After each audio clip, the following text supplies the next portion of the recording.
Small one, I am waiting for you. At the moment he regained consciousness, Lin Xiu's mind was inexplicably filled with this incomplete phrase. He did not know who was speaking, nor did he care to know if anyone was speaking to him.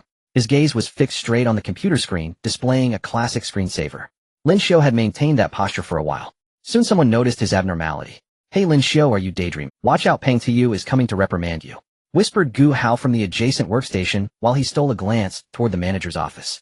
To better supervise the employees, the manager's offices were divided by glass partitions, allowing them to observe the lower-level workers at any moment. Sure enough, Manager Yu, known for his nitpicking, seemed to have noticed that Lin Xiu was slacking off. Many employees privately nicknamed him Peng Tu due to his rather plump figure. Before Manager Yu could leave his office, the daydreaming Lin Xiu suddenly burst into laughter. Even better. Who cares how he managed to come back? It would be splendid to have the chance to personally eliminate those bastards. Gu Hao, looking utterly puzzled, remarked. Unsure what had come over his colleague, and upon seeing Manager Yu exit the office, Gu Hao decided not to engage further, quickly adopting the guise of someone diligently at work. As Manager Yu approached Lin Xiu's workstation ready to assert his managerial authority, Lin Xiu suddenly stood up and left his desk. Hey, Lin Xiu, what do you think you're doing during work hours? Have you finished organizing the materials I asked you to prepare yesterday? Hey, I'm talking to you. Are you deaf? Don't you want to work? Hey, Manager Yu shouted repeatedly. Lin Xiu completely ignored Manager Yu, known as Peng Tiyu, and walked straight out of the company's front door, leaving behind a group of awestruck employees and a visibly displeased manager. Lin Xiu had not lost his mind all of a sudden. He was no longer the ordinary, moderately attractive employee. Now he had been reborn. The future version of himself had returned. Although this hypothesis was not yet fully confirmed, it was why Lin Xiu left, intent on verifying it through unconventional means. Upon leaving the company, Lin Xiu hailed a cab that drove him to the apartment he rented. When he arrived, he scanned a code and paid the fare. He got off swiftly and seamlessly. Although he hadn't handled electronic devices for a long time, he still remembered how to use them. Gazing at the home of his fading memories, Lin Xiu felt momentarily dazed. But the daze was fleeting. Regaining his senses, Lin Xiu took out his key and unlocked his apartment door. Once inside, he headed straight to the kitchen, placing his palm on the cutting board before seizing a sharp fruit knife and plunging it into his hand. A hiss. The blade sliced through his skin, piercing into flesh and bypassing bone as it emerged from his palm. Blood flowed instantly, yet Lin Xiu's face remained impassive, as if it were not his hand that had been wounded. When the cutting board was nearly awash with blood, Lin Xiu casually withdrew the fruit knife. A miraculous scene unfolded. Damn it, you dare to run. Watch me beat you to a pulp. Wow. I won't run anymore. I won't dare to run. And you hurry and serve this lord, or I'll beat your brother to death. That the injury had it not been for the blood on his palm and the cutting board, one might have suspected that Lin Xiu's act of self-harm was merely an illusion. With a swish, he turned on the faucet to rinse away the blood. Observing his perfectly restored palm, Lin Xiu allowed a slight, confirming smile to emerge. Excellent. It wasn't an illusion. I have been reborn. And the talent I awakened and nurtured during those cult experiments before my rebirth has not vanished. It has returned in its entirety with me. With that confirmed, Lin Xiu's smile grew even more pronounced. Though I do not know why, but although the talent remains, I am after all just an ordinary man, which leaves me somewhat exposed. Suddenly, it was as if Lin Xiu recalled something. He closed his eyes, trying to sense something within his body. Soon after reopening them, his expression grew even more animated with excitement. Indeed, that peculiar jade pendant is also present.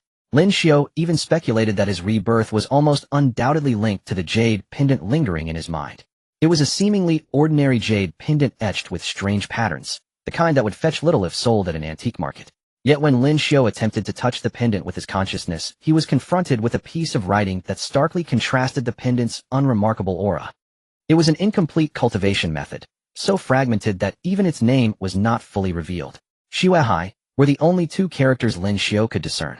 Fortunately, although the name was incomplete, the overall philosophy and the first part of the method remained intact. All life springs from blood. Within blood there is spirit, within spirit lies divinity, and within divinity intent. Use one's body as the cauldron, blood as the fire, refine the soul into a pill, and transform intent into an ocean. As the blood ocean never dries, true spirit remains immortal. As true spirit endures, I become eternal. This was the preface of the incomplete cultivation method. It sounded remarkably formidable. Before his rebirth, Lin Xiu believed it to be his destined opportunity and had originally intended to follow its teachings. Yet upon reading further into the cultivation process, even as an ordinary man at the time, he had immediately chosen to abandon it. He even doubted whether it was meant for human cultivation at all. It was simply that the cultivation process was excruciatingly painful, so much so that Lin Xiu believed no ordinary person could ever succeed in it. But now Lin Xiu believed he could succeed. Pain, torment, death. I have long ceased to feel them. Murmuring to himself, Lin Xiu recalled how he had been tormented during the experiments in that evil organization before his rebirth, and how his awakened immortality talent had only intensified the suffering. After countless years of tempering, he no longer felt that any pain could move him. Moreover, to eliminate all those accursed bastards, his current feeble body did not alone guarantee success. This mysterious, incomplete cultivation method was the foolproof means to reinforce his abilities. Transform blood into an ocean, let the ocean carry the spirit.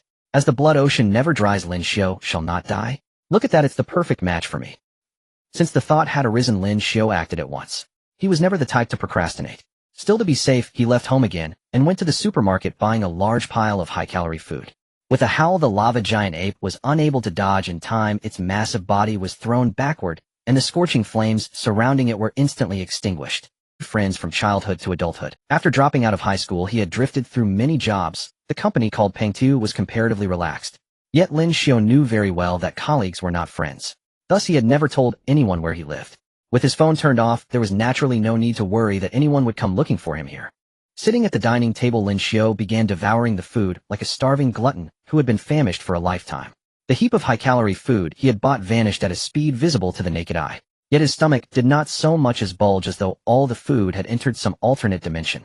At last, when he finished off the final can of iced cola, he let out a satisfied burp. So satisfying. This feast had directly made up for the regret of his many years without proper food. After eating, Lin Xiu did not rush to clear the table, but instead went straight to the bed in his bedroom and sat cross-legged upon it. Let's begin. Lin Xiu closed his eyes, assuming the posture of 5 hearts, facing the sky, palms and soles turned upward. According to the instructions of that incomplete cultivation method, he adjusted his breathing with something called the spiritual breathing technique, while in his mind, he tried to sketch the introductory rune image of the method. Whether the method was simply easy or Lin Xiu's talent was good, his breathing rhythm quickly aligned perfectly with the frequency dictated by the spiritual breathing technique. At the same time, a blood-colored rune, hazy and constantly shifting, steadily manifested in Lin Xiu's mind. Up to this point, everything was going smoothly. In truth, this was only the prerequisite. The true cultivation was only just beginning at this very moment. Still with his eyes closed, Lin Xiu's hand accurately picked up the fruit knife he had placed by the bed earlier, and he stabbed it into his own palm once again. A soft tearing sound and fresh blood immediately welled from the wound. To prevent it from healing, Lin Xiu simply left the fruit knife embedded in his palm. The continuously dripping blood quickly stained a large portion of the bedsheet scarlet. He then deepened the frequency of his breathing, allowing the rune in his mind to resonate fully with it. A miraculous scene unfolded. The blood that had been dripping now simply hung suspended in midair, and the blood that had already soaked into the bedsheet rose up again and floated free. Following the next stage of the method, Lin Xiu attempted to use the spiritual breathing technique together with the rune in his mind to guide each droplet of blood before him to condense in the air into a blood-colored rune. This too posed no difficulty. The next step, however, was the most crucial of all. Under Lin Xiu's control, the first blood-colored rune slowly branded itself into his chest. He never expected that a young high school student could break the record. Wang Lucian could not help but think, could it be that he has already activated the star bloodline? It was a torment like being sliced with a dull knife, yet also like being dismembered by 1,000 cuts. Most crucially, this agony could not be blocked out, it even spread directly to the level of the soul. Yet Lin Xiu's features remained tranquil. His will was as calm as his face. Even his body did not exhibit any instinctive convulsions from the pain. He simply continued with that same composure to draw more and more blood-colored runes and brand them onto his body. As the pain grew ever more intense, the atmosphere in the bedroom grew ever more silent. The entire night passed. The blood Lin Xiu had lost taken together was probably about equal to his whole body weight. Yet his complexion remained ready. When the last drop of blood turned into a rune and branded itself into his body, the fruit knife lodged in his palm was actually squeezed out by the squirming of his flesh. The wound that had bled all night completely healed within just a few seconds. On the surface, Lin Xiu showed no change at all. Yet internally reborn from the marrow was no exaggeration. The transformation wrought by those blood-colored runes had given his physical body a tremendous leap in durability and strength. However, this enhancement was merely a bonus. After circulating once through his body, all the runes converged within his heart. There they aggregated into a single blood-colored seed, the blood spirit seed. Within this blood spirit seed, a pool of blood roughly a fathom across had been opened up. This was the nascent form of the blood sea. The blood pool was far from placid. At every moment it surged, purifying, tempering, and compressing itself. Threads of blood-colored spiritual energy coursed through his body from the blood spirit seed, continually enhancing Lin Xiu's physical strength and expanding the meridians within him. But whether it was the surging of the blood pool or the passage of that blood-colored spiritual energy, both were still accompanied by the torment of 1,000 cuts. Successful cultivation of the method had never meant an end to pain. It was only a beginning. Fortunately, with this starting point established, expanding the blood pool in the future would no longer be so troublesome. Apart from devouring and refining the spiritual essence of heaven and earth, the blood required for further expansion would no longer have to be Lin Xiu's own. When the first ray of sunlight shone through the window onto his face, he slowly opened his eyes. In the depths of his pupils, a blood-red gleam flashed and vanished. Having completed his initial cultivation, successfully condensed the blood seed, and opened the blood pool, Lin Xiu did not appear particularly excited. He gave off the impression that having cultivated and succeeded was only what ought to be. Yet beneath that calm surface, Lin Xiu still felt a measure of joy. It was a joy akin to obtaining a very amusing toy, or perhaps the feeling of having absolute confidence in what he needed to do next. At this moment in Lin Xiu's eyes, all things in the world no longer appeared as they once had. Everything was overlaid with a thin yet undeniably real sheen of spiritual radiance. This was the world as seen by a transcendent being. Different lives and objects emitted different kinds of radiance. Feeling the vast power surging within him, Lin Xiu could hardly resist the impulse to tear something apart to test his newfound level. But he still suppressed that urge. He knew very well that with his current strength, the things in this room would not withstand his experimentation. Forget it, better not cause trouble for the landlady. Stretching lazily as he got out of bed and stepped out of the bedroom, Lin Xiu's figure was visibly much changed compared to the previous day. His 185 height now appeared even more straight and imposing. His already decent looks had been subtly reshaped by transcendent power, gaining an indescribable additional allure. Moreover, after sitting cross-legged all night, he felt no discomfort whatsoever. On the contrary, his essence, chi, and spirit were brimming over.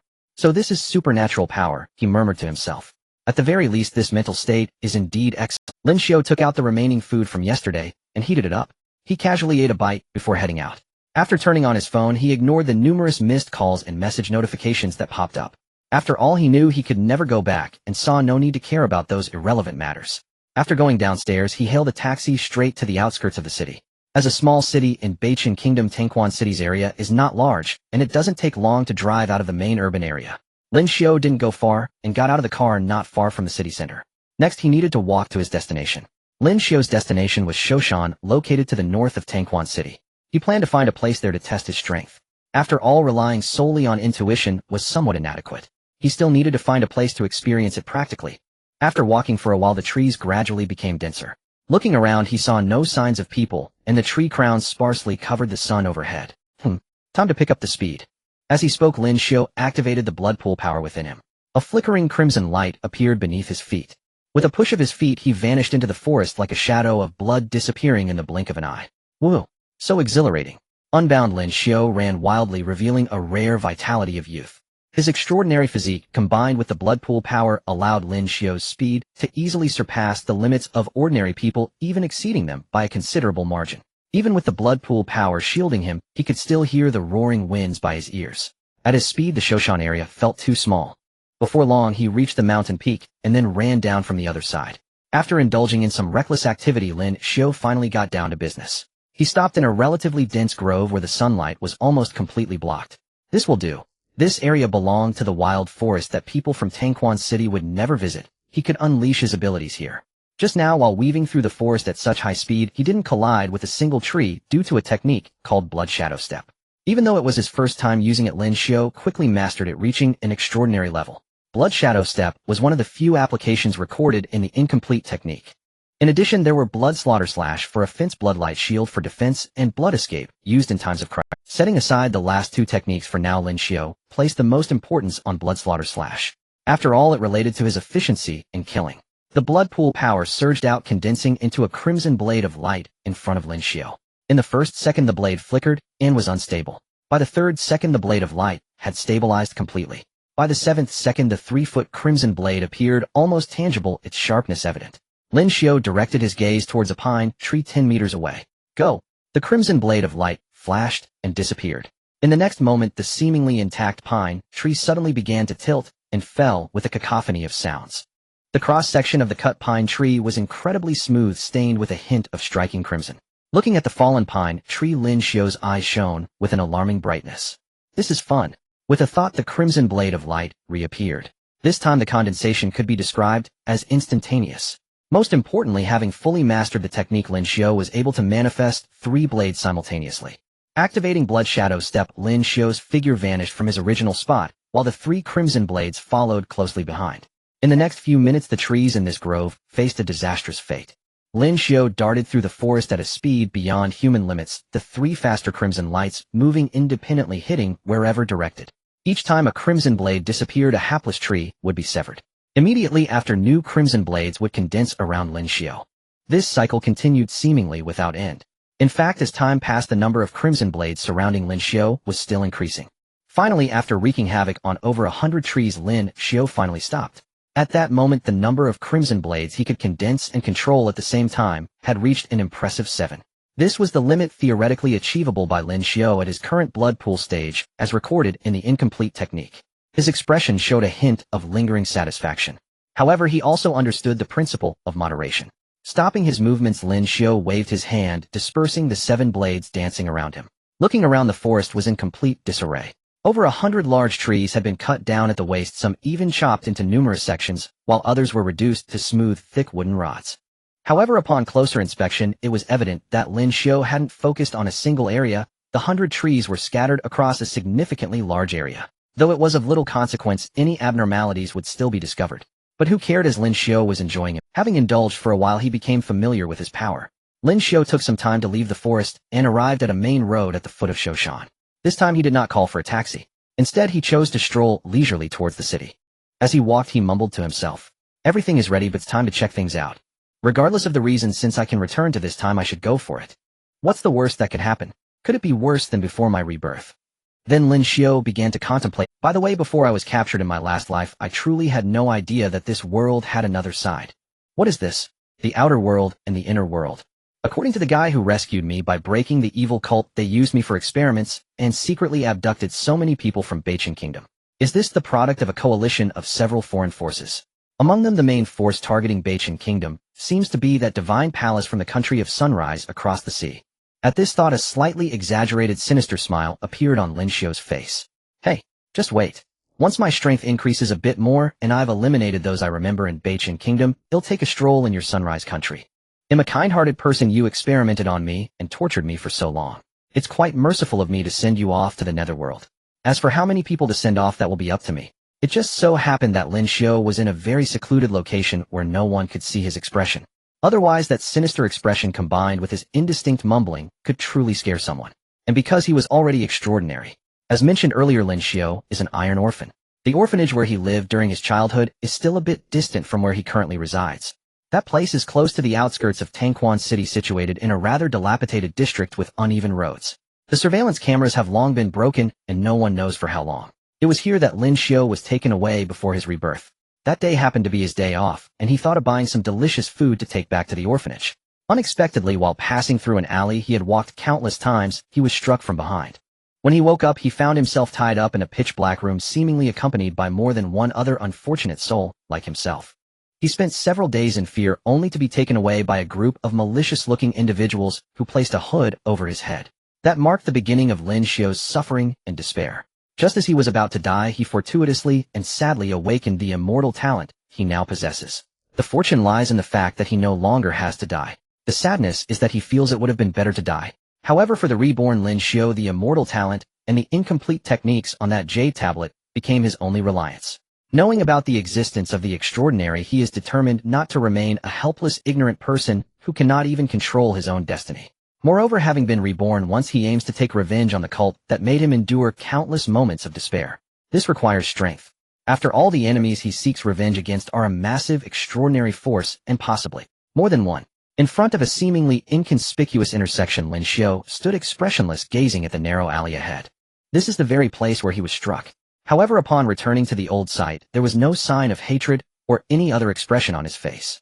Though those brutal days were hard to endure, they had tempered his will beyond the ordinary. Unless he wished it himself, there was likely very little that could stir strong psychological waves within him. Thinking this way, one might say, "I've sealed my heart with cement, right? Yes, that's right. I am the emotion." After muttering to himself for a while, Lin Xiu swiftly entered the alley and vanished the moment he stepped in. Of course, he did not truly disappear. Looking up, Lin Xiu's figure was sitting cross-legged on the balcony of a dilapidated two-story building in the alley.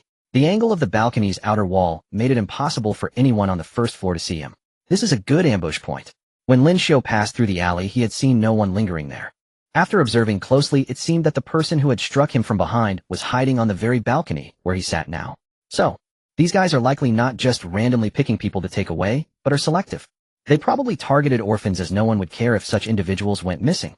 Reflecting on this, Lin Xiu realized that this alley was one of the necessary paths to reach the orphanage. However, this alley was the only one without surveillance, eliminating worries about making noise and being seen. No wonder it's a well-organized and disciplined cult. They've already done detailed research in advance. However, this time the roles of attack and defense would be reversed. Though he wanted to find those bastards immediately and eliminate them all, he had just observed that there was not a single shadow nearby. He had clearly arrived a bit too early. Not knowing the enemy's base, Lin Xiu decided to wait patiently for them to appear. With only a few days left until the anniversary of being struck from behind, Lin Xiu planned to lay low and stroll around here during these days. If he could find them in advance, that would be ideal. If not, he would repeat the same actions he took before his rebirth. What if that still doesn't work? Impossible. Absolutely impossible. With a small leap, Lin Xiu reappeared at the entrance of the alley, swaggering away. As for whether those who struck him would discover that someone had been here before. Please. This isn't a forbidden zone. Though few, there are still people passing by occasionally. In the following days, Lin Xiu rented a room not far away at a local. Aside from wandering near the alley, he spent his time in the room refining the incomplete techniques. Lin Xiu discovered that his talent for cultivation was indeed quite impressive. At least practicing the incomplete techniques was very easy. During these days of cultivation, he even innovated some little tricks not found in the techniques. Among them, he considered the most practical to be a technique he dubbed blood guiding technique. Blood guiding technique. As the name suggests, it uses blood as a guide to sense the fluctuations of life force within 100 zhang radius. Even when concealed, as long as blood still flows, it cannot escape the detection of the blood guiding technique. Though not perfect, it was sufficient for monitoring the small alley several dozen meters away. This way he could save himself the trouble of daily strolls. He only needed to allocate part of his focus to maintain the blood guiding technique, leaving the rest of his energy to expand the blood pool within the blood spirit seed and enhance his own strength. In just a few days, without any guidance, not dedicating all his energy to cultivation and lacking resources such as heavenly materials and earthly treasures, Lin Xiu managed to expand the blood pool to 7 zhang, reaching the theoretical limit recorded in the technique. It's worth noting that this is the surface world where the spiritual essence of heaven and earth is quite thin. However, Lin Xiu also discovered that this limit seemed to have no effect on him, just like how he had raised the blood slaughter slash from 7 to 8 strikes in these few days. Looking at it this way, am I not better than the person who wrote this technique? Why do I feel a bit happy about this? Lin Xiu quickly finished a large bucket of extra portion Kong Shifu, braised beef noodles, even drinking up the soup. Around him, 8 blood-red blades of light were skillfully weaving through the small room, moving so fast that they appeared like afterimages, yet causing no damage to anything inside. This demonstrated how perfectly he could control his own power. Sigh. It's been days already, why haven't they? Could it be that I really have to completely copy my previous actions? Fine. Tomorrow is the day. As Lin Xiu spoke, he angrily downed an entire can of soda. At that moment, his hand holding the soda can suddenly paused, and his gaze sharply turned to the left wall. It was as if he had seen something through the wall. Hey, son thief, finally I've caught up with you. A twisted smile gradually spread across Lin Xiu's face. In Lin Xiu's perception, several evident fluctuations of blood energy stronger than that of an ordinary person entered his awareness. Although they were merely slightly stronger than average, they stood out like a candle in the dark night. Moreover, the direction these fluctuations moved towards was precisely the alley Lin Xiu had been keeping an eye on. With these two conditions combined, he knew that this was the person he had been waiting for all along. Finally, they have appeared. Lin Xiu's tone was casual, yet the crimson light flashing in his eyes and the sudden acceleration of the blood-colored sword aura around him betrayed his intense killing intent. It revealed his fierce murderous aura. Steady, no need to rush. Since they have appeared, they cannot. My targets are not just them, I must find their base through them as well. Although he said this, he couldn't help but think, steady my ass. Why not just capture them and interrogate them? If I got knocked out before my rebirth and now I have to go through this process again, then what is the point of my rebirth? With that, Lin Xiu instantly convinced himself. He leaped out of the room like a cheetah, the 8 blood-colored sword auras still faithfully surrounding him. Whoosh. 8 knives flashed like flowing light. But here was sufficiently remote, and since it was already early morning, no one witnessed this supernatural scene. In front of the alley, Lu Yang, Zhao Lei, and Wu Jie of course had no idea that they were being targeted by a furious and terrifying individual. As a gang organization specifically responsible for abducting people across Beichan country, the three had cooperated for several years. This time, upon arriving in Tangquan City, they set their sights on the orphanage. This alley before them had become what they deemed the best hunting spot. It was rarely frequented, lacked surveillance, and occasionally orphans from the orphanage would pass by. The most wonderful thing was that given their simpler social connections, even if they truly went missing, the likelihood of them being discovered and reported to the authorities was much lower. They were truly perfect prey. Moreover, they had recently made a deal in another city, so there was no rush to deliver the next batch of targets. They had ample time to linger here. I heard that Tangquan City has two specialties, one being swimsuits sold nationwide, and the other being hot spring baths found everywhere here. With some time we could also enjoy a hot spring and wash away our misfortunes, Lu Yang, the leader among the three, casually suggested to the other two. Good idea. I've been too tense lately. A hot spring would be just what I need to relax. It would be even better if we could have a few girls accompany us. Wu Jie's words resonated with the other two, and the three of them shared a few unrefined laughs. At that moment, after walking a distance in the alley, they also noticed the balcony Lin Xiu had seen earlier. This seems like a good place. It can provide concealment and shelter from the wind and rain. Indeed, it's quite nice. Just as the three were about to go up and take a look, a voice suddenly echoed from behind them. Yo, three of you not sleeping at this late hour, but instead coming to this corner to seek attention. The sudden voice sent chills down their spines, causing them to break out in a cold sweat.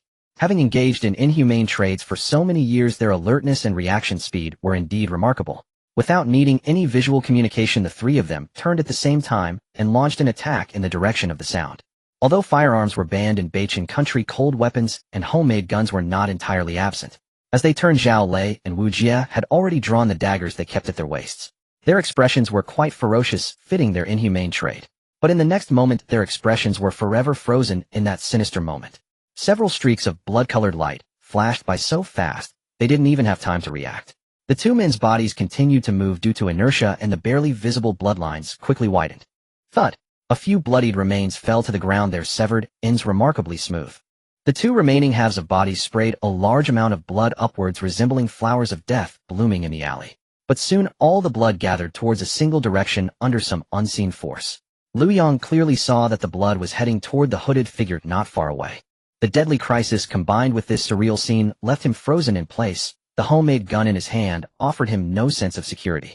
Lin Xiu's eyes glowed red beneath the hood, fixated on Lu Yang's face.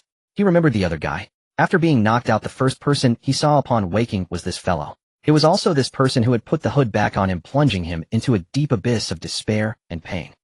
Tap! Tap! Lin Xiu raised his leg and leisurely walked towards him. Yet the sound of him stepping in the blood felt like the tolling of death's bell, awakening Lu Yang's will to survive. Who are you? What exactly are you? Don't come any closer. Stay away. Fear twisted Lu Yang's voice, causing his body to involuntarily retreat backward. Of course, Lin Xiu would not stop his steps. The blood of the two dead had gathered, making it seem as if he was stepping on a blood-colored lotus. At the same time, certain elements from this blood were rapidly extracting and merging into Lin Xiu's body, strengthening the surging blood pool within him. The reformed blood-colored sword aura swirled around him like the most loyal of guardians. Coupled with the red light beneath the hood, it momentarily blurred the line between. Who was the good guy? Who was the bad guy? Finally, seeing Lin Xiu continue to advance, without faltering, the fear of death ignited the ferocity deep within Lu Yang. Monster! Die! Saying this, Lu Yang prepared to pull the trigger, wanting the monster before him to experience the power of a firearm. But his plan fell through. Whoosh! Among the blood-colored sword auras surrounding Lin Xiu, one shot passed Lu Yang's wrist like a streak of flowing light. Crack! The homemade gun and Lu Yang's hand fell to the ground. Before Lu Yang could let out a scream, Lin Xiu stepped forward, appearing directly before him, one hand pressing down on his bleeding wrist. The other hand directly pressed against his face. He was pinned against the wall of the alley, while Lin Xiu whispered, "Don't make loud noises, it's late, and it will disturb the neighbor's rest." The pain and fear caused Lu Yang's eyes to nearly bulge out. He truly could not make any sound anymore. After simply staunching Lu Yang's bleeding, Lin Xiu grabbed him and brought him to the second-floor building they had originally designated as their temporary stronghold. What was once a refuge now turned into a dungeon of despair for Lu Yang. As for the two mutilated corpses in the alley, Lin Xiu had completely stripped them of the essence of their blood. The bodies now appeared like desiccated mummies, fragile, as if they would crumble at a touch. However, even mummies cannot be left out in the open without consequence. They would certainly frighten any ordinary person passing through the alley.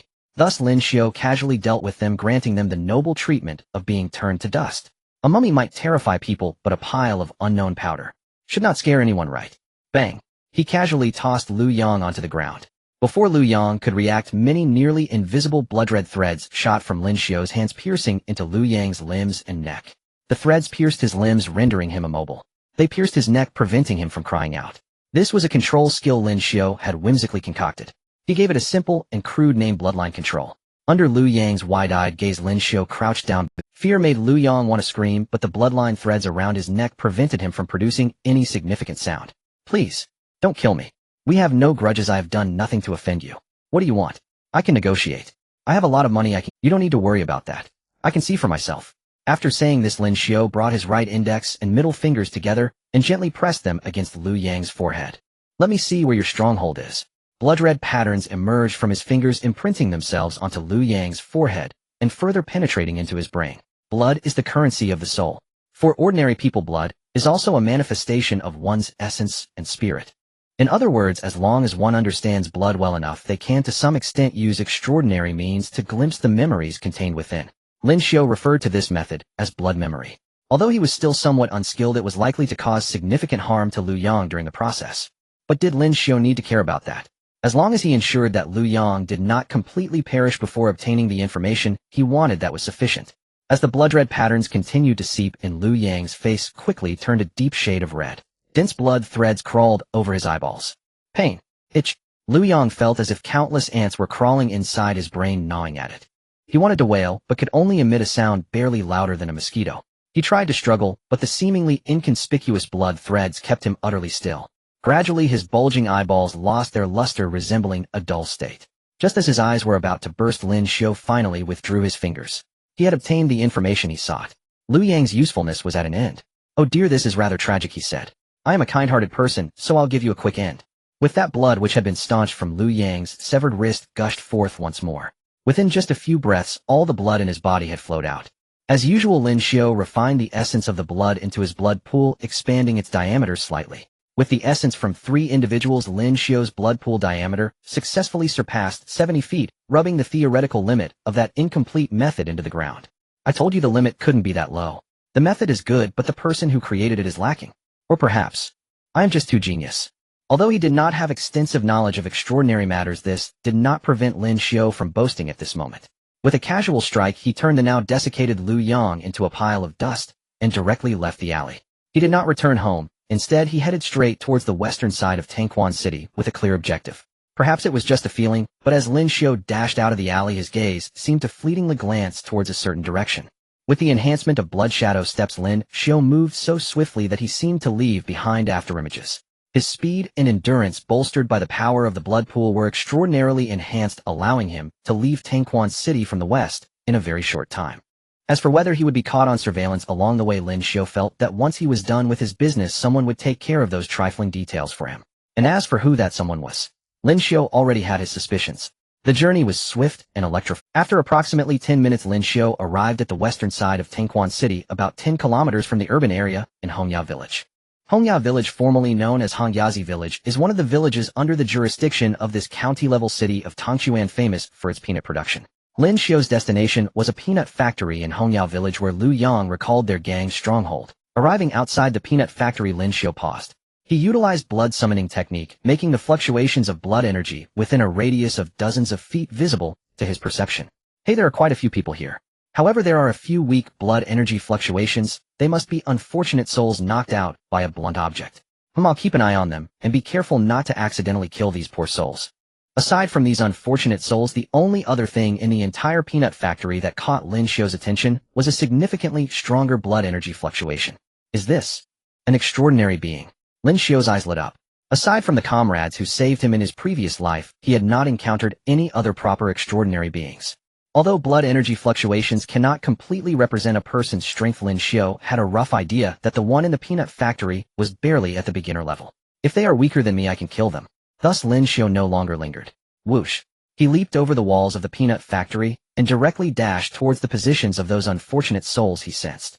Lin Xiu did not consider himself a good person. However, if circumstances allowed, he wouldn't mind eliminating the guards watching over those unfortunate souls first, to prevent those guys from taking the unfortunate souls as hostages. Although Lin Xiu wasn't one to fall for that, it would still be a troublesome matter. Lin Xiu despised trouble. Therefore, he would eliminate all potential troubles within his reach at their very inception. The area of the peanut factory is not particularly large. With Lin Xiu's speed, he quickly arrived outside the rooms where those unfortunate souls were imprisoned. Clang! A blood-red blade flashed suddenly. The first move was a fatal strike, giving the targets in the room no time to react. The wooden door shattered instantly. Inside, the two gang members were still in shock when the blood-red light had already swept past their bodies. Unlike the two unfortunate souls in the alley before Lin Xiu's attack, this time was not overly brutal. With their eyes wide in disbelief, he merely severed their heads from their bodies. At this moment, Lin Xiu had already entered the room. He directly controlled the blood within the corpses to gather at his feet, leaving no chance for blood to splatter. The essence of the blood was refined, as usual, used to expand the blood pool that had already reached its limits. With a casual wave, the body turned into a pile of small fragments. It was only at this moment that the few unfortunate souls locked in the room began to react. They stared in fear with wide eyes, some even opening their mouths as if about to scream. Thin lines of blood extended in midair, directly landing on their necks, preventing them from making any loud noises. This approach would not harm them, while also reducing the likelihood of unnecessary complications. A win-win. I really am a genius. With a wave of his hand, the blood-red blade delicately severed the ropes binding the few of them. This left the unfortunate souls somewhat at a loss. Stay here and don't run around. If you get mistakenly hurt because of your own reckless running, or if those guys take you as hostages, I won't show any mercy. Though somewhat confused, the unfortunate souls could tell that the person before them meant them no harm. The supernatural scene was beyond their understanding. However, they could also hear the seriousness in Lin Xiu's words. Thus, they dared not run, not even to move. Lin Xiu nodded in satisfaction. He thought these people were quite obedient. Of course, it didn't matter if they weren't. After all, it wouldn't be him who got hurt, and thoughts flashed through his mind, and Lin Xiu turned to leave the room. Lin Xiu entered the peanut factory, executed a blood blade ambush, and left the room. The entire process took barely a dozen seconds. At this moment, the other gang members in the peanut factory heard the commotion and came out to check, only to see Lin Xiu swaggering out from the prey room. Who are you? Stop talking nonsense. Get him. The first person had just opened his mouth when a visibly higher-ranking gang member interrupted. Drawing out a homemade firearm, he prepared to shoot Lin Xiu. Lin Xiu found the second person's words quite exactly why waste words. The blood light gathered at his feet, and Lin Xiu, under the blood shadow step, vanished like a ghost.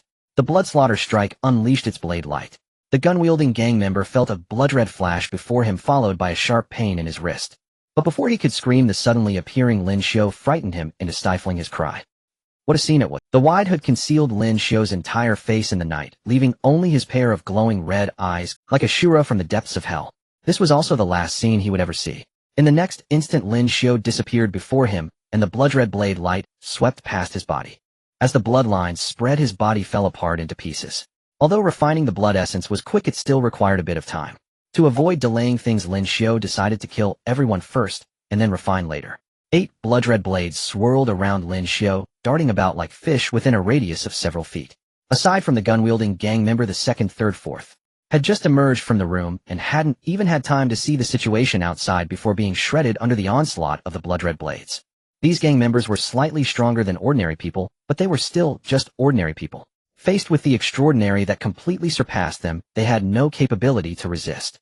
From the start of the battle, it was a one-sided slaughter.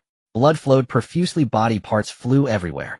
Lin Xiu released the pent-up malice accumulated through countless despair in this brutal and bloody manner. No one could imagine.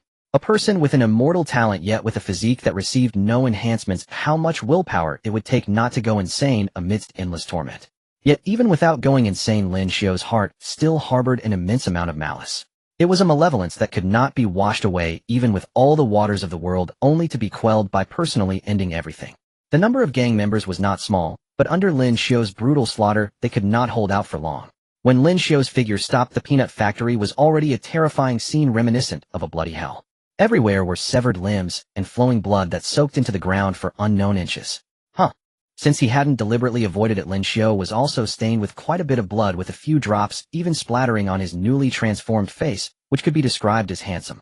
Along with the lingering blood-red light in his eyes, it added an additional layer of eerie malevolence. However, completing all this was not the end. The real feast had yet to begin. Lin Xiu turned his head, looking toward another room in the peanut factory that had been silent from the beginning.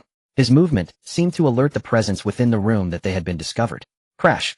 The glass on the window shattered instantly, and several faint green beams shot out from the room, heading straight for Lin Xiu. Following that light, a figure also burst out from the room, wielding a slender blade to attack Lin Xiu. Facing this obviously extraordinary attack, Lin Xiu had no intention of dodging out of caution. He surged forward. 8 blood-red blades surrounded him, accurately intercepting the faint green beams, while several other blade lights attacked the figure from different angles. Lu Xinyang did not expect Lin Xiu to act so unpredictably. Her advancing figure halted instantly, and several more faint green beams shot out, as she quickly retreated several feet away. By the moonlight, Lin Xiu could see his opponent clearly. It was a woman with quite a pleasant appearance, seemingly around 35 or 36 years old, dressed in light green. The only thing that puzzled Lin Xiu was that a tongue resembling that of a snake was protruding. What on earth is this? Can extraordinary cultivation really turn a person into a beast? At this moment, Lin Xiu suddenly felt that his reckless decision to cultivate that incomplete method might have been a bit too hasty. Who knows if I might also mutate? Just joking. As someone who has experienced hell, Lin Xiu would not hesitate to pay any price to regain control over his fate. Just like now.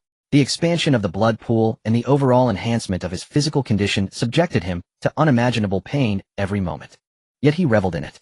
Looking at the woman in the distance who was cautiously watching him, a hint of a smile curled at the corner of Lin Xiu's mouth beneath his hood. Hey, what are you? Could it be that a snake's spirit is taking form? Lu Xinyang's face darkened, clearly displeased with Lin Xiu's teasing. But she could also sense that the figure in the hooded sweatshirt surrounded by blood-colored blade light was not simple. Therefore she suppressed her displeasure and asked in a slightly cold tone. Who are you? Is there some misunderstanding between us? If we have inadvertently offended you, we can sit down and talk about it. From her words, it was clear that Lu Xinyang did not regard Lin Xiu as an extraordinary being from the Beichen kingdom, but rather as a fellow practitioner of the dark or demonic path, and her previous actions were merely expressions of her dissatisfaction. Indeed, considering Lin Xiu's appearance and the method he used to shred a person to pieces with such skill, who would have thought he was just a complete rookie who had stepped onto the path of cultivation for only a few days? Oh, you want to talk? Alright, first tell me who you are, which organization you belong to, and what you are doing here. Then I'll see if it's necessary to have a conversation. Lin Xiu's stance was casual, and his tone was equally relaxed. However, the 8 blood-colored blades were anything but casual, subtly locking onto Lu Xinyang with a killing intent that was far from trivial. Seeing this, Lu Xinyang cursed inwardly, but did not hesitate in her words. My name is Lu Xinyang, a member of the Heart-Devouring Society. I am here merely to take away a batch of prey. We haven't offended you, have we? Lin Xiu nodded. Lu Xinyang. Heart-Devouring Society. Never heard of it. He answered Lu Xinyang's last statement with confidence. You indeed haven't offended me yet, but I want to offend you. Lu Xinyang's pupils constricted, feeling that this guy before her was simply an incomprehensible lunatic. At that moment, bloodlight suddenly surged from under Lin Xiu's feet, and his entire body transitioned from utter stillness to explosive motion, instantly closing the distance between the two. As Lu Xinyang entered the attack range of the blood slaughter, the 8 blood-colored blades struck without mercy. Bastard! Do you dare to play me? Lu Xinyang reacted quickly, cursing while unleashing more than 10 light green beams to counter the blade light. Her body then traced a serpentine path straight toward Lin Xiu. When the two were close enough, the twisted fine blade resembling a snake suddenly lunged forward, aiming directly at Lin Xiu's temple. TCH, it's a bit disadvantageous without a weapon. Lin Xiu's expression was somewhat displeased. Facing Lu Xinyang's attack, he chose to directly reach out and grab the fine blade. Seeking death. Lu Xinyang immediately switched her attack from stabbing to slicing the sharp fine blade wrapped in light green spiritual energy, cleanly severing half of Lin Xiu's palm. Not only that, the toxin within the light green spiritual energy immediately invaded Lin Xiu's body through his blood. Yet Lin Xiu showed no reaction. Instead, taking advantage of the moment Lu Xinyang had relaxed after cutting off his palm, he delivered a kick to her chest. This kick, long in the making, caught Lu Xinyang off guard, leaving her dazed. Bang! Her graceful figure crashed through the outer wall and flew back into the room she originally occupied. Inside, Lu Xinyang knelt on the ground, clutching her chest in pain. She was certain that the bastard's kick had at least reduced her chest size by 1 cup, and even her ribs were cracked. But having been in this merciless business for so many years, Lu Xinyang's mental state was far from normal. It hurts so much, but that's exactly why it's worth killing. I will dig out your heart to make medicine. As she spoke, Lu Xinyang even extended her forked tongue like a snake and licked the blood off the fine blade. This scene was caught directly by Lin Xiu, who was charging in with blade light. Disgusted, Lin Xiu's killing intent surged even more. So disgusting, are you a pervert? Feeling unclean, Lin Xiu went into a rage, the blade light slashing toward her like a storm. In an instant, everything in the room was coated in blood, shattered to pieces under the rampaging blade light. Even the walls and ceiling were carved with narrow blade marks that pierced through. Lu Xinyang's face changed dramatically as her spiritual energy surged wildly, transforming into a light green shield to resist the blade light. Ding ding ding. The sound of countless collisions soon covered the surface of the shield with cracks. Damn, why hasn't that guy's poison taken effect yet? Lu Sanyang was puzzled. However, when her gaze fell on Lin Xiu's severed hand, she froze. How is this possible? Her voice distorted. Before her, Lin Xiu's hand was perfectly intact, and he showed no signs of being poisoned whatsoever. Instead, the red glow beneath his hood deepened, reflecting Lin Xiu's naked killing intent towards her. Before his rebirth, ever since awakening his immortal talent, what awaited him was increasingly severe experimentation. This allowed Lin Xiu's immortal talent to grow rapidly. Not to mention, in his rebirth, he had also become an extraordinary being, cultivating the blood sea, which only made him stronger. Indeed, due to not knowing the full name, Lin Xiu referred to his cultivation method as blood sea. Don't mention such a trivial injury as a severed finger. Even if 100 or 80 holes were poked into his body, or all his limbs were severed, it would only take him a couple of hours to fully recover from such minor injuries. As for the toxins, that was even simpler. Because his blood was far more dangerous than Lu Sanyang's poison. That's about enough. Lin Xiu murmured softly as he continued his onslaught. Lu Sanyang's complexion suddenly changed, her face flushing bright red in an instant. Even the defensive shield could no longer hold. Bang! As the shield disappeared, the blood-colored blade light reached her in an instant, slicing through her limbs like lightning. Following that, Lin Xiu swiftly appeared in front of her and grabbed her chin. With his other hand, he covered it with the power of the blood pool and seized her exposed tongue. So you want to flick your tongue, huh? Disgusting, right? They'll pull it out for you. With that, he yanked back forcefully. Rip! The excruciating pain of severed limbs. The agonizing torment of a tongue being violently ripped apart. Coupled with the suffocating sensation of blood rushing back into the throat, Lu Sanyang felt that death would be a kinder fate. Her once beautiful face had morphed into something more terrifying than a demon from hell. Her wide eyes were on the verge of bursting. Ah, this feels better. Lin Xiu looked at the tongue in his hand with satisfaction. Then, with a face full of disdain, he tossed it aside. With his power sustaining her, there was no need to worry about Lu Sanyang dying from excessive blood loss. Lin Xiu felt not a shred of sympathy for Lu Sanyang's plight, much less any remorse. Compared to the tortures he had endured, Lu Sanyang's injuries were nothing, barely even a child's play. I've already wasted enough time here. I need to finish this and get home to sleep. As Lin Xiu muttered to himself, he extended his right index and middle fingers to press against Lu Sanyang's forehead. Blood memory. Blood-red patterns spread, gradually penetrating into Lu Sanyang's brain. The Lu Sanyang, who had seemed somewhat dead, began to struggle again under the penetrating pain. However, she was firmly suppressed by Lin Xiu, completely unable to resist. When the pain reached a critical point, Lu Sanyang's conscious mind began to dissipate, instinctively uttering a series of meaningless sounds. It must be said, attempting to extract desired information from an extraordinary being using blood memory is indeed more challenging than from an ordinary person. Yet it was only slightly more difficult. After all, with Lu Sanyang in such a state, she truly lacked the capacity to resist Lin Xiu's infiltration. After a while, Lin Xiu withdrew his fingers.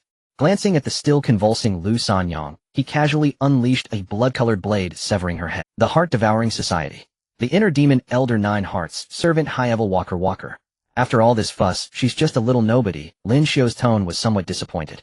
Before his rebirth, he had been saved, but had only learned a little insider information from his savior. He only knew that the series of processes leading to his kidnapping ultimately pointed to some extraordinary forces abroad, with the only name he was certain of being Sunrise Country. He was unclear whether there were intermediaries between the Tooth Gang and Sunrise Country. Now, although he did not gain much information from Lu Sanyang, he had at least learned more. Although I still don't know everything, at least I now know who the next target to eliminate is. I guess it wasn't a wasted trip. No rush. Take it slow, no one will escape. Besides this information, Lin Xiu also obtained some knowledge about the extraordinary from Lu Sanyang. Finally, I'm not completely ignorant. After all, I graduated from high school. I can't be a complete illiterate in the extraordinary realm.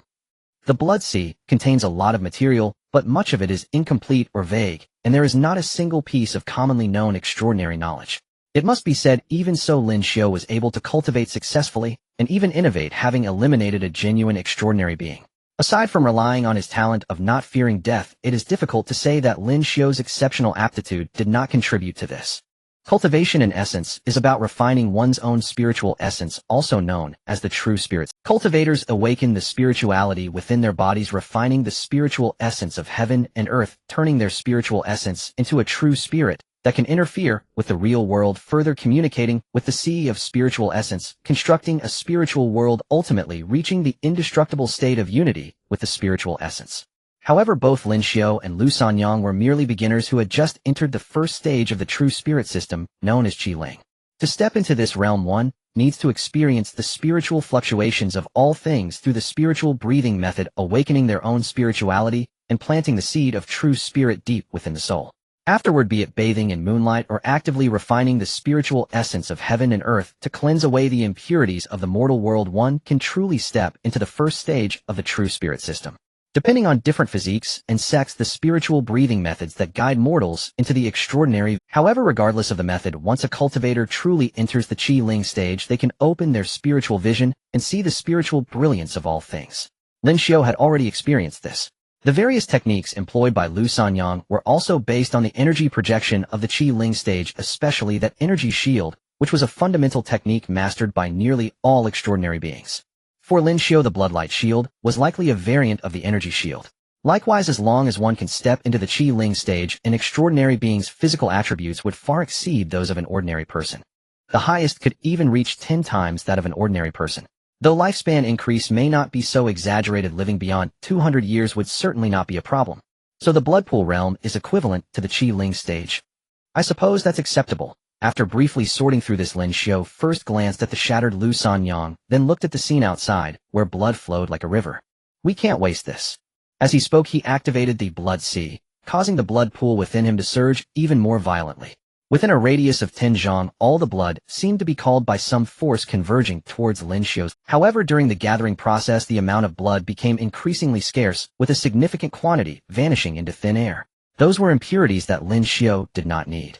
As it drew near, strands of refined blood essence rushed to merge into his chest, contributing to the expansion of 7 zhang and a half, 8 zhang and a half, 9 zhang. Until finally all the blood essence refined within the peanut factory expanded the diameter of the blood pool to just over 9 zhang. Among this, Lu Sanyang's blood made up the majority. Although it seemed that there was more blood outside, when combined it was still not as much as the refined blood essence from Lu Sanyang. The gap between ordinary people and extraordinary beings is indeed vast. Lin Xiu sighed as he walked out of the dangerous building. Even though the diameter of the blood pool exceeded 9 zhang, Lin Xiu was certain it was still not his limit. Far from it. I wonder what the limit of this blood pool realm is on me. 20 zhang. 30 zhang. I can't help but feel a bit excited. Just as Lin Xiu was about to check on those unfortunate souls and let them hurry back to their respective homes, a voice suddenly sounded behind him. You're a quite aggressive young man. At such a young age, where does all this murderous aura come from? Hearing the voice, Lin Xiu felt neither surprised nor reactive. It was as if he had already known of the voice's owner. It's because I'm young that I'm aggressive. As he spoke, Lin Xiu turned around. There stood an old man not far behind him, looking at him with an appreciative gaze. The old man appeared to be at least 60 or 70 years old. Lin Xiu, who respected the elderly and cared for the young, spoke first. What do you go by, eh? The old folks of my generation call me Old Jiang. If you don't mind, just call me Jiang Lao. The old man said with a cheerful smile. Hello, Jiang Lao. Lin Xiu readily complied. Ha, what a fine young man you are. Jiang Lao looked very pleased, and his gaze towards Lin Xiu softened considerably. You must have been watching for a long time. I've killed so many people, yet you still think I'm a decent person, eh? This young man is trying to fish for my words. Jiang Lao casually glanced at the corpses that had yet to turn to dust, his expression showing no sign of disturbance. It was as if the scene before him was insignificant. Killing is wrong, but killing them was not. The means may have been a bit excessive. However, you just cleaned up the blood, which is much more pleasing to the eye now. Lin Xiu raised an eyebrow and smiled. It seems that you and I are quite alike, old man. Don't say that. I definitely wasn't as irritable as you when I was young, and I didn't harbor such bitterness in my heart. So what exactly is the purpose of your appearance? Lin Xiu decided not to beat around the bush, and as Jiang Lao was not annoyed, he remained cheerful and spoke in a leisurely manner. Young man, before I answer your question, could you help this old man resolve a doubt? What is it? Did you notice me a long time ago? Lin Xiu nodded. That's right. When did you notice me? At Shou Mountain. Although he had suspected it, Jiang Lao's eyes still flashed with surprise upon hearing Lin Xiu's answer. He was certain that Lin Xiu had only just embarked on the path of cultivation a few days ago, and that day at Shou Mountain, he had indeed been familiarizing himself with the powers he had just grasped. Yet this young lad who had just stepped into the Qi awakening stage was actually able to sense his presence. This seemed, in reality, it was indeed quite incredible. Qi awakening forming understanding and domain. He was at the domain stage, which was 2 major realms above Qi awakening. How could he possibly detect his existence? For a moment, Jiang Lao began to doubt his life. Is it possible that this domain-level cultivator of mine is fake? Impossible. Absolutely impossible. It must be this kid who is abnormal. Seeing Jiang Lao lost in thought, Lin Xiu cleared his throat. Jiang Lao. Jiang Lao came back to his senses. His feelings were complex, but his gaze towards Lin Xiu grew even more fervent. The feeling was akin to looking at an uncut jade that was already astonishingly exquisite. Lin Xiu, on the other hand, was cautiously watching Jiang Lao, as if he were a lecherous old man with ulterior motives. An elderly man with a fervent, even burning gaze directed at you would make anyone feel on edge. Ahem, please don't misunderstand. I didn't misunderstand. Can you answer my question now? Although Lin Xiu claimed he wasn't misunderstanding, his body honestly took 2 steps back. These 2 steps left Jiang Lao somewhat confused. Fortunately, he decided to stop playing coy. Young man, are you interested in joining the 9th Bureau? Sure. Jiang Lao was about to say something more, but Lin Xiu's straightforward 2 words cut him off. Wait, you are agreeing, just like that? Aren't you going to ask what the 9th Bureau is? What if it's some heinous organization? Then, would I refuse? Lin Xiu hesitated slightly. Jiang Lao suddenly felt that the young man before him wasn't quite as agreeable. As for Lin Xiu, he wasn't thinking too complicatedly. First of all, he had already had contact with people from the 9th Bureau before his rebirth. The guy who saved him was from the 9th Bureau. Although he was unsure of what kind of organization the entire 9th Bureau was, at least that guy was pretty good. Based on this point, Lin Xiu had a positive initial impression of this official extraordinary organization under Beichin Kingdom. He did not reject the idea of joining such an organization. Secondly, cultivation requires resources. Despite only practicing the first layer of Blood Sea for a few days, and even exceeding the theoretical limit of the first layer, he did it without relying on any extraordinary resources. Relying solely on refining his own blood, the blood obtained from killing, and the scanty natural spiritual essence was enough to achieve this level. But if he could affiliate with a trustworthy and sufficiently powerful extraordinary organization, and obtain plenty of extraordinary resources, wouldn't his cultivation speed soar? Moreover, Lin Xiu was alone. His understanding of the extraordinary was nearly that of a blank slate. Relying on a national-level organization could not only compensate for his lack of knowledge in common sense and various cultivation aspects, but also leverage the intelligence network of this vast organization. Lin Xiu wanted to eliminate more than just 1 or 2 people. There were multiple extraordinary organizations involved. Without sufficient intelligence, he wouldn't even know where to go to eliminate them. Just like now, he only knew a part of the information about the Heart-Eating Association from Lu Sanyang's mind. But where exactly was this organization? What level of strength did the people in the organization possess? What methods did they use? Lin Xiu had no idea. In summary, for whatever purpose, joining an organization was not necessarily a bad thing. As for how Lin Xiu discovered the trace of a powerful being several major realms above himself, it was largely due to his awakened immortal talent. This talent did not turn his body into a superhuman, but inexplicably heightened his perception. Combined with the existence of blood induction technique and Jiang Lao observing him while being within the range of his perception and blood induction technique, without intentionally hiding, this achievement was made possible. One could only say that everything was the best arrangement. Ahem, Lin Xiu, my young friend, you weren't just brushing me off earlier, were you? For someone of Jiang Lao's status, obtaining information about Lin Xiu was incredibly easy. Even his name was trivial. What? Just agreeing to join the 9th Bureau. What does mean? It means I'm not brushing you off. Good.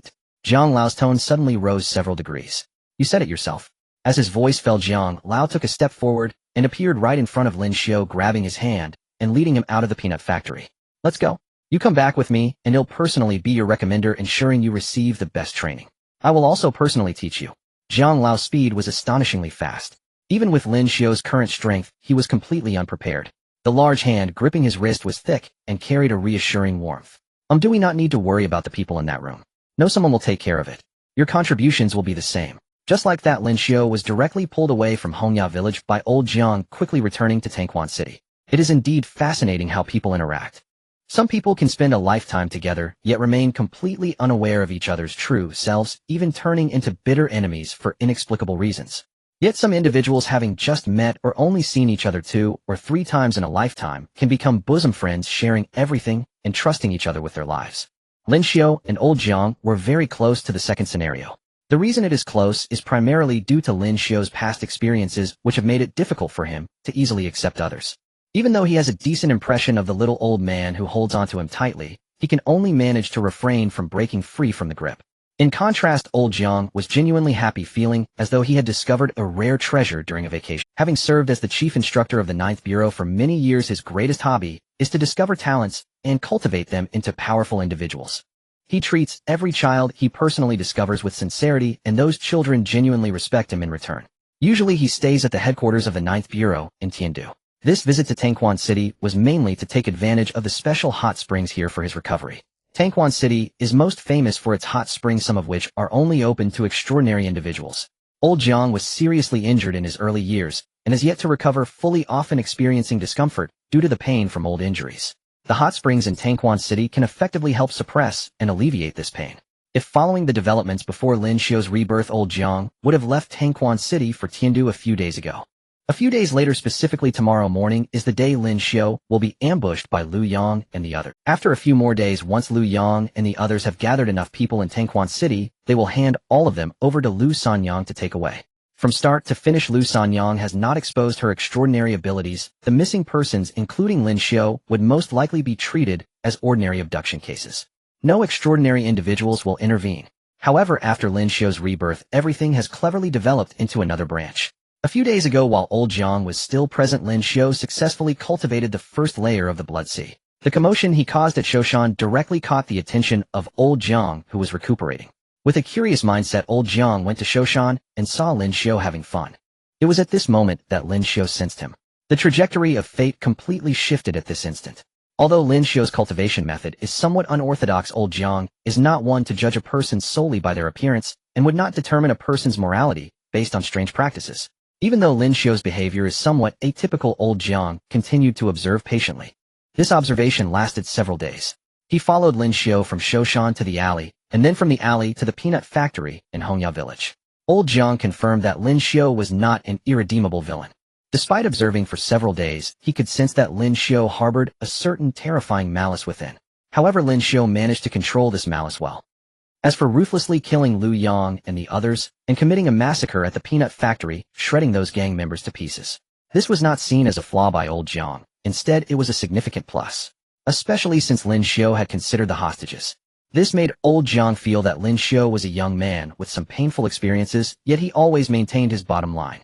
Not to mention Lin Xiu's talent moved him. In just a few days, he watched Lin Xiu's power increase at an astonishing. Each increase in the blood-colored blades aura dazzled him. In just a few days, he had already sent people to investigate Lin Xiu's background and learned that this young man was merely a lucky outsider entering the extraordinary world. Even so, without guidance or resources, relying solely on his own efforts, he could still become stronger at such an incredible pace. Old Jiang began to anticipate just how astonishing this little fellow would become under his guidance. In a very short time, old Jiang brought Lin Xiu to a private hot spring rehabilitation center. The entire rehabilitation center occupies a vast area and is reasonably divided into independent small villa districts. Old Jiang's villa for recuperation is certainly the most luxurious one in this center. Standing in front of the villa, Lin Xiu looked around. The villas here are mostly unremarkable two-story buildings, but once old Jiang led him inside, he realized what it meant to have hidden treasures within. Despite being a low-level employee both before and after his rebirth, Lin Xiu had never seen such grandeur. Yet it didn't take seeing grand scenes, just observing the furniture and decor in the villa made it clear that every inch of space here is immensely valuable. Most importantly, Lin Xiu sensed that the spiritual energy and aura here were significantly denser than outside, interspersed with a soothing essence that alleviated pain. What a great place. Here the speed of expanding the blood pool during cultivation will definitely be much faster than outside, at least doubling it. This is just the public area of the villa. According to old Jiang, there is a special hot spring covered by a spiritual array beneath the villa which can provide excellent recovery and cultivation effects even for such powerful beings. In that case, cultivating in that hot spring will definitely be much stronger than in the living room. Lin Xiu's eyes sparkled. Joining the 9th Bureau was such a wise decision. Thinking this, he didn't even care what old Jiang, who had disappeared upon entering the villa, was doing. He simply crossed his legs and began to cultivate in the living room. Though it was just the excess from the special hot spring, Lin Xiu still prepared to experience what it felt like to cultivate at a faster pace than outside. Compared to the beginning, the blood-colored spiritual energy, now significantly thicker, began to flow within his body, enhancing his physique and meridians amidst extreme pain. More and more spiritual energy from heaven and earth was captured, refined, and devoured, and the blood pool, exceeding 9 zhang, began to expand at a faster rate. Everything seemed to follow a positive cycle. The larger the blood pool, the greater the enhancement it provided to his body and meridians, and the faster the rate of refining the spiritual energy. The more spiritual energy refined, the larger the blood pool would grow. In a short time, the blood pool within Lin Xiu's blood spirit seed was already making a push towards 10 zhang. All of this was witnessed by old Jiang. Wow, what kind of little monster have I discovered? Upon entering the village, Jiang Lao instructed Lin Xiu to wait in the living room for a moment. Since he had decided to let Lin Xiu join the 9th Bureau, the decisive Jiang Lao was not going to delay. He left the living room to go to his bedroom, retrieving the contract specially prepared for recruiting talents. Jiang Lao, who valued talent as if it were his life, always kept some of these contracts at hand to quickly secure suitable geniuses when discovered. He never expected that during the brief moment it took him to fetch the contract Lin Xiu would have accomplished something. Noticing the fluctuations of spiritual aura coming from the living room, Jiang Lao hurried back with the contract only to see Lin Xiu rapidly growing stronger. His eyes involuntarily widened in astonishment. Hist! What talent! Having lived for so long, Jiang Lao had encountered countless geniuses. However, to witness Lin Xiu gaining strength at such an astonishing speed, in such a thin environment of heavenly spiritual aura, was utterly challenging his long-held worldview. Lin Xiu's performance led Jiang Lao to a newfound understanding of what it means to be a genius. What is a genius? It is one who consumes fewer resources and spends less time in cultivation, yet can ascend faster and possess even greater strength than non-geniuses. If given the same, or even more resources and comparable, or longer time, a true genius would undoubtedly display even more exaggerated results. What constitutes a false genius? It is one who consumes 10 times the resources, has the same, or even longer cultivation time as a non-genius, ascends at a similar, or even slower speed, and whose strength is only 10 times greater, or even less. This is not a genius, it is merely a normal performance after expending so many resources and time. Lin Xiu's current situation perfectly aligns with the former. This is not a violation of energy conservation. It is akin to the distinction between an ordinary person and a genius among mortals. Both being carbon-based life forms, they consume similar amounts of food daily, how some struggle with mathematics, while others can unravel the most cryptic mathematical conjectures. Though not entirely equivalent, the analogy holds to a large extent. During the moment Jiang Lao was lost in thought, Lin Xiu's aura had noticeably strengthened yet again. Within the blood spirit seed, the diameter of the blood pool had just breached the Tianzhong mark within that brief period. Yet this was still not Lin Xiu's limit. However, he did not continue, as he had already sensed Jiang Lao's presence. With a gentle exhalation, Lin Xiu stood up and turned to see Jiang Lao standing nearby, holding a bulging document folder. "Oh, Jiang Lao, is this for me?" Lin Xiu's tone was no longer as respectful as before. Jiang Lao was almost rolling his eyes to the heavens. What an unreasonable little brat. Wasn't he quite polite when we first met?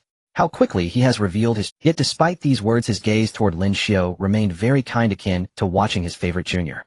"Here you go." Jiang Lao handed the document folder to Lin Xiu. With a clap, Lin Xiu casually accepted the folder and sat on the sofa to open and examine it. "Oh ho, is this an extraordinary version of a labor contract?" "Not quite. It is more of an introduction to the benefits and treatments for joining the 9th Bureau." Upon opening the document folder, the first thing that caught his eye were several, not overly thick booklets. They were simply titled "Important Notes for Official Employees of the 9th Bureau, Benefits for Official Employees of the 9th Bureau, Comprehensive Cultivation Knowledge," and so on. Additionally, the folder contained a flip-style blank ID card, a specially designed tablet about half a finger thick, and a paper that clearly differed in style from the others. "You don't need to look at those booklets. Everything is on the computer. The flip item is your identity card, which can be used as a special department ID when needed with the highest authority to directly mobilize the military.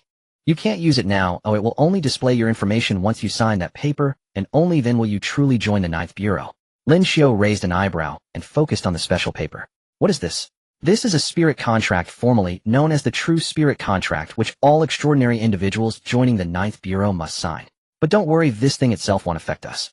It's more like an extraordinary version of a life activity monitor. Moreover, even after signing, it can be forcibly disconnected with one's own power. However, disconnecting means two possibilities: either the person has died, or they have betrayed the 9th Bureau. Aside from that, it's just a rather special piece of paper. So how do I sign?" Once again, Jiang Lao was originally worried that Lin Xiu might overthink, fearing it was some form of remote surveillance or direct control over life. He had rambled on with explanations. Yet, the young man was completely unconcerned. "Just drop a drop of blood, or input a trace of spiritual energy with your true spirit's aura." As soon as he finished speaking, he saw Lin Xiu extend his hand, a large gash opening on his palm, and blood dripped onto the spirit contract, as if it were free. "That's enough. Too much." Jiang Lao hurriedly stepped forward to stop Lin Xiu. Lin Xiu complied, and the cut on his hand healed completely in an instant. Jiang Lao's outstretched hand froze momentarily before he casually retracted it and stroked his beard. Ha, your recovery ability is truly— Jiang Lao's embarrassment was genuine, and his admiration was real. During the battle with Lu Sanyang, he had noticed Lin Xiu's terrifying self-healing ability, capable of regrowing severed limbs in just a few breaths. It was hard to imagine just how outrageous the limits of this little fellow's self-healing ability truly were. Shortly after the blood dripped, Lin Xiu's information appeared on the identity card, including a handsome passport-sized photo. Name: Lin Xiu. Gender: male. Realm: Awakening Spirit. Unit: Extraordinary Affairs Management Bureau of Beichin Star, Beichin Country. Besides that, there were still some blank areas on the ID card without any content. Those would be updated after he reported to the 9th Bureau, and was assigned a specific position. How handsome. Lin Xiu was very pleased with his photo. Regarding Lin Xiu's self-love, Jiang Lao nodded in agreement. Indeed handsome, right? Hee. Jiang Lao's beard twitched slightly. Alright, you little brat, stop being vain. Come with me, and let me show you the true benefits of this place. Lin Xiu sprang up in a flash, following the leader's arrangement. How would a mischievous little monkey? The special grade hot spring beneath the villa is not simply accessible by turning and descending a staircase. In fact, this hot spring, known for its healing, soothing, and even calming properties, is located dozens of meters deep underground. The rich aura of heaven and earth is merely a byproduct of the existence of the special grade hot spring. Lin Xiu followed Elder Jiang into the elevator and directly pressed the button indicating downward. Indeed, this small two-story building without a basement has an elevator specifically designed to access the special grade hot spring deep underground. The other villas in the sanatorium share this structure. After verifying their identities, the elevator began to operate. Lin Xiu could distinctly feel that the position he occupied was rapidly descending, with the concentration of the aura of heaven and earth in the elevator inversely proportional to his descent. This made him increasingly curious about what the hot spring shrouded in spiritual formations truly looked like. Soon the elevator came to a halt. Upon the elevator doors opening, what greeted his eyes was not the modern architectural scene he had imagined. There was no tech-savvy elevator hall, nor any trace of modern decoration. The interior and exterior of the elevator imparted a wondrous sense of disconnection. Before him outside the elevator was a corridor made of bluish-gray bricks intricately carved with numerous mysterious patterns that were both impressive and bewildering. As he followed Elder Jiang out of the elevator, Lin Xiu curiously examined the carvings along the corridor and took a closer look at the wave-like lamps embedded in the stone walls. TSK, what a wonderful thing. Can you understand it? I can't understand. How do you know it's wonderful if you can't understand it? It's precisely because I can't understand it that I think it's wonderful. Lin Xiu's brazen demeanor of being illiterate left Elder Jiang at a loss for words. In the end, he could only nod. Indeed, it is a wonderful thing. I told you so. Elder Jiang suddenly felt that from now on he only needed to marvel at and appreciate this little rascal's talent. It would be best not to talk to him on a regular basis. What an astonishing genius. How did he end up with such a mouth? Although Elder Jiang did not verbalize this, his gaze made Lin Xiu inexplicably feel a hint of impoliteness. Elder Jiang, are you cursing me in your heart? Little brat, do I need to keep it in my heart to curse you, eh? That makes sense. Lin Xiu happily accepted this notion.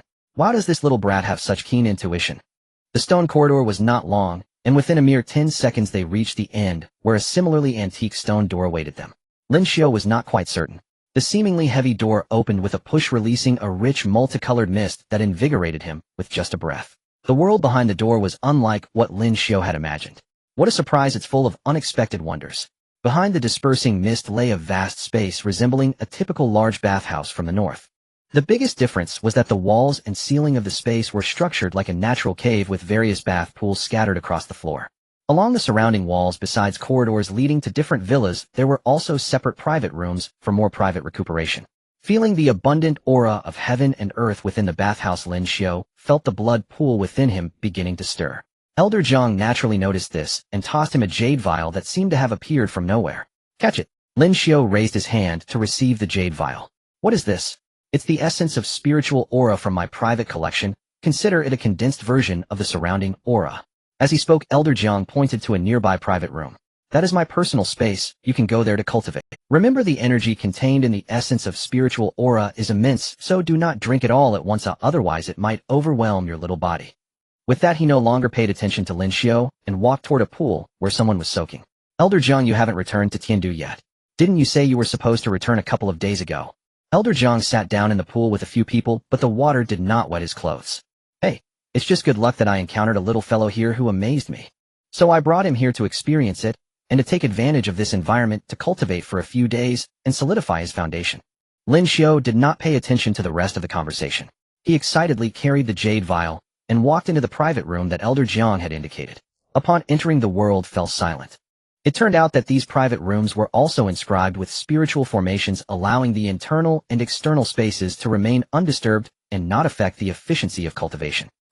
Not bad, not bad. Quite to my liking. Satisfied, Lin Xiu sat cross-legged on the circular stone couch in the center of the room.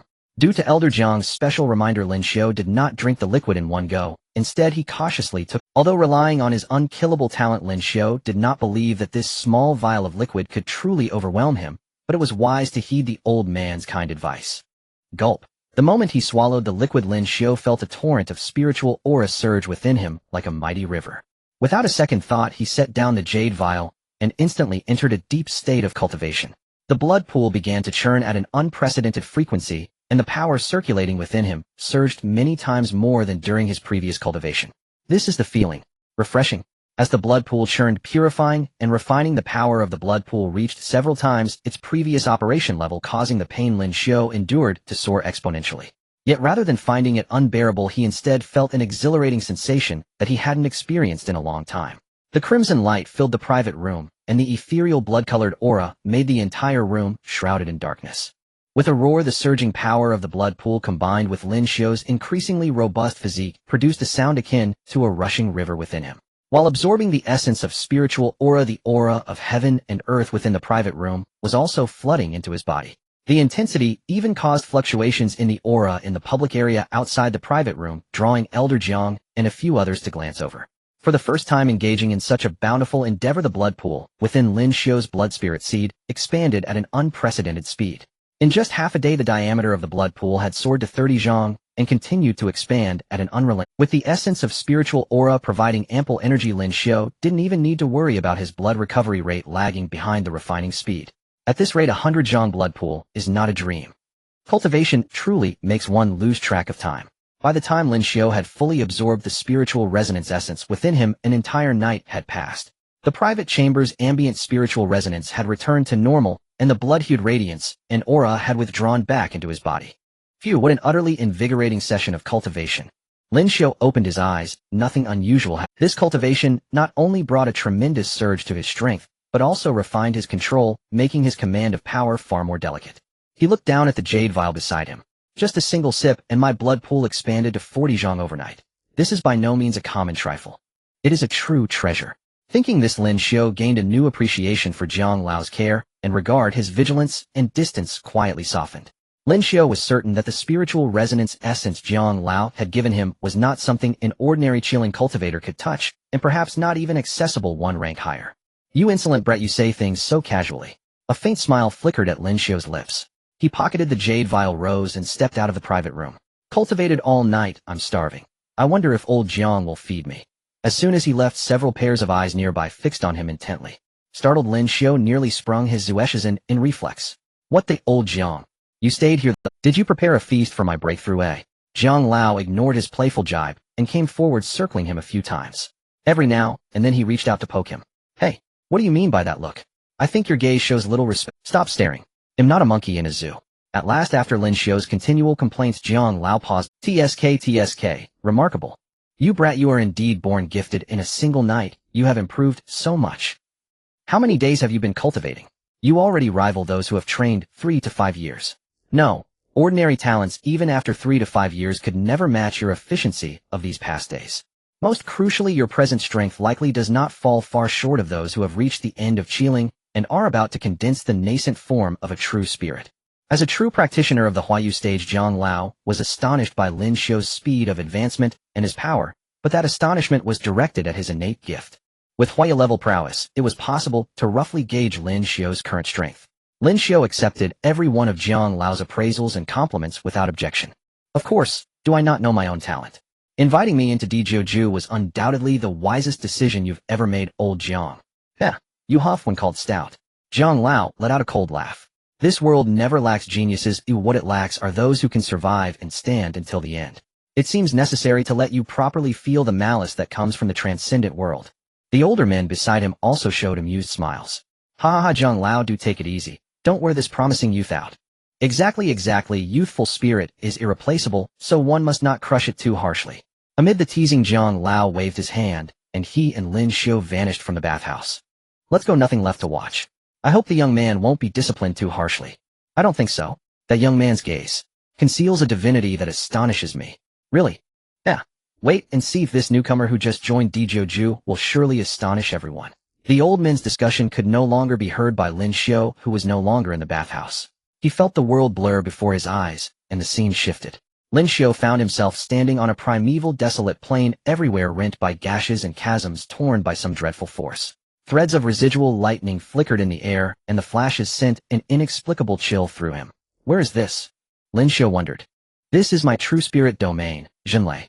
A true spirit domain represents the greatest metamorphosis that sets it apart from the earlier realms. It is the inevitable path to grow stronger and even to create a spiritual world. Lin Xiu followed the voice and saw Zhang Lao standing before a nearby abyss. True spirit. Domain, he murmured to himself. Then why does your domain look so? Woe begone. You little brat, you always pick the wrong thing to mention. Zhang Lao's face darkened. Never mind what my domain looks like. It'll broaden your horizons. Alohum rose. As the words fell, Lin Xiu watched a colossal form over 100 zhang in size condense from the void, with Zhang Lao standing before it. When he saw the creature's true countenance, his expression turned even stranger. It was astonishingly an old yellow ox. Aside from its immense scale, the only difference was the purple patterns carved into the ox's hide. Is this your true spirit? It does in a way suit your diligent, earnest nature. Hearing Lin Xiu's remark, Zhang Lao's face darkened until it nearly turned purple. Moo! The old ox let out a bellow and storm clouds instantly gathered above the domain. With a muffled thunder, a bolt of purple light cleaved down from the clouds, its target the unprepared Lin Xiu on the ground. What the hell? Old Jiang. That's dishonorable. Damn you. Boom. The purple lightning poured like a celestial river and instantly engulfed Lin Xiu. Though thunder roared, Zhang Lao suddenly found the world strangely peaceful and harmonious. This is, since you have no courtesy on your tongue, I'm teaching you to respect elders and cherish the young. Yet in that instant, Zhang Lao's smile faded as he stared in astonishment at the heart of the purple lightning. Elder. SS. I don't like hearing that. I do. SS. Respect you, but you, SS, have hardly been kind to the young. Amid that pouring purple torrent, the blood hue flared and gradually gained a sliver of breathing space. At its center, Lin Xiu was half kneeling on the ground. Dozens of blood-colored blade lights swirled around his body like a river of crimson, like a ravenous blood dragon choosing whom to devour. If I choose a class now, can I change it later? Han Xiao asked. You are currently switching to an apprentice class, Xiaomei replied. After reaching level 10, you can transfer. That purple torrent was merely a casual strike from him, and he had intentionally restrained even more of its power. Yet it was still a blow belonging to the true person of transformation. Not to mention Lin Xiu, who was merely at the spirit awakening stage. Even someone at the higher condensation stage wouldn't dare to guarantee they could withstand such a strike. Lin Xiu not only received it, but was also attempting to push it back with his own strength. Good. Elder Jiang exclaimed in delight, yet his actions showed no mercy. With a thought, the towering old yellow cow began to move. With its massive size, it took just a step or two to reach the purple lightning, raising a front hoof to stomp down on the crimson center of the lightning. Elder Jiang, are you playing with fire? At a height of 100 zhang, which is about 333 meters, how large do you think the front hoof of a cow over 300 meters would be? At that moment in Lin Xiu's eyes, that descending hoof was no different from a celestial shadow blocking out the sun. Rise! Lin Xiu raised his right hand, bringing his index and middle fingers together, struggling to lift them upwards. In an instant, dozens of crimson blade lights shot up into the sky, heading straight for that hoof. To accomplish this, Lin Xiu even had no strength left to maintain the surrounding crimson glow. As the crimson glow dissipated, the purple lightning poured down upon him. Although Elder Jiang was unaware of his immortal talent, he understood that Lin Xiu's self-healing ability was exceptionally powerful. This is precisely why he dared to train Lin Xiu like this. Moreover, during their previous conversation in the elevator, Lin Xiu had requested Elder Jiang to do so. If it were someone else, Elder Jiang wouldn't dare to act this way. After all, a single misstep could send a person to the hospital for 3 to 5 months. Lin Xiu could distinctly feel the lightning that struck him, tearing through his skin and scorching his flesh, even affecting his bones. But he didn't care, he even found pleasure in it. No matter how severe the injuries, with his terrifyingly incomprehensible recovery ability, all wounds would heal within mere seconds. Before his cultivation, recovering from such lightning burns would take a considerable amount of time. This shows that becoming a cultivator has further enhanced his immortal talent. At the same time, dozens of crimson blade lights collided with the descending hoof. Clang, clang, clang. Although they were all energy constructs, the clash between the blade lights and the hoof produced a metallic ringing sound. All the crimson blade lights shattered upon contact, yet the subsequent blade lights were continuously conjured by Lin Xiu. The dense collisions even caused the hoof to pause for a brief moment. Now's the time. With the hoof shielding him, the onslaught of purple lightning weakened slightly, just enough to allow him to have the energy to escape this area. Blood explosion. Another self-created skill, gaining a temporary surge of power by burning the energy in his blood pool. The key point was that the aftereffects of this type of skill were ineffective against Lin Xiu, who possessed immortal talent. Crimson flames spilled from Lin Xiu's eyes, and his aura surged dramatically in an instant. Whoosh! He became like a bolt of crimson lightning, breaking free from the purple lightning's grasp in just a few steps. But he did not stop. He turned and stomped the ground using the powerful recoil to shoot over 100 meters in a breath. The crimson blade lights condensed once more, drawing countless elegant trails in the heavens and earth. The further refined crimson blade lights under Lin Xiu's control struck towards Elder Jiang, who was no longer far from him, like moths to a flame. Excellent. Elder Jiang could barely remember how many times he had praised Lin Xiu within this short span. Lin Xiu was like an inexhaustible treasure. Every time one thought he had shown enough brilliance, he would always bring forth an even more stunning display. Thus, with a gentle smile, Elder Jiang extended one of his hands. Purple spiritual energy gathered, transforming into a massive spear over 3 meters long. Blocking, thrusting, lifting, sweeping. Without any unnecessary movements, all the crimson blade lights aimed at him were deflected one by one, with none able to touch him. He didn't even counterattack, merely defending against Lin Xiu's onslaught, slowly advancing towards him at a Little brat, you have indeed amazed this old man, but you have still been in cultivation for too short a time. But that's fine. With this talent, everything else can be mastered under my training. Now, get down for me. As soon as the words fell, Elder Jiang suddenly thrust the spear, as if countless spears were striking out simultaneously, instantly shattering all the crimson blade lights. Then, before Lin Xiu could gather more energy, a horizontal sweep sent him flying directly towards the front hoof that old yellow cow had lifted again. What a crafty old fox. Bang! Lin Xiu could only curse under his breath as he was directly stomped into the ground by that hoof. As old yellow cow vanished, a massive pit appeared with Lin Xiu's figure lying right in the center of it. He had no external injuries, but internally, he had been trampled to the point of suffering severe damage, with numerous bones likely broken. However, what would be critical wounds for others, even life-threatening, was something Lin Xiu couldn't even raise, and with the abundant power from the blood pool as support, his immortal talent's manifestation became even more exaggerated. By the time Elder Jiang leisurely walked towards the pit, Lin Xiu's injuries had already healed significantly. By the time he stood up and jumped out of the pit, all his injuries had completely healed. Except for his clothes being ruined, his condition was virtually indistinguishable from before the battle. Worrying, Elder Jiang carefully checked him again, confirming that he was truly fine, and he patted Lin Xiu's shoulder. Little brat, your recovery ability is truly exaggerated to the extreme. Lin Xiu grinned, revealing a set of 8 perfect white teeth. I think it's alright. Just so-so. Instead, it's your strength, old man, that truly opened my eyes. Except for that old yellow cow's appearance being a bit plain, whether it's the realm lightning or your back-to-basic spear techniques, they are all astonishing. Upon hearing the first sentence, Elder Jiang's face showed a proud expression. However, immediately after hearing Lin Xiu's evaluation of his true spirit, his face darkened in an instant. But after hearing the latter, he burst into hearty laughter. In just a few seconds, Lin Xiu witnessed how swiftly a person's emotions could shift. When Lin Xiu and Elder Jiang reappeared, the two had already returned to the villa on the ground. This seemingly teleportation-like method is also one of the techniques derived from the true spirit domain. However, the requirements for domain controllers are quite high, and it is a high-level operation not everyone at the transformation realm can perform. It's akin to how not every transformation realm cultivator can be honored as a true person. Upon returning to the villa, Elder Jiang arranged Lin Xiu's usual resting room and had the caretaker of the sanatorium prepare all the necessities for his stay. Lin Xiu quickly changed out of his worn-out clothes as soon as he returned to the villa. Naturally, the new clothes were also arranged by Elder Jiang. From this point, although the two had officially known each other for less than a day, Elder Jiang had already taken Lin Xiu as a very close junior. After a flurry of activities, it was already noon. Lin Xiu, who had been clamoring for food, finally got to enjoy the exceptionally lavish lunch prepared by the sanatorium.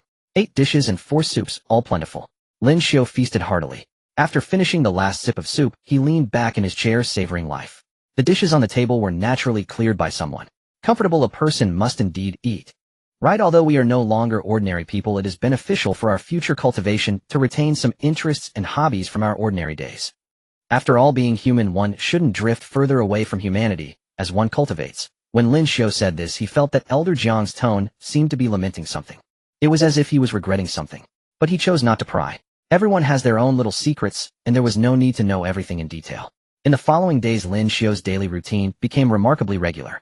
A lavish breakfast at 8 in the morning, followed by studying extraordinary knowledge with Elder Jiang or watching things on his tablet.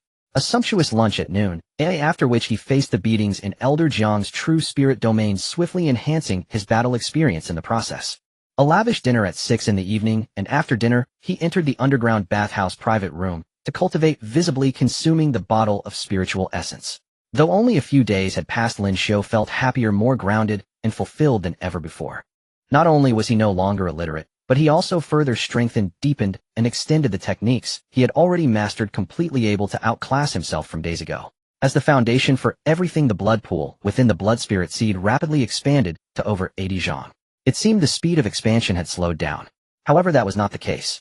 One must understand the larger the blood pool, the more exaggerated the improvement gained from each zhang of expansion, thus the time required naturally lengthened. Moreover, this slowdown was merely relative to Lin Xiu's initial cultivation speed.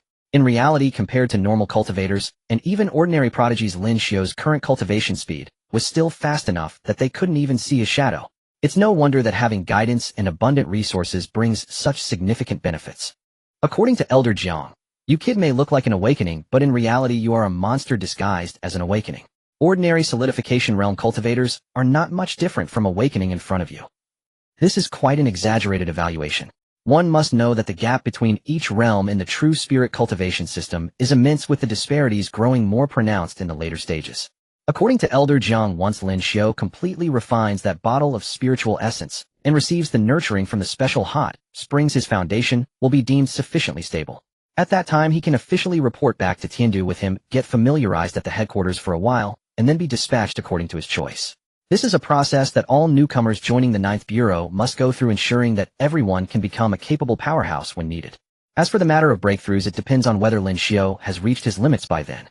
Under conditions, any cultivator would naturally choose to push themselves to the limit at each realm before break. However, due to differences in talent, constitution, and opportunity, each cultivator's limits vary. Where lies, to be honest, Elder Jiang is uncertain now.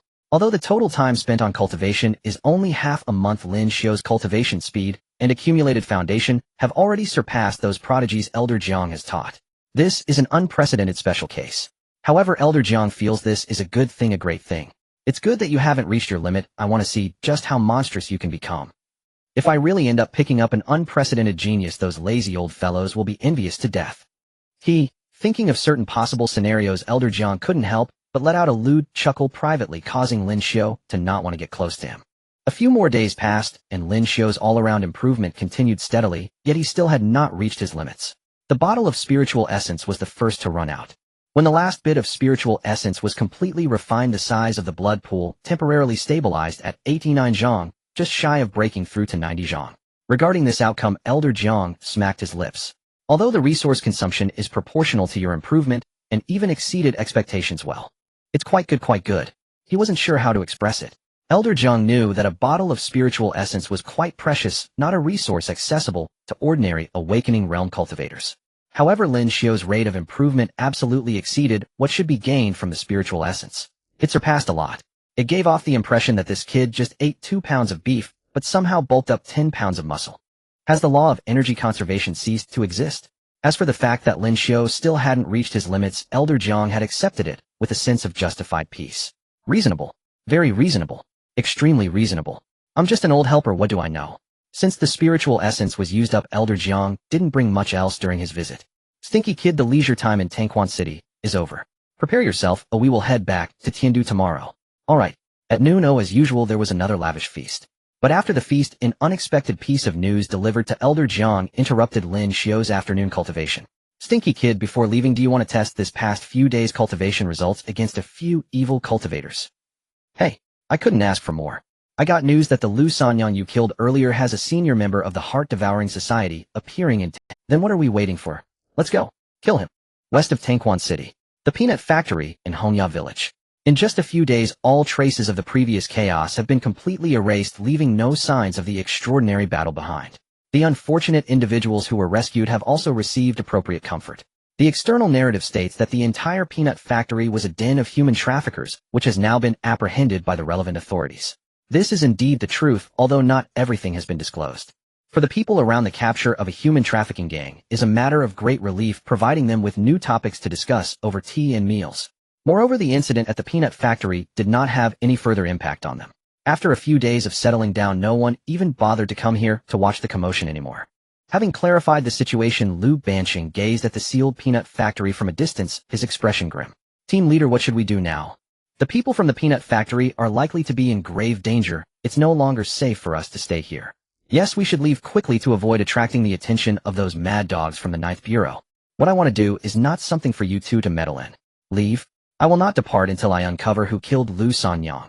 As Lu Sanyang's brother, the two siblings have a special method to confirm each other's life and death. Lu Banqing has already confirmed that his sister is dead, and she died in that distant peanut factory. He will not rest until he finds the killer. Lost in thoughts of revenge, Lu Banqing along with his two subordinates remained unaware that two pairs of eyes were observing them from further away. It was Lin Xiu and Elder Jiang who arrived after receiving the news to clean up the garbage. That slender-eyed, cold-spirited man called Lu Banqing is the brother of the Lu Sanyang you killed, and he is a high-ranking operative of the Heart-Devouring Society. His strength is at the peak of the Qi awakening stage, just one step away from fully condensing the true spirit's embryonic form for advancement. According to intelligence from the 9th Bureau, most high-ranking operatives of the Heart-Devouring Society possess similar strength as him. As for the two next to him, they are also operatives of the Heart-Devouring Society, like Lu Sanyang, and there is no need to elaborate further. According to reports from the Bureau, Lu Banqing was previously active in the south, and he came to Tangquan City knowing that Lu Sanyang was in trouble. Elder Jiang briefly explained Lu Banqing's information to Lin Xiu. Haha, sibling bonds are truly deep. Since their relationship is so strong, it's really inappropriate for only the brother to live. It's better to let them accompany each other on their journey. Lin Xiu did not intend to act directly here, since it was daytime, and there were passers-by around. Old Jiang, it's up to you now. If you need this old man's help, can't you say something nice? Despite his gruff words, Elder Jiang agreed with Lin Xiu's idea of not involving ordinary people. With a thought, the thunder domain unfolded, enveloping the duo and the distant Lu Banqing entirely. The passers-by nearby felt a blur in their vision, as if something had suddenly vanished from their surroundings. Yet they quickly cast aside their confusion. Compared to the bewilderment of the bystanders, Lu Banqing and his two companions forcibly moved into the domain were already terrified. They too experienced a blur, and suddenly the surroundings transformed into a vast, primitive, and desolate land. The oppressive atmosphere, the scars on the ground, and the flickering lightning among countless fissures all instilled a nearly suffocating panic in the three. Though he had not experienced it firsthand, Lu Banqing could roughly guess their predicament. What's going on? Is this the true spirit domain? Is there a mistake? I'm just a high-ranking lackey of the Heart-Devouring Society. What merit do I have? Even the leader doesn't deserve such attention. After a moment of oppressive panic, the three finally saw Lin Xiu and Elder Jiang watching them from afar. Cold sweat trickled down their foreheads. They knew that they were likely done for. You three, if you can withstand 3 minutes in my hands, I will let you leave alive. For the three who had already lost hope, Lin Xiu's words were like gospel from heaven.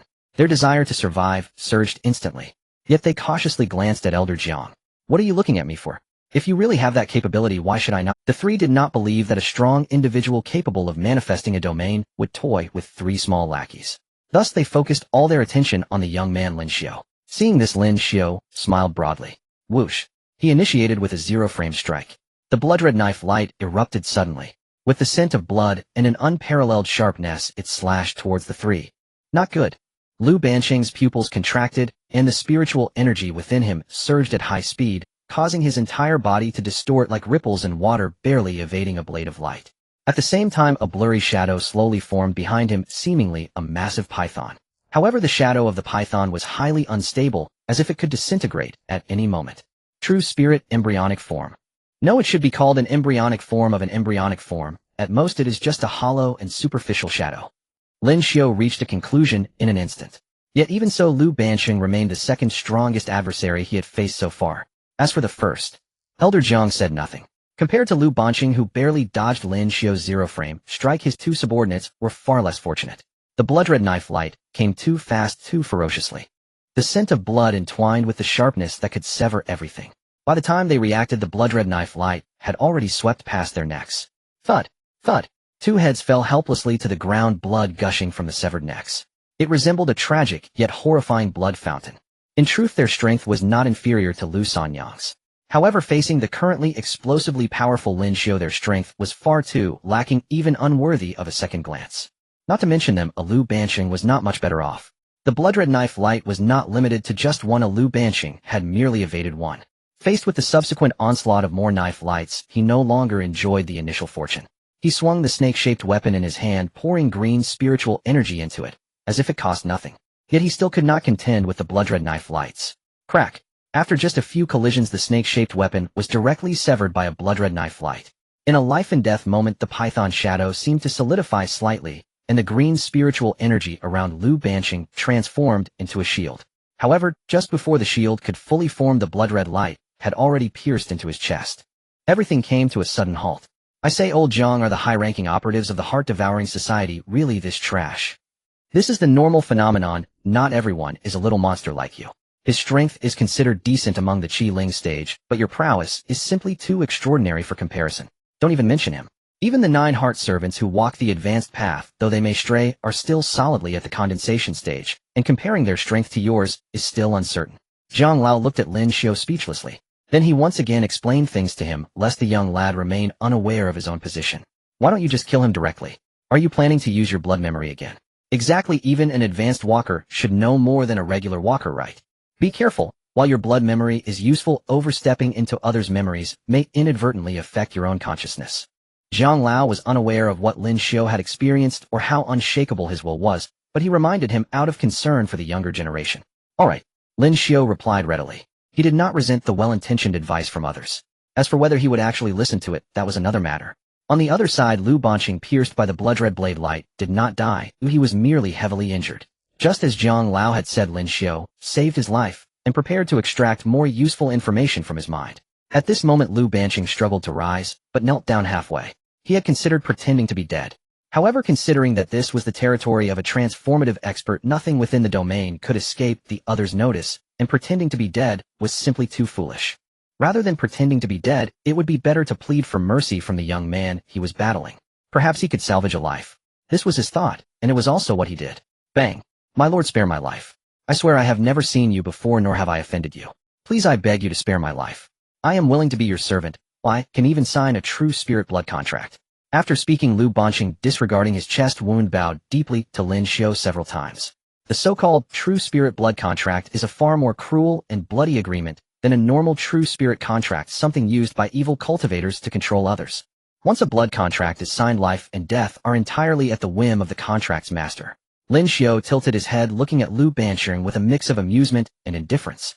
He did not currently have knowledge regarding blood contracts, but he could roughly guess what the other meant by a true spirit blood contract. However, he had no intention of using it. Allowing him to live now was merely treating him as a disposable human information relay. Tap, tap, tap. The light footsteps sounded to Lu Banqing louder than any sound in the domain. Each step struck at his heart.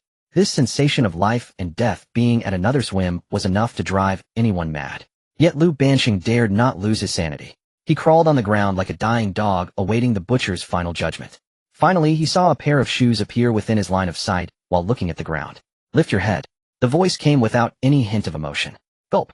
Lu Banqing swallowed nervously and cautiously lifted his head to look at the owner of the shoes. Under the heavens, those eyes with blood-red flames emanated an oppressive aura, both sinister and playful, yet tinged with a chilling indifference.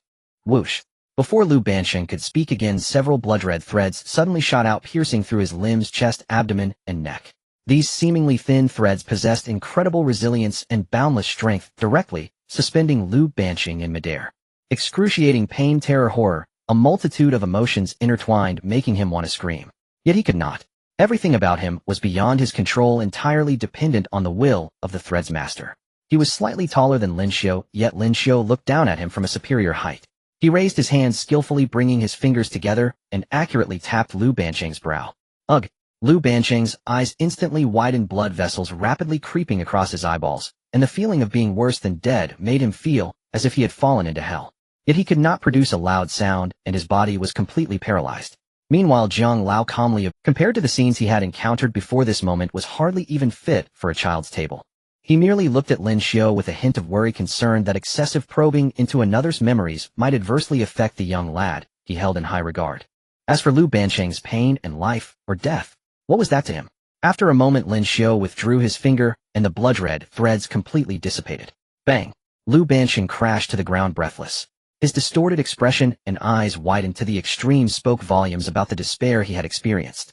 So did you obtain the information you wanted? Zhang Lao stepped forward and patted Lin Xiu on the shoulder.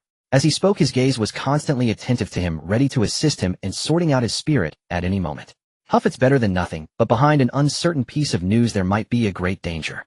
Zhang Lao's brow furrowed slightly. Though the Heart-Devouring Society cannot be considered a large organization, it is still a cult affiliated with the Ninth Bureau. Its operations are usually secretive, and the higher-ups use a single-line contact method, making it difficult to eradicate everyone at once. He had narrowly escaped the last purge and established the Heart-Devouring Society in the following years. Strictly speaking, this organization does possess the capability to create some disturbances, but to achieve great. He had narrowly escaped the last purge and established the heart-devouring society in the following years. Strictly speaking, this organization does possess the capability to create some disturbances, but to achieve great matters. It is not that Jiang Lao looks down on him. Well, Jiang Lao does look down on him. All thoughts fleeting, Jiang Lao looked at Lin Xiu and spoke. I will have someone continue the investigation, and no matter what big danger they plan, we in the 9th Bureau have plenty of people to deal with it before it explodes. If you wish, perhaps you can also get involved at that time. Really? Thank you, Jiang Lao, you brat. I wonder what your standard for respecting your elders is. Why so strange? As he spoke, the blood essence of the three extraordinary beings had been completely refined by Lin Xiu, and Jiang Lao saw no issue with it. With a wave of his hand, the three mummies turned to ash, and the two returned to reality. They were still some distance from Hongya village at the recuperation center. I say, old man, how far can your domain teleport someone? The distance between the recuperation center and Hongya village is not short. It's an adult's matter, a children should not pry. When your strength reaches a certain level, you will naturally understand. Now go tidy up. What for? To set off early and return to Tiandu. So are we taking this to Tiandu? What else? I thought you would just use your domain and arrive at the destination in a flash. How, with such convenient conditions, why should I exert myself? You wouldn't even thank me. Who says that? Oh, would you say thank you? No way. The conversation fell flat again. Alright, enough chatter, let's hurry up.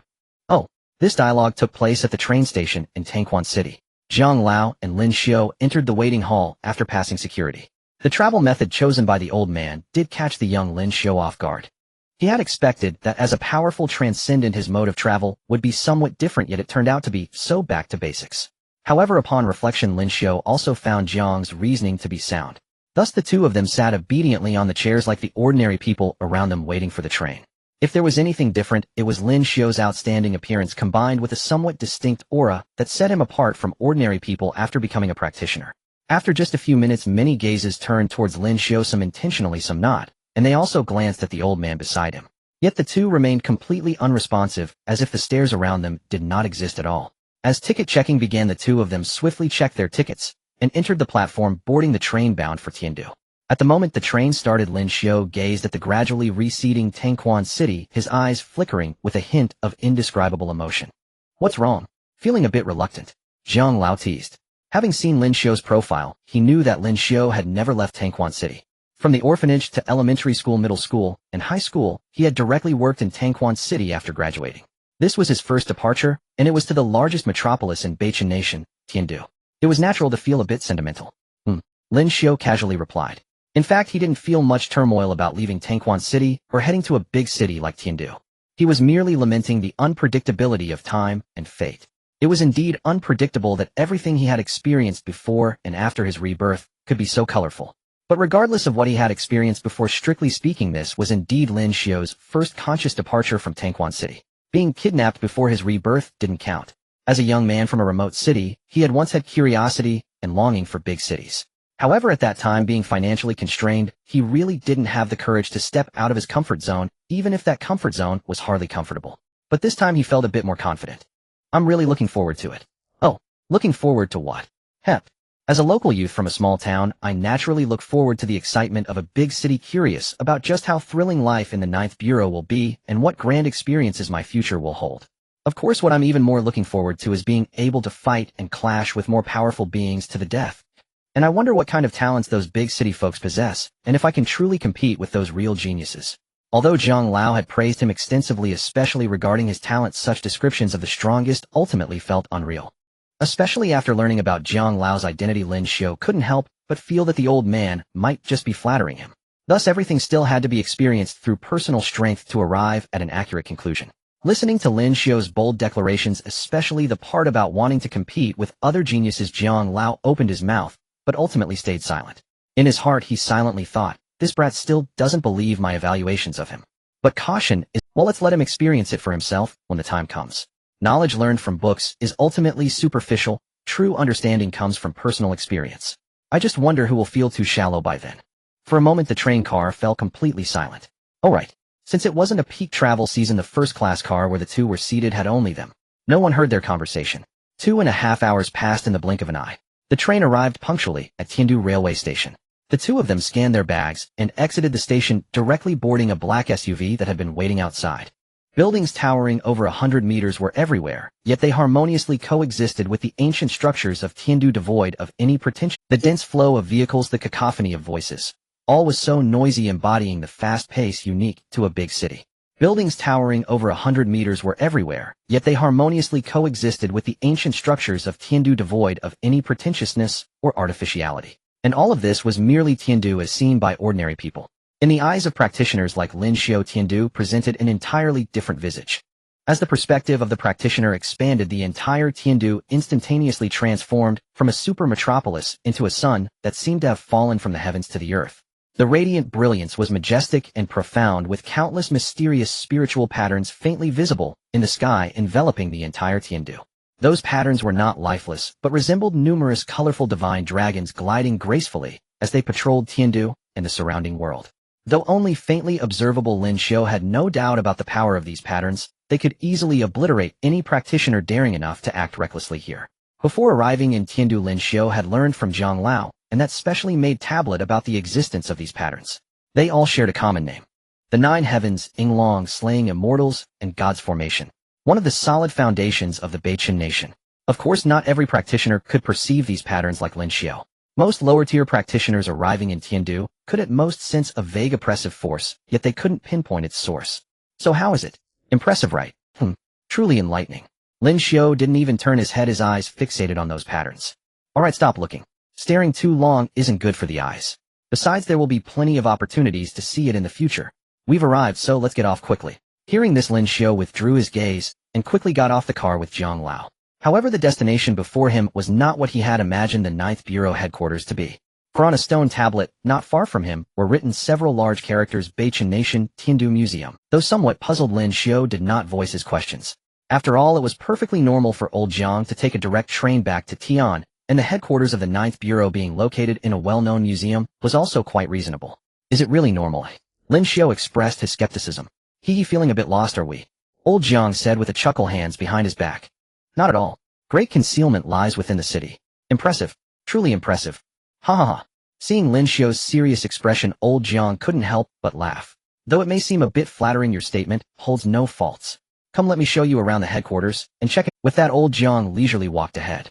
Lin Xiu noticed that old Jiang was not heading towards the museum's main entrance, but rather towards the restricted back area. As they walked, the two appeared like ordinary tourists strolling leisurely. When they reached the restricted sign, a subtle wave of spiritual energy swept over their bodies. This is the identity detection of the headquarters, encompassing various aspects such as a person's physical body, spiritual essence, and soul. Old Jiang explained, noticing Lin Xiu's tense posture and giving his shoulder a reassuring pat. Although you haven't checked in yet, you have already signed the spiritual contract, and your information has been recorded here at the headquarters. Relax now. Lin Xiu's body eased slightly. At this moment, the detection concluded. The tightly closed door slowly opened, and old Jiang beckoned Lin Xiu to step inside. A structure resembling an elevator had already been activated, waiting for the two to enter. Stepping onto the metallic floor, the door closed behind them. Buzz. The patterns on the ground faintly glowed. With a swish, the two figures vanished. In another identical elevator, the two suddenly appeared. This time, as the elevator doors opened, the outside world finally became lively. Beyond the elevator doors lay a hall with a ceiling height of at least 10 meters, covering a considerable area. The entire hall appeared fully enclosed, with the only entrance being the elevator through which the two had entered. There were many such elevators, and they were merely in one of them. Numerous people were moving about in the hall, and some took notice of old Jiang and Lin Xiu as they walked in. Old Jiang, you're back. Hello, old Jiang. Old Jiang. It was evident that everyone held great respect for old Jiang. However, many who were less familiar with him merely greeted him from a distance before moving on. In response to the greetings from those around him, old Jiang replied with a kind expression. Naturally, Lin Xiu also attracted a lot of attention while following beside him. As for what Lin Xiu was doing, he was greeting back. Whenever someone glanced at him after speaking to old Jiang, he would wave or smile back. Although those individuals did not know Lin Xiu, they all responded kindly. Navigating around the massive corporate wall, directly facing the elevator, they entered the third corridor from the right, which led to various unknown destinations. While walking, old Jiang provided Lin Xiu with on-the-spot education. These 9 corridors correspond to the 9 major branches of our bureau, and the one we are entering corresponds to the archives department. First, it'll take you to check in at the archives department, finish up the necessary paperwork, and then it'll take you to the training department for testing. This testing is divided into different categories primarily to preliminarily assess your overall capabilities, determining whether you need more training in the training department or if you can be assigned to a relevant position directly. I am the chief instructor of the training department, and the current head of the training department was trained by me. Old Jiang's tone was quite proud. Wow, that's impressive. I never expected that despite looking so unassuming, Old Jiang truly has some skills. Hearing the first sentence, Old Jiang became even prouder. However, the subsequent remark instantly darkened his expression. Really, I shouldn't have wasted my breath with you. My mistake, Old Jiang, please continue. Heh, call me Old Jiang when there's something, but when there's nothing it's Old Jiang head. You better understand this double standard, young man. Old Jiang shot him a glare, but continued, once the training department's testing concludes, I can take you to the logistics department to collect your items. At this point, Old Jiang fell silent. Collect items? What items? Why don't you continue speaking? It's not good to leave things half said. You need to change this habit. Looking at Lin Xiu's anxious expression for knowledge, Old Jiang felt he had regained some ground. Yet he still did not clarify for Lin Xiu, because they had arrived at the archives department hall. Old Jiang, you're back. A middle-aged man was already waiting there. The man appeared to be around 40 years old with a fair face, no beard, dressed in a long robe, holding a folding fan. He carried himself gracefully with a warm smile. After respectfully greeting Old Jiang, the middle-aged man immediately approached Lin Xiu enthusiastically. You must be Lin Xiu. I am Yin Wuji, the deputy director of the archives department. If you don't mind, just call me. Old Jiang informed us about your situation days ago, and I have been looking forward to your arrival. Now that I see you, you truly are the unparalleled genius. Old Jiang has praised your appearance is remarkable. Lin Xiu considered himself quite outgoing, yet he was still taken aback by this barrage of compliments. Watching Yin Wuji rattle off words, Lin Xiu felt that this guy was truly underappreciated in the archives department. At that moment, Old Jiang spoke up. All right, Xiao, Yin, you should tone it down a bit. Your mouth really does run wild. Why didn't you pursue a position in external affairs back then? Yin Wuji, a handsome man, scratched his head awkwardly like a simpleton. You know me well, when I get excited I can't stop talking. I'm just not suited for external affairs in that case. As he said this, he let out a slight sigh. If only you and the little Zong from external affairs could balance each other out a bit, it would be perfect. What can you say? Alright, stop the banter, and quickly finish up Lin Xiu's paperwork. I still need to take him for testing in the training department. Hey, what a coincidence. Today we happen to have a batch of young people from our bureau, and another batch of part-time employees from several factions, all scheduled for a unified test. Little Lin can join them. So what are you waiting for? Hurry up. Got it. Hearing Yin Wuji's words, Lin Xiu's eyes lit up. A test is great. What a stroke of luck to have such an opportunity to broaden my horizons right after checking into the 9th Bureau. This is a perfect chance to see the world through the test. Old Jiang had no idea what Lin Xiu was thinking. If he knew, he would probably feel pity for those worldly experiences. The true archive space is divided into many different realms, and what Lin Xiu and the others entered is a standard office. The entire office is approximately 200 square meters, styled in a rather artistic manner, adorned with various floral decorations and numerous impressive yet enigmatic artworks. Behind the office desk hangs a gigantic portrait of a tricolored parrot. The wild and natural artistic style gave Lin Xiu a new understanding of Yin Wuji. Alright, enough looking. That frizzy parrot is his true spirit, the frizzy parrot. Lin Xiu suddenly realized. Sitting in the office chair, Yin Wuji murmured, it's a tricolored parrot. What did you say? Nothing. Yin Wuji suddenly jolted and swiftly pulled out a large pile of items, then guided Lin Xiu to quickly complete each one. The entire process took only 10 minutes. When the impression imbued with blood-red spiritual energy remained on the last paper, everything was thoroughly completed. Alright, all the files are finished. Saying this, Yin Wuji stood up and extended a hand to Lin Xiu. Lin, welcome to the 9th Bureau once again. With other matters handled by Elder Jiang, I won't delay your time at the training center. In the future, when there's time, I'll treat you to authentic Tiandu cuisine. Then I'll hold you to that. Absolutely. After shaking hands with Yin Wuji, Lin Xiu directly followed Elder Jiang out of the archive. Watching Lin Xiu's figure completely disappear, Yin Wuji sat in his chair murmuring to himself, to be valued so highly by Elder Jiang. Lin, I wonder how far you will go. I truly look forward to it. After walking out of the corridor, Lin Xiu and the others immediately entered the 6th corridor on the right. This corridor corresponds to the training center, which is also my main arena. Got it, Old Jiang, let's hurry over. I'm looking forward to seeing the world. Lin Xiu wore an impatient expression, infuriating Elder Jiang to the point where he almost pulled him into the realm for a closer look. This corridor is somewhat similar to the one in the archive. After entering a certain distance, doors appear on both sides at regular intervals. Aside from the different inscriptions on the doors, all doors have the same style, which is excessively uniform with the overall corridor aesthetics. At the end of the corridor, unlike the archive, there is no hall, only 4 massive portals standing imposingly in front. The left door leads to the main class, and the right door is the testing area. Saying this, Elder Jiang directly pushed open the right door. In that moment, Lin Xiu felt as if he had teleported. He instantly transitioned from a modern corridor to an arena constructed of ancient-style bricks and metal. The style here is somewhat reminiscent of the gray-bricked corridor in Tangquan City, but it is larger, older, and the textures on the bricks and metal are more intricate. The noise from the door opening attracted the attention of many individuals warming up before the test inside. Dozens of eyes turned to look, some even emanating waves of spiritual energy, which would truly startle an ordinary person. But Lin Xiu, on the contrary, remained unfazed. He completely ignored those gazes and actively looked back at everyone. This glance sparked a hint of confusion in his mind. This scene, why does it feel a bit out of place? In Lin Xiu's perception, all the people in front of him should be at the Qi awakening stage, except for one burly man in an old-style military uniform from Beijing country. That should be the deputy instructor Yin Zheng, who is responsible for training newcomers as mentioned by Elder Jiang. This is the strange part. As a newcomer, the strength of those in front of him could not possibly exceed the Qi awakening stage, otherwise they wouldn't be newcomers. But isn't the 9th Bureau brimming with geniuses? Yet aside from Yin Zheng, the people before Lin Xiu gave him a feeling that was somewhat weak. How could they possibly match the title of geniuses? No, wait. Be cautious, perhaps some of these individuals are hiding their strength which I can't sense. One must never underestimate the foundation of the 9th Bureau. Lin Xiu was observing others. Naturally, others were also observing Lin Xiu. In their perception, Lin Xiu, who did not conceal his aura, was like a walking humanoid monster. Clearly, it was a non-malicious observation, yet it instilled in them an uncontrollable sense of horror. It was akin to a tiger suddenly appearing among a flock of sheep and gazing at them. Even if the tiger's gaze bore no malice, those sheep still felt a primal fear. Whether it was an illusion or not, the newcomers in the testing space could swear they caught a whiff of a bloody sweet scent. That was the maddening aura of a mountain of corpses and a sea of blood. It was also the scent of death. The atmosphere became somewhat quiet and awkward for a time. It was Elder Jiang who ultimately broke the silence. Little Yin, are we ready to test the newcomers? Just in time, let's include Lin Xiu as well to avoid having to test him. Elder Jiang's voice brought everyone back to their senses. Among the newcomers, some with relatively weaker strength and couldn't help but gasp, and their gazes towards Lin Xiu bore a hint of astonishment. The other newcomers performed slightly better, yet still held immense curiosity and apprehension towards Lin Xiu, who had suddenly appeared. We will follow your lead. Yin Zheng respectfully responded to Elder Jiang. Since you've returned, why don't you personally host this test? Forget it, you take over.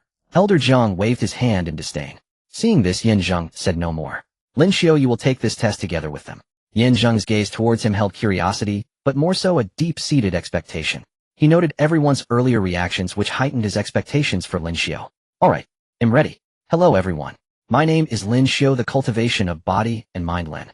For the upcoming test, please be kind to me. Lin Xiu's smile was radiant and his tone was sincere. Yet everyone present, including Elder Jiang, inexplicably felt a bit awkward. But they couldn't pinpoint exactly why it was awkward. Helpless, they could only temporarily suppress this feeling and nodded kindly at Lin Xiu. Seeing this, Yin Zheng stepped forward and addressed everyone. Since there are no issues, let's prepare to begin the test. Since Lin Xiu just arrived, he can first observe how the others are tested. As the words fell, a wave of spiritual energy rippled, and the entire testing space instantly transformed. The test officially begins. As the mysterious patterns around emitted a radiant glow, the testing space instantly expanded several folds.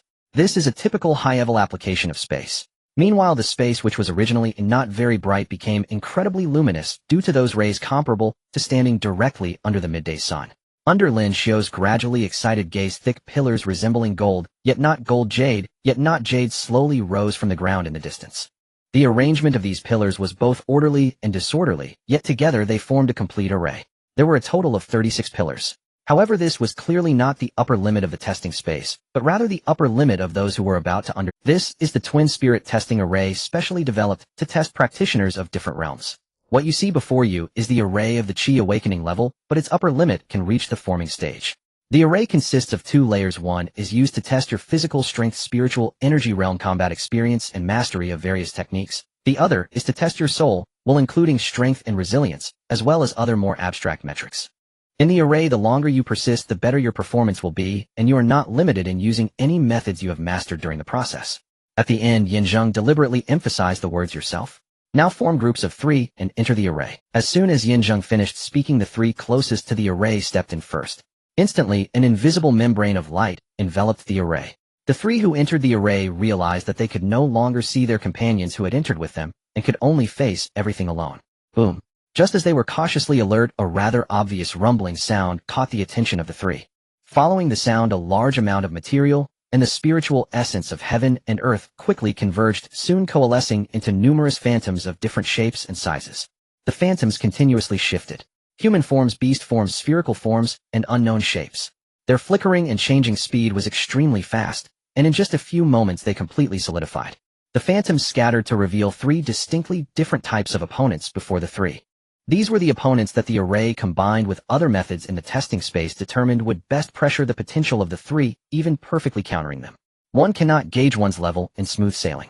To truly see a person's quality and potential, one must face the most uncomfortable, awkward, and even the most counterproductive situations. In such circumstances, those who meet the standards are the talents needed by the Ninth Bureau.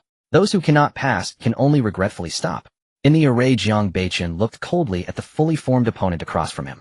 He appeared to be 8 feet tall, with sword-like brows and starry eyes, and even though he wore the light blue uniform of an unofficial member of the Ninth Bureau, it could not conceal the inherent aura he exuded. Even that uniform seemed to carry a hint of nobility. As a member of Kunlun Tiank, taking a part-time role in the Ninth Bureau was not only his master's request, but also something he had long desired to do. My future is destined not to stop at the mysteries. Joining the Ninth Bureau is the best choice. This was what he said to his master, who fully agreed with him. So this is my opponent. Also the final test before I officially join the Ninth Bureau. Jiang Beichen held a long sword without a sheath, its blade devoid of shine. Before him were two opponents, one soft and one hard. The soft one was a humanoid liquid puppet formed from unknown liquid and the spiritual essence of heaven and earth, its watery body constrained by shimmering patterns. The hard one was a heavy humanoid metal puppet formed from unknown metal, appearing extremely solid. Jiang Beichen understood his situation and knew that the two puppets before him would indeed be challenging. But what of it? What I want to do, I will definitely succeed. With that, he lightly shook the long sword in his hand and took the initiative to attack the two puppets. With a direct thrust, the long sword exuded an overwhelming sense of weight, as if a meteor streaked across the sky, determined to smash anyone who stood in its way. The deep blue spiritual energy seemed almost tangible, adding an air of mystery to the long sword. Jiang Beichen's target was the metal puppet. However, the water puppet suddenly darted out from the side unflinchingly, meeting the long sword head. Jiang Beichen frowned. He saw that the part of the water puppet facing the long sword actively opened a small gap, allowing the power contained within the sword to bypass it entirely.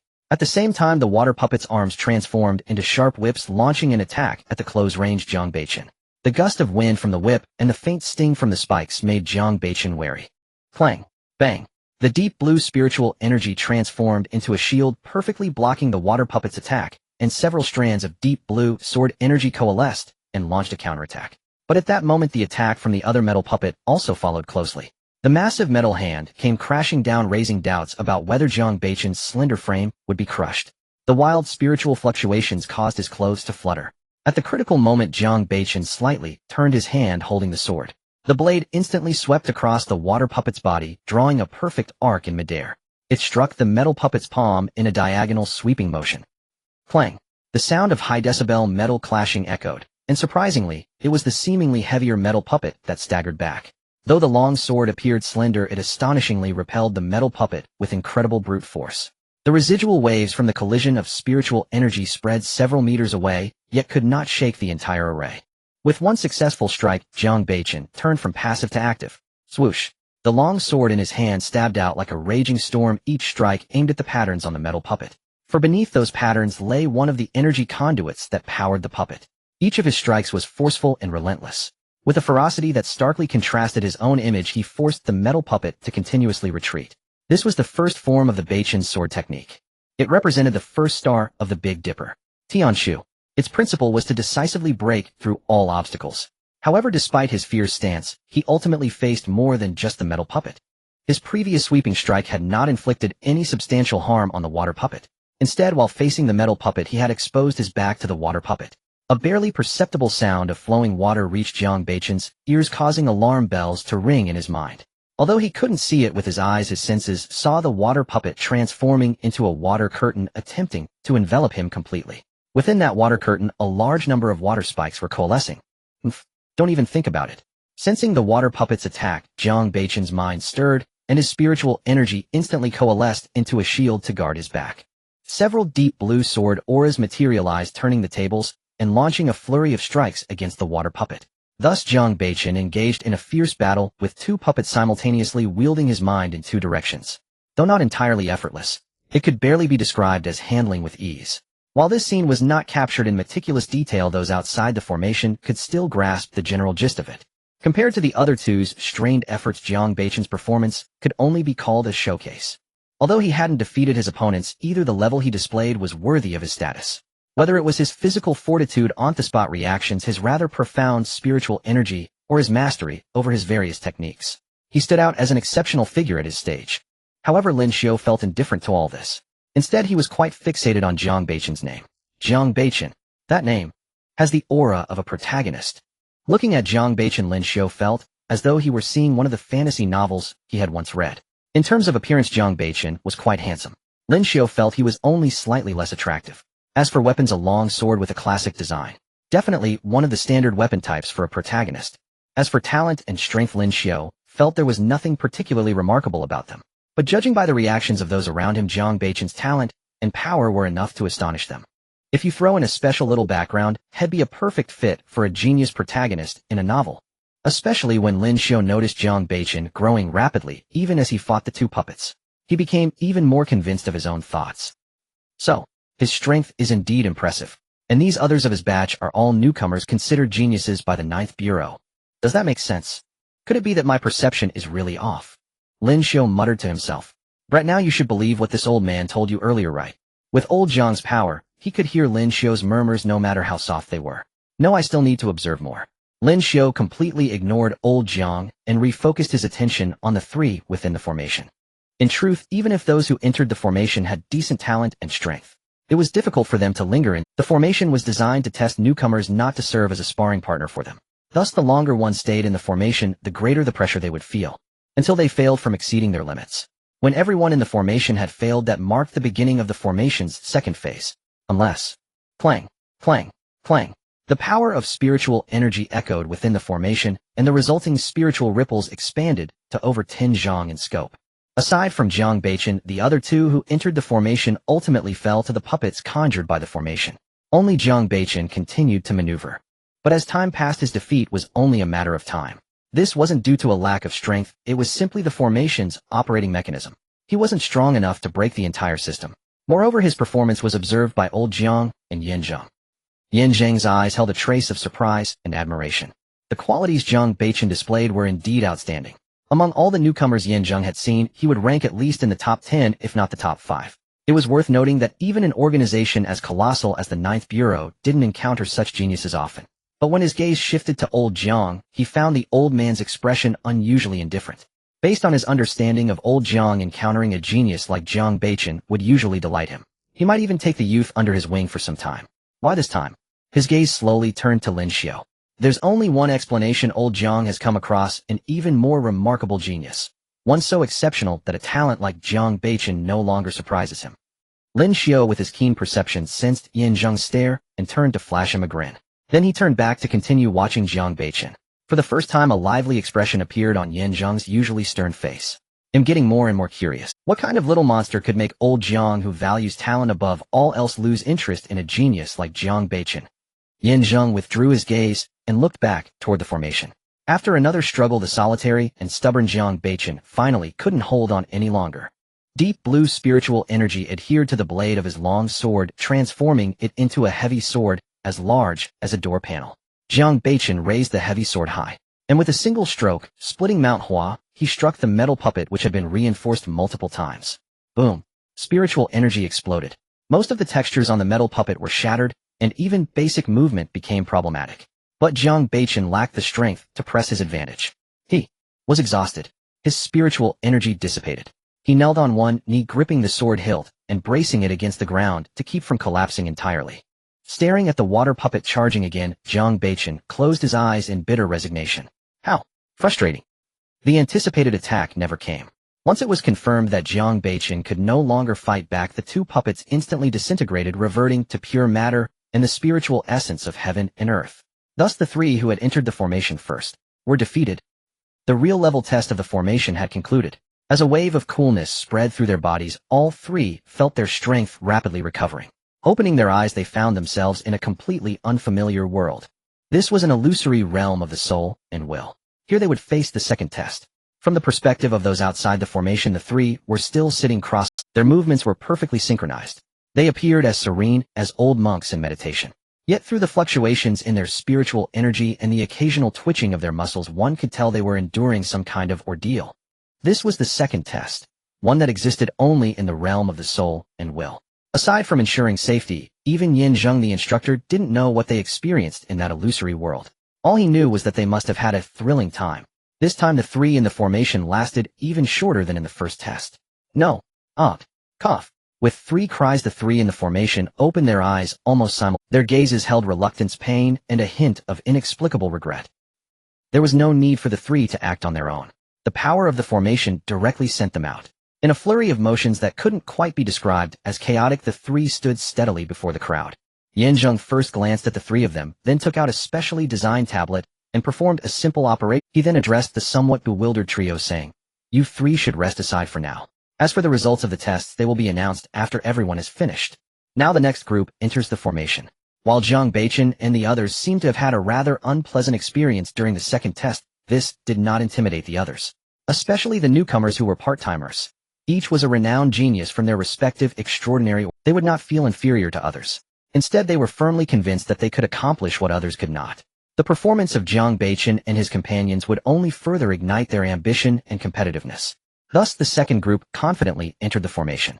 After witnessing the first round, the others no longer concentrated all their attention on the tests of others. Whispers began to emerge. Except for Lin Xiu, everyone had already crossed paths before today, with some even having developed decent friendships.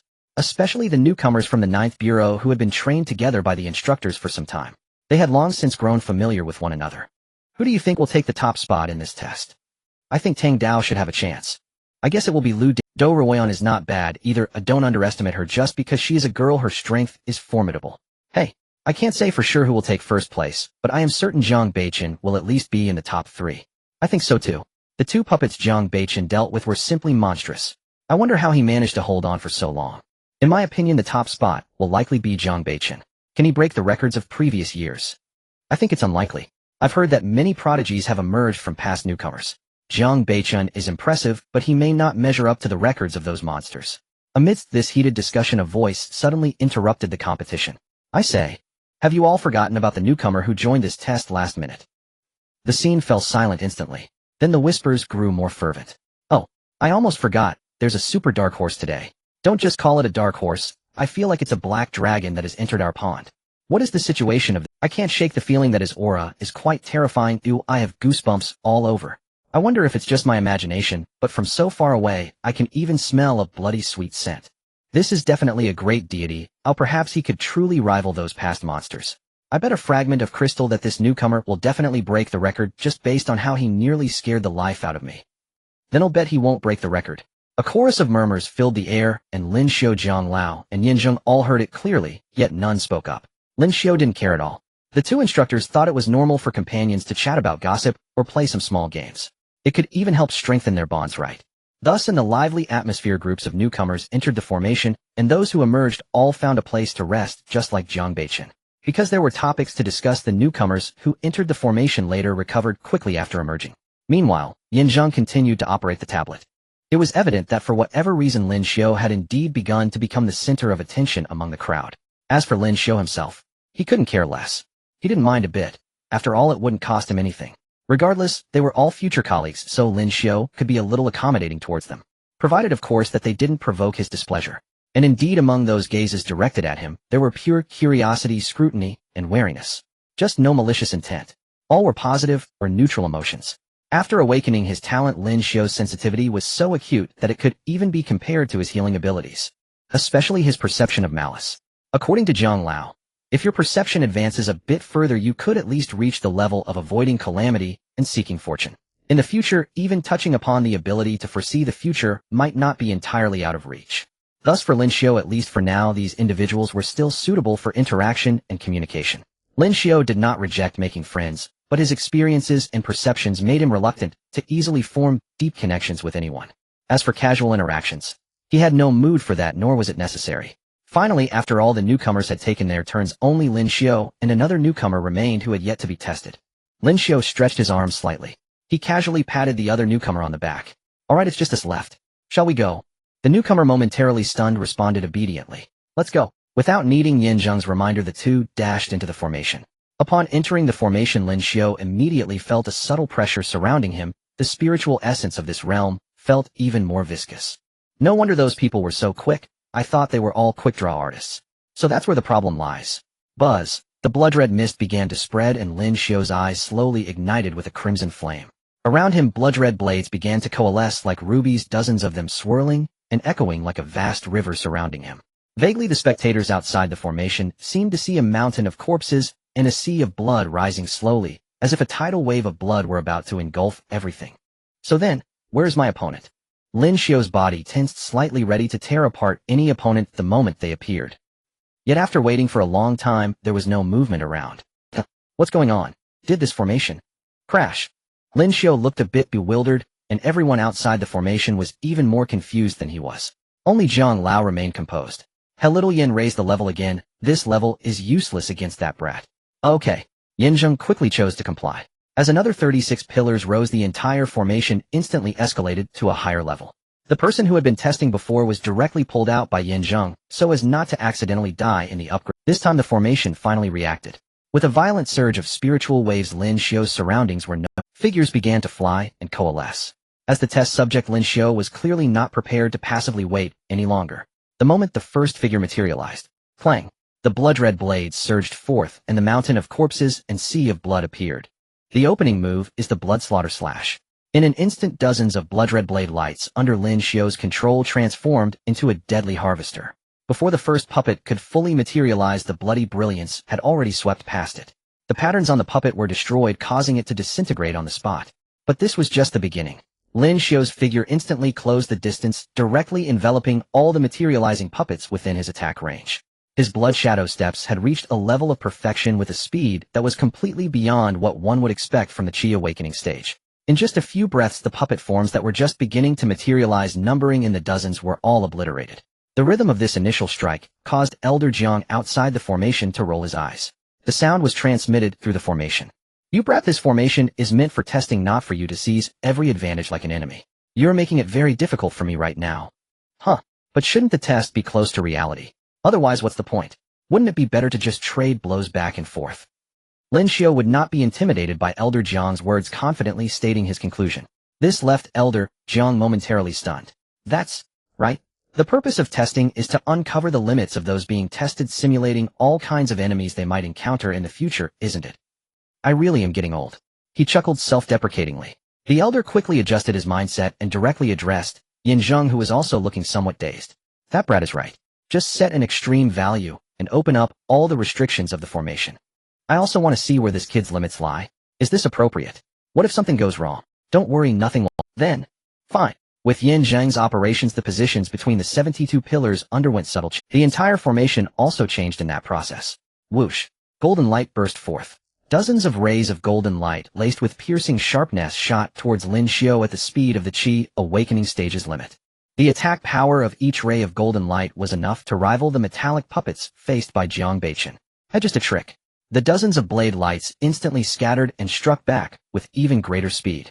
Not only did their quality have the upper hand, but their quantity also provided ample defense for Lin Xiu's body. The golden and crimson lights clashed together in an instant. Accompanied by the clanging sounds, all the golden lights were either shattered or deflected, affecting a range of several dozen feet. At this moment, the first batch of failed materializing puppets finally succeeded. Not more, not less, exactly 15. Without needing to understand the puppet-making techniques, just by looking at these puppets' appearances and sensing their aura, one could tell they represented the 5 elemental attributes. Without any unnecessary movements, the 15 puppets immediately occupied advantageous positions within the formation, firmly trapping Lin Xiu among them. The sharp gold was responsible for physical attacks. The flourishing wood was responsible for control. The unpredictable water was responsible for interference. The raging fire was responsible for magical attacks. The steady earth was responsible for defense. Now this is interesting. Lin Xiu grinned casually, enveloping himself in a layer of blood light for protection, then controlling the numerous blood-red blade lights to charge forward. Seeing this, the gold puppet and the fire puppet immediately launched their attacks. The gold puppet wielded a battle sword and a spear, skillfully sealing off all escape routes for Lin Xiu. The fire puppet conjured fireballs, fire snakes, and firebirds, hurling them towards Lin Xiu from a distance. For an ordinary person facing such a situation, the only choice would be to evade or defend, but Lin Xiu did neither.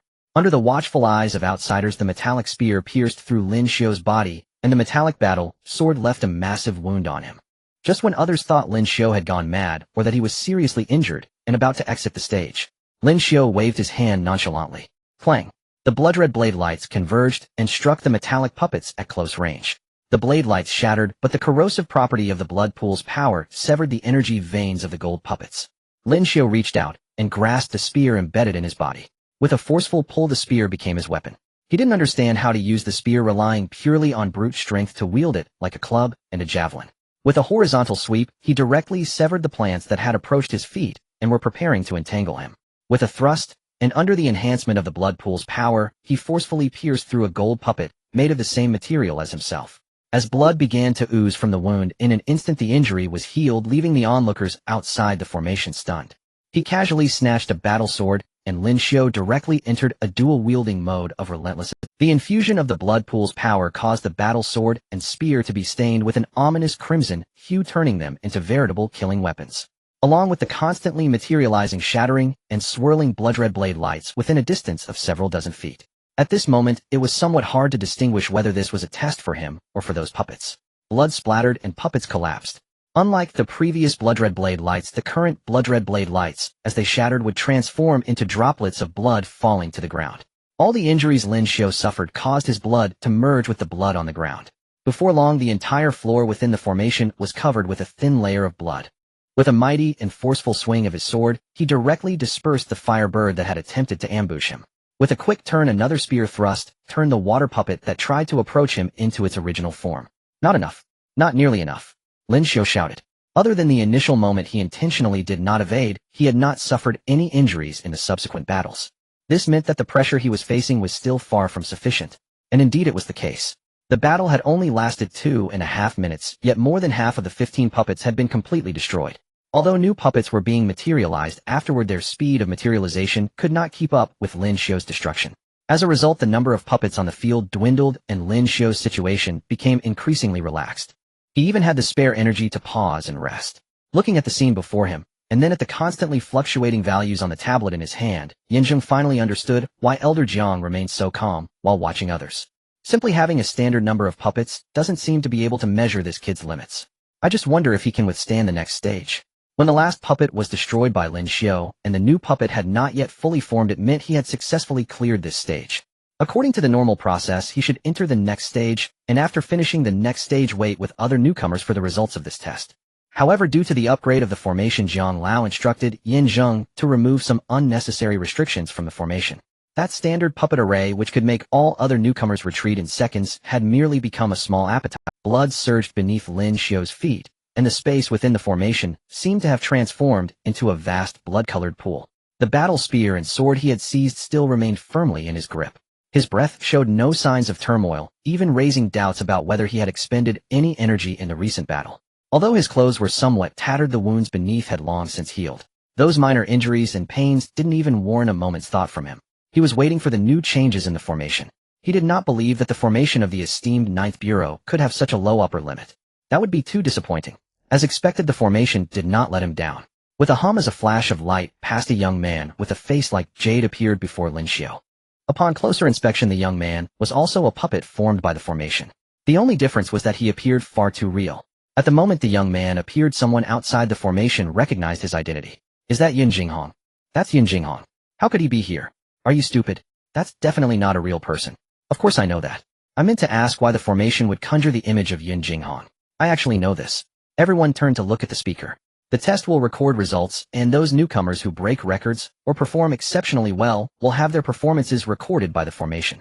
If we encounter newcomers who are just as excellent, or even more so, then the test we experienced would surely not be a challenge for them, and the formation would trigger the projection it had once recorded.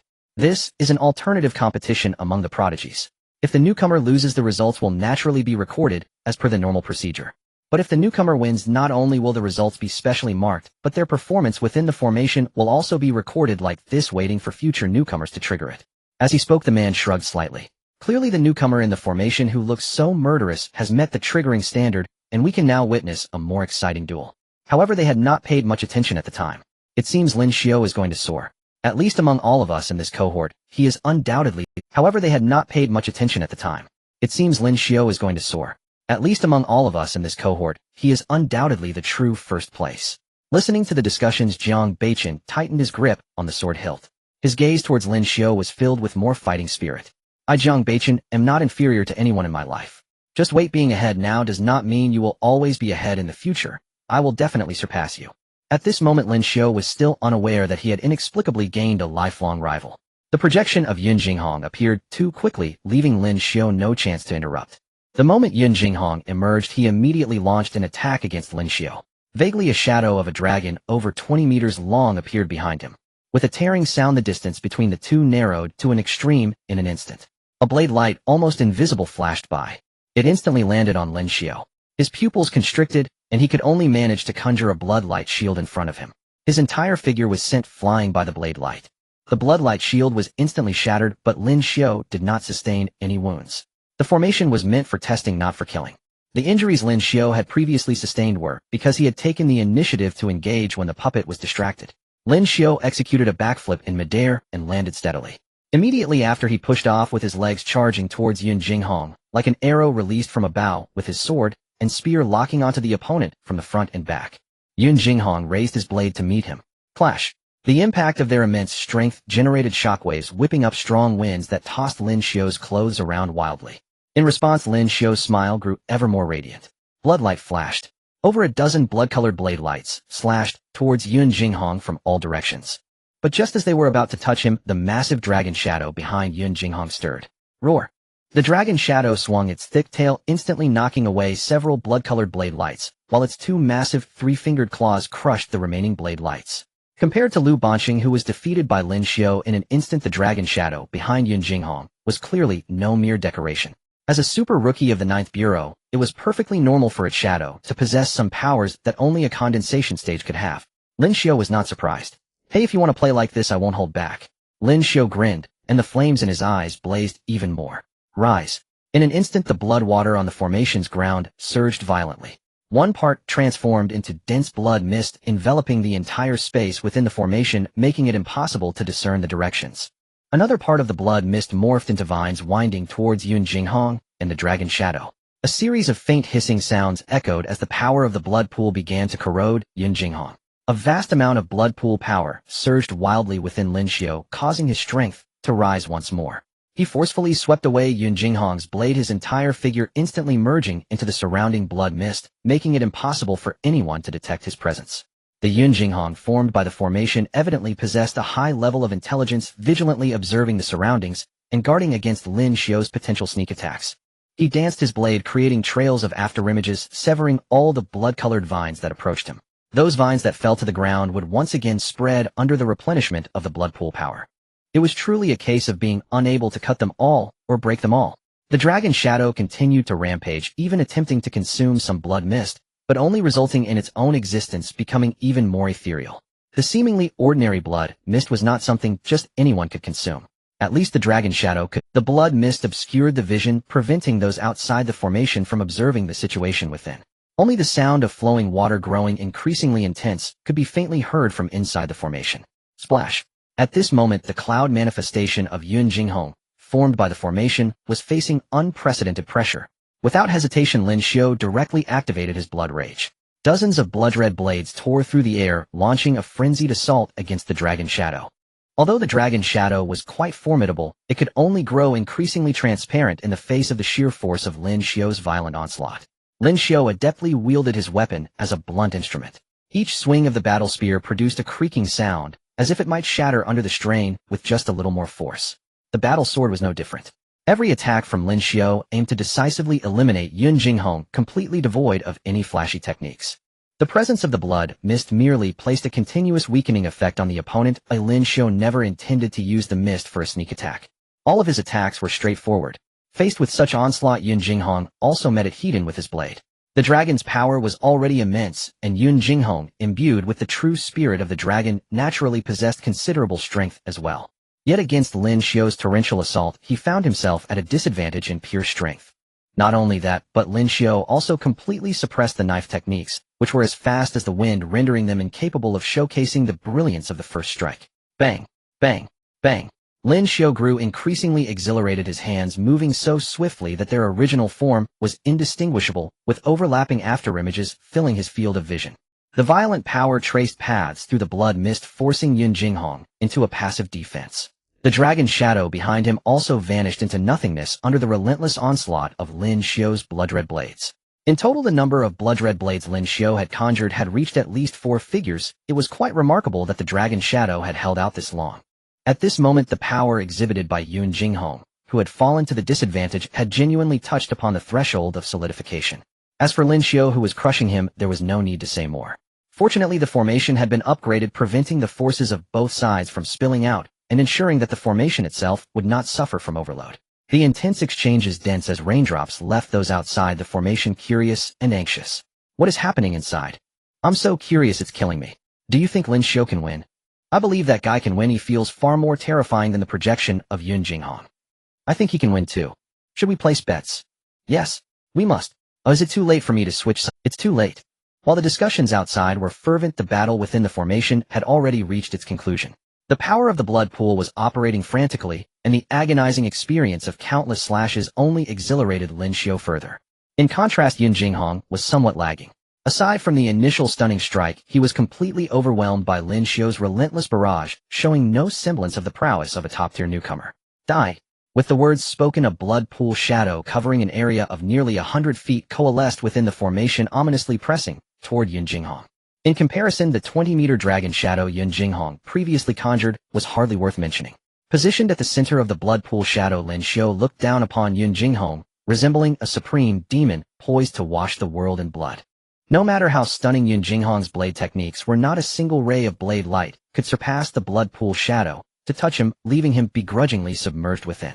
With Yun Jinghong as a reference, it was not difficult for Lin Xiu with his talent to conjure the blood pool shadow. And since he was submerged by the blood pool shadow, Yun Jinghong's struggles were akin to a grasshopper in autumn, unable to leap far. That corrosion which far surpassed the blood mist swiftly breached Yun Jinghong's defenses, and the physical form conjured by the formation was completely digested. After accomplishing all this, Lin Xiu did not retract the blood pool shadow. He felt that it was certainly not over yet. Sure enough, spiritual fluctuations stirred again, and several figures coalesced within the formation. Yet Lin Xiu did not feel excited. Is this formation done already? The blood pool stirred up waves, inundating those figures with overwhelming force. Although the others were resisting, each figure was undoubtedly on par with Yun Jinghong. However, with the novelty wearing off, Lin Xiu no longer wished to continue this repetitive game. What he sought was challenge, astonishment, and novelty. Simply repeating, I might as well increase the quantity tenfold first. Splash. The blood pool surged, coalescing beneath Lin Xiu's feet into a constantly morphing blood-red lotus as he carelessly seated himself upon the lotus throne. With one hand propped on his knee and the other supporting his chin, the blood-red blades swirled around him. From a transcendent perspective, he watched the figures struggle within his blood pool shadow. Before long, the figures disappeared. Lin Xiu raised an eyebrow. Is that all? Since entering the formation, only the stunning strike that Yun Jinghong had delivered had been noteworthy. Everything else was lackluster.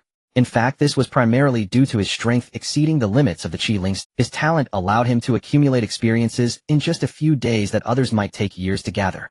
Moreover, since this was merely an entry-level test, Elder Jiang could not have truly violated the regulations by allowing the formation to unleash a power that could seriously injure or even kill Lin Xiu. As for wanting to see his limits after so many teachings in the domain, he had long since understood how strong this little rascal was. Therefore, when the third wave of 7 figures was also engulfed by the blood pool shadow, the first round of testing officially came to an end. Is this for real, eh? It really is over. Lin Xiu blinked, his tone somewhat astonished. Yet the truth was undeniable, leaving him no choice but to believe it. Thus, he could only retract the blood pool shadow and prepare for the second round of testing. Whoosh. As the scene before him shifted, Lin Xiu realized that the second round of testing had begun. Outside, everyone saw Lin Xiu calmly seated at the center of the formation, expressionless. Everyone was eager to see how Lin Xiu would perform in the second round of testing. Surely with such strength, his soul, will, and intent cannot be that exaggerated, right? But just then an unexpected scene unfolded before everyone. Lin Xiu opened his eyes. Even considering the time he took to sit down, the entire process lasted only a few seconds. This meant that excluding any extra time, Lin Xiu completed the second round of testing in less than a second. Is this right? What a joke. Coach, someone is cheating. No, is the formation malfunctioning? How can someone pass the test in 1 second? We should ask if someone can pass the test in 1 second. Is that person even human? All the new employees of the 9th Division exchanged glances, eventually turning their attention toward Yin Zheng and Jiang Lao. They found the expressions of the two men were quite similar to their own. Jiang Lao in particular was deeply affected. He knew Lin Xiu was extraordinary. Whether it was his cultivation talent, the speed of his experience accumulation, or his unbelievable self-healing ability, all of this made him repeatedly reevaluate his understanding of genius. But now passing the second level of the test in 1 second. This was indeed beyond Jiang Lao's comprehension. It must be noted that the requirements for a cultivator's willpower become increasingly stringent as one advances. It is a dedication to one's own Tao, a signpost that prevents one from losing their way on the path of advancement, and a certificate that proves they remain themselves. It's not to say that talent, physique, and opportunities are unimportant. Rather, those who reach great heights are not significantly inferior to one another in these aspects. What truly matters is the other factors beyond these. Before Lin Xiu, the shortest recorded time to pass the second level of the formation test in the 9th Division was a full 5 minutes. This means that if Lin Xiu truly passed the second level test in 1 second, he shortened this record by an astonishing 300 times. This left no room for future challengers. Unprecedented, and likely no one will surpass it in the future, Jiang Lao muttered to himself. Lin Xiu in the formation was oblivious to all of this. He felt somewhat bewildered. The moment the second level test began, he felt the scenes in front of him changing rapidly, as if he were watching a movie at an accelerated speed. The passage of time in the spiritual world does not synchronize with the subjective perception of time in the real world. Lin Xiu didn't calculate how long he had been there. He merely watched the spectacle in front of him as it swiftly transformed towards collapse. Then he awoke. Blinking, Lin Xiu felt somewhat uncertain. He looked toward Jiang Lao outside the formation, trying to gauge his own certainty from the elderly man's reaction. But Jiang Lao was too shocked to pay him any mind. After a moment's thought, Lin Xiu stood up confidently and walked out of the formation. There were no abnormalities throughout the entire process. Teacher, does this mean I passed? With others present, Lin Xiu maintained a respectful demeanor. Little did he know that this question snapped everyone out of their shock and stiffness. Suddenly, a multitude of prospective colleagues rushed to Lin Xiu's side, surrounding him. The enthusiasm was overwhelming for someone with social anxiety. You're amazing. Thank you. I think I'm pretty amazing too. Lin Xiu readily accepted this praise. Lin Xiu, how did you do it? How is it possible for someone to pass the test in 1 second? Are you implying I'm not human? Lin Xiu shot a glare at the person who spoke. Please take us with you. We're in the same cohort, and we hope to team up with you in the future. You're too heavy, I can't carry you. Wah. That hurts, big shot. Well, I have little strength, I can't pull you. Everyone warmly expressed goodwill towards Lin Xiu, and he didn't pretend to be aloof. Instead, he engaged with them in a way he felt was quite sociable. Zhang Beichen stood outside the crowd, observing Lin Xiu being surrounded by everyone, his eyes reflecting a hint of shock. 1 second. Incredible. It seems I need to put in 10-fold, or even 100-fold more effort to surpass you. I will never give up. I am destined not to remain stagnant in the profound mysteries. I am a man who will become the leading figure in the Tao of true spirits. Meanwhile, Jiang Lao recovered from his shock, looking at Lin Xiu mingling with everyone, his face breaking into an unusually gentle smile. It's great that he's fitting in well. I was worried you might become too isolated. Interacting more with peers is a wonderful thing. In fact, Lin Xiu's astonishing achievement in passing the test was largely due to the period he spent as a test subject in his past life. Without the talent for immortality, he would have perished during one of the initial experiments. Having the talent for immortality merely granted him the right to continue breathing. Yet under those circumstances, this right brought him endless despair and a hysterical yearning for death that he could. But regardless of everything Lin Xiu endured, his will became nearly unshakable. At least at his current level, nothing seemed capable of breaking his resolve. The second level test primarily relies on soul-level suppression and methods akin to illusions. When the suppression failed to achieve its intended effect, and the illusions could not breach Lin Xiu's will, the formation could only resort to flashing in front of Lin Xiu in a desperate attempt. As a result, the flashing was ineffective. Naturally, Lin Xiu regained consciousness. Using a completely instinctive manner, he responded randomly to questions from those around him or chatted about trivial matters. However, another thought arose in Lin Xiu's mind. After all this time, I am the one in the spotlight. Old Zhang's words had no exaggeration at all. I've misjudged him. Should I apologize?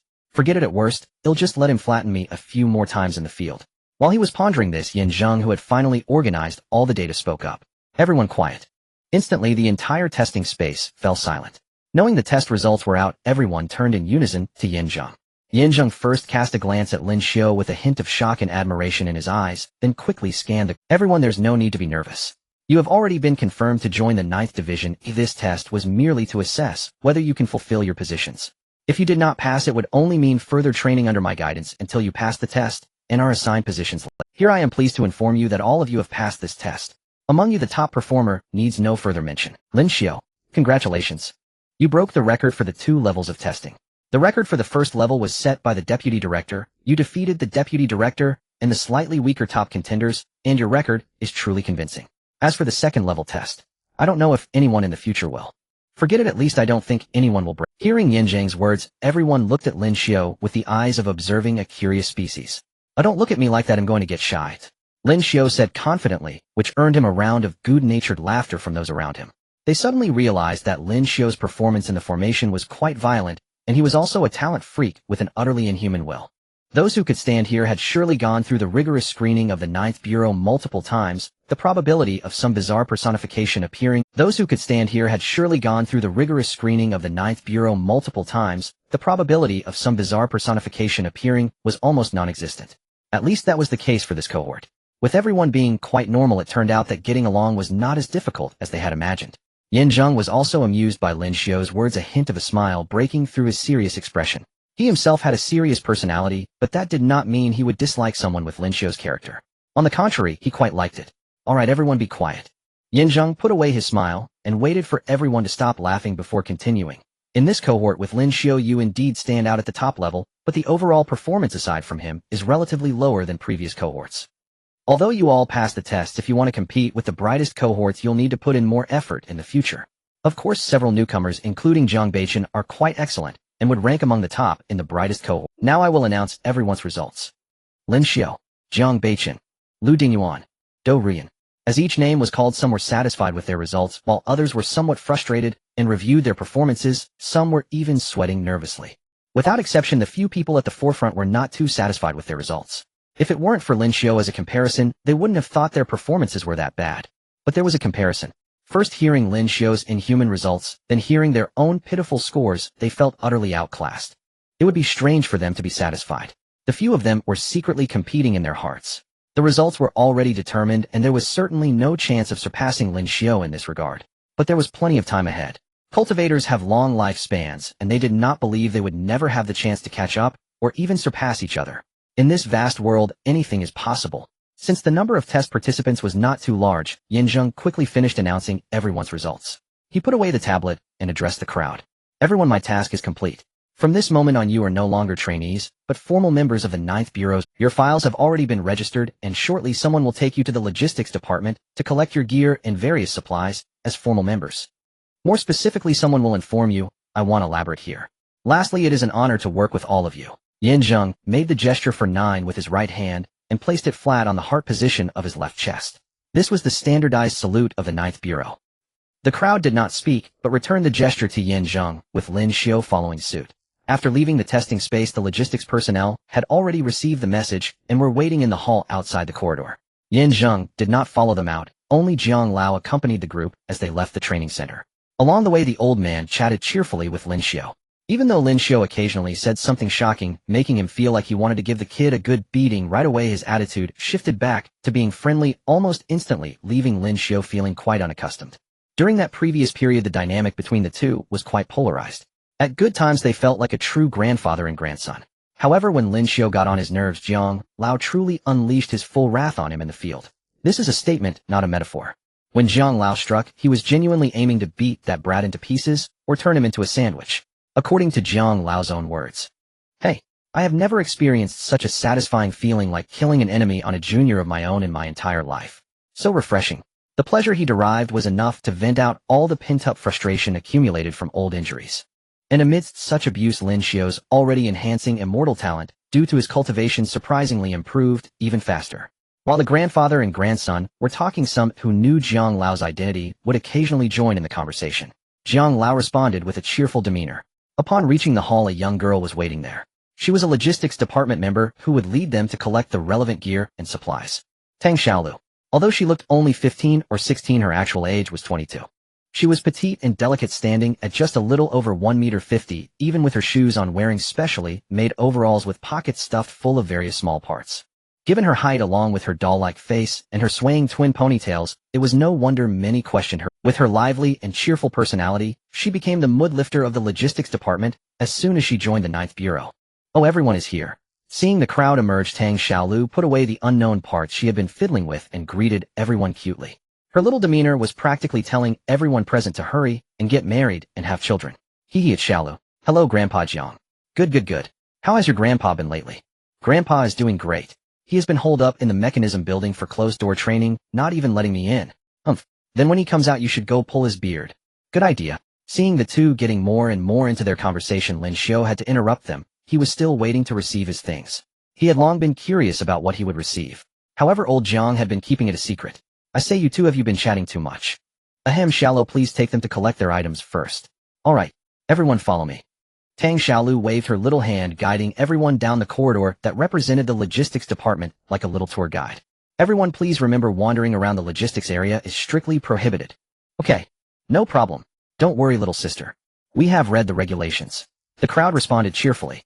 From the perspective of the hall, the corridor where the logistics department is located seemed no different from the other corridors.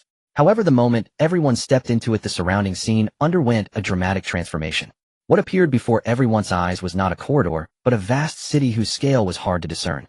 As far as the eye could see, the entire city presented an extraordinarily regular and symmetrical pattern resembling a creation of an advanced stage obsessive-compulsive designer. Their location was a straight and wide avenue that seemed to stretch infinitely wide enough for even the largest aircraft to pass through without obstruction. On either side of the road were equally orderly, unknown gigantic silver metal cubes adorned with numerous spiritual patterns etched into their surfaces. Through the faint spiritual fluctuations, it was evident that those patterns were not mere decorative embellishments, but formations with extraordinary effects. Vaguely, everyone could hear faint sounds emanating from various directions of this massive city, occasionally punctuating the air. The sounds that reached them were deafening at their source. As for logistics, it encompasses everything. All resources collected and captured from the outside world are handed over to the logistics department for arrangement. Some are stored directly, while others are processed and preserved for future use when needed. And whether it is weapons, pills, formations, or other miscellaneous items, they all require the uncles and aunts of the logistics department to refine them. This is how your equipment is sourced. As they walked, Tang Xiaolu diligently explained to everyone.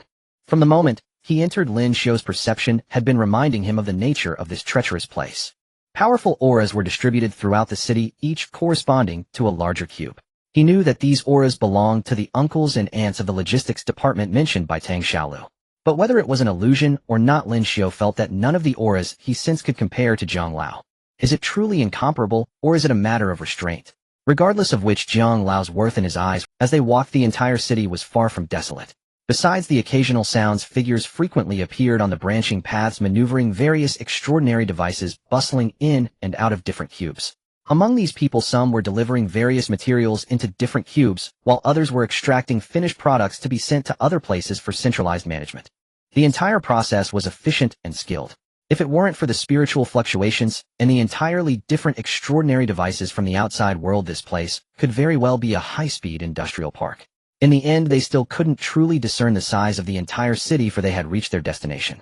This was a cube that appeared no different from the surrounding silver cubes, yet Tang Xiaolu could pinpoint it precisely. Everyone, this is it. All the equipment and supplies needed for the Spirit Awakening members of our Ninth Bureau can be— Come on in. The group followed Tang Xiaolu forward. Buzz. The patterns on the cube's surface glimmered faintly, casting light over everyone present. Suddenly, under Lin Xiu's curious gaze, the surface of the cube split into countless small squares. These squares rearranged themselves, opening up a massive portal in front of him. Suddenly, under Lin Xiu's curious gaze, the surface of the cube split into countless small squares. These squares rearranged themselves, opening up a massive portal. Before them stood a magnificent Baichan-style pavilion, surrounded by several towering structures, all imbued with the unique ancient charm of the Baichan kingdom. Encircling these buildings was a vast garden so large that even ordinary people would get lost within it, adding a different hue and vitality to the place through pure nature. In the outermost layer, the inner walls of the cube were no longer made of silver metal, but instead depicted a sky of day and night through countless etched patterns. Here it was as if they had entered an independent little world of heaven and earth. What an eye-opener. Our Ninth Bureau has work to do. Does this mean that all the cubes are like this on the inside? This is way better than it looks from the outside. Oh, why not just build the logistics department like this? Because the one who originally created this place was an obsessive-compulsive. Zhang Lao said slowly. The others nodded and turned to observe their surroundings with renewed interest. Only Lin Xiu seemed contemplative. Creation. Seeing this, Jiang Lao's smile grew wider.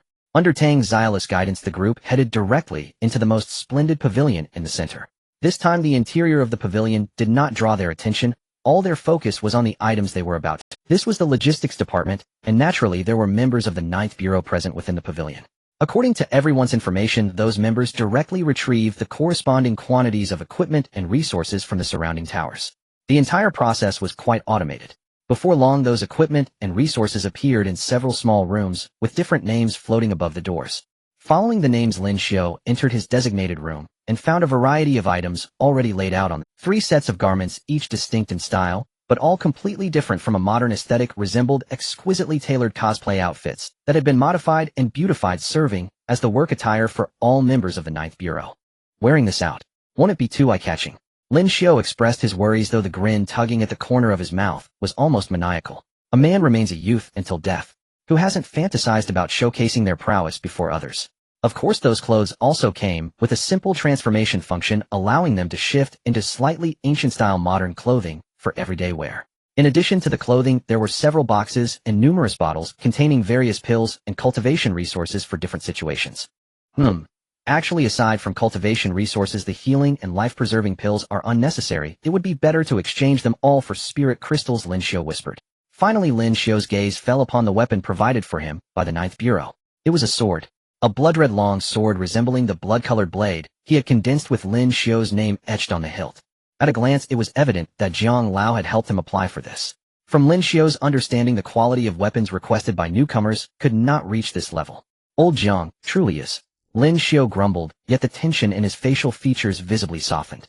These chapters are merely a transition, filling in some details. Next, it's time for the bloodshed to continue. He picked up the long knife and swung it, feeling quite comfortable with it. A touch of spirituality infused into the blood-colored blade, and Lin Xiu finally had a weapon that suited him. However, he couldn't tell how long this knife would last in his hands. Then Lin Xiu picked up the wrist guard that was placed with the work clothes for refinement. Among all the items in the private room, this wrist guard with storage capabilities was undoubtedly the most precious. The wrist guard was made from Lin Xiu crystals, which could contain small spaces, and several other metals with protective. Although it was one of the standard equipment of the Ninth Bureau for those outside the Ninth Bureau, such spacious storage gear was extremely rare. Just the Lin Xiu crystals alone weren't something anyone could easily find. Only the invincible, wealthy Ninth Bureau could consider these as regular resource reserves. With the successful refinement, the space wrist guard snugly fit onto Lin Xiu's forearm, as light as a cicada's wing, causing him no discomfort at all. If one didn't look closely, they might even mistake the wrist guard for an oddly patterned tattoo. Lin Xiu lifted his forearm and examined it. Not bad, not bad, this is a good thing, he said, but I wonder how sturdy it is, or I hope it doesn't get damaged easily while I'm... With a casual wave, Lin Xiu packed all the remaining items in the private room into the wrist guard, leaving only a set of work clothes and the blood-colored knife. After changing into the new work clothes, Lin Xiu felt quite good. This is pretty comfortable. With the thought, the once striking outfit transformed into a set of ordinary clothes that weren't too conspicuous. Having completed all this, Lin Xiu directly left the private room. Outside, many people had already emerged. Most of them were part-timers who weren't too surprised by what the Ninth Bureau provided. After all, they were all geniuses from different extraordinary organizations, and their experiences were certainly different from Lin Xiu's country bumpkin background. Seeing Lin Xiu come out, everyone involuntarily glanced at him, noticing the extraordinary blood-colored knife in his hand. A glimmer of understanding flashed in their eyes. Lin Xiu accepted their gaze with composure. Not bad, you young brat. Our Ninth Bureau's outfit really suits you. What a handsome lad. Elder Jiang smiled as he assessed Lin Xiu, giving his shoulder a gentle pat. It's mainly because I'm naturally good-looking. This outfit is merely a trivial embellishment.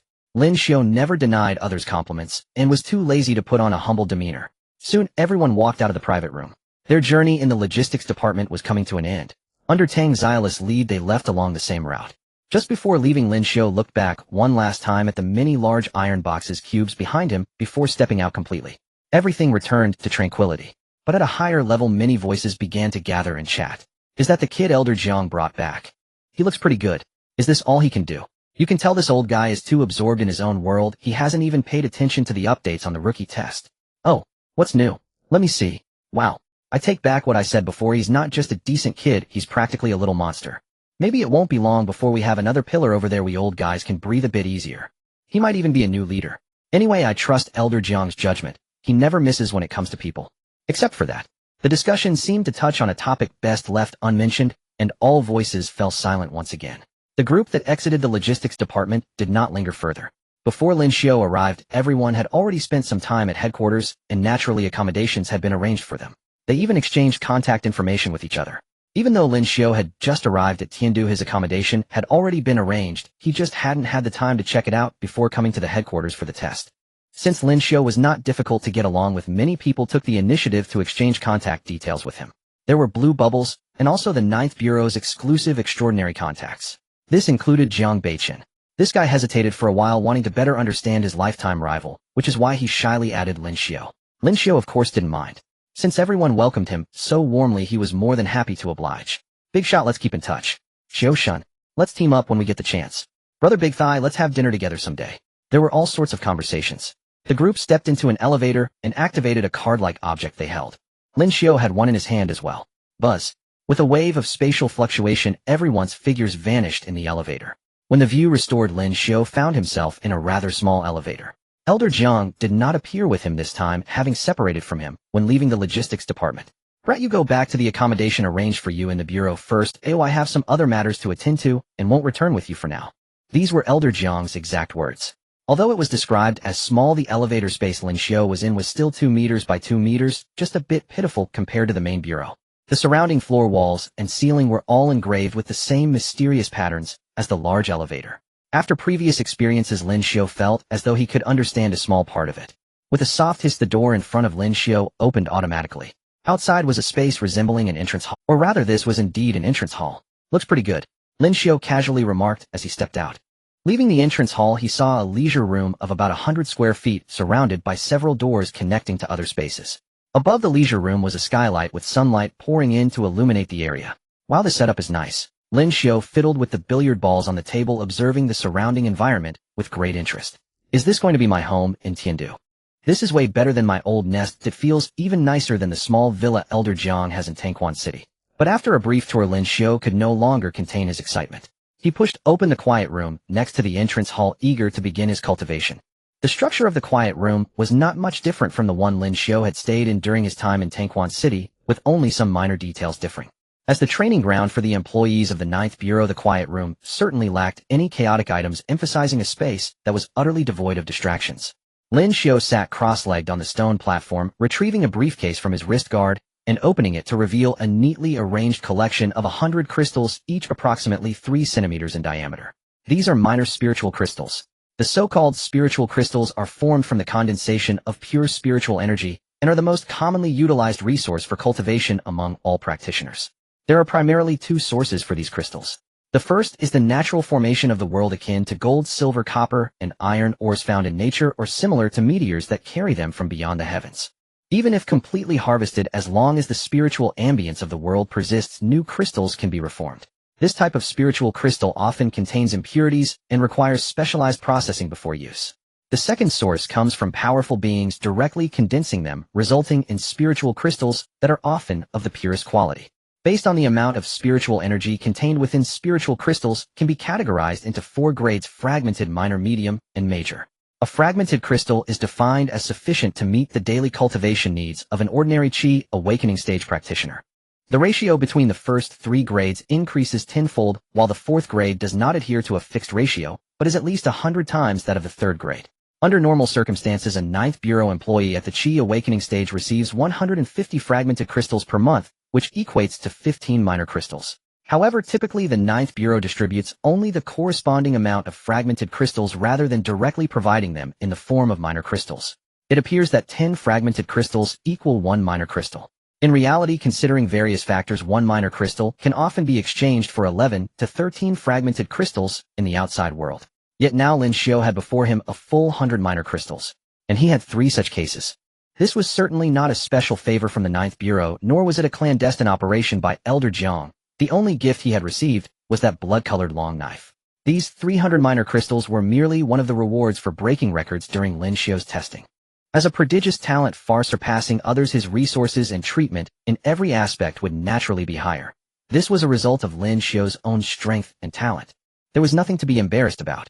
I wonder how long these crystals will last for my cultivation. With this thought, Lin Xiu placed the case directly in front of the stone platform and entered a state of cultivation. The blood-colored mist began to spread again, enveloping every corner of the quiet room. The nearly 100-foot blood pool surged, its flowing power racing within Lin Xiu's body, eagerly expanding into more uncharted territories.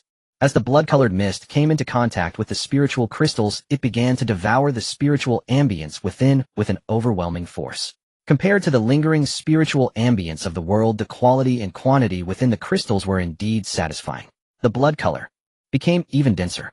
In a daze, a shadow of the blood pool tightly bound within the quiet room began to manifest, growing increasingly real as Lin Xiu cultivated.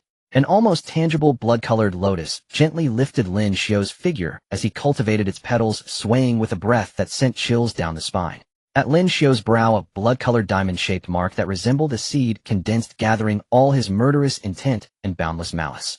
Yet at the very center of that mark, a hint of jade color fluctuated, appearing and disappearing intermittently. Meanwhile, the swallowed spiritual crystals were slowly shrinking at a barely perceptible speed. When Lin Xiu returned to the dormitory, it was already afternoon. This session of cultivation had lasted from the afternoon until 8 o'clock the next morning. As the blood-colored mist in the quiet room dissipated, Lin Xiu opened his eyes right on time. The 100-foot blood pool is simpler than I imagined. A night of cultivation. With sufficient supply from the spiritual crystals, the scale of the blood pool within Lin Xiu's body had successfully surpassed 100 feet.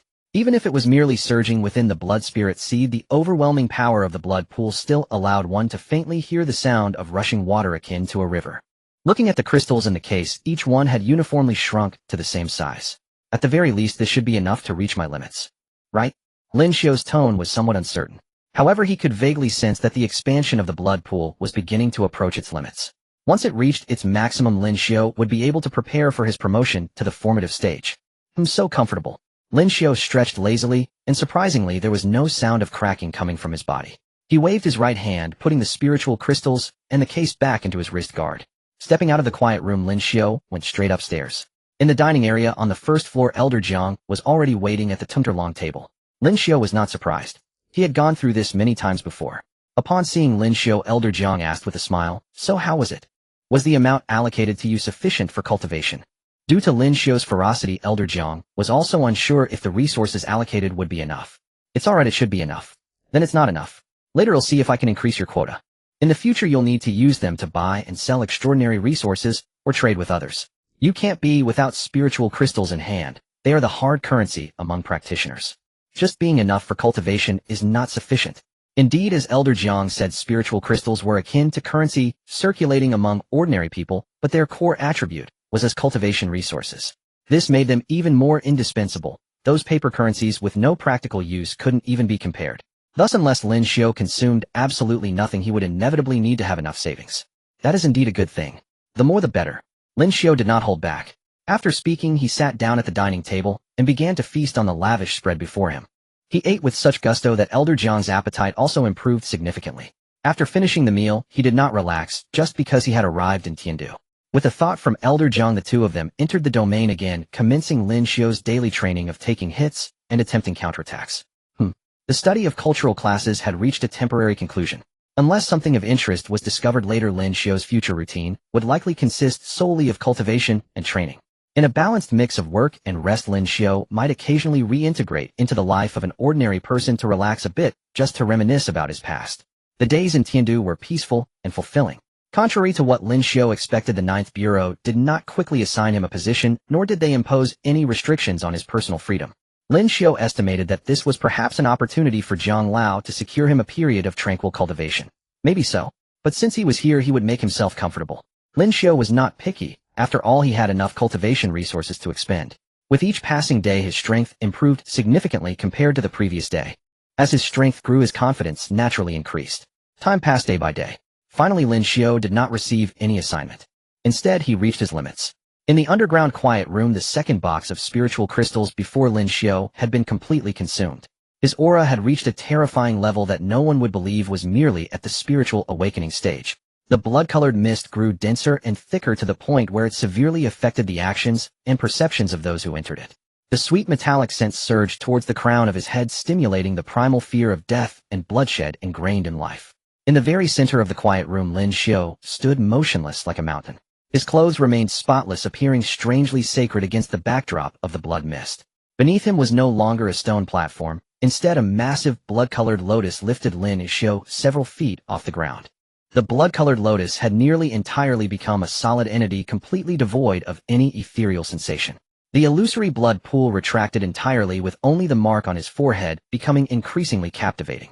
Within Lin Xiu's body, the blood spirit seed had reached complete saturation. A blood pool measuring 108 zhang churned within, constantly surging with waves of crimson. As for the power flowing from the blood pool within his body, it had expanded all his meridians to their utmost limit, supported by his immortal talent. During this process, his flesh was torn apart time and again. No words could describe the brutality and pain of this tearing. But with the support of his talent, he healed.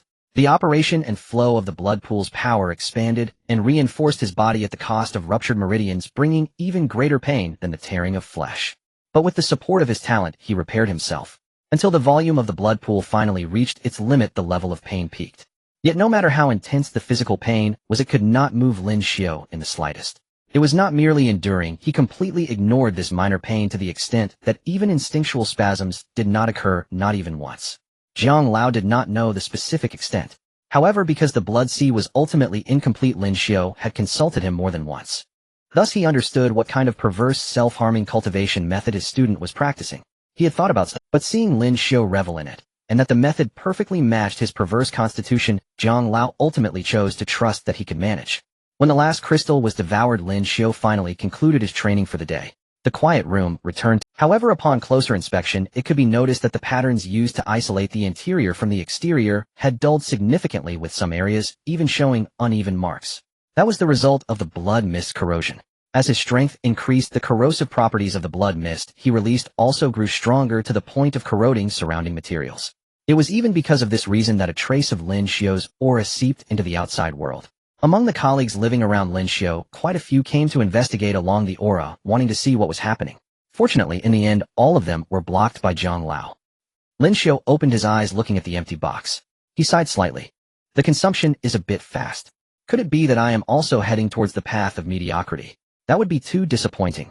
But in an instant, feeling the explosive power within his body, his mood quickly brightened again. I wonder if I encounter a solidly formed practitioner now, can I defeat him with my current strengths? No, I need to consult old Zhang again to confirm, and also to remind myself not to be arrogant. After saying this, Lin Xiu lifted the Red Moon and prepared to practice with Zhang Lao in the realm. By the way, Red Moon is the name Lin Xiu gave to his blood-colored long blade. An hour later, Lin Xiu and Zhang Lao lay on the sun lounger in the villa garden, basking in the sun. Lin Xiu changed into a new set of clothes. I say, old Zhang, the uniform distributed by the 9th Bureau isn't very good. Can I apply for a few more sets? If this continues, those 3 sets of uniforms will be reimbursed in a few days. Lin Xiu pouted. He had been so eager to spar that he had gone straight into battle in his uniform, nearly causing it to be completely ruined. Hey, you little brat, don't take advantage of this. Adding a tier to your spiritual crystal quota is already the limit. You have to take better care of your clothes yourself. Besides, can't you cherish your own body? Who fights like you do?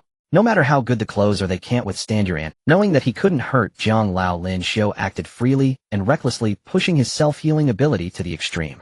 Facing Zhang Lao's attacks, he did not dodge at all, instead opting for a brutal assault, taking damage as if he were carving out flesh and bone. Although the 9th Bureau's uniform had some restorative properties, even that venomous liquid that loved to eat heads couldn't endure such treatment. Though he said this considering Lin Xiu's situation was indeed special, Zhang Lao still painted him a rosy picture. You little brat, tone it down for now. Oh, I'll keep an eye on you in the future. Also, I will have someone redo your quiet room shortly. The current quiet room is no longer suitable for your calm. Lin Xiu grinned, intertwining his thumb and index finger. I knew Zhang Lao cared for me the most. Love you. Get lost. Ha ha ha. After the recent battle in the realm, Lin Xiu successfully wiped away the slight arrogance that had begun to take root in his heart. At least for now, he was not qualified to be arrogant. As a newcomer in the cultivation world, he had only reached the zenith of his first realm. Many more realms awaited him ahead. I cannot be complacent. I cannot be complacent. I must remain humble in front of my seniors and strike hard when facing those at the same level. Having been reborn, I cannot inexplicably let myself become arrogant again. The world is truly marvelous. Just after Lin Xiu resolved to strike hard against those at the same realm, the next day, Zhang Lao found him. You little brat, there's a temporary field task, consider it practice for you. Are you going? If you go, I'll count it for you. Yes, I must go. On the expressway of Tiandu, 2 clearly modified large armored off-road vehicles sped away from Tiandu. Lin Xiu sat in the passenger seat of the first vehicle. He didn't have a driver's license. Otherwise, he would have liked to experience this behemoth equipped by the night. Everyone, although this is our first time teaming up, I'm sure we are already familiar with each other's information. Let me introduce myself first. My name is Lin Xiu. I am 22 years old, and I joined the 9th Bureau last year as a relatively new member. I am currently at the peak of Qi awakening and estimate that I will surely break through to forming soon within the next 2 months. Lin Xiu had a rather rugged appearance and his voice was loud, making him look like a man in his 30s. However, everyone in the vehicle had a good impression of him. After he finished speaking, Lin Xiu, sitting in the passenger seat, also made a very courteous self-introduction. My name is Lin Xiu. I just officially joined a few days ago, having just celebrated my 22nd birthday. I am currently probably still at the Qi awakening stage, but I should be a bit stronger than the average person. As soon as Lin Xiu finished speaking, Lin Xiu picked up the conversation. Haha, I know you. You are the most extraordinary newcomer in our 9th Bureau this year, breaking the testing records, and even bringing it to a level I wouldn't dare to imagine. Having you participate in this operation is a monumental enhancement for our team. Lin Xiu was quite pleased with the praise, and without hesitation, he patted Lei Jinyu's muscular arm. Then I must strive a bit harder, aiming to let you all breeze through this mission. Ha ha ha. Laughter erupted in the vehicle. The third person to introduce themselves was someone Lin Xiu was quite familiar with. It was Zhang Beichen, who had just tested with him not long ago. This guy appeared aloof and spoke little on the surface, but inside, he was a real introvert. Zhang Beichen, 24 years old, forming. Yes, Zhang Beichen broke through just 3 days after officially joining the 9th Bureau. This wasn't particularly difficult for him. If it weren't for the need to solidify his foundation further, he could have broken through to forming long ago. However, Lei Jinyue was also close to a breakthrough, and being younger than Zhang Beichen, it was hard to say whose talent. After all, those who could join the 9th Bureau were not ordinary people, they were all top-tier talents. Zhang Beichen, I also know you. You ranked second in this testing, and you could have been a big shot in previous years as well. Heaven knows Lei Jinyu's words were indeed a compliment to Zhang Beichen. But after Zhang Beichen's automatic translation, it became that his talent and strength were inferior to Lin Xiu. His handsome face instantly turned a bit red. But the truth was spoken, and his personality wouldn't allow him to take it out on others. This led him to feel rather stifled. Just then Lin Xiu also spoke. Your surname is the same as Jiang Lao, so from now on how about I call you Lao Jiang? Not to mention your level is indeed quite good. If there's a chance, let's have a spar. This remark directly made Zhang Beichen feel even more introverted. You can call me Lin Xiu or Lao Lin from now on, we're all buddies anyway. What do you think, Lao Lei? Lin Xiu patted Lei Jinyu's granite-like arm again. Lei Jinyue was quite agreeable, and he really liked Lin Xiu's unconventional personality. Great, I'll call you Lao Lin from now on. Zhang Beichen, though a bit flushed, still responded softly to Lin Xiu's words. Although Lin Xiu said they were all buddies, the last member in their vehicle was a genuine girl. She was a beautiful woman with long hair and a green robe, her face gentle and elegant, and her eyes smiling. It's my turn now. My name is Yu Qinglan, 24 years old, and I also joined the 9th Bureau last year. As for my strength, I've just recently broken through to forming, barely, not holding everyone back. Huh? Sister Qinglan, at your age to have just broken through to the forming stage, you still call it barely managing. Then wouldn't I be so embarrassed that I'd want to commit suicide? But you are only 22, and about to break through. You are indeed much stronger than I am, sister. Hey, you can't say that. Sister Qinglan, you are definitely the type that accumulates energy to explode, and in the future, you might far surpass me. Then I hope you are right. After a round of exchanges among the four in the vehicle, the atmosphere inside became noticeably more harmonious, and the strange barriers quietly faded away. Just then the communication device in the vehicle suddenly emitted a voice, which came from the vehicle behind. I say, you guys are having such a good chat here, and don't even think about communicating with us. We've been listening for quite a while. Sister Qinglan, Lao Lei, you guys are just busy chatting with the newcomers, and have forgotten about us four old folks. This was the voice of 3 different individuals, and they were clearly familiar with Yu Qinglan and Lei Jinyue.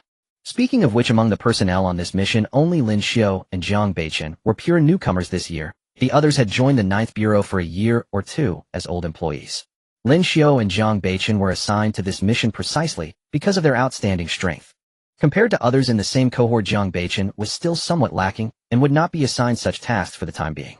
He would mostly follow the old employees as a sort of assistant, but this assistant was not the kind of ordinary assistant in a company. Their treatment and rights were guaranteed based on their own strength and achievements.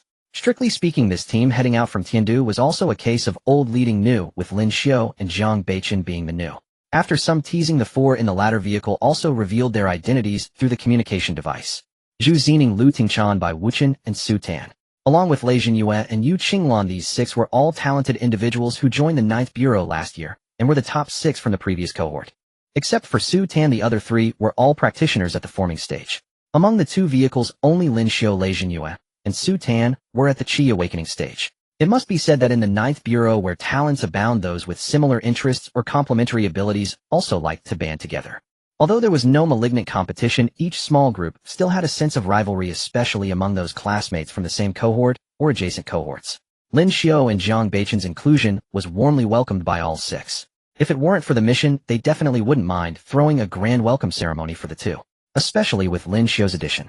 They were all aware of Lin Xiu's achievements. When they first learned of him, they never expected Lin Xiu would team up with them just days later. After introducing themselves, the atmosphere in the entire team became completely harmonious. Through the communication devices, the 8 people in the 2 cars were happily chatting. There was Lin Xiu, who had a loud voice and was attentive, Lin Xiu, who never knew what it meant to be distant, along with Lu Tingchan from the other car, who was cheerful and the joy of the team. The atmosphere in the vehicle could not possibly cool down. The destination for this mission was the Honggu Natural Resort, located nearly 300 kilometers from Tiandu City. Both vehicles were specially customized, and their speed was naturally impressive, making it far easier than driving the 11th route themselves at this stage. Moreover, their license plates were special, so they didn't have to worry about being caught for speeding. Therefore, in less than 2 hours, both vehicles arrived at their destination. Strictly speaking, the Honggu Natural Resort already fell under the jurisdiction of another province.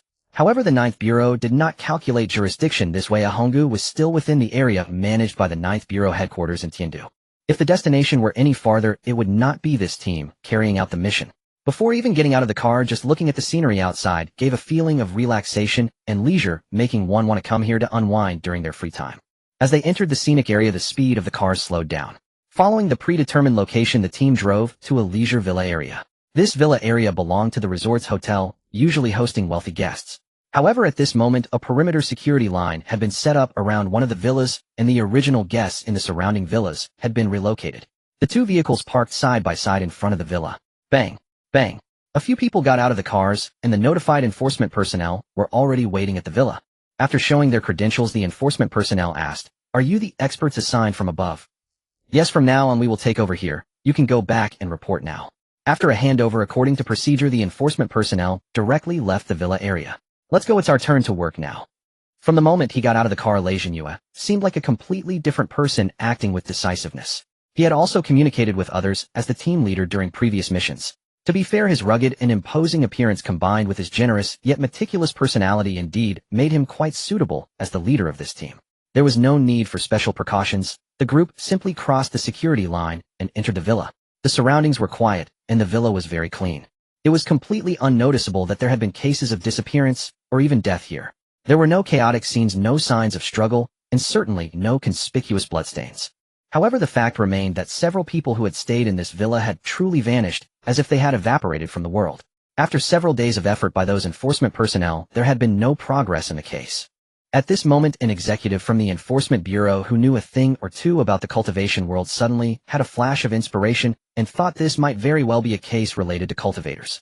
Thus he attempted to contact his superior, who then continued to reach out to others. And so this case gradually entered the sights of the Ninth Bureau, leading to Lin Xiu and the others coming here for their mission. "Wow, this place is nice." Lin Xiu looked around with great interest. It was clear that the resort hotel had put a lot of effort into this villa area aimed at high-end clients. The style and layout of the villas were quite impressive. With our salaries, you could buy a villa in Tiandu that suits you, or if that doesn't work, you could design one yourself. Yu Qinglan chuckled softly. As members of the Ninth Bureau, in addition to the salary from the cultivation world, the Bureau also provided all members with a rather generous ordinary salary. Earning millions annually, including various benefits and discounts within the entire Beichen country system, was just the basic configuration. All of this was just to ensure that members of the Ninth Bureau could live more comfortably during their leisure time. No cultivator would truly treat these matters as priorities. Then let's forget it, there's no need for that. I'm quite satisfied with where I live now. Lin Xiu waved his hand. Soon everyone had completed a tour of the entire villa inside and out. "Hey, it's quite clean here." Lin Xiu grinned. His fists pounded together, and the spiritual energy in his body crackled between his fists. "But there is indeed a problem. I'm sure this case is the work of an evil cultivator." Zhang Beichen said. After breaking through to the condensation stage, his true spirit's embryonic form had been fully condensed, which made his intuition as a sword cultivator even sharper. "Then we will have to trouble Sister Jiqing." Lu Tingchan jumped lightly and agilely came to Zhu Jiqing's side, as if her earlier movement was not accomplished purely through speed. Zhu Jiqing's violet eyes flashed with a hint of a smile, but her delicate face remained cold and beautiful. She gently stroked the spiritual box at her waist, and a small purple butterfly appeared in her hand. Go! Zhu Jiqing waved her hand lightly, and the small butterfly fluttered its wings and began to fly freely through the villa. This is a spiritual sensing butterfly. They have a unique perception that can sense whether a certain place has had cultivators lingering there for a period of time. Her voice was as cold and beautiful as her face. However, the content she spoke made Lin Xiu and Jiang Beichen, who were somewhat confused, understand. It was evident that she was addressing them. This method is somewhat similar to that of the Gu Tower in the southern wilderness. Not similar, this is the technique used there. You are from the southern wilderness. Are you a member of the Gu Tower? I used to be. Then now. I understand now. Sorry I spoke too much. It's alright. Throughout the exchange between Jiang Beichen and Zhu Jiqing, Lin Xiu wore a bewildered expression, as if he had no idea what they were talking about. Seeing this scene, Jiang Beichen couldn't help but slightly smile, suddenly finding his lifelong rival quite interesting. His gaze caught Lin Xiu's attention, drawing a probing look from him. What are you staring at? Jiang Beichen was momentarily taken aback by the question. Alright, since we didn't hit it off, we can continue to coexist peacefully. Lin Xiu generously patted Jiang Beichen's shoulder and refocused on the spiritual sensing butterfly. Finally, the little butterfly lazily flew to a spot in the villa and landed, no longer moving. Zhu Jiqing's gaze sharpened. Confirmed there indeed were cultivators who lingered in this villa, and the time was no more than 5 days. Although it was anticipated that this would be the outcome, in that moment of true confirmation, everyone's expression in attendance immediately turned serious. So what you're saying is that the people in this villa could indeed have been killed by a practitioner who once appeared here. Lin Xiu rubbed his chin, a flicker of blood flame rising in the depths of his gaze. Exactly. But unfortunately the other party must have deliberately erased their traces before leaving. The spiritual sensing butterfly can only confirm their presence, but nothing more can be done. Zhu Xining's words made the remaining 5 members of the old team furrow their brows. If your spiritual sensing butterfly can't do anything, then it will be quite difficult to find the other party. Lei Zhenyue rubbed his short hair sharp as needles, looking quite troubled. How about we ask the logistics department for support to see if there's any new research that can help us find the other party quickly? Jiang Beichen suggested. The cultivation world has too many bizarre methods, as well as numerous countermeasures against these peculiar methods. Jiang Beichen did not believe that the esteemed 9th Bureau lacked even such treasures for finding people. Yu Qinglan gently shook her finger. That's not going to work. Before she could continue, Lin Xiu suddenly spoke up. Let me give it a try. As soon as he said this, everyone turned to look at him. Old Lin, can you find the other party? Lei Jinyu's expression was somewhat surprised. He certainly knew how impressive Lin Xiu was, especially in terms of combat and willpower. Finding someone. That was a completely different matter. I'm not sure, but I believe I can do it. Lin Xiu first shook his head, then spoke with a tone of certainty. Alright, give it a try. If it doesn't work, well, think of other methods. Lin Xiu extended his palm, and a wave of spiritual fluctuations instantly enveloped the entire villa. A slight surge of blood pool power spilled out, tinting the interior of the villa with a faint blood color. Even though it was only to this extent, and knowing that the other party would not be harmful to them, the people present still felt a twinge of horror. It was the unease of life not being under one's control. It was the prey avoiding the predator. Soon the blood color receded, and Lin Xiu had a drop of blood the size of a centimeter appear on his hand. What is this? The expressions of the crowd were somewhat puzzled. While I can't be completely certain, this is most likely the blood of the villa's user. Lin Xiu looked at the drop of blood, his lips curling into a half-smile. Unfortunately, he encountered his ancestor. Playing with blood in front of me. That's quite bold. Upon hearing Lin Xiu's words, after what just happened, I didn't expect that this trace of aura could actually be of use. It seems that the person who came here must have some skill in blood-related matters, as the entire villa has been tidied up quite thoroughly. Unfortunately, he encountered his ancestor. Playing with blood in front of me. That's quite bold. Upon hearing Lin Xiu's words, the expressions of the crowd changed to one of delight. Old Lin, can you find the other party's whereabouts through this drop of blood? Even a rough direction would be fine. Lei Zhenyue asked impatiently. Lin go, hurry, and show your skills. I've been wanting to see it for a long time. Lu Tingchan's eyes sparkled with excitement, full of anticipation for Lin Xiu's next move. As long as this scoundrel hasn't completely disappeared, I'm confident I can find him. The blood pool power activated again. With the blood in his hand, as a guide, the blood summoning technique was initiated. In an instant, the world in Lin Xiu's eyes changed. Besides the unique spiritual perspective of cultivators, a tinge of red appeared in his vision. In front of him, each person's shade of red was different, with subtle differences in both intensity and color. Apart from the reds of the people present, Lin Xiu also saw 3 additional shades of red within the villa. That red was imperceptible, yet in Lin Xiu's eyes, it was as clear as a beacon. As he observed with his gaze, those 3 shades of red ultimately converged toward the side door of the villa. This direction. Lin Xiu pointed, leading the way as he walked out of the villa through the side door. The others immediately followed suit. As they moved away from the villa, the group realized that the direction they were heading was indeed deeper into the resort area. They exchanged glances. It seems the other party is quite arrogant. How could they not be arrogant? If it weren't for old Lin, we would have to go through a lot of trouble to find them. Hey, I imagine they didn't expect this either.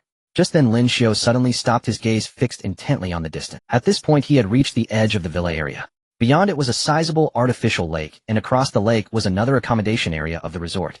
In contrast to the villas on this side, the accommodation area on the other side resembled a wild camping site with many tents neatly arranged. Old Lin, did you find them? Lin Xiu scratched his head and asked. Right across in the camping area. These scoundrels really haven't left. Are they playing in the dark under the lamp? Or do they have other intentions? The others didn't pay attention to anything else, only hearing Lin Xiu mention they. Wait, are you saying there is more than one person? Yes, not only is there more than one, but the number of people across is also quite large, even more than our combined total. Hiss! The other 7 gasped. A large number of suspected evil cultivators had appeared near Tiandu. Did these guys not want to live anymore? What kind of place is Tiandu? That is the heart of Beichen Kingdom, where many powerful beings are stationed. It has never been heard of any evil cultivator daring to cause trouble here. But today they encountered this fresh incident. The most critical point was that the other party had no intention of fleeing after their actions. Hey! Lin Xiu was so angry he laughed. Just to be safe, let's report back to the bureau first. Then let's gear up and deal with them. His decisiveness greatly impressed Lin Xiu. Yes, let's deal with them. Don't worry, I've already sensed that while the other party has a considerable number of people, their overall strength isn't high. The strongest definitely doesn't exceed the condensed form. Upon hearing Lin Xiu's assured tone, the others instantly agreed to Lin Xiu's suggestion. A few minutes later they had concealed their presence and reached the camping site across the lake. They had already reported back to the bureau. The moment they entered the campsite, Lu Tingchan directly threw something in the direction Lin Xiu pointed. In an instant the world was transformed. Lin Xiu felt as if the scene before him had changed, with the saturation of colors around him dropping slightly. But that wasn't important. Let's deal with them. The zero frame initiated. Just like so many times before, there was no warning. Before the other 7 could react, hundreds of blood-colored blades of murderous intent had already condensed. Like the scythe of death, they tore through the distant tents. The death omen star flickered wildly. In the first moment when the world changed, those within the tents sensed something was amiss. However, their reaction was still too slow. Or rather, Lin Xiu's movements were too swift. The blood-colored blade light, imbued with sharpness, corrosion, and murderous intent, was far stronger than when Lin Xiu had just begun his cultivation. The material of the tents was as nothing before him. In just a fleeting moment, over 100 blade lights struck simultaneously at several tents targeted by Lin Xiu. What happened? No. The screams rang out in succession, only to abruptly cease. Before those inside the tents could grasp the situation, several had already perished beneath the blade light. As the main targets Lin Xiu had focused on, 3 figures broke through the tents under the pressure of the blade light. Lin Xiu's fingers twitched slightly, and the blood-colored blade light followed them closely, not allowing the 3 figures any chance to adjust. At this moment, Lin Xiu's teammates and the remaining survivors finally regained their senses, each deploying their respective techniques. Lin Xiu swung his neck from side to side, producing a series of crisp cracking sounds from his bones. His large hands, as wide as fans, pounded against each other, generating flashes of lightning. In the next instant, amidst the cries of the ground and sounds of shattering tiles, Lin Xiu's figure vanished, lunging at the nearest target. A punch was thrown. The lightning blazed fiercely, scorching the air with a burnt scent. The person opposite crossed their hands, forming a blood-colored spiritual energy shield before them. Yet under Lin Xiu's fist, that shield was as weak as a thin sheet of paper. The moment the blood light and lightning made contact, it was instantly incinerated. Crack! The violent punch struck the opponent's neck. A clear sound of bones shattering echoed. The person's cervical spine protruded backward, their head tilted forward, and a large amount of blood spewed from their open mouth. The light of life faded from the protruding eyes. It was not until this moment that the impact from Lin Xiu's punch sent the person flying far away, crashing heavily onto the ground several meters away. Members of the Blood Robe cult. A bunch of rats that can't see the light in the sewers dare to appear near Tiandu. Has the recent crackdown on you been too lenient? As a veteran employee who had served in the 9th Bureau for over a year, he recognized the identities of those opposing him the moment they made their move. The other 5 veteran employees felt the same way. Hey, this is quite unexpected. The Blood Robe cult, usually active in the southwestern region, actually appears at the foot of Tiandu. It's hard to say they don't have any schemes. Lu Tingchan's figure evaded the incoming attacks, as if teleporting, and with a flick of his wrist, several fine spiritual needles shot towards the vital points of his opponents. The opponents were clearly not weak either. The spiritual energy shield tilted at an angle. The needles pierced through, but they lost their accuracy. At the same time, the person drew out a strangely shaped blood-grooved, flexible weapon from their waist and launched another attack at Lu Tingchan. Unfortunately, their speed paled in comparison to Lu Tingchan's. Upon confirming that the opponent was merely at the Qi awakening stage, Lu Tingchan decided not to continue the engagement. A semi-transparent needle-like weapon fell into his hand, and in a flicker he appeared behind his opponent, thrusting the needle into the fatal point of their neck. The person's figure first stiffened, then they stood there like a lifeless doll without bones. Lin Xiu's perception was indeed accurate. These people's strength posed little threat to them. Aside from the three figures forced far away by Lin Xiu's blade light, the strongest among the remaining were barely at the condensed form stage. Though they outnumbered the team members, eliminating them was merely a matter of time. The members of the Blood Robe cult also recognized this issue. With the leading Blood Robe protector restrained, the remaining cult members were completely scattered. Some had even begun to consider fleeing. As for where the Blood Robe protector was, Lin Xiu was currently engaged in a heated battle with them. It's great to encounter you. I've long wanted to test if my current strength can defeat you condensed form folks. Lin Xiu's feet shimmered with blood light, making him appear like an irregular blood-colored lightning bolt under the blood shadow step. Hundreds of blood-colored blade lights under his control swam like free fish. They split into three streams, each targeting one of the three figures. The increasingly rich scent of blood, the sharp sounds of the air being torn by the blade lights, combined with Lin Xiu's relentless advance, greatly infuriated the three Blood Robe protectors. There were 12 Blood Robe protectors in total, and the three of them were among them. As peak condensed form experts, they had never experienced being provoked by a mere Qi awakening. Though this Qi awakening seemed overly strong, could it be stronger than the three of them? Where did this brat come from? Just watch me drain every drop of your blood. Mosquito Girl's voice was sharp and malicious. As one of the 12 Blood Robe protectors, she relished watching others suffer and die in front of her, or be drained to a dry corpse. Buzz. Behind her, a gigantic mosquito, several feet long, gradually materialized. That was the initial form of her true spirit, the golden-winged blood mosquito. In the next moment, her figure along with that true spirit form transformed into a half-gold, half-red shadow, a long tube-like weapon resembling a mosquito's mouthpart, thrusting towards Lin Xiu's heart. Come at me. Lin Xiu kicked off the ground, instantly shattering it into a half-circular pit, meeting the opponent at a comparable speed. A round red moon rose from the earth, its blade light more lethal than the blood-colored ones. My! Mosquito Girl exclaimed in surprise, feeling a fatal sense of crisis from that blade light. Without thinking too much, her figure slightly shifted, changing her target from Lin Xiu's heart to his arm. The two figures instantly brushed past each other. Lin Xiu's figure plummeted to the ground, crashing heavily onto the earth below. Although Mosquito Girl's figure swayed slightly, she ultimately maintained her stability in midair. This is one of the differences between Qi awakening and condensed form. Upon reaching the condensed form stage, cultivators can rely on their true spirit's limited ability to defy gravity, allowing them to initially fly at low altitudes. Once on the ground, Lin Xiu glanced at his left arm, where a not-so-large wound had been pierced through. Dark purple venom was spreading within his arm, dyeing the surrounding skin purple. Kid, just wait to die. This poison. Before Mosquito Girl could finish her words, the three Blood Robe protectors' eyes widened in unison. Lin Xiu's hand moved like lightning, instantly severing the poisoned arm. Now this is getting interesting. Lin Xiu's self-mutilation left the three Blood Robe guardians dumbfounded. But before they could voice their opinions, the next scene left them even more shocked. The power of the blood pool surged, directly decomposing and devouring the poisoned severed arm. Meanwhile, a new arm was visibly growing at the sight of Lin Xiu's severed limb. The speed at which the arm grew amazed the Blood Wugong, who also walked this path. Greed filled his gaze as he looked at Lin Xiu. This kid's body holds a secret. Regardless of whether it's due to his physique or the technique he's practicing, I must get to the bottom of this. Perhaps through this kid I can elevate my power and healing methods to a new level. The Blood Wugong thought to himself, no longer intending to merely watch the spectacle.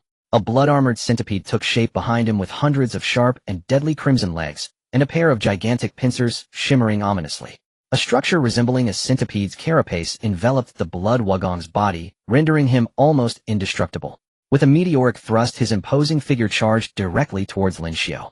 However, this time Lin Xiu did not intend to continue this playful exchange of blows with the three Blood Robe guardians. Buzz! The power of the blood pool erupted violently, transforming into a thick blood mist that enveloped the area for hundreds of feet, shrouding all three Blood Robe guardians. The Blood Wugong halted his descent, glancing around in confusion at the blood mist. What's happening? I can't sense anyone else. The moment the blood mist enveloped him, his perception was greatly hindered, leaving him unable to sense anything beyond 10 feet. Even sensing within 10 feet became exceedingly hazy. Do you think this can lead you to victory? Naive. The blood-armored centipede behind him stirred its hundreds of sharp legs, creating a tearing sound. A powerful surge of spiritual energy radiated outward, attempting to disperse the surrounding blood mist. Yet he discovered that the mist contained a potent and bizarre corrosive quality, rapidly eroding all detached spiritual energy. This situation made the blood wugong wary of recklessly expending his power, lest he find himself in a deficit. Just as he restrained his energy, Lin Xiu's attack struck perfectly. The crimson moon slashed diagonally, aiming a blade at the blood wugong's neck, but at the last moment the latter barely dodged. Nonetheless, this caught him off guard. Damn it! If you have the guts, come out. What kind of ability is it to sneak attack from within the mist? The blood-armored centipede circled around, cautiously guarding against attacks that could strike from anywhere. At this moment, Lin Xiu seemed to agree with the blood wugong's point, revealing himself. In truth, Lin Xiu fundamentally disliked the assassination-like fighting style from before. You're right. Thus I have decided to kill you through direct combat. Without giving the opponent time to hesitate, Lin Xiu launched his assault. The crimson moon in his hand transformed from an elegant weapon into the purest outlet of violence. Horizontal slashes, vertical cuts, diagonal sweeps. No ornate techniques, every strike aimed to kill the opponent. Oomph. The blood wugong scoffed coldly within. He truly did not expect the opponent to be so reckless, as a mere provocation made Lin Xiu leap into action. The blood-armored centipede waved its numerous legs, intercepting all of Lin Xiu's attacks. Even if there were occasional gaps, the blood wugong could withstand or dodge them due to his physique. As a member of the blood robe sect, all practitioners naturally wielded abilities related to blood. The blood wugong was no exception. A large amount of blood intertwined with spiritual energy circulated madly within him, combined with the outer carapace, making him a tank that possessed both power and defense. With every attack, his immense strength could temporarily disperse part of the blood mist. Faced with such an assault, Lin Xiu would evade if possible and directly take the hit if not. Bang! The fist encased in carapace filled with spikes heavily struck Lin Xiu's chest, piercing through the flesh at the impact site. Lin Xiu remained unfazed, slashing at the blood wugong's most vulnerable area, the face. The blood wugong raised his arm to block, but the blood-armored centipede's pincers bit down on Lin Xiu's forearm. Rip! The unprotected forearm fractured instantly, yet blood began to corrode the pincers from the severed end, forcing the blood-armored centipede to release its grip. Seizing the moment, Lin Xiu shoved his upper arm against the fallen forearm, instantly reconnecting and healing his entire arm. Without pausing, the crimson moon cut through the blood wugong's waist, the added force from the explosion of blood shattering the carapace there and leaving a new half-foot-long wound. The blood wugong winced in pain, unleashing a powerful surge of spiritual energy that directly pushed Lin Xiu away. Lin Xiu landed steadily after executing a backflip in midair. During this time, the injuries on his chest inflicted by the heavy punch had completely healed. Aside from some tattered clothing, Lin Xiu's condition was virtually indistinguishable from before the battle began. The blood wugong covered his waist wound, activating the blood robe sect's cultivation method to staunch the bleeding, but complete recovery would still require some time. It seems you guys aren't that skilled with blood either, claiming to be the blood robe sect, and yet even I, an amateur, can surpass you. Perhaps you should change your name to the third-rate sect. As Lin Xiu spoke, he diverted part of his focus to condensing a blood-colored blade aura, trapping the other two blood robe guardians within the blood mist. With merely the power of Qi Ling, he firmly trapped 3 evil cultivators of the condensation stage. However, Lin Xiu was not satisfied with his performance in this first official battle of joining the 9th Bureau. Thus he decided to become more aggressive. Hiss! The power of the blood pool surged violently, the explosion of blood escalating continuously, reaching a point where any movement would cause it to burst forth. Yet Lin Xiu felt that it was just right. Are you ready? In the next round. Lin Xiu did not finish his sentence as he charged forward like a fleeting shadow. The crimson moon extended with a massive blade aura, its original size greatly amplified and its power significantly enhanced. The blood wugong's pupils constricted as he immediately commanded the blood-armored centipede to defend, while the power within him quickly coalesced into hundreds of illusory, mini blood-armored centipedes rushing towards Lin Xiu. Lin Xiu paid no mind to this, his focus solely on the blood wugong at the core. The hundreds of mini centipedes smoothly passed through Lin Xiu's body, extracting a large amount of blood from him. However, Lin Xiu's assault severed several of the blood-armored centipede's legs, tearing through the blood wugong's carapace and leaving a massive wound on his chest. The excruciating pain drove the blood wielder to the brink of madness. Ever since he was promoted to the Blood Cloak Guardian, he had not suffered such injuries for several years. This ignited his ferocity. To rise to his current position within a sinister cult, he relied not only on his own strength, but also on a fierce resolve to survive amidst the ruthless betrayals of fellow cultivators. He paid no heed to his wounds, instead launching a fierce punch toward Lin Xiu's left cheek. Lin Xiu was caught off guard, and the jagged spikes on the opponent's fist brutally shredded the flesh on his face, leaving deep gashes even on his bones. In such circumstances, Lin Xiu displayed an even more excited smile, the blood flames flickering in his gaze, even more fervent than when he battled with Elder Jiang.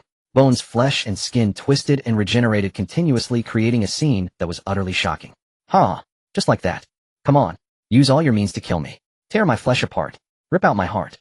Reduce my bones to I want to hear the sound of my brain being crushed. I want to see the scene of my spine being pulled out. Burn my organs like trash. If you can't do it, then I will kill you. The blood wielder seemed to have touched on some unknown facet of Lin Xiu, or perhaps he had directly activated some remarkable switch. His emotions surged to a feverish intensity in an instant. His hand, that wasn't holding a knife, clenched into a fist, and he could even hear the lament of his bones. The muscles in his arm tore from the excessive strain, and due to the overload of blood circulation, numerous wounds appeared on his skin, constantly splitting open and healing. You try it too. He threw a punch, causing a significant amount of flesh to tear from his arm, evoking an indescribable sense of bloodshed. His fist struck the shell on the blood wielder's neck. Crack. This sound marked both the breaking of the shell and the shattering of Lin Xiu's arm bones. Yet Lin Xiu remained unfazed, eagerly driving his fist deeper into the blood wielder's throat. Cough. The blood wielder's eyes widened as he felt a sharp pain in his throat, the metallic taste of blood flooding his mouth. The blood-armored centipede behind him went berserk. Hiss. Accompanied by a series of hissing sounds, the centipede's hundreds of legs launched a torrential assault towards Lin Xiu. Every movement of its legs tore through the air, producing a sharp crackle. Lin Xiu withdrew his fist, and in an instant all his injuries healed, countering the incoming legs with a series of Pegasus meteor fist strikes. The red moon blade in his other hand was equally relentless. Clang, clang, clang. The massive blade light wreaked havoc as it clashed against the sharp legs. The blade light shattered countless times, and the blood-armored centipede's legs were severed in untold numbers. Yet due to their numerical advantage, many of their attacks still landed on Lin Xiu. A large chunk of flesh was sliced off his shoulder, yet it fully healed within a second. His chest and abdomen were punctured with dozens of gaping holes, but before the legs could be withdrawn, the bones and flesh at the wound began to heal, forcibly trapping the legs within his chest. Seizing the opportunity, Lin Xiu swung his blade, severing the trapped legs before pulling them out. His fist had been broken several times. If he could reach a severed limb, he would simply reattach it; if not, he would regenerate a new one. Blood and flesh flew, bones shattered everywhere. Lin Xiu fully adhered to the principle that if you don't have the ability to kill me, I will definitely find a way to kill you. He had sustained numerous injuries, but the blood wielder across from him was not in much better shape. The wounds on his neck had yet to heal, and the numerous broken legs of the blood-armored centipede had inflicted significant negative effects on him. Lin Xiu seized this opportunity to launch a series of strikes, causing shards of the shell on the blood wielder's body to fly, and his powerful punches left behind numerous shattered dents. At this point in the fight, the blood wielder's original ferocity began to wane. A hint of fear flickered in his gaze as he looked at Lin Xiu. It was both a fear of the opponent's madness and an exhilaration that seemed to grow amidst the chaos of blood and flesh, coupled with the dread of his potential demise. Although the opponent's realm was still merely awakening spirit, his true strength was undoubtedly not inferior to Lin Xiu's peak condensed form. When fear takes root in a person's heart, it immediately manifests in their actions. Lin Xiu sensed a slight delay in the opponent's attacks. This was not a true delay, but a hesitation born from pressure and psychology, causing the opponent's attacks to lose their prior sharpness. What's wrong? Afraid? Fearful? Want to retreat? That won't do. I told you, if you can't kill me, I will definitely kill you. Lin Xiu could feel that the emotions in his current state were somewhat off. But he felt great. In fact, since the day of his rebirth, he had never felt better than he did now. Now he just wanted to vent his frustrations. Seeing signs of retreat from the blood wielder, Lin Xiu decided to bolster his resolve to continue the fight. The battle raged on. But not long after, the blood mist surrounding them suddenly began to surge. Accompanying it was an aura that the blood wielder recognized with familiarity, along with the constant sound of bang bang bang. Lin Xiu observed the blood wielder and noticed a change in his expression. It was excitement, relief, and a hint of rekindled hope. Finally, as the blood mist cleared, the figure of the blood mosquito appeared before them. Little brat. In that moment, the blood mosquito believed she had found Lin Xiu through her own efforts. Little did she know that Lin Xiu had actively led her to him, intending to relieve his own frustrations and to keep the blood wielder's fighting spirit alive. Hiss. Accompanied by a sharp, piercing sound, the blood mosquito lunged at Lin Xiu with her syringe-like. That uncomfortable, deep purple toxin was potent enough to kill an awakening spirit cultivator with just a trace, yet the blood mosquito's stinger was saturated enough to brew a drink. A great opportunity. The blood wielder's eyes lit up as he endured the discomfort from his numerous injuries and launched a renewed ferocious assault on Lin Xiu. His aim was to detain Lin Xiu, preventing him from evading the blood mosquito's attack. Lin Xiu knew what he intended to do. Just right, he had no intention of dodging. The moment the blood mosquito's stinger made contact, one of Lin Xiu's hands shot out, like lightning, accurately grasping the deep purple poison stinger. Simultaneously, a foot that had already charged up kicked directly into the face of the blood mosquito, who was momentarily stunned by having her stinger caught. This kick was perfectly disfiguring. The face of the blood mosquito master visibly contorted. The strength of a cultivator's physique is truly terrifying. At the Qi awakening stage, their physical power is already several times, even 10 times that of an ordinary person, let alone a prodigy like Lin Xiu. Even when compared to any condensation stage practitioner, it is absolutely not inferior.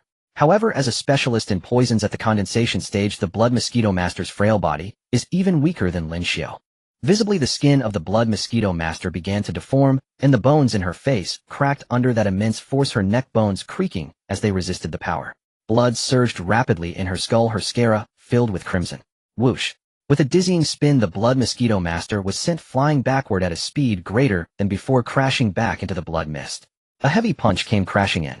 Taking advantage of the moment, Lin Xiu kicked the blood mosquito master away. The blood centipede master struck Lin Xiu on the head with its spiked fist once more. That charged punch sent Lin Xiu's head spinning a full 360 degrees, tearing apart the flesh and bone of his neck in that instant. But Lin Xiu countered with a back kick, shattering the blood centipede master's jaw with one blow, the fragments piercing through the flesh at the center of its chin. At the moment he turned around, the red moon thrust forward, piercing deeply into the blood centipede master's shattered abdomen, violently stirring several times with a dislocated wrist. All of this was completed in less than 3 seconds. Lin Xiu, making use of the one remaining foot supporting his body, suddenly pushed off the ground, creating some distance between himself and the blood centipede master. Rustle, rustle, rustle. A strange sound echoed continuously. That was the sound of Lin Xiu's bones realigning and the flesh healing. By the time he created distance and landed on both feet, all his injuries had completely healed once again. The blood centipede master, with her jaw shattered and abdomen pierced, witnessed all of Lin Xiu's transformations, her eyes filled with increasingly horrifying disbelief, as if she were looking at a monster. A creature more terrifying and blood-soaked than those who kill indiscriminately and cultivate with the blood of living beings. Who exactly are you? How can there be a thing like you in this world? Are you even human? The voice of the blood centipede master was somewhat garbled due to her injured jaw and tongue. Lin Xiu's face was exhilarated, but his gaze remained emotionless as he stared at the blood centipede master, sending her senses into a frenzy. His eyes made the blood centipede master feel as though she were not being watched by a person, but by a brutal beast, a killing intent-laden Azura, staring at her with despair in his heart, then tearing her to shreds in the most cruel manner. An invisible aura formed within the blood mist, the spiritual power clashing, creating an atmosphere where the area within 10 feet of Lin Xiu and the blood centipede master seemed to enter another world. In Lin Xiu's left hand, the blood mosquito's stinger was casually held, allowing its deadly poison, which could kill upon contact, to corrode his palm. At this moment, Lin Xiu's palm had turned a deep purple, spreading upwards toward his arm. That terrifying poison corroded skin, flesh, and even turned bones brittle, causing the poisoned person's entire body to rot and dissolve into blood water amidst agonizing struggles. But when such a lethal poison encountered Lin Xiu, who possessed an innate talent for immortality and whose cultivation method endowed his blood with a brutal corrosiveness, malice, and killing intent, thus it remained uncertain who would ultimately prevail. Hiss! Waves of purple poisonous smoke rose, a byproduct of the poison in the blood mosquito's stinger being corroded in reverse. When the poison corroded Lin Xiu's skin, the moment blood made contact with the toxin, the two corrosive, the outcome was evident. The blood mosquito master was indeed at a higher level than Lin Xiu, and the poison she had condensed was extraordinary. Yet she had encountered a prodigy like Lin Xiu. An unending stream of blood flowed down, saturating every inch of the blood mosquito's stinger, forcibly corroding all the poison within it. In the end, the blood mosquito's stinger had completely turned into a useless hunk of iron, devoid of any value for recycling or reforging. As a weapon refined for many years by the golden-winged blood mosquito's power, the destruction of the blood mosquito's stinger directly backfired onto the blood mosquito master. The blood mosquito master had just steadied herself, her expression hideous as she prepared to regain control. Although she knew she looked terrible, it was rare for any woman not to care about her appearance. The frail, middle-aged woman, the blood mosquito master, was no exception. "Bastard! You little beast! I will kill you!" Her voice was sharp and unpleasant, filled with resentment and hatred towards Lin Xiu for ruining her appearance. But before she could make a move, the backlash from the destruction of the blood mosquito stinger struck first. A mouthful of purple blood spewed out, and the already pale face of the blood mosquito master instantly turned as white as paper. The little vitality she had left halved. My blood mosquito stinger. You little beast. I will kill you. Screech. Behind her, the golden-winged blood mosquito flapped its wings rapidly, producing a piercing cry. The blood mosquito master transformed into a golden-red afterimage, soaring towards Lin Xiu at a speed far surpassing before. Wherever the wind from her palm passed, spiritual energy surged, turning into a toxic mist distinct from the surrounding blood fog, corroding the air and blood mist to create a passage. Although the blood mosquito master's poison could not contend with Lin Xiu's blood, it was still sufficient to counter the blood mist. Hey, you want it? Here it is. Lin Xiu hurled the useless iron blood mosquito's stinger with a near bone-white hand, causing it to fly out with a faint sonic boom. His figure followed closely behind, attacking the blood mosquito master after the discarded stinger. The blood mosquito master's pupils constricted, and she instantly drew her palms back. Purple spiritual energy gathered in her hand, forming a weapon resembling the blood mosquito's stinger. She raised her hand to swipe. Ding! The useless iron blood mosquito's stinger was deflected and immediately thrust toward Lin Xiu, who was now within reach. Lin Xiu did not evade, but merely tilted his body slightly, allowing the spiritual weapon to pierce through his left shoulder. With his right hand, the red moon swept through in a graceful arc, severing the blood mosquito master's arm. A painful scream erupted. The blood mosquito master covered her severed stump in terror, her figure retreating chaotically backward. She attempted to stop the bleeding from the severed stump, only to find a profoundly corrosive force obstructing her, along with a terrifying malice surging into her brain through her veins. The malice came so suddenly that it affected the blood mosquito master's movements, causing her to momentarily freeze. The red moon flashed. The cold blade passed over the blood mosquito master's neck. Everything came to a halt. The light in her eyes extinguished, and the sharp screams of pain abruptly ceased. The blood mist she had separated with her spiritual energy surged up, instantly engulfing her body. Due to this slight distraction, the barely perceptible blood line on the blood mosquito master's neck rapidly expanded. Thud! The head, unable to close its eyes in death, hit the ground. Everything happened in the blink of an eye. When the blood mosquito master caused heads to roll, the blood centipede master had not yet fully recovered from the previous fear. It must be said the death of the blood mosquito master was both frustrating and not frustrating. The frustration stemmed from the fact that as one of the 12 blood guardians of the blood clothing sect, she had more than one method that she did not use in this battle. Whether it was the soul-piercing needle or several other deadly blood techniques, they were all extremely ruthless means. Many ordinary people, and even cultivators, had perished at her hands due to these vicious and cruel methods. Yet she fell to someone like Lin Xiu, whom she regarded as merely a Qi awakening level. The frustration was precisely because it was Lin Xiu who killed her. Lin Xiu's strength could not be measured by the ordinary Qi awakening standard. This was a huge mistake made by the 3 blood guardians from the very beginning due to their underestimation. Although it was to prevent them from escaping, the existence of the blood mist was indeed a stroke of genius. The characteristic of the blood pool's power greatly weakened the perception of the 3 blood guardians, and their extended spiritual senses and spiritual energy were constantly eroded by the blood mist. This severely affected their sense of direction, and combined with Lin Xiu's active interference, they could never escape the coverage of the blood mist. Lin Xiu's raw strength was sufficiently strong, and under the punch of the blood centipede master he awakened some extraordinary power. He discarded all unnecessary techniques, and pushed his talents to the limit. Moreover, he was decisive in his killings. Whenever he saw a glimmer of opportunity, he would seize it without hesitation. With multiple factors combined, the blood mosquito master's death was not unjust. From another perspective, the blood mosquito master was actually one of Lin Xiu's most friendly opponents. This was because her main body was too weak. In a situation where Lin Xiu could withstand her methods and approach her main body, such an opponent was indeed quite easy to kill. In contrast, the blood centipede master was more troublesome. He was too tough, too resilient, with a thick health bar. Lin Xiu's current strength was indeed impressive, but he still lacked the means to decisively break through obstacles and deliver a fatal blow to such enemies. Sure enough, fighting you guys teaches me a lot. I'll find a way to improve when I get back. Lin Xiu murmured to himself. Unfortunately for the 3 blood centipede masters, the price of Lin Xiu learning was something they could not afford. Glancing at the corpse of the blood mosquito master gradually disappearing in the blood mist, Lin Xiu began to guide the last blood guardian to merge with the blood centipede master. If it weren't for the tattered state of his clothes, one would hardly believe the extent of the horrific injuries he had sustained not long ago. Lin Xiu gripped the red moon, its blade pointing towards the ground, casually walking towards the blood centipede master. The blood centipede master, coming to his senses, looked at Lin Xiu with an expression as if he had been struck by some fright. With each step Lin Xiu took forward, he instinctively stepped back. What's this? Are we playing tango here? Still doing the cha-cha. Lin Xiu had a look of disbelief. Whoosh. The ground exploded. His figure transformed into a blood-red shadow, again charging towards the blood centipede master at an irregular angle. The blade flashed again. Amid the blood, a lingering toxic aura seemed to drift into the blood centipede master's nostrils. He dared not slack off, pouring out blood-colored spiritual energy, without any reservation, unleashing it like crazy. The spiritual energy transformed into a massive and fierce claw, indiscriminately bombarding all directions where Lin Xiu could possibly appear. Aura. The blood centipede master's eyes bulged with rage, and his clenched jaws widened the cracks in his jawbone even further.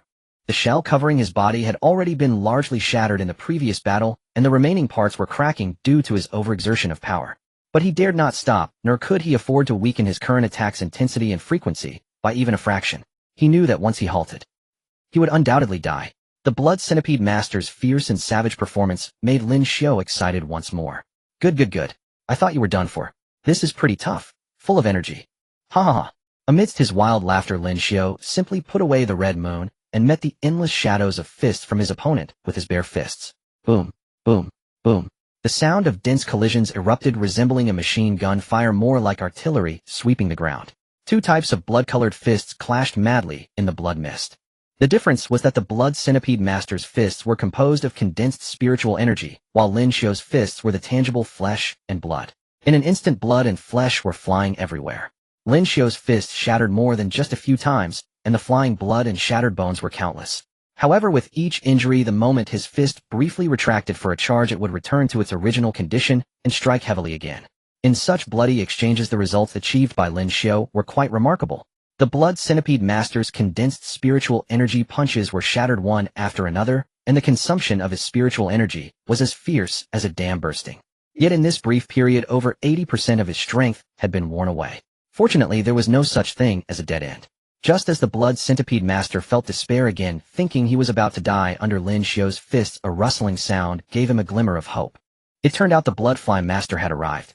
The rustling sound was the bloodfly master mobilizing the bloodflies to counteract the surrounding blood mist. Amidst this commotion, there were also occasional sounds resembling metal collisions. As the distance between the two sides closed to a certain extent, the bloodfly master and the blood centipede master sensed each other's presence. The buzzing sound of countless insects flapping their wings was irritating, and the bloodfly master revealed his form amidst such noise. As soon as he appeared, the bloodfly master saw the blood centipede master being overwhelmed and battered by Lin Xiu, with blood-colored spiritual energy fists shattering one after another. The bloodfly master, who had been pinned up until now, finally had a specific target for release and immediately shouted, "Centipede sting. I'm here to assist you." With that, a thick chain embedded with countless small hooks lashed straight at Lin Xiu. Whoosh. This strike was exceptionally vicious. The hooks on the chain instantly scraped away a large area of flesh from Lin Xiu's back, turning his entire back into a bloody mess. Moreover, the chain's immense impact force broke Lin Xiu's ribs and vertebrae. Lin Xiu stumbled forward, but regained his balance in the next moment. Seeing this, the blood centipede master was just about to counterattack when Lin Xiu responded with a series of heavy punches that turned into afterimages. Hee. Ha ha. The laughter, ranging from soft to loud, eventually devolved into a slightly mad, yet more excited cackle. Hit harder. Hit harder. Is this force giving me a massage? Lin Xiu's wild demeanor left the blood wasp master momentarily stunned. But in the next instant, a hint of anger and a cruel smile appeared on his face. Do you think I'm lacking in strength? Then this guardian will grant your wish. With a bald head and a scarred face full of sharp teeth, combined with that hint of sinister cold laughter, the blood wasp master's image perfectly matched that of a ghoul that feasts on human flesh. His tall yet emaciated figure resembled one drained of blood and muscle by some force, adding an extra layer of eeriness to his overall appearance. Mottled spiritual energy surged into the chains. With a wave of his large hand, the chains lashed out towards Lin Xiu with even more terrifying speed and force. This time Lin Xiu did not passively take the hits. The surging power of the blood pool gathered, transforming into a dense blood-colored blade light that clashed like a crimson river against the oncoming chains. Clang, clang, clang. The blood-colored blade lights were deflected, but the remaining blade lights continued to charge forward, forcing the chains to retreat. Did you not want it your way, eh? What's the matter? Can you only boast? While fiercely attacking, the blood centipede master Lin Xiu even had the energy and strength to mock the blood wasp master. More blood-colored blade lights condensed, overwhelmingly enveloping the blood wasp master. All you can do is boast. The Blood Wasp Master waved the chains to deflect the blade lights, while the surrounding swarm of blood wasps resembling mist, yet actually a horde of insects swarmed over the blade lights amidst their annoying buzzing. This swarm of wasps originated from his true spirit's embryonic form, the iron-jawed blood wasp. With their hard and sharp mandibles they could gnaw through relatively soft metals, but preferred blood and energy. However, they encountered their nemesis, the blood mist that surrounded them. The terror of the blood wasp swarm relied on their terrifying numbers, with each individual capable of killing even ordinary people. But when they gathered in swarms, most of the solid-stage cultivators absolutely did not wish to face them. Yet since falling into the blood mist, they were faced with an endless and corrosive blood mist. Their numerical advantage was infinitely diminished, while their individual weaknesses were magnified. As soon as the blood wasps ventured beyond the blood wasp master's range, the surrounding blood mist unleashed relentless corrosion upon them. In an instant, before they could gnaw at the blade lights, tens of thousands of blood wasps perished in the blood mist. Damn it! This little beast is my nemesis. The murderous intent in the blood wasp master's heart was beyond description. Any cultivator would be unable to remain indifferent when faced with another cultivator who completely countered them. Not to mention the blood wasp master, a practitioner of dark arts. Yet the existence of the blood mist had directly sealed off his most powerful signature technique, leaving him at a loss for an effective countermeasure. Taking advantage of his moment of distraction, Lin Xiu intensified his attack on the blood centipede master. The blood-colored blade lights continued to restrain the blood wasp master, while Lin Xiu gripped the red moon blade tightly once more. The increasingly volatile power from the blood pool made his body rely entirely on his immortal talent. For every moment, tiny cracks appeared on his skin, too numerous to count, yet would heal in less than half a second. With both blood rogue guardians having no extra energy to pay attention, the surrounding blood mist seemed to have thickened significantly. The perspective expanded, revealing the massive phantom of the blood pool, with a diameter of 108 zhang overlapping with part of the blood mist. The surging power madly surged into the red moon, causing this high-quality, extraordinary weapon to emit mournful wails. Good, it's about to end. They'll give you a full set of massages when we return. In this way, he hovered on the brink of his limits as the blade struggled on the edge of shattering. The human and blade merged as one. No distinction remained. Clang! Before the blood centipede master could catch a breath from Lin Xiu's relentless punches, a blood-colored blade aura stretching 10 zhang tore through the earth, cleaving a broad path through the blood mist. The endpoint of this path was none other than the blood centipede master. But it wasn't over yet. Lin Xiu exerted such effort not just to unleash this one strike. Amidst the explosion of flesh and the shattering of bones, Lin Xiu laughed maniacally as he unleashed dozens of strikes. More than half of these strikes were aimed at the blood centipede master, completely sealing off any hope of escape. A small portion was directed at the blood wasp master. The blood centipede master's heart pounded violently, as if it would shatter his steel teeth. The fear of death gnawed at his soul like a venomous serpent. Dozens of blood-colored blade auras. What kind of concept was that? It meant there was no way out, no escape. I won't die. Come on. I'm not afraid of you. Under extreme fear, the blood centipede master's mind clearly began to unravel. He shouted loudly. His fists suddenly surged out, and the enormous blood-armored centipede swirling behind him screeched as it flew along with the force of his punches, its entire body suddenly possessing a hint of true substance. That was the blood centipede master overexerting his life force, granting the blood-armored centipede a hint of profound spiritual characteristics. Unfortunately, he was too late in his desperate struggle. Amidst the cacophony of dozens of creaking metallic cutting sounds, the first blood-colored blade aura that was unleashed struggled, yet inevitably tore through the shell of the blood-armored centipede. Thus, the blood-armored centipede expanded to nearly 10 zhang, was gruesomely divided by more than 10 blood-colored blade auras. The subsequent blade auras surged through like a flood, overwhelming the blood centipede master with a relentless barrage. Double kill. The blood centipede master's breath dissipated in that moment. This also caused a momentary panic and confusion in the blood wasp master, who was struggling at the end.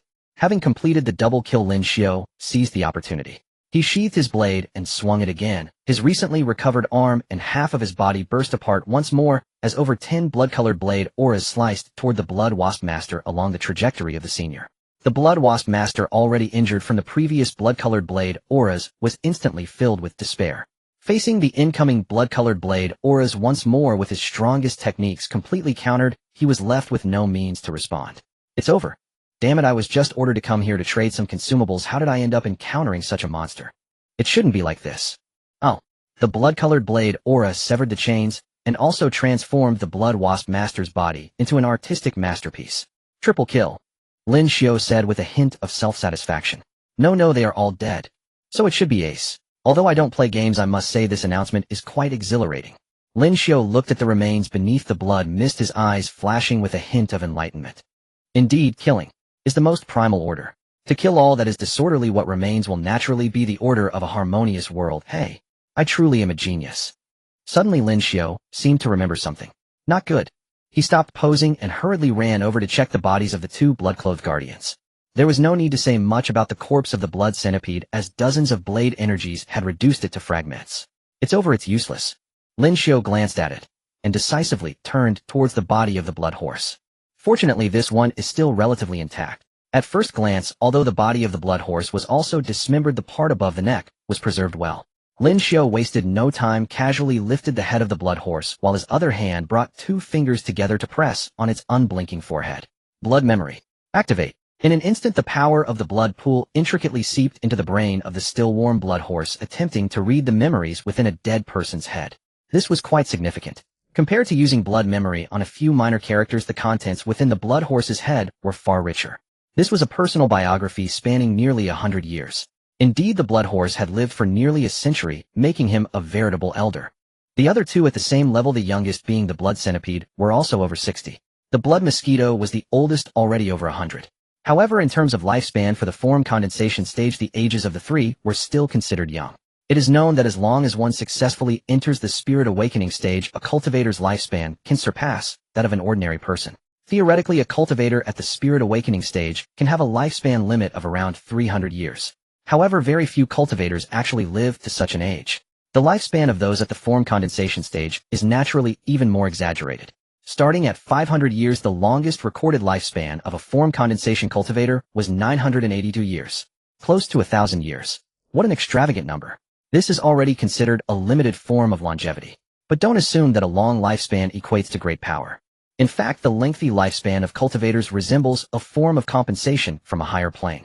Don't be fooled by the fact that the members of the 9th Bureau are mostly in their 20s or 30s, at most 40s, yet can reach the form condensation or even the profound stage.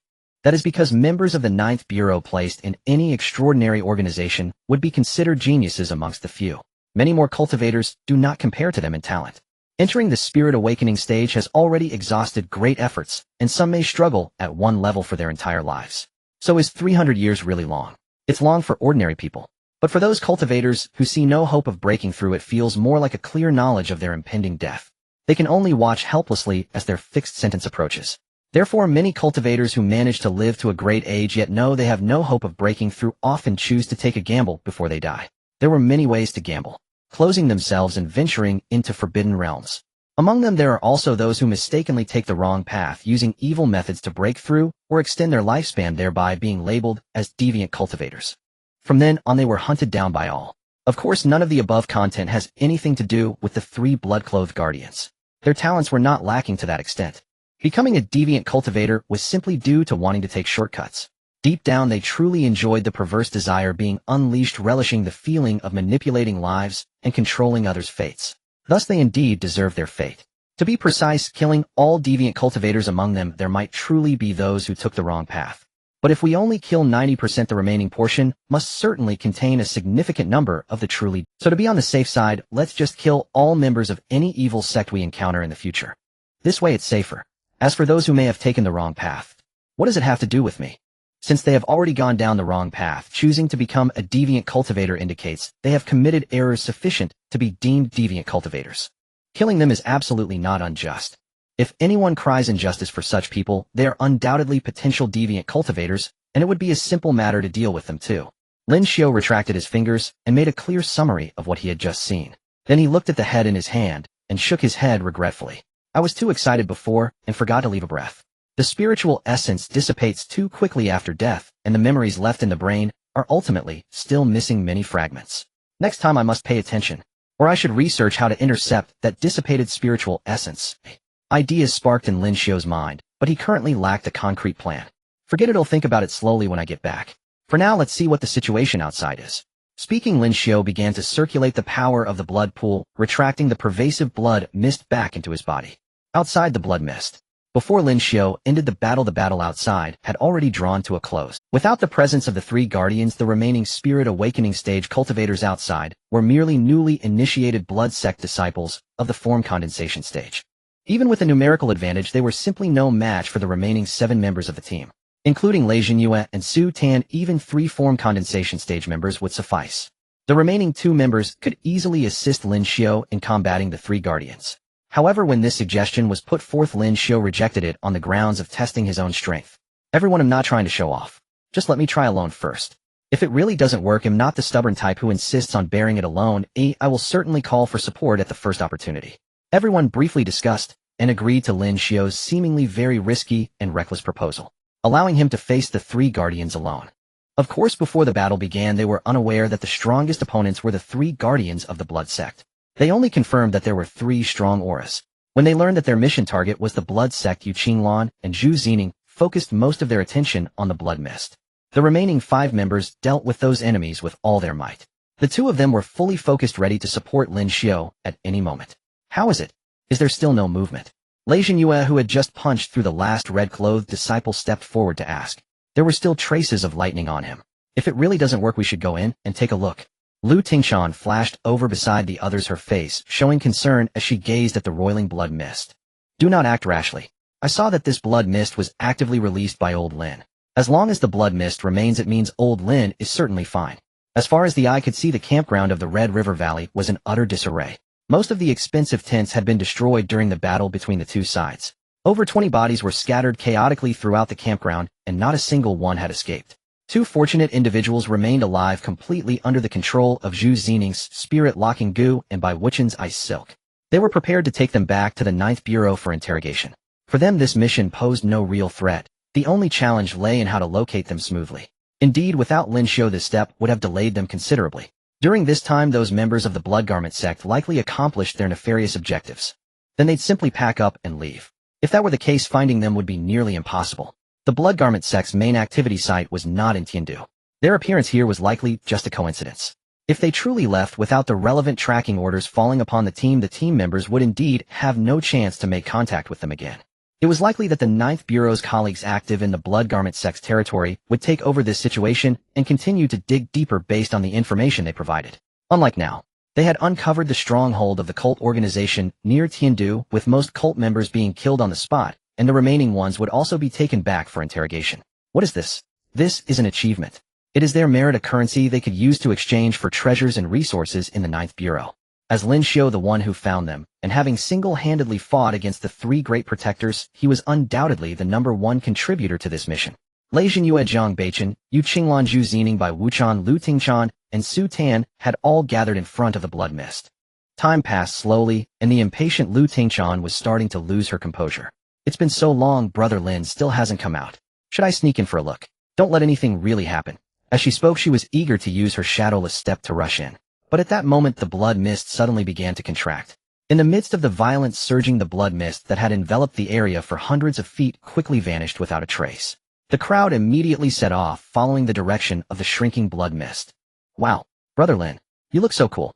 Right now you resemble a villain from a novel with your appearance and charismatic personality at full throttle. Upon seeing Lin Xiu again, Lu Tingshan immediately praised his new appearance. Her big eyes sparkled as they gazed at Lin Xiu's face and upper body, not wanting to look away. There was not a shred of modesty to be found. At that moment, Lin Xiu's upper body was adorned with only a few tattered scraps of cloth that stubbornly clung on. His well-defined, yet not overly ostentatious muscles were clearly visible, flowing with beauty.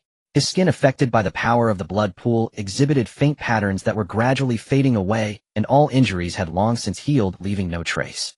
That handsome face, reminiscent of a reader's, still bore a hint of excitement. The blood-red flames burning in his eyes had not yet completely extinguished, radiating an awe-inspiring pressure in their glow.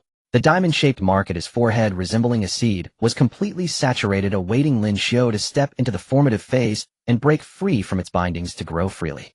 Most notably, he was holding the head of a still unblinking corpse. The wide-open eyes were filled with disbelief, resentment, and despair. Had they not known beforehand, Lin Xiu would have appeared more like a sinister practitioner than the 3 great protectors of the Blood Garment sect. He was merely more handsome than them.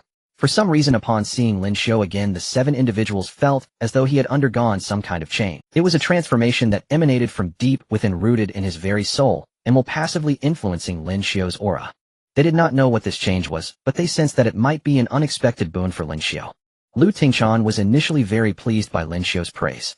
However, the next sentence comparing him to a villain caused the smile that had just begun to spread to vanish. Nonsense. Little Tingchan, you're slandering me. I am a glorious newcomer of the Ninth Bureau, an absolutely upright and virtuous citizen. Really? I don't believe it. Lu Tingchan looked at Lin Xiu with a face full of disbelief, her suspicious gaze fixed on him. But those eyes, crescent-shaped when they smiled, betrayed her true emotions. Lin Xiu did not yield even a fraction to her adorable demeanor. In fact, her words inexplicably stirred within him an impulse to find someone to beat up. However, before he could take any action, the gentle elder sister Yu Qinglan interrupted their conversation. Alright, I don't know the situation between you two. You've only known each other for less than a day, why are you so fond of bickering? No way I didn't. X2. Yes. If you didn't, then you didn't. Shouldn't we focus on the main issue now?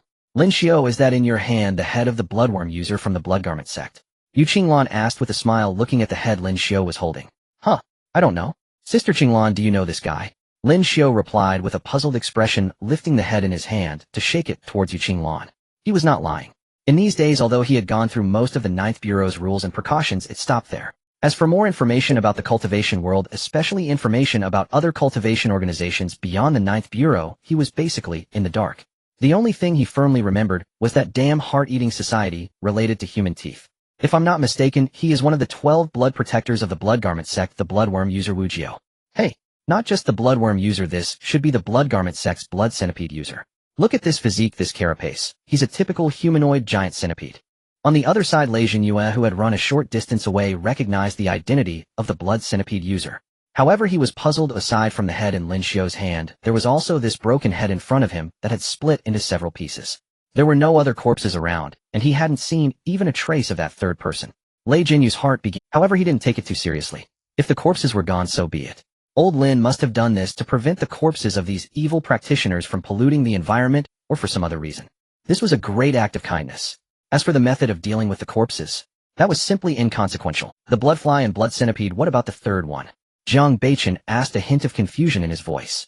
Oh, that one I turned to ashes. Lin Xiu answered calmly.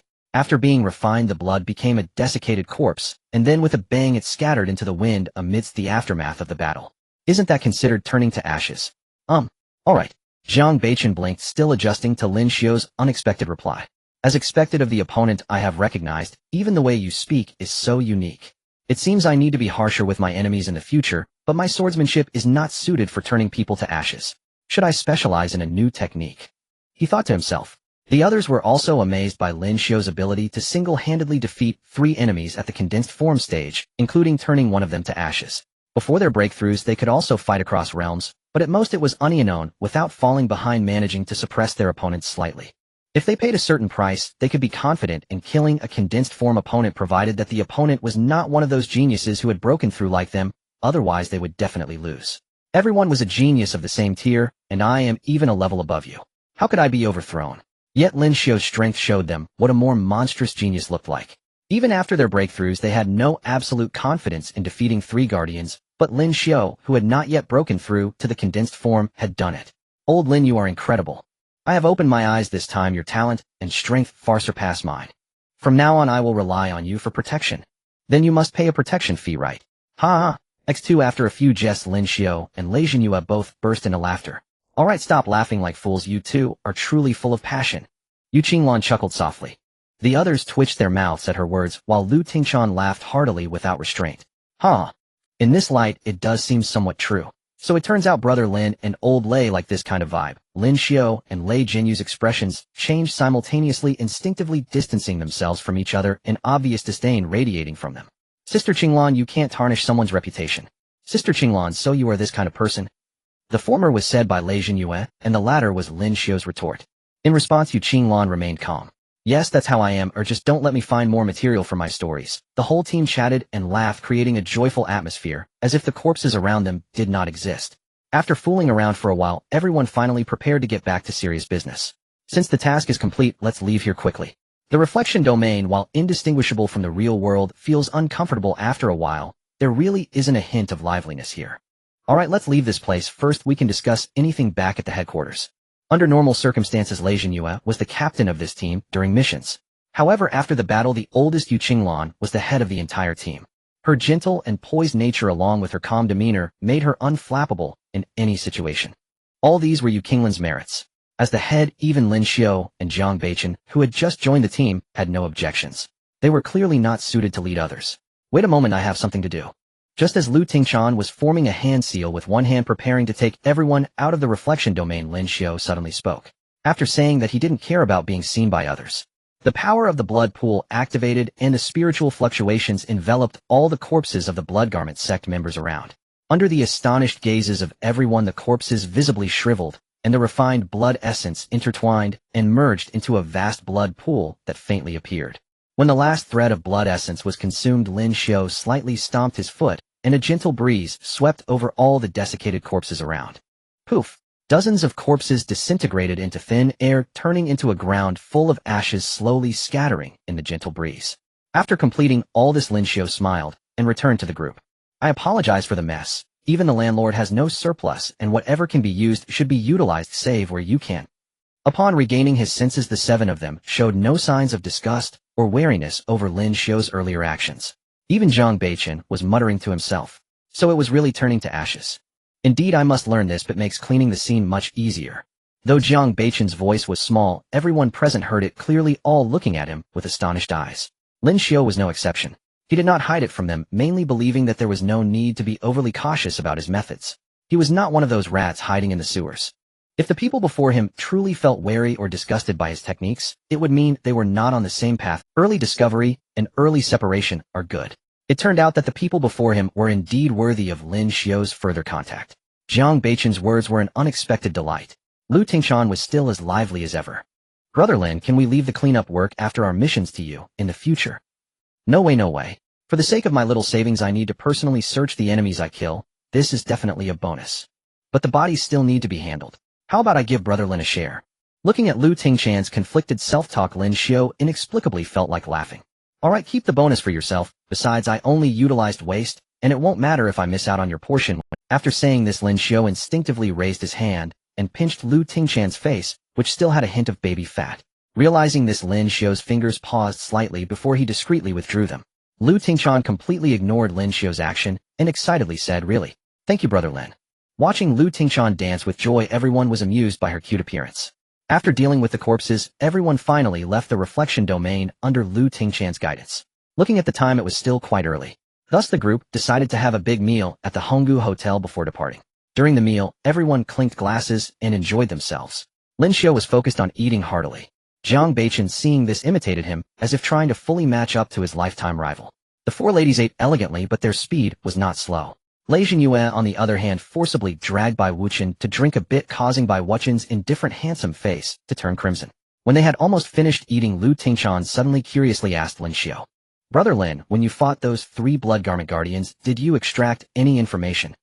Lin Xiu first chugged down a can of iced cola, then leisurely replied, "As for information, there was quite a bit. However, to sum it up in one sentence. What is it? A bunch of clueless fools trying to make a big mess in Tiandu." The crowd exchanged glances filled with confusion. Big Brother Lin, who would dare to court death? Lu Tingchan asked with a curious expression.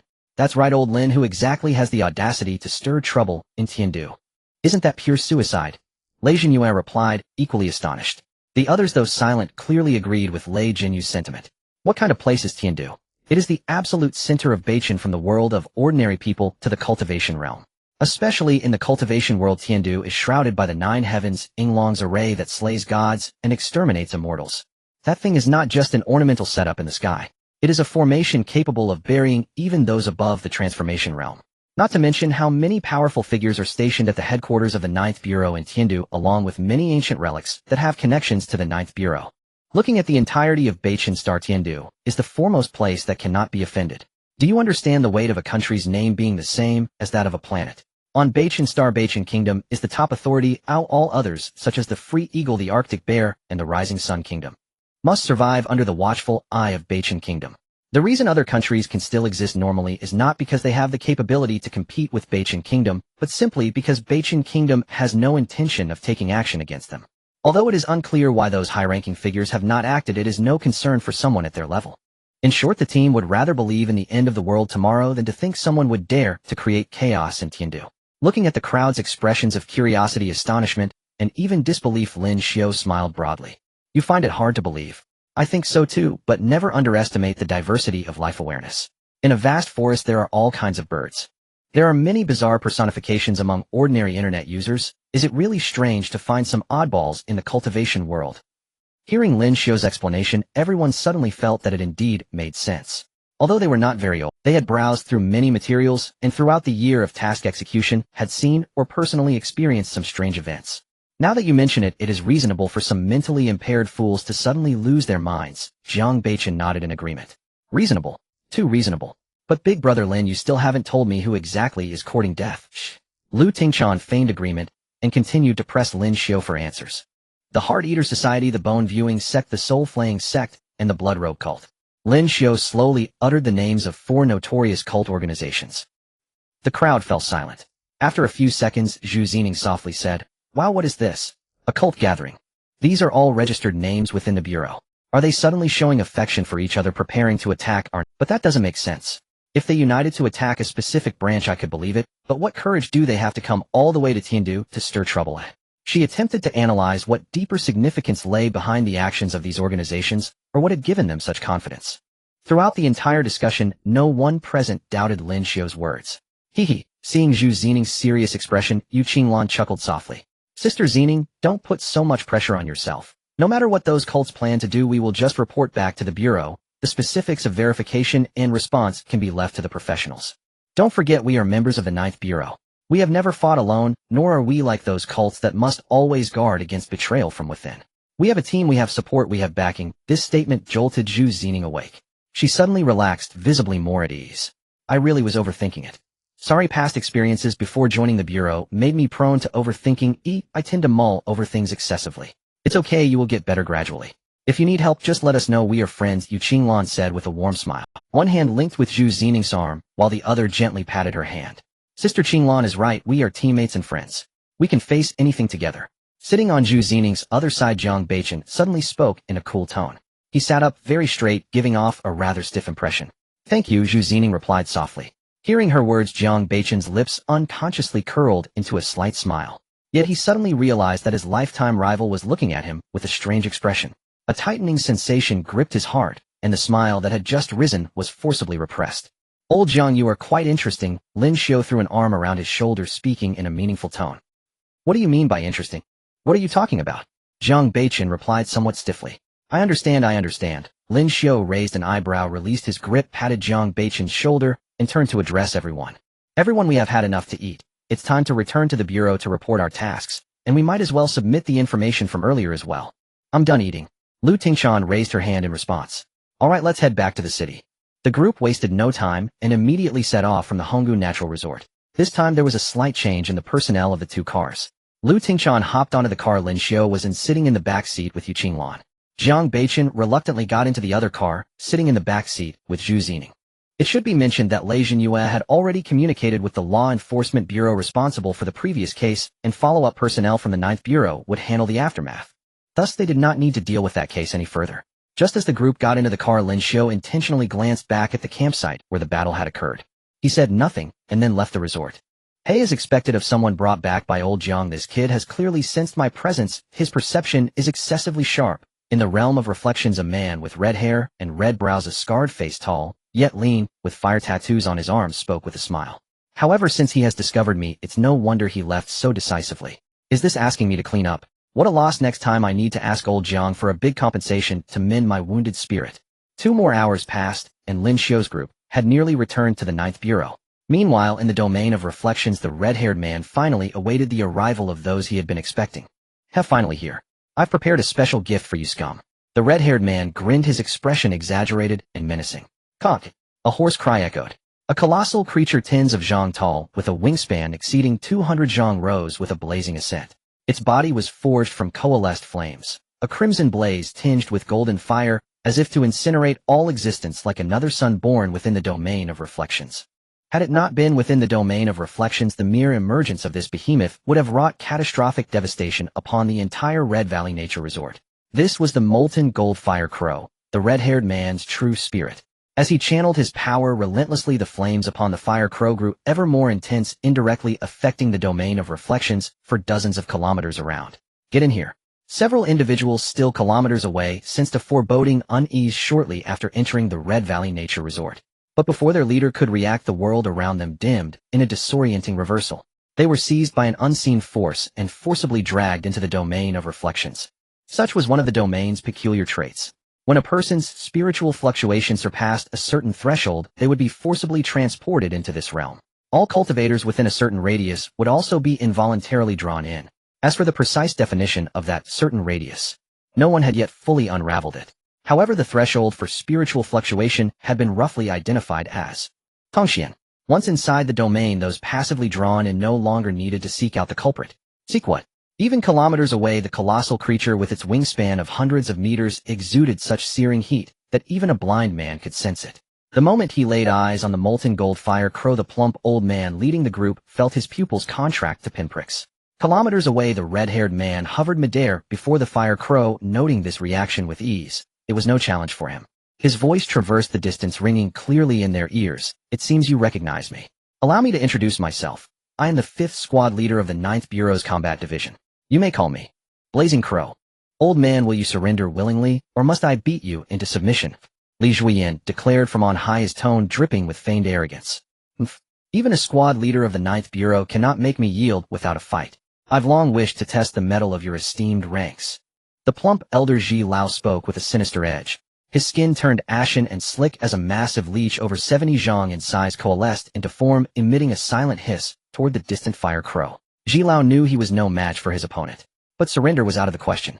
As one of the blood-robed lord's only 3 Tongxuan-level subordinates, describing him as heinous would be an understatement. He understood all too well that capture by the 9th Bureau would mean nothing less than utter annihilation, body and soul. He had become a heretic cultivator because he feared death. Anyone who sought his demise he would stop at nothing to destroy first. Quite bold, aren't you? But do you have any idea how precious my time is? And even more so my vacation. Because of you, you damned old fossil, my vacation ended early. Li Xiu's fury blazed as he fixed his gaze on Ji Lao as though he were already a corpse. Though he couldn't truly kill him, Li Xiu intended to make him savor a taste of sunbathing. The molten gold fire crow let out another caw. With a flap of its sky-veiling flame-wreathed wings, the colossal form swept across the heavens, stirring a blazing firestorm upon the earth. The searing heat instantly ignited all combustibles within hundreds of zhang, the inferno expanding rapidly with the fire crow's flight. For such a behemoth, a distance of mere kilometers was crossed in a breath. As the firestorm bore down, Ji Lao swiftly commanded the giant leech into action. The leech's writhing slimy surface oozed increasing amounts of mucus, swiftly transforming the surroundings into a domain of viscous slime. The mucus, a pale red, exuded a cloyingly sweet aroma. Closer inspection revealed the source to be countless blood-red eggs no larger than pollen grains. Once these eggs entered a living body, they would hatch, instantly devouring the host's blood and marrow, consigning them to an agonizing death. Crucially, conventional methods of cultivators could neither kill nor expel these internal eggs, save for carving out flesh or resorting to self-mutilating techniques that reversed one's own cultivation. Truly insidious. But unfortunately for him, he had crossed paths with Li Xiu. Beneath the molten gold fire crow's world-scorching, all-consuming flames, there was no place for such eggs to survive. What eggs? Let them contend with my flames. As Ji Lao's face twisted in shock, the firestorm ignited the countless blood-red eggs, even the leech's mucus drying at an alarming rate. Impossible. Ji Lao could scarcely believe it. He was well aware of his own technique's weaknesses and had taken measures to compensate for them. Though not entirely flawless, his eggs possessed considerable fire resistance. Yet now, watching Ji Lao's expression shift, Li Xiu could roughly guess his thoughts. Hell, old man, short on hair and even shorter on insight. Still, he had no habit of explaining himself. On the contrary, witnessing his foe's baffled defeat only heightened his satisfaction. Enough with the grandstanding. Did you truly think you could go toe-to-toe with me? Have your sect leader come instead. With a mere thought from Li Xiu, the molten gold fire crow dove straight toward the giant leech. Its massive hook-like talons stretched to their limits, smashing through the barrier of eggs with irresistible force, sinking deep into the leech's bloated body. The unimaginable heat at close range instantly ignited the few followers near Ji Lao. So hot. Elder Ji, save us. Yet even as they were reduced to ash and despair, Ji Lao made no move. Not because he was unwilling, but because he could not. His true spirit was firmly locked in place by his opponents. Any slight movement, and his fate would be far worse than that of his followers. I told you long ago, if you don't surrender, it'll just put in some effort to make you do so. Look, it didn't take much effort. Your strength truly doesn't match your reputation at all. He looked down disdainfully at the pale-faced Ji Lao. This was indeed a dull battle. It went straight to the conclusion right from the start. In the sky, Zhi Lao's leech spirit continued to writhe its slick, plump body, yet could not escape from the claws of the molten gold fire crow. The sharp claws were embedded deep into its body, leaving behind ghastly, enormous claw marks. Seeing that the opponent was not being compliant, the molten gold fire crow directly used its dark, golden sharp beak to viciously peck at its body. Hiss! The terrifying high temperature and sharpness left large, deep blackened holes on the leech's body. The intense pain drove the leech into a frenzied struggle, its relatively independent intelligence constantly pleading for help from Zhi Lao. Unfortunately, without the constant secretion of mucus, the giant leech might have already been burned to a crisp by the molten gold fire crow. Though the spirit's death does not mean the practitioner would die, it would at least suffer severe injuries. Injuries to the essence that would prevent any further advancement in the future. Moreover, the injuries and pains suffered by the spirit would also be felt by the practitioner. Indeed, Zhi Lao's face twisted even more due to the flame's high temperature and the pain from the leech's injuries. But Li Zhuyin felt no sympathy for him. He also had no intention of stopping. Taking advantage of the opponent's distraction caused by pain, he decisively moved on to the next step. Caw! The molten gold fire crow spread its wings, its fiery flames turning a deeper shade of red with gold, instantly igniting the giant leech that had been resisting fiercely. The mucus that obstructed the flames could no longer seep at a rate to match the speed of the flames burning. Fiery red threads intertwined with the fire crow's talons fused into the leech's body, forming special symbols within. These were the golden fire sealing runes. It wasn't that Li Zhuyin didn't want to kill the leech, nor was it that he suddenly wished to respect the elderly and cherish the young, wanting to invite the opponent back to the bureau for tea by sealing the spirit. It was simply that the opponent was a bit too old. Li Zhuyin was afraid that if he killed the leech, that old geezer would drop dead right in front of him. That would be too embarrassing. He was still hoping to pry more information out of the opponent. After all, while evil cultivators could break through realms through various cruel means, it also meant that their foundation and lifespan would be affected. In severe cases, the lifespan of evil cultivators at the same realm could be only about half that of normal ones. So why would they still choose to become evil cultivators? Because for some, the moment they stepped onto the path of cultivation, they were already heading in the wrong direction, and it was too late to return to the right path. In such cases, they could only walk down the dark road. Others, due to limited talent, simply lacked the ability to break through to the next realm and could only take shortcuts through crooked methods. After all, even if the lifespan of the shape condensation stage is halved, it still exceeds the lifespan limit of the spiritual awakening stage. Although this would trap them in a new vicious cycle, it's better to live poorly than to die. Cultivators who become evil just to survive tend to be even more extreme than those who were evil from the very beginning. Zhi Lao is one of the latter. The lifespan limit of the Xin passage stage is approximately 3,000 years. Halved, it is still 1,500 years, which is 500 years longer than the limit of the shape condensation stage. However, he suffered severe injuries in his early years, leading to a depletion of part of his life essence, making his lifespan of 1,500 years greatly discounted. As a result, his current lifespan limit is even less than that of an ordinary shape condensation stage cultivator. His initiative to request the leader to lead a team to stir up trouble in the heavenly capital is precisely because his lifespan is running low. If he cannot break through or obtain some treasure to replenish his life essence, his time left will be very limited. Therefore, if Li Zhuyin were to truly kill that giant leech, Zhi Lao would indeed have a high chance of dying on the spot. Li Zhuyin swore he had never been so cautiously serving someone else, especially an enemy. Damn, what a ridiculous task. Li Zhuyin cursed under his breath, yet his hands never faltered while his eyes remained fixed on Zhi Lao. That gaze was quite malicious. Noticing that Li Zhuyin was attempting to seal his spirit, Zhi Lao contemplated resisting. In a desperate struggle, he was still no match for the opponent. Yet no matter what, he could still cause some trouble for the other party. However, upon seeing Li Zhuin's gaze, Zhi Lao, unwilling to die so easily, still backed down. Clinging to a 1 in 10,000 hope, he silently watched as his spirit was sealed. Inside, he thought, just wait, once the leader's plan succeeds, he will definitely be able to rescue me, and perhaps prolong a portion of my lifespan. Now it's not worth it to fight back. Li Zhuyin had no idea what the other party was thinking. Even if he did, perhaps he would even say something to provoke the other's already minuscule intellect. In the absence of any struggle from Zhi Lao, Li Zhuyin successfully sealed the giant leech. Buzz. Once the sealing was complete, the giant leech immediately ceased its struggle. Its massive body, over dozens of feet long, began to compress. By the time it fell into Li Zhuin's hands, it had transformed into a mere crystal ornament of only a few inches. Ugh, so ugly. Your evil cultivator spirits are all one weirder than the other, both ugly and disgusting. The weakened Zhi Lao, having heard Li Zhuin's sarcasm, nearly ground his teeth to dust. He constantly comforted himself. Stay calm, the other party is just trying to provoke me, wanting to take the opportunity to kill me. I can't be impulsive, I must honestly follow the other party back to the Ninth Bureau and cooperate with him. There is still hope for revenge. With the spirit sealed, although Ji Lao still possessed some ability to resist, Li Xiu was not afraid. Caw. After the crow's cry, the molten gold fire, crow's massive body, re-entered his own. Sparks flew like stars, adding a bit of firepower to the surrounding environment.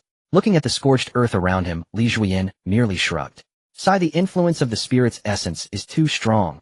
Thankfully, everything in the reflection domain will refresh and recover, otherwise this area would be devastated. Li Xiu mourned for the tragic state around him. As for how the tragic state came about, that's none of your concern. Put it on, don't make me do it myself. Approaching Li Xiu threw Ji Lao a pair of wrist-like items. Ji Lao said nothing, quietly putting on the special wrist guards. The moment they were worn, his spirit fell completely silent. Quite obedient. Let's go. Li Xiu frowned. With one hand resting on Ji Lao, the two figures instantly vanished from the spot. As the profound power erupted in the reflection domain of the Red Valley Resort, Lin Xiu and his team had already returned to the headquarters of the Ninth Bureau. It was still the spacious hall, still the same 9 corridors of different departments. This time the team was headed to the Special Affairs Office. The Special Affairs Office, also known as the 8th Office, is specifically responsible for matters not covered by the other 8 departments, including interrogation and punishment. Lin Xiu and the others only needed to hand over the captured members of the blood-clothed sect to the 8th Office, and then go to the 7th Office Task Office to submit the task completion information. The rest of the matters would be taken over by others, and after submitting the task information their involvement would end. Next, they only needed to wait for verification, and then go to the 5th Office Logistics Office to receive their salary. The whole process was clear and straightforward. Although there were necessary procedures, the efficiency was far superior to that of the ordinary world, and there was little need to worry about unpleasant situations arising. While the situation in other countries is uncertain, the Ninth Bureau has hardly encountered any serious issues. Even if something did occur, the source would be snuffed out before long. Thus, after handing over the individuals, Lin Xiu also submitted the information he had obtained. The group then left the task office directly. Although we have already eaten once at the resort, we hardly had any drinks, so how can that be considered a proper initiation feast? Come to my place tonight, and we will have a proper welcome dinner to celebrate Lao Lin and Lao Jiang joining our team. There will be a special spirit wine prepared for us cultivators, and we won't return until we're drunk. The voice of Lei Jinyue echoed in the headquarters hall, causing several colleagues present to glance at him instinctively. Those who recognized the team members greeted them, while those who were not familiar continued with their tasks. Yay, there's a dinner. Lu Tingchan was the first to cheer. Standing at 165 centimeters, her petite figure made her appear delicate, but she was undoubtedly a glutton. She loved to eat, and could eat, yet she never gained weight. Naturally, no one else opposed the idea. Jiang Beichen deliberately glanced at Zhu Zining, and seeing her nod, he followed suit. Unfortunately, Lin Xiu noticed this scene. Jiang Beichen also saw that Lin Xiu was watching. Thus, facing Lin Xiu's slightly narrowed eyes and his ambiguous smile, he tactically ran his fingers through his hair. In this manner, the group entered the same teleportation elevator together and scanned their cards. Accompanied by the fluctuations of spiritual energy and space, the 8 of them were teleported back to their respective residences, which were the kinds of villas assigned to Lin Xiu by the Ninth Bureau. This was one of the standard configurations for all official members of the Ninth Bureau. Aside from the training rooms and some minor details, the configurations for everyone were quite similar. Regardless of status, this was not an intentional effort to create fairness, nor was it an indication that the higher-ups of the Ninth Bureau were approachable. It was merely because more powerful cultivators cared more about things related to their own cultivation and had no interest in such trivial matters. Moreover, this was an old tradition that had existed since the establishment of the Ninth Bureau, and later arrivals were too lazy to change it. Just as Lin Xiu had just left the Ninth Bureau headquarters, Li Xiu arrived shortly after, bringing the Leech Elder back. He rushed to the 8th office and pushed open a specially made door without even knocking. This door not only blocked sound, but also isolated spiritual fluctuations and other chaotic elements. As soon as he opened the door, a faint sound reached the ears of Li Xiu and the Leech Elder. It was a sound that was hard to describe as pain or anything else. Li Xiu ignored it and stood in front of another office on the side of the hall behind the door. This time he actually knocked on the door. However, before the person inside could speak, he skillfully pushed open the door again. Brother Shinsu, I'm going to trouble you again. We need to pry open this old guy's mouth quickly to verify their plans. Seemingly accustomed to Li Zuoyan's antics, the people in the office were completely unfazed. There sat a middle-aged man who looked to be in his 50s with an unremarkable appearance, wearing a Zhongshan suit. Looking at Li Zuoyan, who had suddenly entered, and then at the Leech Elder, he was holding his deep-set eyes with heavy dark circles gazed calmly at him. I am not Su Shin, I am Wen Wuxiu. Wen Wuxiu's tone was also very calm, but it gave an impression of having no options left, as if he could only let things be. From their first meeting, the term Shin Su became a unique name that Li Juyin used every time he spoke to him. When Wu Xiu had corrected him and struggled against it, but in the end he grew tired and resigned to it. Seeing that Li Juyin did not continue to argue with him, he said, "Follow me." When Wu Xiu stood up, leisurely bypassing Li Juyin and the Leech Elder as he walked out. "All right." Li Juyin followed after him excitedly. Meanwhile, the Leech Elder in his grasp felt an ominous sense lingering in his heart. Time passed quickly to the evening. As agreed, the 8 members of the team arrived on time at Lei Jinyu's villa. Their visits were quite convenient since they all lived in the same cultivator villa area. Due to the need for cultivation and occasionally some cultivators might create disturbances, the 9th Bureau arranged the villa area in the outskirts of Tiandu. There were multiple similar villa areas precisely corresponding to several core points of the formation above. Coincidentally, Lin Xiu, Jiang Beichen, and the other 6 members of the team were all neighbors in the same villa area. When everyone gathered, Lei Jinyue had already prepared everything for the dinner. Although it was called a dinner, it was essentially an outdoor barbecue. However, the food was supplied in unlimited quantities and were all spiritual ingredients that ordinary people could not access, and the drinks were the spirit wine that Lei Jinyue mentioned. Of course, one should not arrive empty-handed as a guest for the first time, but Lin Xiu had no suitable gifts to offer. So he simply gave everyone a ruby.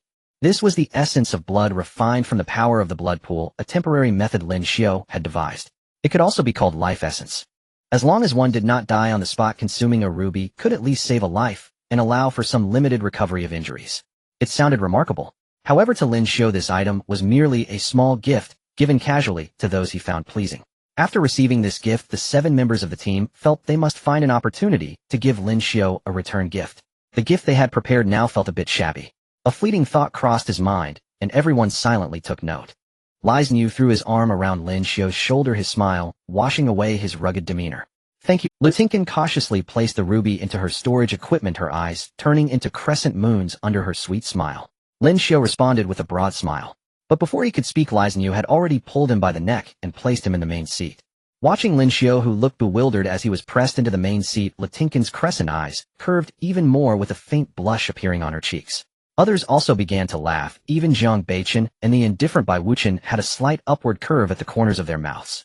Ladies Yu Qinglan, Zhu Zining, and Su Tin also covered their mouths and chuckled, making the atmosphere in the villa even more relaxed.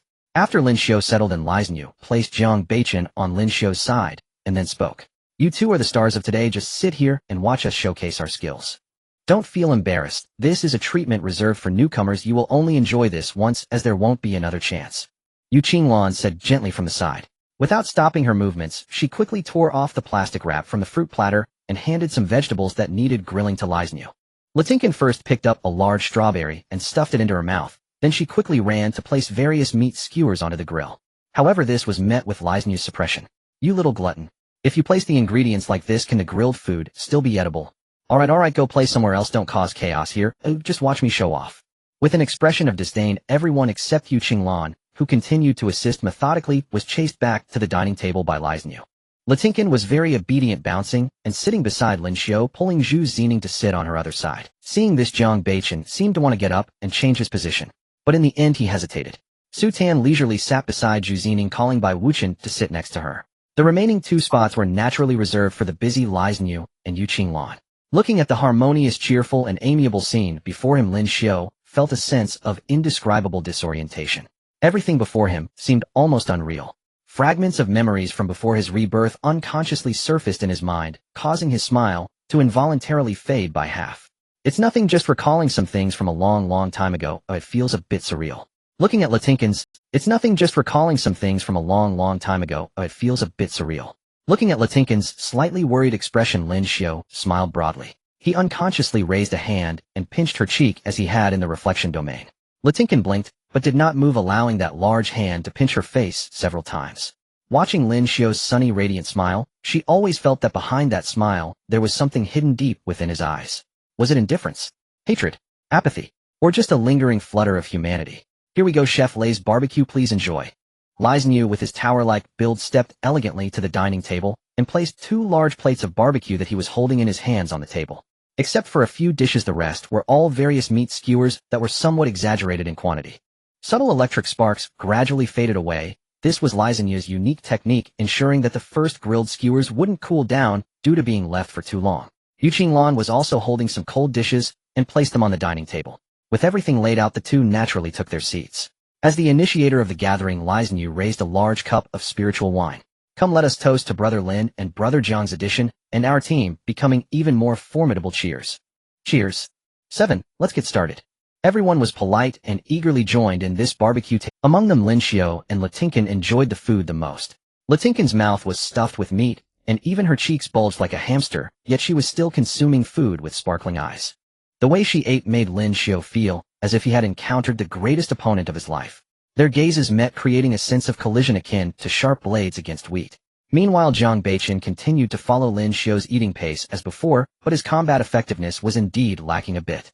Lin Xiu's eating manner was less aggressive, but his speed was still not slow. The three ladies maintained their elegance while eating. Yu Zining would habitually lightly cover her mouth when eating. As for Bai Wuchen, his presence was rather low, but the speed at which the food in his direction disappeared was definitely not slower than Jiang Beichen.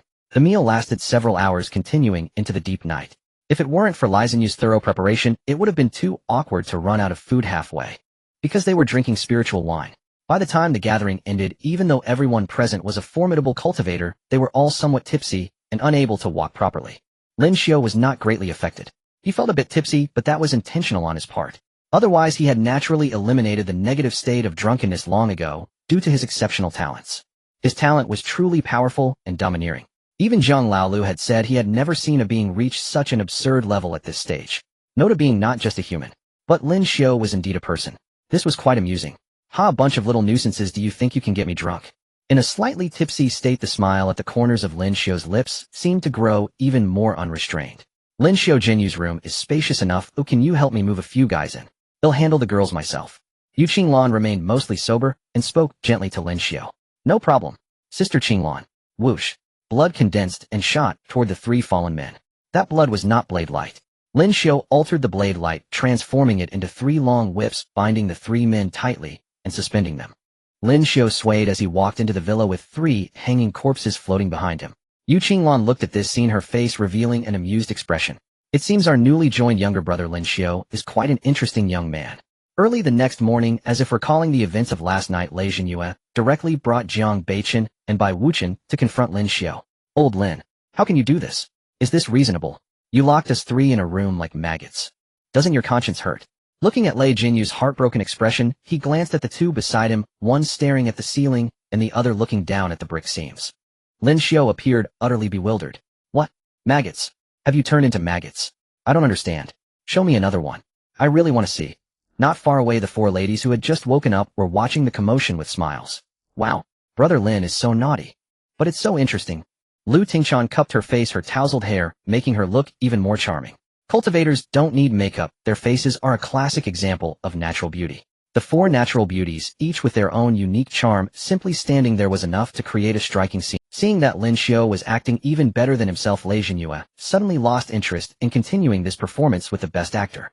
Forget it, I won't hold a grudge against such minor matters. But don't let it happen again. Huh, what do you mean by again? As Lin Xiu continued to play dumb, Lei Zhenyue directly locked his neck like a villain, lifting Lin Xiu and heading towards the dining room. Help me, they're killing me. Is there no justice left? Is there no law left? To be fair, watching the two of them show off so early in the morning made everyone else feel like the day's mood would be. Though daily interactions are essential for all cultivators, improving their strength is always the top priority. The cultivation world is much more straightforward than that of ordinary people. Strength is the core foundation that determines everything. Thus, the 8-member team quickly immersed themselves in fervent cultivation. The underground meditation room had been renovated, significantly raising the standards. Even the internal space had been expanded to over 100 zhang. At least for the short term, there was no need to worry about Lin Xiu destroying it. Inside the meditation room, Lin Xiu sat cross-legged. As usual, the dense blood mist had disappeared, leaving only the phantom of a blood pool that seemed almost tangible swirling.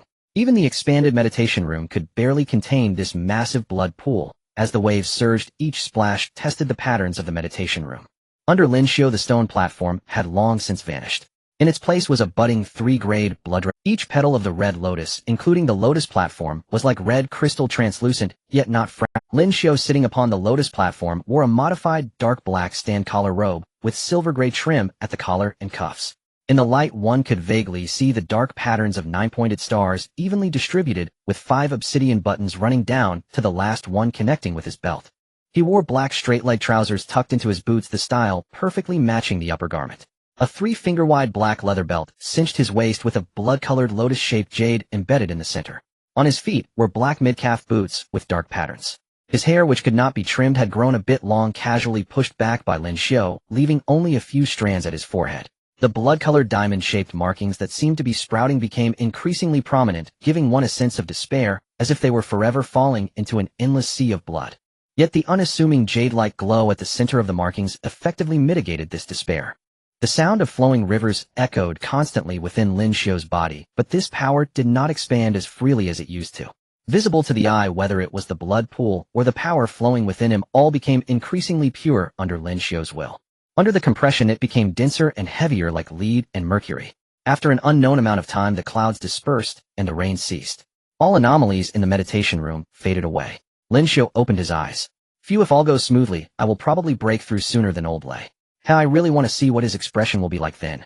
Inside him, the blood spirit seed had already begun to show some cracks, indicating that the spiritual seed was breaking open and the true spirit's embryonic form was about to emerge.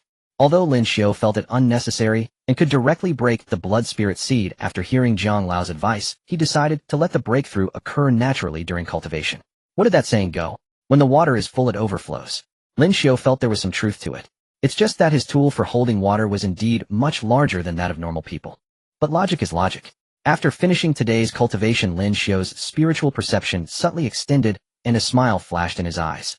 In the villa's dining room, besides Zhang Lao, who often came to cook for him, a lively, cheerful figure with crescent moon-like eyes also became a regular visitor. Hello, Zhang Lao. Good. Zhang Lao, with a kindly smile, warmly responded to Lu Tingchan. When he first saw Lu Tingchan come to find Lin Xiu, Zhang Lao was a bit surprised. He knew that although Lin Xiu appeared very optimistic, he was actually quite indifferent, to the point of being described as ignoring others. Therefore, after Lu Tingchan left, he took some time to investigate. Soon the entire team of 7 others came in. Apart from Zhang Beichen, the other 6 were newcomers who joined while Zhang Lao was not in the headquarters, so he wasn't particularly familiar with them. But after this observation, he suddenly found that their teamwork could spark such extraordinary chemistry. Zhang Beichen, seemingly aloof and cold, was actually quite caring and loyal. Zhu Zining, meticulous and analytical despite some unfortunate past experiences, still trusted her teammates and was willing to change. Lei Jinyue, with a robust and straightforward demeanor, seemed like a carefree character, but was actually very detailed and trusted his comrades without reservation. Yu Qinglan, gentle and patient, spoke softly, remained calm in situations, and cared for her teammates like an older sister, while Bai Wuchen, with silver hair and black eyes, was quiet and low profile, yet fully trustworthy. Su Tan, round-faced and gentler in nature, spoke little, but was caring in every word. Plus there was Lu Tingchan, a lively and adorable girl whose smile was simply sweet beyond words. Especially Lu Tingchan, who had taken the initiative to seek Lin Xiu out to play so many times. The game between gluttons. Great. Really great. I was a bit worried at first, but it seems now that I am greatly relieved. Zhang Lao smiled, stroking his beard.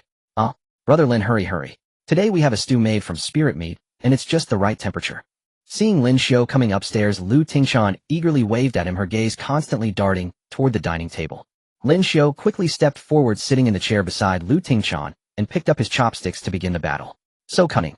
He actually made the first move? Lu Tingchan's eyes widened as she hurriedly grabbed her chopsticks to join the battle. For a moment the dining table was in chaos. Delicious food must not be neglected. Lin Xiu and Lu Tingchan preferred not to waste energy talking while eating. Their eyes were filled only with reverence for the meal. On the other side of the dining table, Elder Jiang did not touch his chopsticks, but watched with a cheerful smile as the two of them feasted. That smile was not only due to the two kids' love and respect for food, but also because of the interesting rapport between them. At the same time, he could sense the latent power within Lin Xiu's body, as if it were a volcano on the good lad. It's only been a month since he started, and not only has he reached the limit of Qi awakening, but the depth of his accumulation is beyond even my understanding. Elder Jiang sighed inwardly. It seems that once he breaks through, I can let this little team get involved, and then they can be assigned to those branches that are shorthand. But then again, this brat is practicing that blood sea. It's too dangerous, and I wonder if that kid can handle it. Forget it, since he wants to give it a try, I won't interfere. Let him try first. If it really doesn't work out, I can always lose face to consult those old fellows. I won't really let this brat be left with no way out. A meal concluded in a quiet atmosphere. Strange as it may seem, every time Lu Tingchan came to find Lin Xiu, she would leave happily after finishing a grand meal. This made Lin Xiu always feel that this little girl might simply be coming to mooch off food, or perhaps looking for a partner of equal caliber for meals. However, considering their pleasant interactions, Lin Xiu didn't plan to charge her for meals. Phew. I'm done eating. Brother Lin, I'll come find you again in a couple of days. After finishing her meal, Lu Tingshan cheerfully waved goodbye and left the villa amidst Lin Xiu's wave and Elder Jiang's smile. It feels more like she's just mooching off me. Lin Xiu commented expressionlessly as he drained the last bit of broth from his bowl. You little brat, that girl is coming to you because she wants to be close to you. How did it turn into mooching food in your mouth? All your talents are focused on cultivation, and you truly save on everything else. Elder Jiang rolled his eyes dramatically. Hey, old Jiang, don't criticize me. Are you really that much better than me? An old bachelor, all you do is drink tea and bask in the sun here, and I haven't seen any old lady care about you. So I'm actually better than you. At least Lu girl often comes to chat with me. As he spoke, Lin Xiu suddenly felt a surge of confidence. Hey, I see you're looking for trouble again. Elder Jiang angrily rolled up his sleeves. Since you're done eating, let's practice some more. With that, the true spirit realm was activated. A new round of training commenced. Recently, Lin Xiu and his team's days were peaceful, yet full of motivation. Without any external missions aside from occasional gatherings, Lu Tingshan often came to mooch food, while the remaining energy of the 8 members was devoted to cultivation. To be fair, as a team of geniuses, even the weakest Su Tan was far superior in cultivation compared to ordinary, untrained practitioners. At 2012, at the peak of Qi awakening, Su Tan's progress was very close to Lin Xiu, and he was also expected to break through to the forming stage in the coming months. This could only be considered normal among the team. However, within any other faction outside of the 9th Bureau, cultivators who could break through to the forming stage before 30 would be deemed geniuses, let alone this group of young adults in their 20s. Even in the 9th Bureau, considering all past cultivators, this team would rank among the top 10 in overall quality for their age group. And this doesn't even account for Lin Xiu. With this prodigy, Elder Jiang would dare to rank their team first. A clear first. Because the other members had already broken through, even the recently joined Jiang Beichen had made a breakthrough, while Lin Xiu and Su Tan, who had not yet broken through, were feeling quite pressured recently. All of them were holding back a force, eager to break through quickly. Lin Xiu, however, felt no such pressure. After all, it had only been a month since he first began cultivating. But lack of pressure didn't mean he was slacking. His intensity of practice was certainly not low. With his immortal talent, he was training with the mindset of pushing himself to the limit. And the key was he truly couldn't be killed. Thus time passed, and 3 more days went by. As Lin Xiu's breakthrough approached, it seemed that some new movements were happening within the Bureau. This was a space of unknown height and breadth, devoid of any fluctuations of spiritual energy, and with no trace of natural resonance, where even the passage of time seemed blurred. This was the Black Prison, specifically used by the 9th Bureau to detain those whose crimes did not warrant death, or those temporarily of use who were not suitable to be eliminated immediately.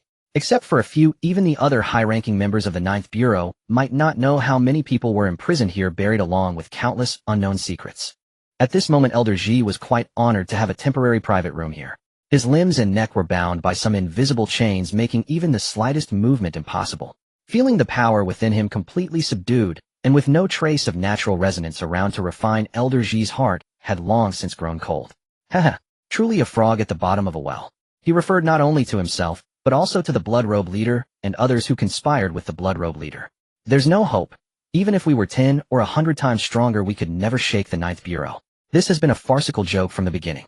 In the eyes of the 9th Bureau, we so-called evil cultivators, the so-called dark overlords of notorious reputation, are nothing but complete clowns. The 9th Bureau, truly too low-key. Although his power was subdued, Elder Ji still managed to faintly sense the aura coming from the distant darkness. That aura was not limited to just 1 or 2, but each carried a suffocating sense of oppression. In this land of no magic, where all powers were sealed and no strength could be absorbed from the outside, those auras, even from a distance, could make him, a Blood Robe guardian, feel pressured and terrified. One could imagine how terrifying their owners must be. Old Ji couldn't comprehend. With such terrifying power, how did the 9th Bureau manage to keep such a low profile? If you are this fierce, we wouldn't dare to cause trouble. Old Ji was on the verge of tears. I thought the leader's plan would succeed, and I would still have a chance to escape. Now it seems I can only pray they leave the leader with a whole corpse, or at least send someone in to keep me company. This place is so quiet, it's despairing. After a series of wild thoughts, there was no sound or sensation in the darkness. The seal of the 9th Bureau is all-encompassing, leaving no room for anything but the prisoner's spirit to suffer in the endless darkness. Old Ji wanted to speak to vent, but he couldn't make a sound or even move a muscle. Even a cultivator would crumble after staying in such pure, hopeless darkness where time itself was blurred.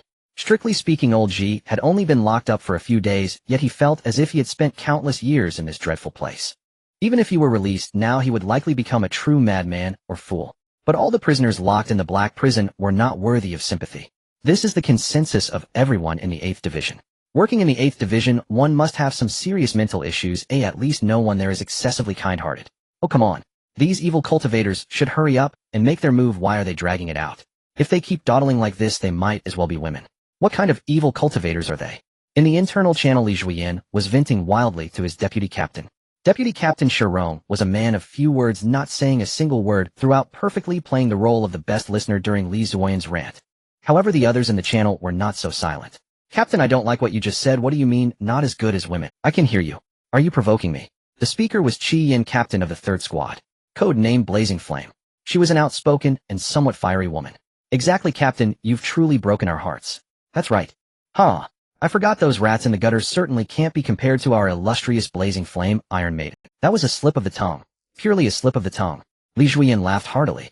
TCH, Qi Yin rolled her eyes and had no intention of continuing the banter.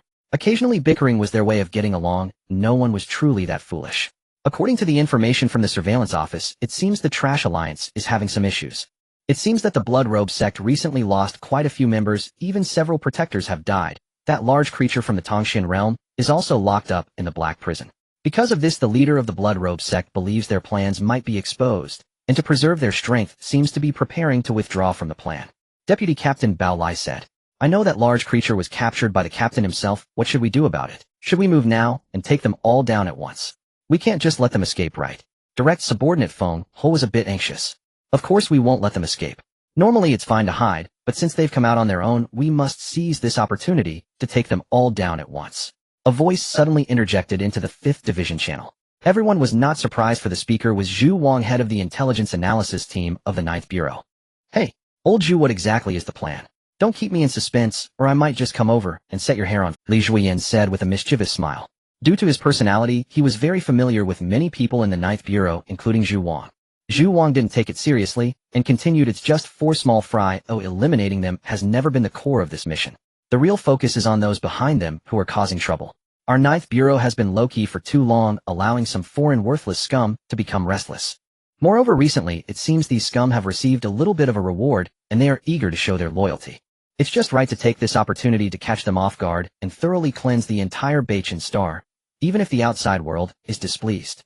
They have no reason to complain. Is this a decision from above? Lin Xiu asked uncertainly. Of course some scum need to be cleaned out regularly so they won't become a nuisance. Beichin Star is ultimately still under our control. After hearing Zhu Wang's words, all the standby members of the 5th Division were filled with excitement. It was a gaze filled with a desire for battle and a thirst for merit. Under the low-key suppression of the 9th Bureau, the overall atmosphere of the Beichin nation remained quite peaceful. Neither ordinary people nor the cultivation world had caused any major disturbances for many years. The last significant chaos could be traced back to nearly 100 years ago. Thus, the many powerful figures in the combat division of the 9th Bureau were relatively idle, only needing to occasionally handle minor issues within their jurisdiction. However, in the extraordinary world, excessive peace is not always a good thing. Some stimulation is still needed. Among them, the 5th Division, known as Blazing Fire Brigade and Madman Brigade, especially longed for it. Before Lin Xiu, the captain of the 5th Division, had always been a rather irritable guy, and the whole division style was quite volatile. So they had longed to release the pent-up passion that had nowhere to go. At this moment, they were all feeling fortunate. Fortunate that this time of duty rotation, it was their 5th Division stationed in the heavenly capital. Otherwise, if it were another division, this mission would have nothing to do with them. Therefore, their alliance cannot possibly collapse. Those scum won't let such a thing happen, and they will surely provide them with a stable trump card for the alliance. What we are waiting for is this opportunity. According to the conclusions drawn from the intelligence analysis, it should be in just a few days. Just be patient and wait. After saying this, Zhu Wang logged off, leaving behind a group of people with fiery eyes ready to unleash their overwhelming passion. They waited for 3 days. As a result, they had not yet received news to take action, but old Jiang had already received news of Lin Xiu's breakthrough. Boom. A series of thunderous sounds echoed in Jiang Lao's thunder domain, yet they were not the thunderous roars inherent to the domain. Jiang Lao gazed at the vast flowing blood river below his face, betraying a mix of shock and helplessness, astonished by the scale of the blood river. He felt helpless about the disturbance created by Lin Xiu. Just half an hour ago, Jiang Lao had been lying on a deck chair in Lin Xiu's villa garden, basking in the sun with a straw in his mouth. The straw was connected to a large bottle. This was a habit brought out by Lin Xiu. Originally, Jiang Lao enjoyed drinking tea, but now he also developed a liking for it. However, occasionally he enjoyed sipping ice soda while sunbathing, just like now. This life is truly leisurely. There's nothing like basking in the sun, and I can often train that little brat. It's simply delightful. Compared to Zhang Lao's limited activities, Lin Xiu's current state appeared somewhat exaggerated. Today he was cultivating in the quiet room as usual. However, as he progressed, the barrier between qi awakening and form solidification was effortlessly breached, accompanied by a cracked sound from within his body. The blood spirit seed suddenly shattered. The illusory space within the seed absorbed all the fragments of the blood spirit seed, directly transforming into a more solid true spirit space through continuous expansion. In just a few breaths, the true spirit space, which could hold a blood pool of 108 zhang, had expanded tremendously. However, correspondingly, the shattering of the seed and the expansion of the space brought Lin Xiu even more intense pain. The pain was no longer limited to the tearing of flesh and blood. It had further penetrated into the marrow, deep into every inch of his deeper meridians. The rapid expansion of the true spirit space also violently strengthened Lin Xiu's body meridians and even his soul. To say how intense this pain was could be understood from the slight arch of Lin Xiu's brow. Although he wasn't frowning compared to his usual lack of reaction, this slight raise of his brow said it all. Hee, this is interesting. But it's still far from enough. As he spoke, the small crystallization from this month, which had just emerged in front of Lin Xiu, began to rapidly shrink and surged into his body, contributing to the expansion and strengthening of the true spirit space blood pool body meridians, and even his soul. But this was still not enough.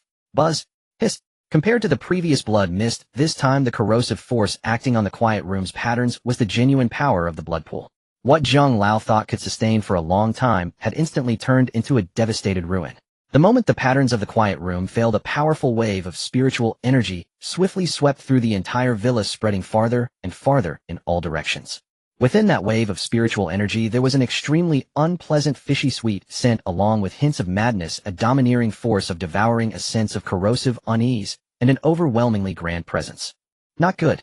The moment the wave of spiritual energy surged forth, Zhang Lao's complexion changed drastically. Without a second thought, he quickly enveloped the space with spatial fluctuations before the spiritual energy could spread too far. The figures of the two vanished from reality at the same time. Upon entering the domain, Zhang Lao immediately discovered that Lin Xiu was still frantically absorbing all available energy. This little brat suddenly causing such a commotion. Even as he scolded, Zhang Lao was the first to throw out several fist-sized crystals. Those were large crystallizations. Having taught many students, Zhang Lao knew that many geniuses would require a massive amount of energy during their breakthroughs, so he had long since prepared in advance. Lin Xiu was aware of this too, which was why he could break through so recklessly. As the large crystallizations fell, Lin Xiu's speed of breakthrough increased another notch. Finally, when the true spirit space and blood pool had expanded to 1,000 zhang, qualitative change was triggered by quantitative change. This was because Blood Sea had already shown some flaws since the second layer. Or rather, it was an unknown that even the creator of the technique was uncertain about. The guy who created this technique was probably a novice in strength, but a giant in imagination. With such a level of imperfection, I can't fathom how it was imprinted onto that jade tablet. If I hadn't felt it perfectly aligned with my talent, I might not have practiced this troublesome thing at all. Despite the breakthrough and the dual burden of pain and advancement, Lin Xiu still had the energy to stray a bit. It had to be said, it was indeed absurd. Relying on his immortal talent, Lin Xiu integrated his understanding into the second layer of Blood Sea and boldly operated the modified technique. Splash! The 1,000 zhang blood pool churned violently, and a vortex gradually formed in the unfathomable center of the blood pool. Following that, Lin Xiu attempted to arrange the blood within the pool according to the principles of yin and yang alternation and the 5 elements. After several failures, with his body and meridians suffering immense torment, he finally transformed it into an unconventional spring. The spring did not inject water into the blood pool, but instead used the blood pool as nourishment, circulating through Lin Xiu's expanded and strengthened spiritual meridians, forming a continuous and vast blood river, which connected every inch of Lin Xiu's being. Even the most minute details were not forgotten. With each cycle of the blood river, it would refine the purity of the blood river's power, while continuously absorbing the ethereal essence of heaven and earth. Under Lin Xiu's internal vision, his blood had already become vastly different from that of ordinary people. That blood remained crimson, yet each drop radiated a faint spiritual glow, and even after being outside the body for 3 days, the spiritual essence would not dissipate. Moreover, as long as Lin Xiu did not wish for it, any entity that came into contact with the blood river's power, and his blood would have to endure the madness, corrosive properties, and devouring force contained within. It seemed he felt that the flow of energy within him was too inefficient. Roar! After a roar that resembled a dragon's cry, a fierce yet majestic, sacred, yet domineering blood-colored giant dragon surged forth from Lin Xiu's body. It turned out that the blood-colored giant dragon was actually a blood river stretching over 1,000 zhang wide enough to span several tens of zhang. The blood river flowed with Lin Xiu as its starting point, and sent her roaring through the surrounding air, with droplets falling like a hazy curtain of blood rain. Clearly he had just broken through. Clearly he was merely at the stage of form solidification. Clearly this was Jiang Lao's domain. So many clear facts. Yet Jiang Lao distinctly felt that the blood river was attempting to carve out an independent kingdom within his domain. A kingdom that belonged solely to Lin Xiu. And at the heart of the blood river, both the source and the absolute center, Lin Xiu sat majestically atop a 6th-grade blood-colored lotus platform, the sole ruler of this independent kingdom. This brat has some charm reminiscent of my youth. In the midst of the domain, Elder Jiang squinted his eyes, reminiscing about his past glory, when he was adored by countless young ladies and suppressed numerous prodigies. Through a path fraught with thorns, he reached the pinnacle of cultivation amidst blood and fire, having slain countless evil cultivators and opponents. If that incident hadn't occurred. Sigh. Old age has come, and I find myself reminiscing about the past. Elder Jiang lamented, stroking his beard. Looking at this brat's demeanor, he should awaken any moment now. I never expected that the incomplete method would shine so brilliantly in his hands. He truly exemplifies how a person can elevate a technique. If it were anyone other than this brat, that incomplete method would have been cast into obscurity forever. However, this strange cultivation method, how did this brat, who was just an ordinary person at the time, come to possess it? Elder Jiang was perplexed. When he initially investigated Lin Xiu, he had thoroughly analyzed him inside and out. The only anomaly was that he had suddenly left his company that day. By the next day, Lin Xiu had already become a newcomer in the cultivation world, experimenting with his powers for the first time at Shou Mountain. It was that very day that Lin Xiu's commotion caught his attention, leading to all that has transpired until today. Forget it, why dwell on it? This kid's unreasonable talent is even more absurd. What truly matters is the person he is. Everything else is just trivial. As Elder Jiang muttered in midair, his thoughts were quite rich. Below him, Lin Xiu, hovering in the low sky, was blissfully unaware of the depth of his esteemed Elder Jiang's inner musings. At this moment, Lin Xiu was attempting to harness the power within him, which was several times greater than normal levels of manifestation. Ordinary cultivators, upon breaking through major realms, would undergo a dramatic transformation and enhancement. Geniuses, when breaking through major realms, experience transformations and enhancements even more exaggerated than ordinary cultivators. Yet Lin Xiu was far more exaggerated than any genius. After the recent deluge, the ground beneath the blood river was now coated with a layer of crimson water ambient. From a distance, the vast blood river, in the sky, the misty blood rain between heaven and earth, and the ground reflecting a world seemingly dyed red, created an ethereal scene. At the end of the blood river, a lazy figure sat atop a 6-petaled blood lotus, overlooking all below. Deep, oppressive, bloody, frenzied, tyrannical. Various qualities and atmospheres fused together, depicting a raw scene of the 9 heavens, demonic blood washing over the world. As Lin Xiu's thoughts stirred, the surging blood river wound its way toward him, roaring and dissipating into nothingness as it approached his body. Boom! The blood river surged, creating waves of thunderous sound. Guided by the blood river, the falling rain and the crimson water on the ground also moved, hastening back to their source. As the blood river returned and the lotus retracted, Lin Xiu, suspended in midair, finally opened his eyes. The blood river realm is complete. His tone held no excitement, only a certainty that success was inevitable. Feeling the terrifying power within him, which had grown tenfold, perhaps even more, Lin Xiu raised his hands in a slight fist.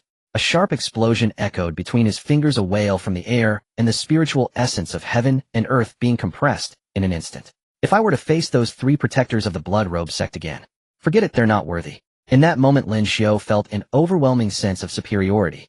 That power, strong enough to turn rivers and seas, to crush mountains and break peaks, was utterly mesmerizing.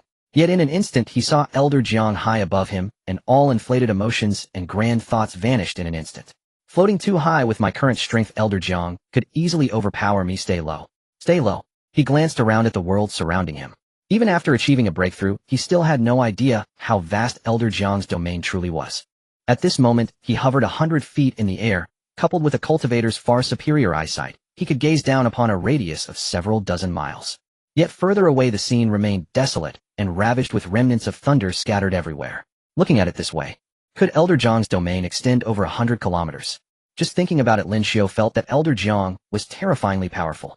Brad, it seems your meditation chamber needs to be renovated to my standards, otherwise it won't withstand your antics every few days.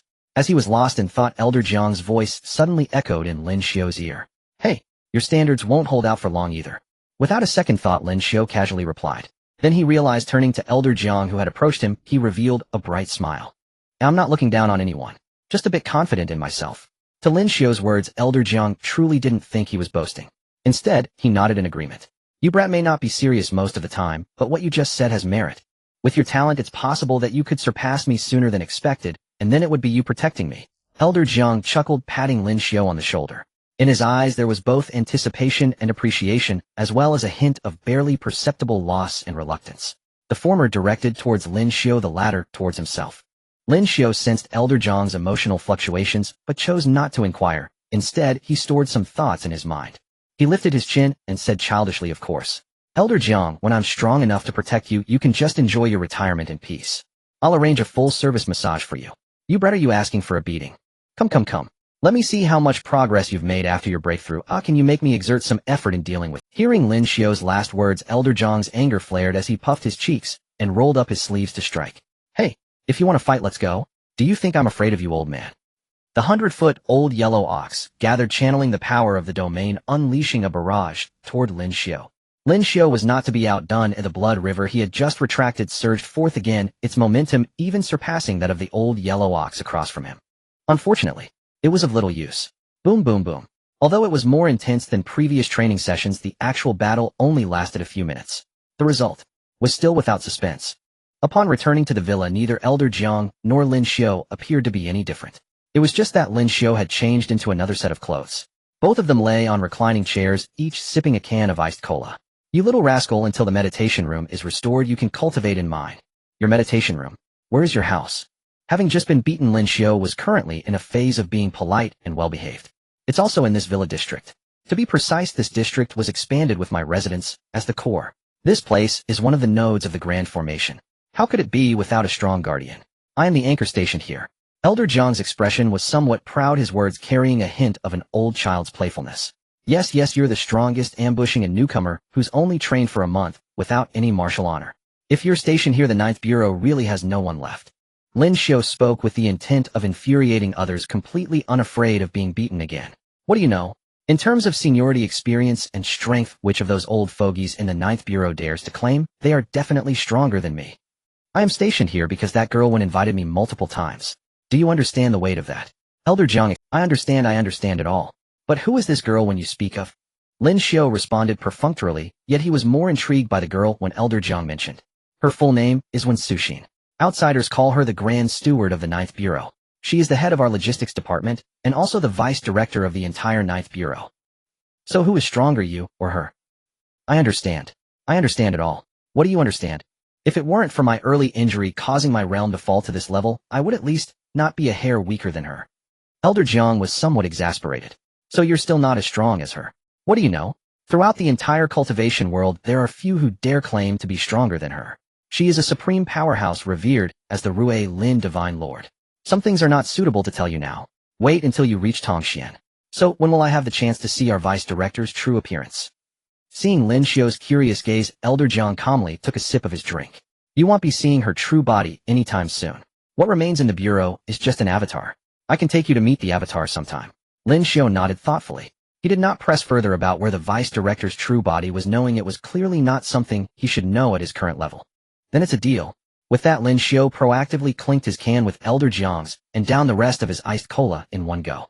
Just as he was about to grab another can, the bracer on his wrist, which served both as storage and communication equipment, suddenly received a message. Everyone, all members of the combat department, not currently on a mission, please assemble immediately in the combat department hall. Everyone, all members of the combat department, not currently on a mission. Everyone. The situation seemed urgent as Lin Xiu's bracer received 3 identical messages in quick succession. Seeing this, Lin Xiu grinned. Oh, looks like a job's come in. He turned to glance at Elder Jiang, who waved his hand dismissively with an expression that said, don't bother me. Lin Xiu said no more and went straight into the villa, teleporting to the main hall via the device.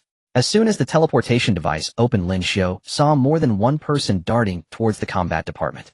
He wasted no time. With a slight sharpening of his features, he transformed into a streak of blood-red light under the blood shadow step, vanishing from the spot. The corridor of the combat department was not long, and he soon reached its end. Looking ahead, the style of the combat department hall was quite minimalist, devoid of any unnecessary decorations, simply an upgraded version of an ordinary military camp in the Beichan nation. The entire hall was square, a world unto itself, encompassing many independent spaces with different functions. This was incidentally Lin Xiu's second time here. It was here that he had met the others in his squad. Before his arrival, some people were already in the hall. Among them was an aura that felt familiar to Lin Xiu, the same one he had sensed in the resort area. Lin Xiu didn't stare, he glanced briefly and looked away. By this time the other members of Lin Xiu's squad had also arrived, one after another, naturally gathering around him as a matter of course. Li Jueyin noticed this scene. Good lad, quite impressive. In fact, it was he who had sent the message, all to ensure nothing went wrong. Not long ago the inspection department had reported that the 4 big rats had begun their actions. It was expected that they would soon stir up trouble in the celestial capital. Upon receiving the news, Li Jueyin immediately began deploying. The main force for this rat extermination would undoubtedly be his 5th squadron, tasked with twisting off the heads of the 4 big rats. Besides the 5th squadron, there were more than a few squads like Lin Xiu's in the combat department. They were considered semi-permanent personnel at the 9th Bureau's headquarters. Typically, they would intern at headquarters for a year or 2 in positions easy to learn before being assigned to other branch bureaus that needed manpower. Other departments followed a similar procedure. As for why they couldn't stay at headquarters, suffice it to say some things must be understood only after reaching a certain level to know the truth.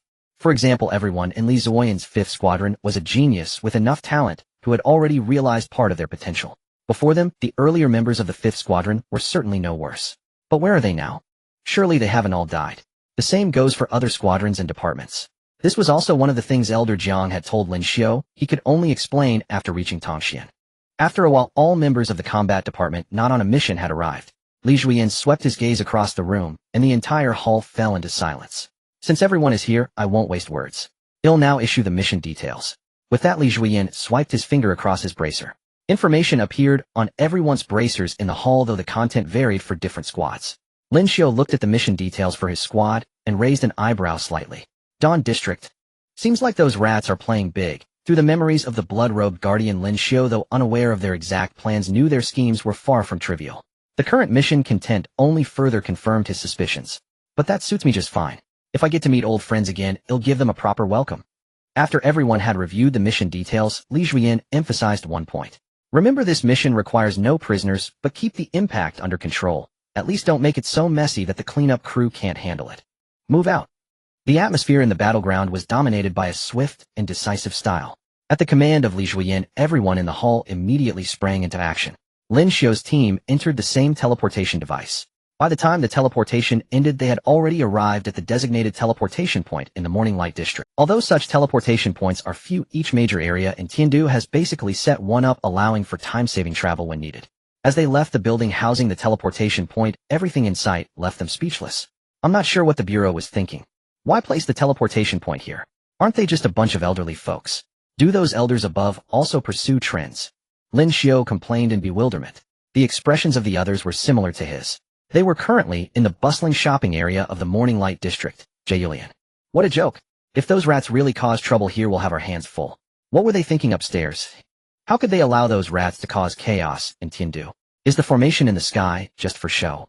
Moreover, even if they allowed them to create chaos, why didn't they find a reason to evacuate people in advance? If a fight breaks out, the casualties among ordinary people are definitely unavoidable. Lei Jinyu's sarcasm was equally sharp. Why worry about so much? According to this mission directive, even with ordinary people around, we don't need to find ways to hide ourselves. Besides, those guys might not even cause trouble here. The Morning Light District is quite large. Furthermore, we are all prepared with the reversal device of the Shadow Domain. If a battle does occur here, we will definitely transfer them into the Shadow Domain. Ultimately, our top priority is to eliminate those bastards. As for the possible aftermath, that's a concern for the cleanup crew. Lu Tingchan analyzed vigorously. We just need to focus on our tasks, and the cleanup crew will handle the rest, right? Jiang Beichen succinctly summarized. Exactly. Just as they were helpless about the location of the teleportation point and furious at those rats, the appearance and attire of the 8-member team caught the attention of the surrounding people. Many shoppers slowed their pace, intentionally or unintentionally glancing in their direction. Among them were both. There was no helping it. Aside from Lei Jinyu's robust build, the rest of the team were all undeniably handsome men and beautiful women. Coupled with their stylish uniforms from the 9th Bureau and the unusual hair and eye colors of several members, it was hard not to attract attention. Moreover, even Lei Jinyu possessed a charisma that ordinary people did not have. Usually they would use some supernatural means to conceal themselves or reduce their presence to avoid unnecessary attention and trouble. But this mission was relatively tricky, and since Li Jueyin mentioned that they didn't need to worry about exposure, they didn't bother to conceal themselves this time. After all, someone would handle the aftermath later. It felt good to stand out a bit now. However, after a while, to prevent any onlookers, they returned to the building housing the teleportation point. Then, taking advantage of the crowd's distraction, they swiftly climbed onto the rooftops of nearby buildings. They spread their spiritual perception to the limit, observing the surrounding situation from above. To prevent overlapping of perception ranges, the 8 of them had dispersed completely, utilizing some treasures to encompass most of the densely populated areas in the Morning Light District. At a certain moment, Lin Xiu's eyes lit up. In his perception, many distinctly abnormal spiritual fluctuations suddenly appeared. Finally, they have arrived. I've been waiting for ages. With a push of his foot, Lin Xiu soared into the air, transforming into a streak of blood-colored lightning as he rushed towards those spiritual fluctuations he sensed. Since they had previously agreed that each person would be responsible for a separate area, Lin Xiu merely informed the others and did not call them to converge on his location. After all, what if there were issues beyond his area? Lin Xiu moved swiftly and soon arrived at the location where the anomalous fluctuations were detected. He could already hear some clear screams and even caught a whiff of a bloody scent. The blood-red flames burned in his eyes, and the killing intent in Lin Xiu's gaze was already boiling. They are indeed evil cultivators. All evil cultivators must die. As soon as the words fell, a 1,000-foot blood dragon roared out from Lin Xiu's body, sweeping across the city streets ahead, splashing blood everywhere. The world turned a crimson hue. Whether it was the evil cultivators ruthlessly attacking ordinary people, or those ordinary people fleeing in terror at this moment, everyone stared dumbfounded at the grand river of blood falling from the heavens.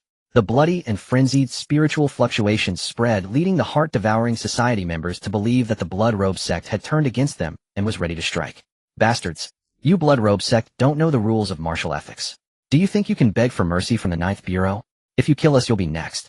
Beneath the luxurious, yet tattered monk robe, the muscular fireburst monk was trembling with anger. As one of the 9 Hearts servants under the heart-devouring elder, he had seen too many vile and despicable betrayals. But the Blood Robe sect's betrayal this time was far beyond his comprehension. He couldn't understand what the other party did. They think the Ninth Bureau would not settle accounts with them just because they turned against them. Ignoring the need to continue attacking ordinary people and creating chaos in the city, all the evil cultivators quickly gathered around the fireburst monk. Bang! The monk's staff smashed the ground, and a towering golden-eyed Vajra appeared rising from the ground. That was the true spirit of the fireburst monk. Although it was only the initial form of more than 10 zhang, it also meant that he was a genuine master of the and the moment the power of transcendence affected the surroundings, the fireburst monk, along with all the cultivators within a certain range, was involuntarily drawn into the shadow domain. Considering that the Ninth Bureau might send transcendence masters, entering the shadow domain was only a matter of time. However, the fireburst monk did not expect that the Blood Robe sect would stab them in the back, entering the shadow domain a little too early. Now was not the time to think too much. Roar! With a furious shout, the fireburst monk swung his staff at the descending river of blood, and the massive golden-eyed Vajra spirit mirrored his action. Boom! In an instant, the river of blood surged and millions of tons of blood splashed in all directions.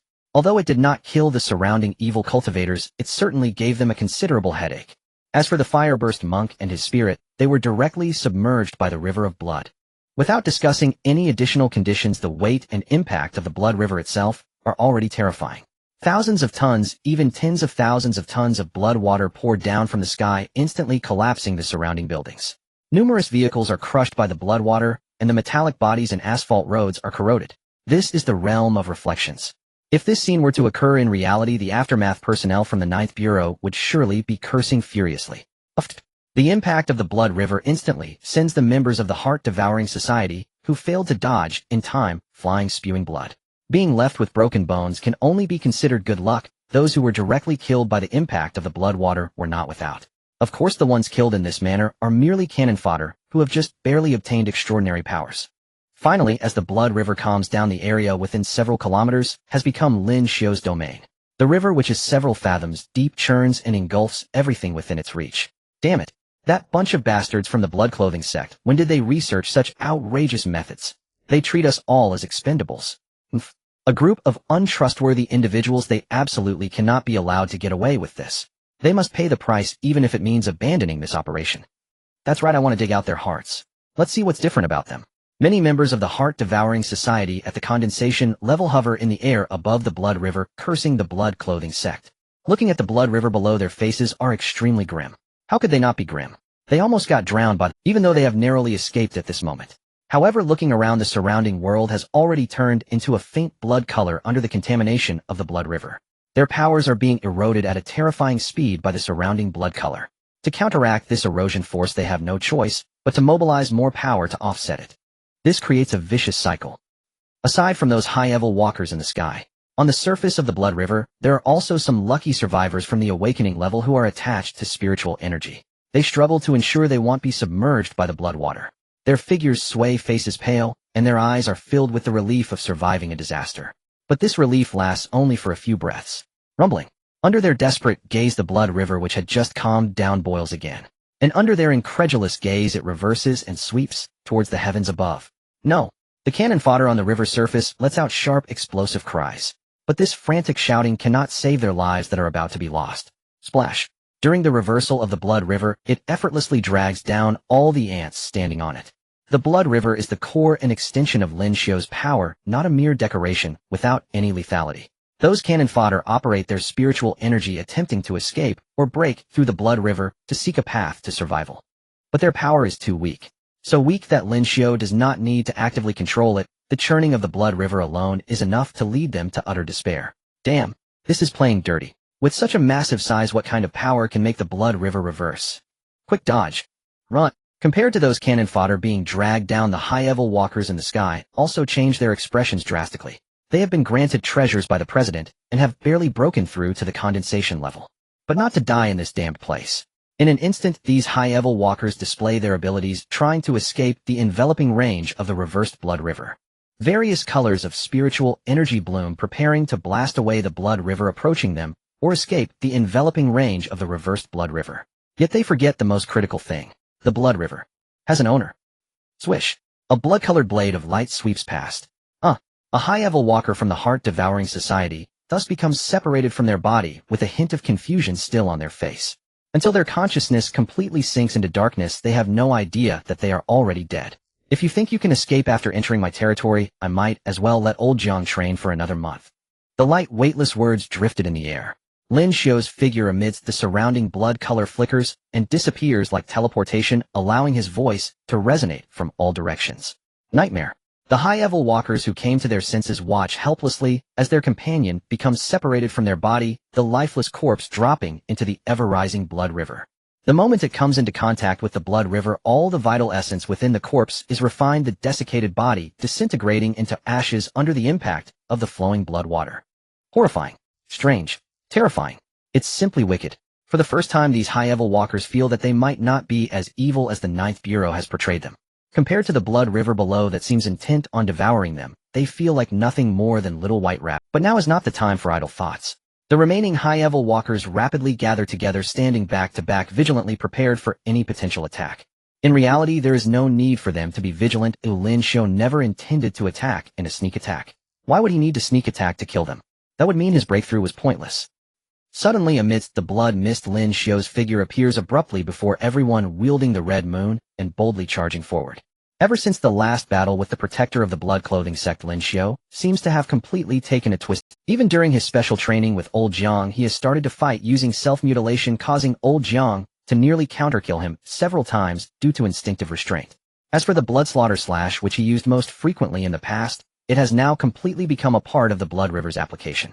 After all, even hundreds or thousands of blood blades cannot compare to the current 1,000-foot Blood River. Yet even the Blood River is merely used to provide Lin Xiu with a home field advantage in battle. More importantly, it serves as a tool for cleaning up cannon fodder. Real slaughter must involve the visceral chaos and close-quarters combat of bloody carnage. Rip. The blade light rises again. The red moon swiftly cleaves through the neck of a high-level walker, the blood within the corpse spraying out like a fountain from the severed neck. Just like that. Killing. Feels great. Lin Xiu's exaggerated smile sends chills down the spines of the high-level walkers witnessing the scene. Their movements are not slow either. Under various spiritual glows, massive primordial spirit avatars, various methods related to emotions, minds, and hearts are unleashed, either affecting themselves or target. At the same time, their weapons ruthlessly strike towards Lin Xiu. In an instant, more than 10 types of condensation-level attacks rain down upon Lin Xiu's unflinching body. Lin Xiu reveled in slaughter, relishing his wounds, even harboring a faint desire for death. His physique had become even more terrifying after the breakthrough, and the Blood River now possessed a defense stronger than the blood light that protected him. But he simply did not want to use it. With a sharp sound, a claw designed to extract hearts pierced through Lin Xiu's back, tearing away a chunk of flesh nearly the size of a bowl. Dozens of bovine hair needles emanating a faint green glow penetrated Lin Xiu's body, rampaging through his veins with the flow of blood. In addition, there were bizarre flowers resembling the fangs of fierce beasts, while blades and swords seemed to be the most conventional means. Yet in the face of such circumstances, the smile on Lin Xiu's face grew even more delighted. Not bad. You are not qualified to put pressure on me, but you are quite suitable for a warm-up. The high-ranking walkers around him remained silent, merely employing their techniques to attack Lin Xiu, which suddenly made him feel a bit disinterested. As the heart-extracting claw struck again, Lin Xiu swiftly reached out and caught it, bending the mysterious metallic claw with his terrifying strength. Before the opponent could react, the figure of the Red Moon appeared before his eyes. With a vertical slash, life and death were severed.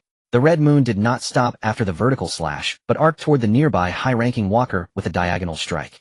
Ding ding ding.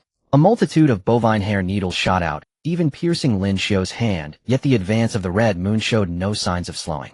An extremely condensed 3-zhong blade aura crossed dozens of zhong to bisect the figure that had thrown the bovine hair needles. 2 more high-ranking walkers perished, and only a few seconds had passed. They'll return them to you. The power of the blood river surged, forcing all the bovine hair needles that had entered Lin Xiu's body out, piercing through the remaining high-ranking walkers at an astonishing speed. Several muffled groans sounded. The high-ranking walkers, already hesitant due to the death of 2 of their own, found their actions momentarily halted by this sudden attack. Lin Xiu paid no mind to that. With a single sweep of True, he unleashed a massive blade aura that expanded rapidly, creating a body parts elimination game. Those unable to dodge were either having their arms severed or their calves ripped away. The most severe cases were those who had their throats slit. Thus, nearly all members of the heart-eating society in the area Lin Xiu was responsible for were annihilated. My hand. It hurts so much. Why is it so painful? Something is there. Something is eroding my body. Amidst the cries of despair, Lin Xiu, holding the Red Moon, began the cleanup work. The injured individuals found their flight speed drastically reduced, making it easy for Lin Xiu to eliminate them one by one. The key was that each high-ranking walker met their demise in a different manner. Some were disemboweled, others were shredded into pieces, while the best case was decapitation. However, during the process of cleaning up the trash, Lin Xiu's mind was entirely elsewhere. His injuries had long since healed completely, which was certainly worth mentioning. Even the potent toxins within the bovine hair needles had been devoured by his blood. His attention was fully focused on his clothes. He noticed that the garments previously torn during the attack had unexpectedly returned to their complete form at some unknown point. Hey, old Zhang really pulled through. This Turning Spirit Jade is a marvelous item. The so-called Turning Spirit Jade refers to a special treasure capable of converting spiritual energy into tangible matter. This item was an inferior product accidentally crafted by an old expert in refining. The original idea was to create a treasure that could convert its own power while possessing excellent defensive capabilities and infinite repairabilities. The result, of course, was a failure. Yet by a twist of fate, it still produced a lotus-shaped jade buckle at Lin Xiu's waist, capable of transforming spiritual energy into matter. The reason it was called an inferior product was that the jade buckle could only convert spiritual energy into a specific kind of fabric, and the converted fabric lacked defense, being easily breached by even slightly powerful forces. What else could this be if not an inferior product? Unexpectedly, this item was actually discovered by old Jiang and given to Lin Xiu. To this, Lin Xiu could only say, "Who says this jade buckle is an inferior product? This jade buckle is absolutely fantastic." What Lin Xiu needed was a covering cloth to prevent his body from being exposed after frequently being shredded. As for defensive capabilities, what do I need that for? After the recent test, the Turning Spirit Jade buckle perfectly met his needs. Red Moon, in the future, the status of Turning Spirit in our home may surpass yours, but don't be jealous. Both of you are my indispensable wings. While Lin Xiu amiably conversed with the Red Moon in his hand, he inadvertently used it to stab the last high-ranking walker within the Blood River's range. After finishing all this, the Blood River, which had remained grounded, finally stirred with new activity. I'm so furious. You little brat, how dare you bully me like this? I will peel your skin and shatter your heart. Boom. As countless blood splatters erupted, the fiery-headed Tua, who had disappeared for 2.5 minutes, finally reappeared. His robust figure and the towering true spirit behind him soared into the sky at the fastest speed. He charged straight towards Lin Xiu. The raging fury could be distinctly felt even from hundreds of zhong away. As one of the 3 strongest members responsible for causing chaos in the Morning Light District for the Heart-Eating Society, the fiery-headed Tua had envisioned the scenes he might encounter. The individuals from the 9th Bureau were too weak, brutally slaughtered by him, or in his rage, he could not differentiate between friend and foe, leading to mutual destruction with his companions. The individuals from the 9th Bureau were too strong, and he would burn all his fury to buy enough time for the leader fighting fiercely. Then he would escape using pre-prepared means.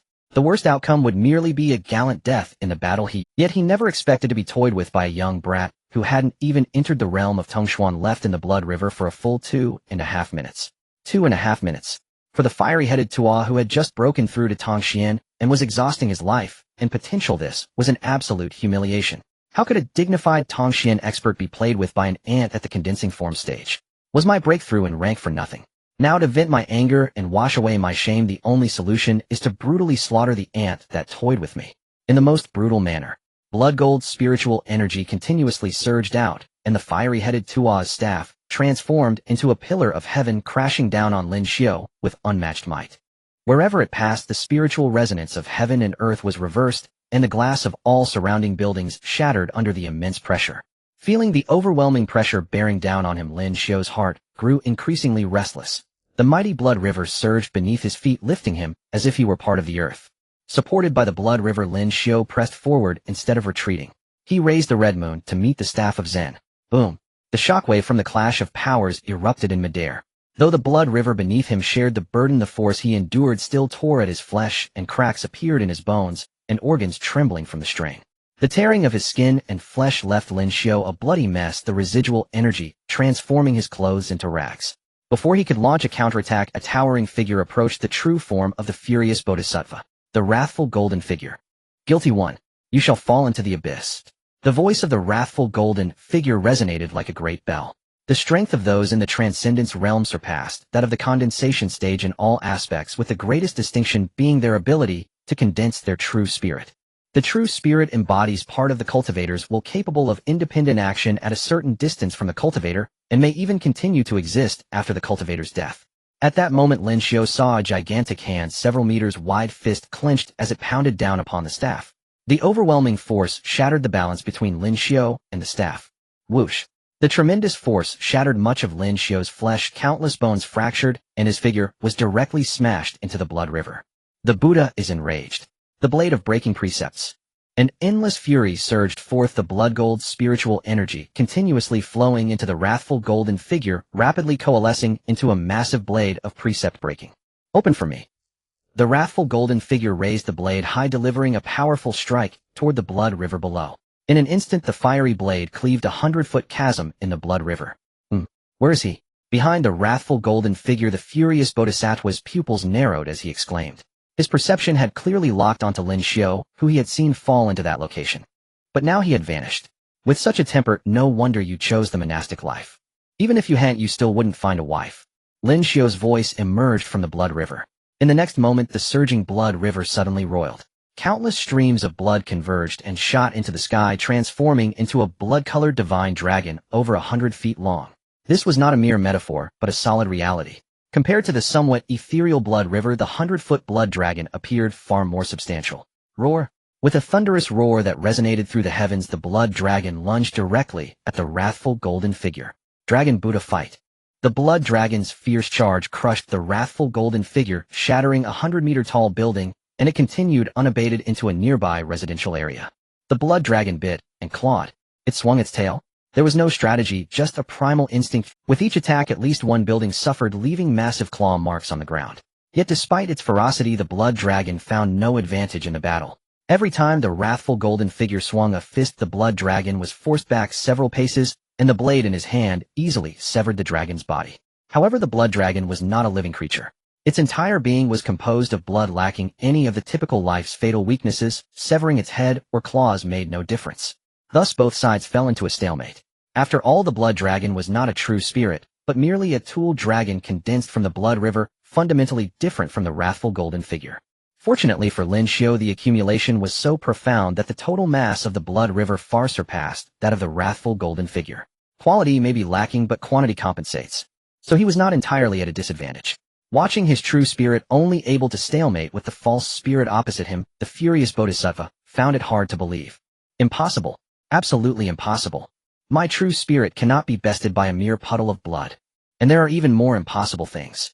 Lin Xiu's voice rang out once more, and the furious Bodhisattva's eyes snapped toward the source of the sound.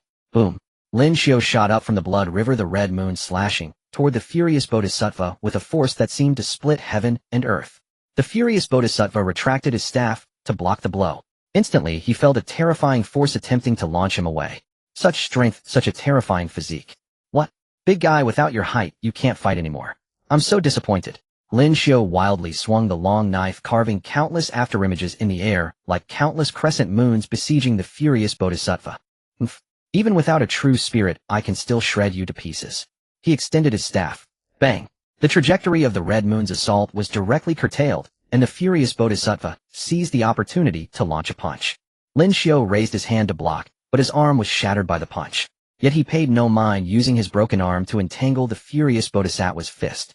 With his other hand, he released the Red Moon, allowing it to arc gracefully through the air, perfectly bypassing the furious Bodhisattva's staff. He then reached out again, swinging the Red Moon toward the furious Bodhisattva's eyes. The furious Bodhisattva shuddered. Instinctively wanting to dodge back, he found himself pinned in place by Lin Xiu's severed arm, forced to tilt his head back as far as he could. Sizzle! The blade light swept past, and the furious Bodhisattva let out a pained cry. One of his eyes could not escape, and the blade of the Red Moon was stained with a fleeting splash of blood. I will kill you. Kill you. The excruciating pain from losing an eye sent the furious Bodhisattva's rage to its peak. His staff struck toward Lin Xiu with the terrifying speed and power of wind and lightning, while his other hand relentlessly tore at Lin Xiu's arm. Lin Xiu ignored the severed arm as it fell into the blood river, a new arm having already fully grown in the blink of an eye. He now wielded blades in both hands. Bracing against the furious staff with his shoulder, the Red Moon thrust upward into the furious Bodhisattva's abdomen in a nearly barbaric manner. Crack! Splurt! The furious Bodhisattva's enraged strike completely crushed Lin Xiu's shoulder, shattering even neck bones, ribs, and vertebrae. Yet Lin Xiu remained unfazed, even asking in a remarkably gentle tone, I am not afraid of death, what about you? In stark contrast, the furious Bodhisattva, under the Red Moon's attack that seemed to gut him completely, changed his expression. So much so that he didn't even hear Lin Xiu's words clearly. The power of the blood river surged through the wound, frantically corroding his body and spiritual energy. Wow! Unable to control himself, the furious Bodhisattva spewed forth a large amount of blood. The rage that had originally stemmed from his blindness was now replaced by shock and pain. His other hand reached out, attempting to pull the Red Moon from his body. But as soon as his hand extended halfway, a wave of even more intense agony twisted his features. It turned out that Lin Xiu was twisting the handle of the knife. The blade of the Red Moon was not straight. Its curved motion was truly lethal. Cough! Another mouthful of blood spurted out. The fiery head monk, filled with both shock and fear, looked at Lin Xiu as if he were a madman beyond reason. He had already sensed the terrifying recovery ability that Lin Xiu possessed. However, being able to recover did not mean there was no pain. How could anyone completely disregard suffering and enemy attacks just to stab their opponent? As an enraged servant of the heart-devouring society, his specialty was inciting the fury of his enemies, leading them to their deaths in a blind rage. Or perhaps igniting his own rage, allowing him to temporarily surpass his limits, gaining an edge in combat against stronger foes. But at this moment, the fiery head monk dared not provoke Lin Xiu's wrath at all. He realized that Lin Xiu was truly a monster. Now he had gone completely insane. If he successfully provoked Lin Xiu's anger, who knew what kind of disaster would ensue? Wasn't that akin to weaving a web for oneself? Thus he chose to completely unleash his own rage. Buzz. Get away from me. His palm, as large as a fan, slammed down directly onto Lin Xiu's chest. A strike fueled by the wrath of the profound realm was immensely powerful. Lin Xiu was sent flying. He crashed back into the river of blood. However, the fiery head monk did not pursue immediately. Instead, his face turned pale as he clutched his abdomen. In the moment Red Moon was drawn back, Lin Xiu twisted the blade inside him, causing torrents of blood to gush forth from the jagged wound. The fiery head monk could only exclaim, I'm done for. While many evil cultivators were somewhat abnormal, he had never seen anyone as abnormal as Lin Xiu. As an evil cultivator, the fiery head monk had his own methods of healing. He swiftly tapped his fingers on various spots on his body. The blood-golden spiritual energy circulated quickly, stemming the flow of blood from his wounds. At the same time, the spiritual energy began to slowly mend his injuries, gradually restoring the chaotic wounds. Compared to the fiery head monk, Lin Xiu's injuries were far more. But before crashing into the river of blood, all his injuries had completely healed, and he even had the mood to restore his tattered clothes. One could only say that having abundant resources, spiritual energy, made one capricious. Submerged in the river of blood, Lin Xiu gazed at the fiery head monk, whose expression fluctuated ominously. What a tough-skinned and thick-fleshed fellow. Let's see who can endure you or me. The waters of the blood river surged, and the power of the blood river rampaged through Lin Xiu's veins, causing his strength to rapidly increase in the process. Exploding blood. Boom. The surface of the blood river burst apart, as Lin Xiu shot upwards like a crimson meteor hurtling towards the fiery head monk with unstoppable force. Simultaneously the background of the blood river surged, and the color of the sky became increasingly crimson. The power of the blood river condensed into blood-scarred slashes, yet did not form the shape of a blade. Dozens of crescent-shaped blood-scarred slashes tore through the air, creating a multitude of crimson streaks. Clang! The fiery head monk dared not delay swinging his staff, sending sparks flying, barely managing to block those blood-colored attacks. At that moment Lin Xiu had arrived. The red moon extended dozens of feet of blade aura, slicing downwards with a sharpness that could tear apart all things. Just the residual energy of the blade aura passed over the fiery head monk, slicing the building behind him in half. He raised his staff to block his blood. Golden spiritual energy had reached its peak, and his rage even began to scorch him. Countless threads of blood crept across his eyes. Block it for me. Boom. As the blade aura descended, what the fiery head monk first sensed was the overwhelming brute force that surpassed his own. Then came the searing sharpness that pierced through flesh and blood. Finally, it was the malevolence that penetrated his soul, inducing hallucinations of madness. Crack. The barely perceptible sound of cracking was painfully sharp to the fiery head monk at this moment. The clash between Red Moon and the staff was gradually severing the staff. This was not a matter of the strength of two weapons, but the fiery head monk's power was being suppressed by Lin Xiu's strength. His pupils constricted as a lethal sense of crisis surged in his heart. Without a second thought, the fiery head monk released his grip on the staff and desperately dodged to the side. But it was already too late. With a crack, the staff that the fiery head monk had painstakingly forged was severed, and the massive blood-colored blade aura slashed toward his head. Fortunately, he had dodged in advance. Although he did not completely evade, the price was merely one arm. At least from Lin Xiu's perspective, that cost was minimal. It's just an arm, I can always grow another. What are you shouting for? Lin Xiu swung the blade aura, not giving the fiery head monk a chance to continue his wail, striking down with another decapitating blow. This time the fiery head monk truly did not dare to continue crying out. Similar to exploding blood, but with stricter conditions and a greater cost, he unleashed a life-risking secret technique, instantly retreating 100 feet away. He had finally evaded Lin Xiu's strike. However, the fiery head monk did not stop. Instead, he frantically flew toward the direction of his true spirit. He was preparing to risk it all. Responding to the call from the source, the enraged golden-armored king, still battling the blood dragon, instantly disintegrated into countless particles, reappearing behind the fiery head monk. In the next moment, the fiery head monk with his severed arm revealed a twisted, sinister smile at the approaching Lin Xiu. You forced my hand.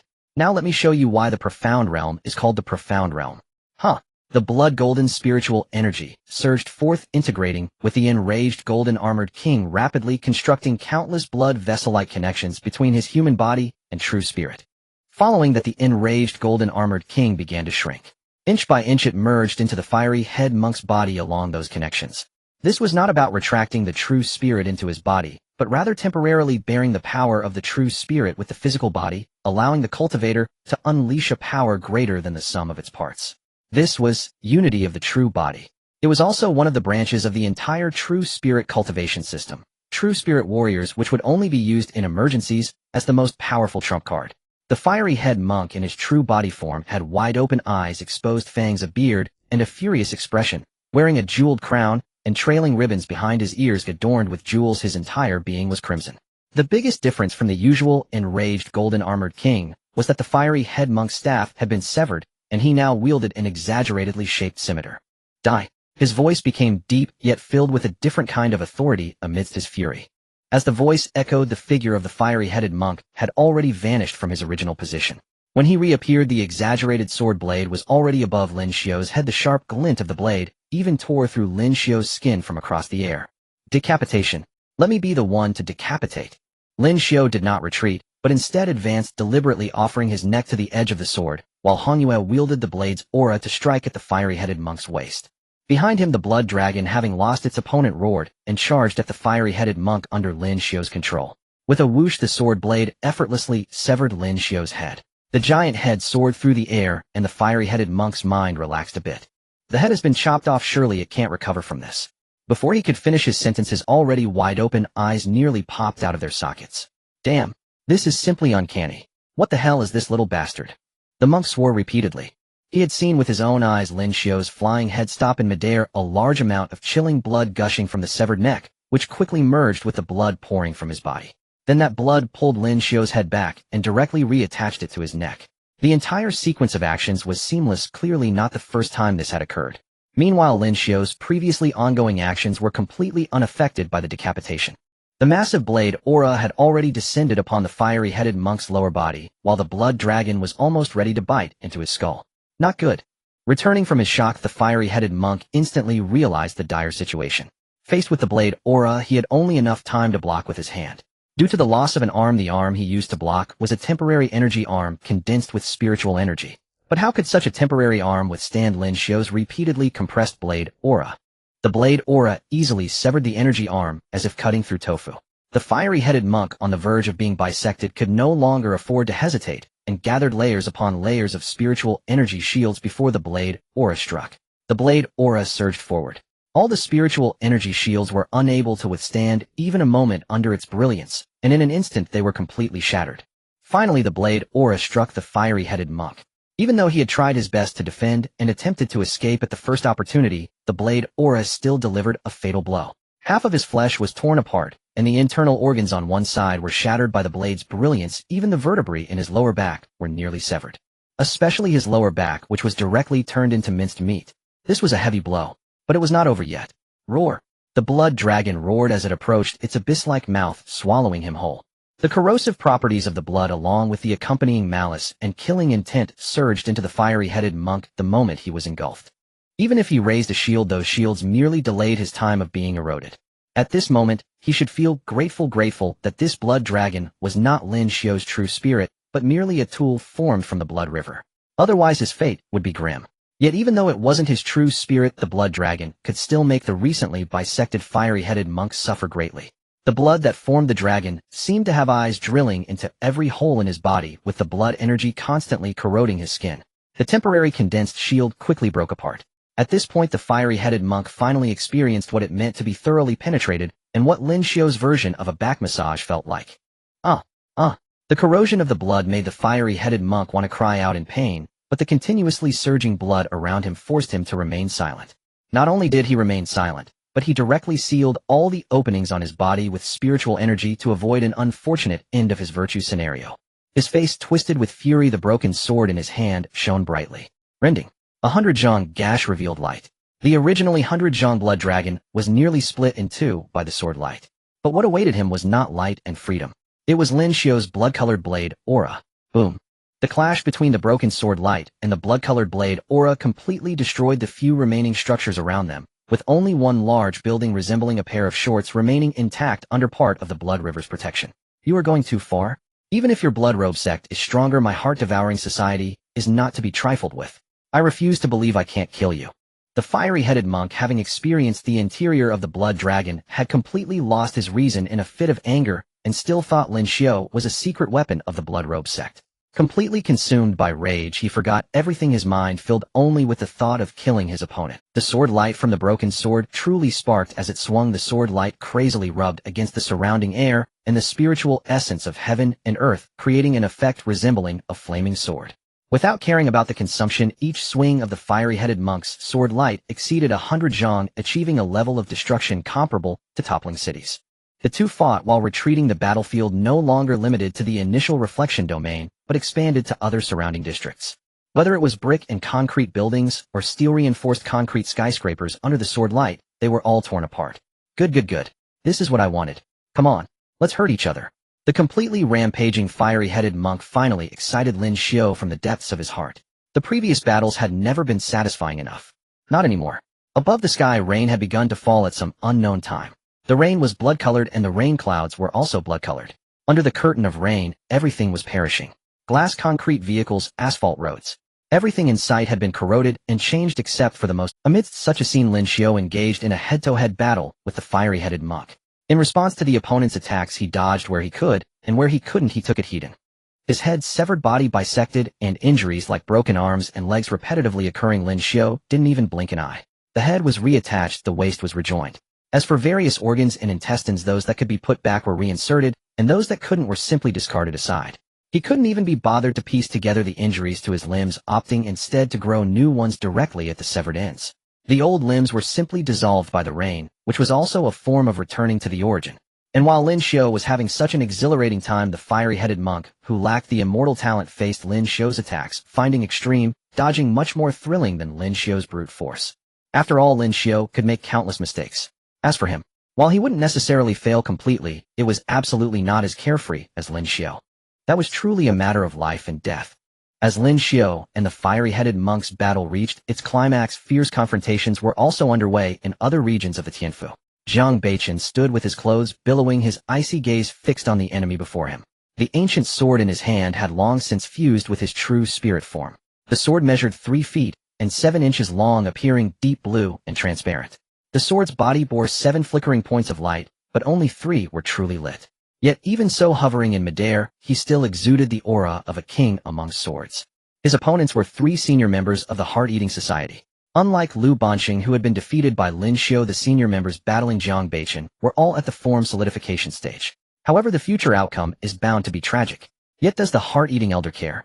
Those who become evil cultivators are often ruthless, and it's no wonder that evil cultivators progress so quickly. With no regard for flaws or costs, there are myriad methods to significantly enhance one's strength in a short time. However, the future outcome is bound to be tragic. Yet does the Heart-Eating Elder care? Those who become evil cultivators are often ruthless, and many have completely lost their humanity.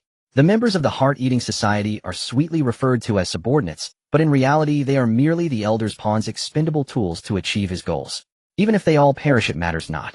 As long as he himself survives, capturing some mortals and employing evil methods can easily yield a new batch. Nonetheless, it is undeniable that those Heart-Eating Society members, having had their potential forcibly stimulated, have vastly increased their strength. Even with 3 senior members working together, Zhang Beichen, despite his own breakthrough to the form solidification stage, cannot easily defeat them. Moreover, they also had their expendable minions. But Zhang Beichen was unafraid. He moved like a sword, deftly dodging their attacks as he maneuvered in midair. With the North Star sword in hand, he launched a vigorous assault, the sword's glow stretching over 10 feet, forcing the 3 senior members to refrain from confronting it directly. They could only attempt to restrain Zhang Beichen through guerrilla tactics, seeking the right opportunity to kill him. Clang! The sword's radiance swept across, forcing one senior member back, while leaving a massive scar on a nearby skyscraper. With another strike, a senior member whose true spirit form resembled a giant praying mantis was sent flying, crashing directly into a nearby supermarket. With the third strike, the last of the senior members faced the tangible sword radiance stretching over 10 feet, their true spirit form flickering uncertainly behind them. Roar! A several feudal true spirit stone lion roared, yet its master was a delicate woman. Li Rian, codenamed Slim Westlake. Before her breakthrough, she was already stronger than Lu Banqing, and post-breakthrough, she had directly reached the middle to late stages of the form solidification stage. Among the 3 senior members, her strength was the greatest. Naturally, she became the main force in the assault. Little brother, you're so handsome. Why hit so hard? You're scaring me. Why don't we sit down for tea and chat? I wouldn't mind a deeper conversation. Her words were enchanting, but as Li Rian lunged again, her attacks became increasingly vicious. Her body was a pale gray-white, harder than most rock types known for their toughness. Each punch she threw generated shockwaves in the air. Each kick could even produce brief sonic booms. Even Zhang Beichen would absolutely prefer not to be struck by such a stone humanoid. Li Rian's expression darkened instantly, her gaze now filled with even greater murderous intent. Huh. I told you, Slim Westlake, he doesn't even look at you. Li Rian's expression darkened instantly, her gaze now filled with even greater murderous intent. Huh. I told you, Slim Westlake, he doesn't even look at you. Just have fun with me instead. A true spirit raven cawed behind her, while another senior member, Chang, Lu Huangpu, laughed heartily. But amidst the laughter, he did not forget to continue attacking Zhang Beichen alongside Li Rian. His heart was not small. That previous strike had nearly pierced him through, and he couldn't let it go unpunished. Shut your filthy mouth. Dare to mock me. I will kill you. Li Rian's first line was directed at Chang Lu, while the second was aimed at Zhang Beichen. Zhang Beichen remained undeterred, his sword continuing its steady assault against the 3. The 3 senior members, despite their fierce words, still did not dare to face the North Star sword's edge directly. Meanwhile, on the ground, a group of novice rookies from the 9th Bureau were battling against the cannon fodder of the Heart-Eating Society. They were trainees from the training department, destined to join the combat department in the future. Lin Xiu's batch was this year's newcomers, having officially joined the 9th Bureau's combat sequence after passing the assessments. However, this does not mean that the training department had only a handful of people at the same time. It should be noted that the instructors alone exceeded 100, with most stationed in different branches. Besides training personnel for the branches, they were also responsible for discovering talented individuals who met the criteria and sending them to the headquarters for training. Thus, apart from Jiang Beichen and others who had already graduated, there were still many newcomers in the training department. Li Zuoyan's notification was for all combat department members who were not on task to assemble. The newcomers from the training department were strictly speaking also considered non-task members of the combat department and were included in this call-up sequence. No matter how many newcomers are trained, if they can't fight, it would be a waste. This Tianfu incident was just the right opportunity for the newcomers to have a real combat assessment. Not to mention, even at the Qi awakening stage, their battles could still cause significant destruction to the surrounding environment. First, one trainee fired dual guns with bullets transformed from spiritual energy. Not only was the destructive power considerable, but the range of attack was also far superior to that of ordinary Qi awakening cultivators. The limit of Qi awakening's spiritual energy outward projection was around 3 zhang. To exceed this distance, one would need to rely on physical weapons for assistance. Firearms were an excellent choice, but very few opted for this. This involves various reasons, such as compatibility, affinity path selection, and true spirit foresight, which I want to elaborate on here. The effect of spiritual energy firearms was remarkable. That trainee alone suppressed more than 10 of the Heart-Eating Society's cannon fodder, even shooting down several of their companions. However, the price was. The surrounding buildings suffered. Compared to him, the battles of other Qi awakening cultivators, although also destructive in movement, adhered more closely to the principle of 3 zhang radius.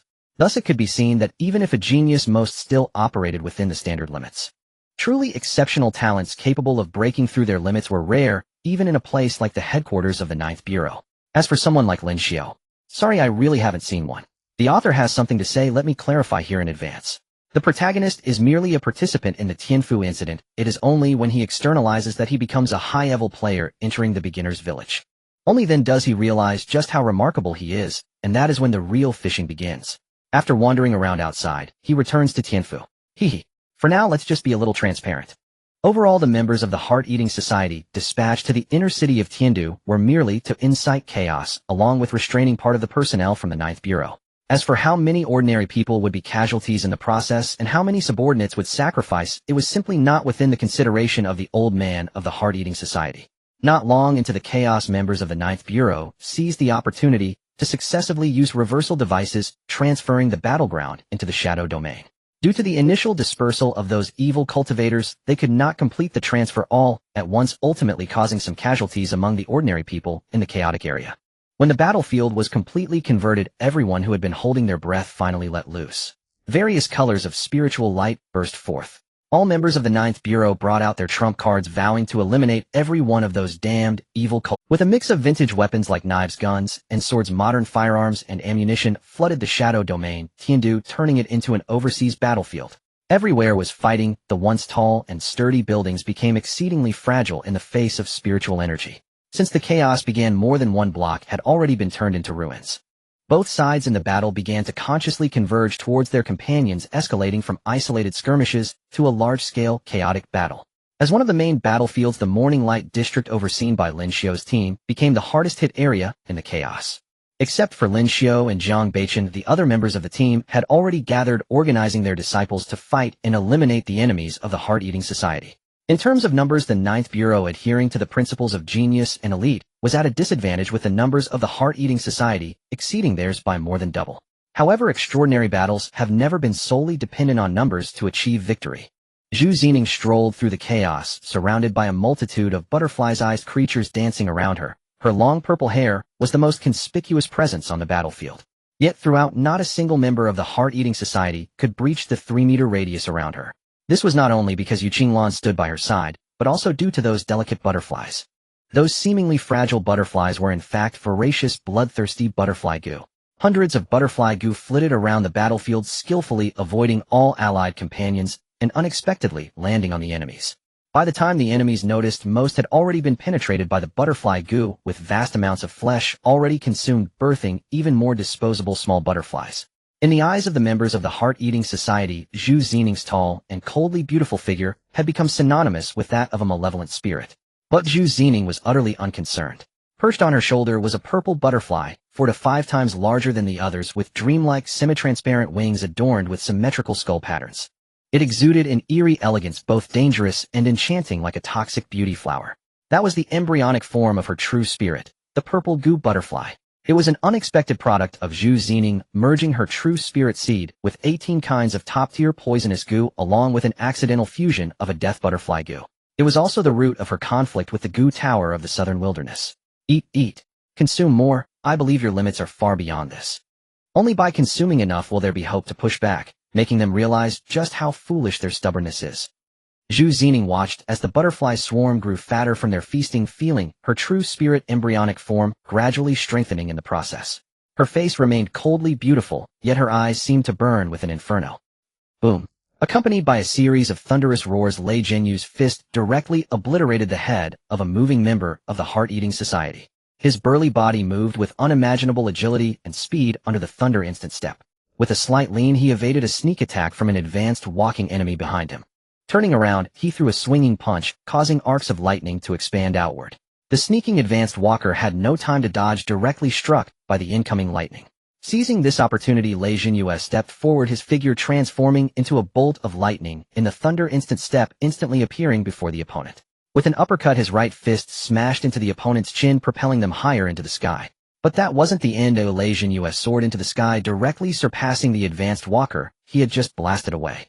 With a powerful thrust from his spine, he became like a bowstring drawn to its limit. A leopard-shaped thunder beast nearly 10 zhang long condensed behind him, issuing a deep roar like thunder towards his attack target. Boom. The charged straight punch was suddenly unleashed. In an instant, lightning erupted and thunder roared. The advanced walker barely had time to raise their arm in defense before being engulfed by the lightning, plummeting toward the ground at an even faster speed. Bang! The ground trembled slightly within a radius of dozens of zhang, already forming a clearly defined human-shaped dent in the earth. Huh! What a rush!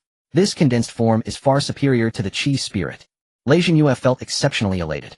Under Lin Xiu's lead, he had broken through earlier than he originally would have. The day after Lin Xiu's breakthrough. Moi. Suddenly, Lei Jinyu frowned, and his figure transformed into lightning, disappearing from the spot. When he reappeared, his knee had already smashed through the ribs of a Heart-Eating Society member attempting a sneak attack. A mouthful of fresh blood spurted out. The internal organs of this Heart-Eating Society member had been crushed to bits, their life extinguished by this blow. Be sure to observe your surroundings. Spiritual perception is not just for decoration. Turning his head, Lei Jinyu said to the Save Training Center disciple. Before the other could respond, he had already locked onto his next target, vanishing in a puff of smoke. The disciple opened his mouth, but redirected his attention back to killing enemies. On the other side, Lu Tingqian's eyes curved into crescent moons, transforming into a silent, shadowy assassin within her sweet smile. No one could see her true spirit embryonic form. They only knew that whenever a faint cicada's cry sounded, a hapless victim would randomly perish. Even now, no one had been able to touch a single hair of hers, not even those advanced walkers from the Heart-Eating Society. It wasn't that those advanced walkers lacked strength.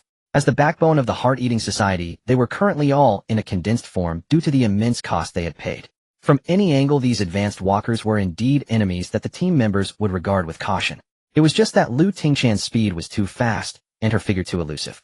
Being able to catch a glimpse of the mysteries of space at the condensed stage, it's no wonder those advanced walkers were at a loss. Even if the other team members sparred with Lu Tingqian, it was a headache one by one. Whoosh! With a swift hand, a cicada's cry pierced the air. A member of the Devouring Society who was participating in the siege fell dead on the spot, his heart veins severed. The students, relieved of pressure, immediately retaliated, forcing another member of the Devouring Society into a disadvantageous position. Killing him was merely a matter of time. Lu Tingqian refrained from helping him any further. If you can't win in an unknown, you really shouldn't be in the field anymore. It's time to retire early. With that, her figure slipped into the shadows, silently moving towards one of the advanced members attacking by Wuchen. As a versatile unit on the battlefield, her role was to run wherever she was needed. Freedom was her primary focus. Even with the thunderstep activated, she couldn't catch up, but as the absolute speedster of the team, her silent approach made her indispensable. I wonder how Brother Lin is doing. He must be fine. He's a monstrous being, more abnormal than the rest of us. Even if they reach the transcendent stage, they probably can't do anything to him. Lu Tingqian muttered to herself. Despite her attempts to reassure herself, a trace of worry lingered in her eyes. However, since they were in battle, she couldn't abandon her responsibilities and act impulsively. That would not only be irresponsible to others, but also an insult to the uniform she wore. With a determined expression, Lu Tingqian forced herself into a focused state, temporarily burying all distractions deep within her heart. In that moment, she became a heartless assassin, her eyes reflecting only the calmness that comes with reaping lives. In a corner of the battlefield, Wuchen had turned this place into his absolute domain. Countless icy silks were spread all around, each possessing a terrifying sharpness accompanied by a chill. Anyone attempting to approach this area risked being torn apart by the innumerable icy silks or frozen into a solid block of ice. For those inside, escaping was equally daunting.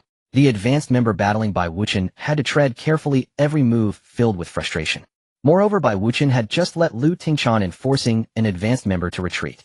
The one trapped in the icy silk net was utterly helpless. An advanced member caught off guard had several fingers severed by the sharp, icy silk, the stumps instantly frozen by the cold. From start to finish, Bai Wuchen had not uttered a single word. Like his white hair and indifferent demeanor, he was inherently a man of few words. Moreover, in his eyes, the prey caught in the net was unworthy of communication. They were destined to be killed by him sooner or later.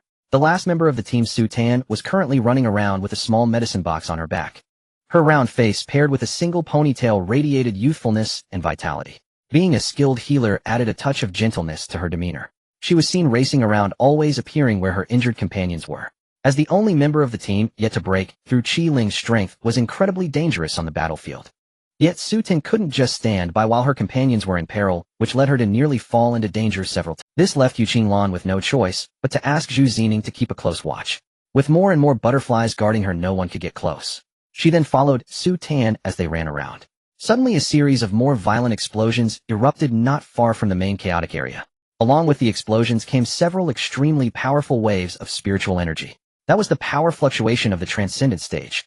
It's important to note that the explosive monk was just one of the 3 Transcendence experts in this morning light operation. So where were the other 2? Naturally, they were blocked by the strong members of the 9th Bureau. With the current strength of the Morning Light District, even the other members of the team were still insufficient to contend with the Transcendent stage. The 9th Bureau would certainly not allow such a major oversight. The so-called rat extermination operation was meant to eliminate the enemy, not to let the enemy exterminate the young people of the 9th Bureau.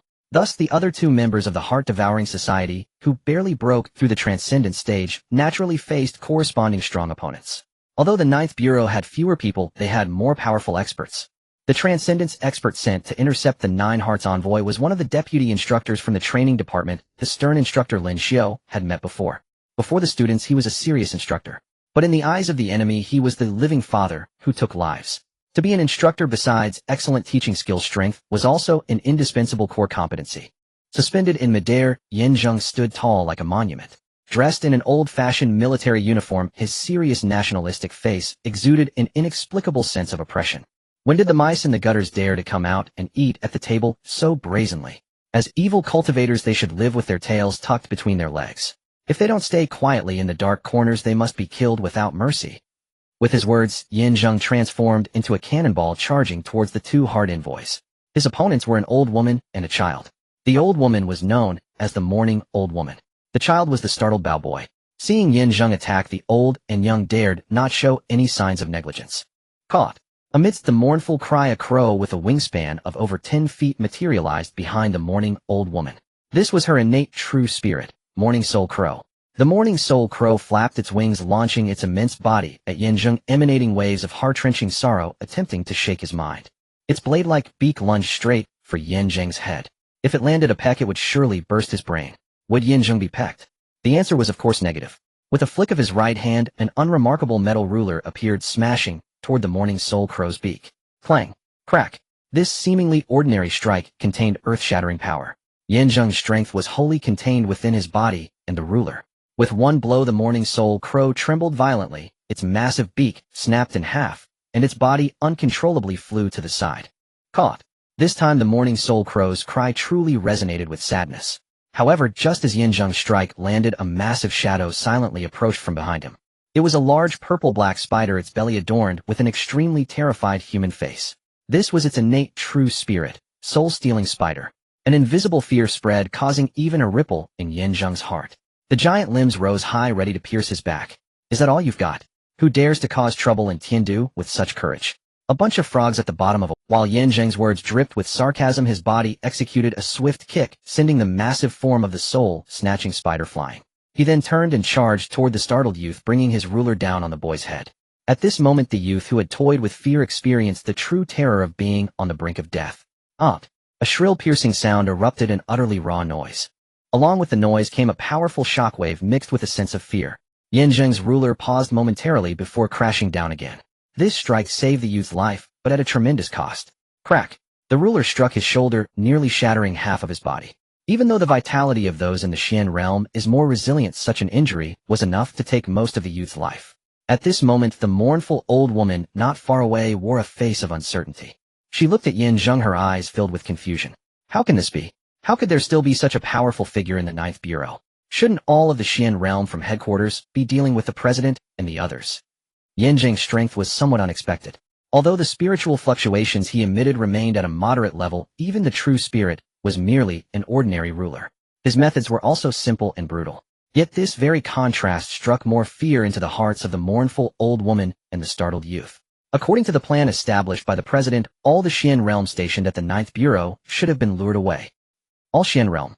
Hee, how ignorant can people be? You've given me a new answer. Too weak. I really have no interest in continuing to play your childish games. Yin Zheng looked at the two with a gaze of disdain, his words dripping with boredom. He felt no obligation to enlighten them, only wishing to dispose of them quickly. At the moment this thought crossed his mind, the mournful old woman and the startled youth felt a chill run down their spines. The seemingly unremarkable man in front of them suddenly transformed into an overwhelming terror. The gap between those in the Xian realm is far greater than that between the forming and Xian realms. But in an instant, an overwhelming wave of terrifying spiritual energy erupted, shattering the glass of numerous buildings nearby. The closest building swayed precariously. Yin Zheng's ruler vanished from his hand, replaced by a colossal ruler that resembled a towering monument. The aura of the ruler was imposing, its surface adorned with intricate patterns symbolizing discipline and restraint. Under his pressure, the two opponents had no choice but to unleash all their power to resist. Yet they still resembled a tiny boat on the ocean, as if they could be capsized by the waves at any moment. The soul-snatching spider with its broken beak and a leg that had been kicked off reappeared behind them, emitting waves of sorrow and fear. However, that wave seemed like a death knell for them. The burst of power they unleashed at that moment was felt by those engaged in the distant battle. Unwilling to wait for death, the mournful old woman and the startled youth exchanged a glance, a hint of ferocity and determination flashing in their eyes. A multitude of spiritual threads surged from their bodies, connecting with their respective true spirits. Without regard for the cost, the two quickly achieved unity with their true selves, awakening the form of true spirit warriors. Ga. The mournful old woman still appeared as an ugly old hag, but her legs had transformed into bird claws, and a pair of massive crow wings sprouted from her back. The startled youth's mouth split open, growing claw-like appendages similar to arthropods, while 8 long hairy spider appendages emerged from his back. On his exposed chest, where his torn clothes had revealed a tattoo depicting ultimate fear, was branded, staring at Yin Zheng with a vengeful and resentful gaze. An ant trying to shake a tree, a mantis trying to stop a car? Yin Zheng swung his arm fiercely, and the enormous ruler behind him split in two, each smashing down toward the two. Veiled by the mysteries of restraint, both felt their movements, and even their strength, severely hindered. Naturally, their external actions slowed as well. At this moment, the ruler had already descended. With no other choice, the two could only muster all their strength to face it, attempting to seize a glimmer of hope. Damn it! Block it! I don't want to die yet. Their faces twisted with rage, their eyes filled with resistance and fear of death. Boom! The ruler finally crashed down. There was no standoff, no deadlock. Just as Yin Zheng said, their resistance was like an ant trying to shake a tree. The indomitable ruler instantly shattered the mournful old woman's wings and crushed the startled youth's appendages. Then mercilessly it struck down upon their heads. Bang! With the explosion of their skulls, the two members of the Heart-Eating Society met their grim fate beneath Yin Zheng's ruler.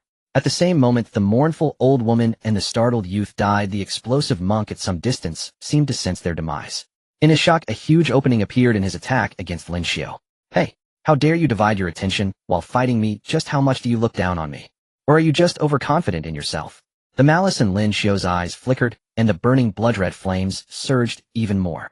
Under the blood-red rain, he stepped forth with the blood shadow step, transforming into more than 10 afterimages, striking down upon the explosive monk from various angles with massive slashes. The crescent-like blood-red blades tore through the rain and split the air and spiritual essence, arriving in an instant before the explosive monk. Not good. The explosive monk's face changed drastically. He wildly swung his knife, sending massive arcs of light flying in all directions, intercepting the blood-red slashes. But his reaction ultimately came a beat too late. Several blood-red slashes broke through, brutally tearing into his body and severing the hand that held the knife. Amidst the agonizing roar, Lin Xiu appeared in front of him, as if teleporting. The red moon was like a new moon, the knife light swirling. Ugh! The scream abruptly ceased. The explosive monk's furious expression was replaced by disbelief, his wide eyes losing their gleam in the astonishment and boundless fear of death. The explosive monk is dead. The form of the true spirit warrior that he had maintained dissipated, and his robust body fell into the blood river below. The blood river eagerly absorbed him. The essence of blood, refined from his body, was a tremendous supplement. His so refreshing. Lin Xiu hovered in midair surrounded by a downpour of crimson rain that transformed the surrounding world into a gruesome painting. Beneath the rain curtain, the blood river refined from the essence of the blood fiery ascetic's blood began a new round of expansion, its surging waters devouring everything in its path. Do not underestimate the blood fiery ascetic, for he is not a towering giant, yet he is a practitioner of the transcendence realm, significantly surpassing Lin Xiu in cultivation level. Though his blood essence is not abundant after refinement, it still serves as a substantial boost for the blood river. With a sound, Lin Xiu's tattered clothing rapidly regenerated after being infused with the power of the blood river, instantly restoring to its original state. That's more like it. I am indestructible, so my clothes certainly cannot be brought down either. Lin Xiu looked around, increasingly satisfied with the effects of the transformation jade buckle. Holding the red moon before his eyes, he spoke earnestly. Moon, you must also strive to improve. I shall see if there's a chance to reforge you, aligning you with my cause. You cannot be an outlier in our family. The red moon blade at present was merely a high-quality custom weapon at the solidification stage, yet it had not yet developed any more spirituality or sentience. Otherwise it would surely curse. Damn it, not everyone is a freak. I merely wield a weapon for cutting. Why would you think I could be as immortal as you? Casually retracting the red moon into his wrist guard, Lin Xiu began to draw the outward flowing blood river back into his body. Splash! The blood river, extending over 1,000 feet and submerging countless surrounding buildings, began to reverse course, surging back into Lin Xiu's body. The blood rain in the sky gradually dissipated, revealing the sunlight above the blood clouds. The entire block swiftly transformed from a scene of bloody chaos into a bright and clear world. Sunlight streamed through the dissipating blood clouds, casting a dual aura of both sinister and sacred upon Lin Xiu, who appeared both ominous and radiant. I've taken care of one, but I wonder how the others are faring. There shouldn't be any major problems. My spiritual sense hasn't detected any ominous premonitions. Though he said this, Lin Xiu prepared to immediately support his other companions. Not to mention, even with the blood fiery ascetic included, the few enemies he had just dispatched were merely an appetizer. With so few enemies, I fear I might starve. With the blood flames still ablaze, Lin Xiu turned his gaze towards the massive underpants-shaped building in the distance. He transformed into an irregular flash of crimson lightning, racing towards the nearest surge of blood energy. After he left, the originally vibrant underpants-shaped building gradually blended in with its surroundings. This was an ordinary building forcibly pulled into the reflection domain by the heart-devouring society. Without their influence, it was a natural phenomenon to be forcibly expelled from the reflection domain. Along with the building, all ordinary people within it were also expelled from the reflection domain. However, they were unaware that their environment had undergone a change. They only sensed that after the crimson figure left, everything around them seemed much more vibrant. After an unknown amount of time, someone within the building cautiously spoke up. His voice seemed to unlock the pent-up desire for expression among everyone else inside. Some appeared terrified, their faces pale. Others were fervent, their thoughts racing. More felt as if they had just experienced the most deadly and wondrous day of their lives. This is the real world. Supernatural beings truly exist in this world, and practitioners along with extraordinary powers really do exist. This is terrifying. So many people were just swallowed by the crimson river. What is happening in this world? We ordinary people have been kept in the dark. Have we actually been blinded or raised under some power? We need to know the truth. Supernatural powers, huh? I must find a way to seek out such powers. Perhaps I could be the next extraordinary being who doesn't eat beef. What a terrifying power. Modern humanity's efforts are so fragile under such forces. I wonder if modern weaponry can threaten such existences. In a single move they can destroy worlds. How small we are under such power. The crowd within the building consisted of only a portion who realized they had just walked through the gates of hell, while many others were caught in awe and fervor. Some attempted to act immediately, eager to chase after the direction Lin Xiu had left to seek opportunities. The others hurriedly wrote down everything they had just experienced, while some muttered nervously. Their mental state seemed to have subtly shifted due to the recent events. Having returned to the real world, and with many ordinary people yet to realize the change of heavens, there would naturally be subsequent personnel from the 9th Bureau to handle the aftermath. Lin Xiu need not concern himself with these matters. With his speed, he quickly arrived at the chaotic battleground of the Morning Light District. Looking around, all battles were concentrated within a radius of several kilometers, as if an invisible force had delineated the battlefield. Lin Xiu saw Jiang Beichen wielding his sword like a dragon, pressuring 3 solidification stage practitioners into a corner where one misstep could result in injury from the sword light. Jiang Beichen seemed not to be using his full strength, more like honing his own combat skills against those few. He then turned to Siju Zening, where countless butterflies danced, leaving nothing but carnage in their wake. No enemy could remain unscathed under their gnawing. I never expected the seemingly cold and beautiful woman to have such a violent method and heart. No wonder she is my rival. Farther away, Yu Qinglan protected Su Tan, repelling all would-be attackers. Su Tan meanwhile led many 9th Bureau trainees skilled in healing, methodically relocating all injured allies to safe locations. Then utilizing her abilities for healing, Lin Xiu unleashed punches like thunder, breaking through to the solidification stage, achieving the highest direct output in the entire battlefield, second only to Zhu Xining's seemingly unfair techniques. Bai Wuqian, using his unique true spirit embryo, vastly expanded his influence range beyond the normal limits of the solidification stage, turning part of the battlefield into his home ground. The icy silk of the ice silkworm was bone-chilling and razor-sharp, with countless enemies perishing beneath its delicate threads. As for the most active Lu Tingshan, as Lin Xiu directed his gaze towards Lu Tingshan, she seemed to sense his attention and turned her head to. At that glance, her once indifferent little face transformed from a frozen winter into a blooming spring adorned in vibrant colors. Her brows arched gracefully as she revealed her exclusive sweet smile towards Lin Xiu. Of course, this did not hinder her from decisively sending those evil cultivators to their deaths under her sweet smile. With a swift flick, the sound of cicadas pierced through the air, instantly claiming the life of a member of the Heart-Eating Society. Then Lu Tingshan, with a light flicker, quickly dashed towards Lin Xiu. "Brother Lin." As she approached him, while casually dispatching a few enemies, a smile appeared on Lin Xiu's face. Not bad, showing a bit of my style." It wasn't in vain to instill my principles in her. Lin Xiu felt a sense of pride, thinking that the girl he taught was outstanding, and he didn't find her decisiveness to be overly cruel. Though throughout their interaction Lin Xiu had only shared a few words with her after eating. Still, that did not stop him from Finally, Lu Tingshan reached Lin Xiu's side, but did not take another step closer. Instead, as if just realizing her actions might have been a bit too enthusiastic, her exposed skin flushed a delicate shade of pink. Lin Xiu did not perceive any problem. Observing Lu Tingshan's conflicted expression, he reached out and gently pinched her cheek. This pinch only made Lu Tingshan's face turn even redder. Lin Xiu found it immensely amusing, but had no intention of continuing to tease her.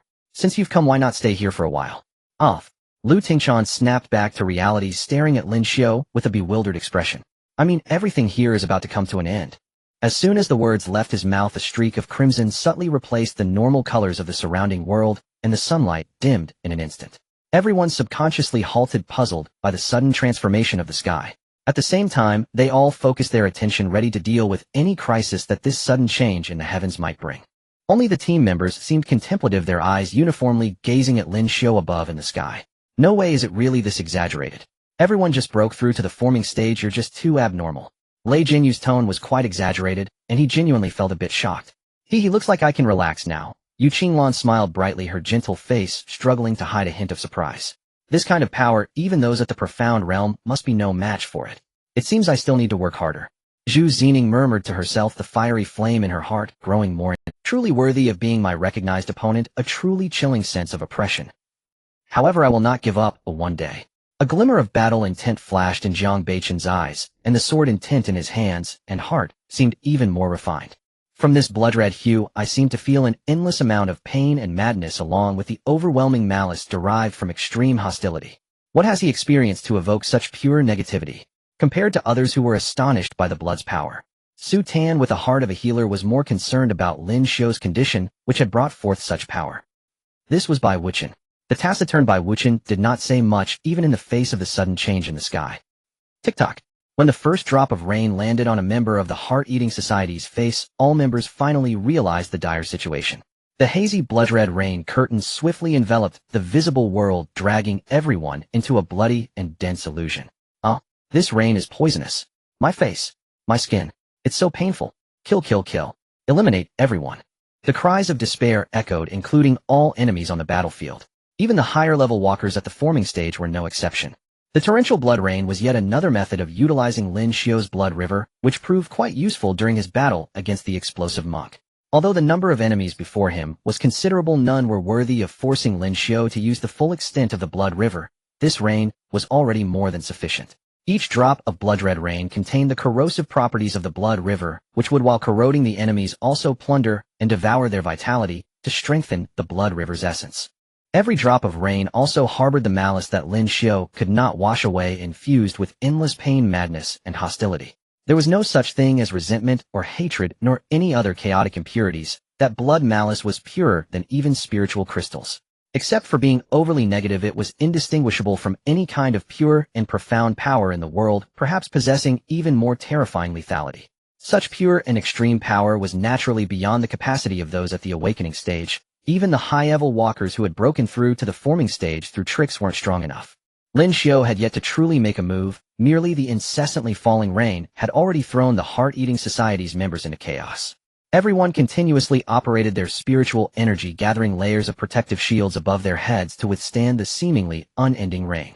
But this was merely a temporary fix and could not address the root cause. The rain fell too densely, causing the ground around them to start accumulating thin layers of blood. Some attempted to hide within nearby buildings only to be forced back by members of the Ninth Bureau without any chance to enter. Oh, die. Let's all die together.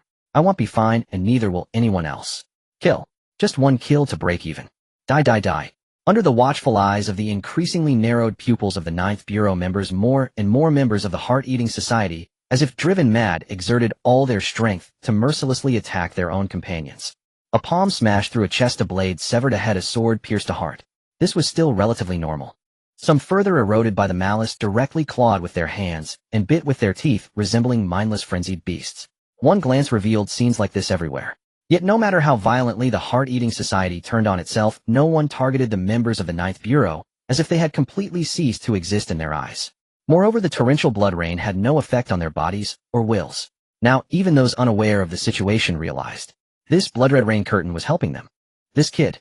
He keeps shattering my expectations. Yin Zheng exclaimed in awe, standing in the sky beyond the blood-colored rain curtain. Right?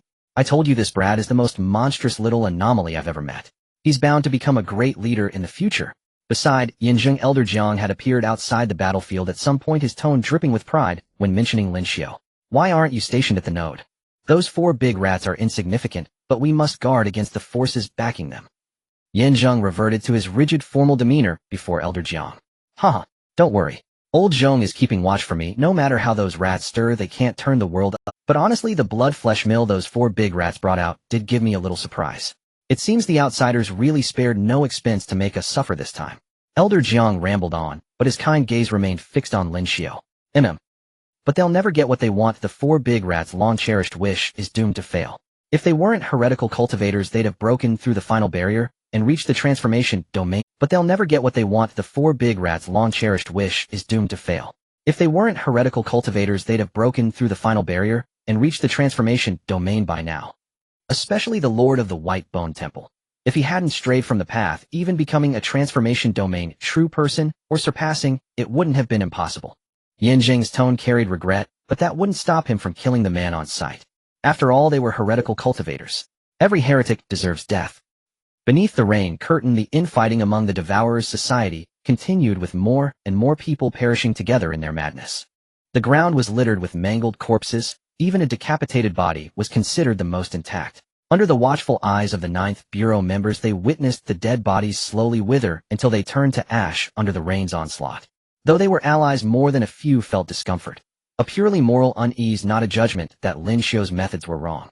When dealing with enemies, especially heretical cultivators, any death was acceptable. In this regard, the Ninth Bureau's principles and internal culture were commendable. It's him. He's behind all this. Kill him, right? As long as we kill him, we can still turn the tables. After the initial ordeal, all the condensation form members of the Devourers' Society realized that the source of the rain curtain was Lin Xiu hovering in the sky. Thus all the high-level walkers who hadn't yet fallen and still retained most of their power condensed spiritual energy shields and charged at Lin Xiu, braving the relentless rain. They had no choice. It was either a desperate gamble or certain death. Seeing this, the Ninth Bureau members who had been watching naturally wouldn't stand idly by. Lin Xiu had no intention of doing everything himself. That would be an insult to everyone. The Grand Rain Curtain was enough. Since others wanted to fight, he wouldn't steal their kills. The mobilized Ninth Bureau members also realized they couldn't keep fighting at this leisurely pace. Especially the squad members. Lin Xiu had pulled off a grand spectacle. If they took forever to finish off the rest, wouldn't that make them look pathetic? Amid the vast blood-red blue-white lightning became a striking sight. Lei Zhenyu had transformed into a bounding thunderbolt, flickering with thunderclap steps, and blocked a high-level walker charging at Lin Xiu. Get out of my way. High-level walker Li Ying snarled, her face twisted as the nascent form of a giant swordfish true spirit stirred restlessly behind her. She thrust her sword straight at Lei Zhenyu's throat. This road is blocked. Lei Jinyu's body erupted with lightning, forming a thin armor of thunder, and surging currents struck Li Ying's sword from a distance. The lightning was so fast that it surged into her body before she could release the hilt. With a scream, Li Ying's hair stood on end, and her sword slipped from her grasp. Seeing this, Lei Jinyu used a thunderclap step to appear at Li Ying's side and struck with a heavy punch. 22 years of cultivation in that fist. Though far less than Li Ying's decades, the quality was leagues apart. Without a hint of chivalry, Lei Jinyu aimed to kill. Bang! Li Ying's cheek instantly deformed, flesh and bone shattering inch by inch as lightning ravaged every part of her body. Darkness engulfed her vision, her brain shut down. Her curvaceous figure flew backward, crashing heavily into the building below. Lei Jinyu followed like a shadow, descending like a thunderbolt from the heavens into the building. Boom, boom, boom. A series of explosions rang out, and Li Ying's aura faded with each blast. Clang! The sword aura over Tin Zhonglong grew increasingly fierce, and Jiang Beichen's presence was filled with sharpness. In an unknown duel, Li Ruyan was no match for Jiang Beichen. With the first strike, the sword aura fell like the heavens, descending, severing the stone lion true spirit's forelimb with overwhelming force. With the second, the sword aura swept like the wind, leaving a massive gash on Li Ruyan's body that nearly cut her in two. The third strike, decapitation. This was Jiang Beichen's true strength. If not for training himself, he could have killed all 3 high-level walkers within 15 moves, even if they fought together. Indeed, it's not that I'm weak, but that my beloved friend and arch-rival is too strong. The deaths of these heretics prove it clearly. Jiang Beichen mused as he strolled toward the next heretic. Yu Qinglanju Zining, and Bai Wuchen didn't. Sutin wasn't skilled in combat, and hadn't broken through yet, so she held back. Lu Tingchan stayed by Lin Xiu's side, but her eyes sparkled with eagerness as she looked at him. Go ahead, have fun if you want. Thanks, Brother Lin. Lu Tingchan smiled brightly, her graceful figure melting into the blood-red shadows as she executed a lethal strike on a charging high-level walker. The high-level walker, focused solely on killing Lin Xiu, didn't notice Lu Tingchan's approach. Whoosh, whoosh, whoosh. Several cicadas' sting needles shot out, piercing multiple vital points around his body. Though he sensed it at the last moment, dodging was impossible. Ugh! With a muffled groan, the high-level walker's body stiffened for a moment before going limp and plummeting to the ground. Thus, under the siege of Lei Jinyu, Jiang Beichen, and Lu Tingchan, the remaining high-level walkers were quickly annihilated. As the last member of the Heart-Devouring Society fell, the entire block momentarily plunged into an unparalleled silence. All that remained was the faint sound of the blood-red rain curtain. After just a few seconds, all the corpses of the enemies on the battlefield vanished without a trace, leaving behind only some obscure powder washed away by the blood. This is the recycling of resources. Lin Xiu utilized the power of the blood river to completely digest them, thus saving the trouble of further cleaning the battlefield. Then, with a thought, the vast rain curtain was quickly retracted back into his body. The clouds dispersed and the rain cleared. Upon arriving here, Lin Xiu specifically used his spiritual sense to scan the surroundings and found no signs similar to the building resembling the large shorts. It is unclear whether this was already the case before his arrival, or if it was just a unique situation with that building. Why am I thinking so much about this? Isn't there someone in the bureau responsible for these matters? I just need to focus on eating and fighting and continue getting stronger. Determined not to engage in internal conflict, Lin Xiu quickly cast aside all other thoughts. Feeling the expansion of the spring within him, the surging flow of the blood river in his veins, and the continuous growth of his vitality, he was quite satisfied with this harvest. Although simply cultivating feels great, the speed of improvement from slaying evil cultivators is even better. Though all evil cultivators deserve to die, I can't help but thank my elder brother for sending me this essence of blood. If only I could have even more, Lin Xiu thought happily. With the rain curtain gone, the dim sunlight of the reflection domain poured into the morning light area. It brought a touch of brightness and warmth to everyone. Now that the excitement is over, I should take my leave. Elder Jiang stroked his beard, glanced at Lin Xiu from afar with a satisfied smile, and turned to leave the morning light area. Yan Zheng did not linger either. After confirming that there were no other abnormalities in the vicinity, he headed to a place that needed him more. Do instructors like to spy? Oh, old Jiang, if you want to say hello, just come over directly instead of awkwardly sending distant greetings. I wonder which nerve is stuck. Lin Xiu complained while looking in the direction Elder Jiang had left. Brother Lin, what are you talking about? Lu Tingchan had returned to Lin Xiu's side at some point and caught the tail end of his complaint. Nothing much, just an arrogant old child and a serious cool uncle. Lu Tingchan didn't pry further, but rather spoke to Lin Xiu in a tone that seemed to say, look how impressive I am. Brother Lin, this time I ranked third in our team for killing enemies, only behind Sister Ziqing, and you unfortunately. Zhu Ziking's purple goo butterfly was indeed very suitable for battles with numerous foes, and Lin Xiu's blood river and blood rain were even more so. Although her speed was fast, Lu Tingchan, who was more adept at single-target damage, naturally faced some disadvantages. Not bad, not bad. When we go back, he'll treat you to a big feast, and this time he'll let you win a little. Oomph. I won't let you win, or I can openly eat you under the table. Lu Tingchan wrinkled her delicate nose, yet the curve of her smiling eyes only grew more pronounced. While Lin Xiu and Lu Tingchan were chatting, Jiang Beichen just happened to land beside Zhu Ziqing from the sky, and casually began discussing some insights from this battle with her. Zhu Ziqing listened attentively, occasionally offering different suggestions from her perspective. The feeling of mutual progress, where both sides could keep up with each other's advancements, brought a noticeable smile to Jiang Beichen's face.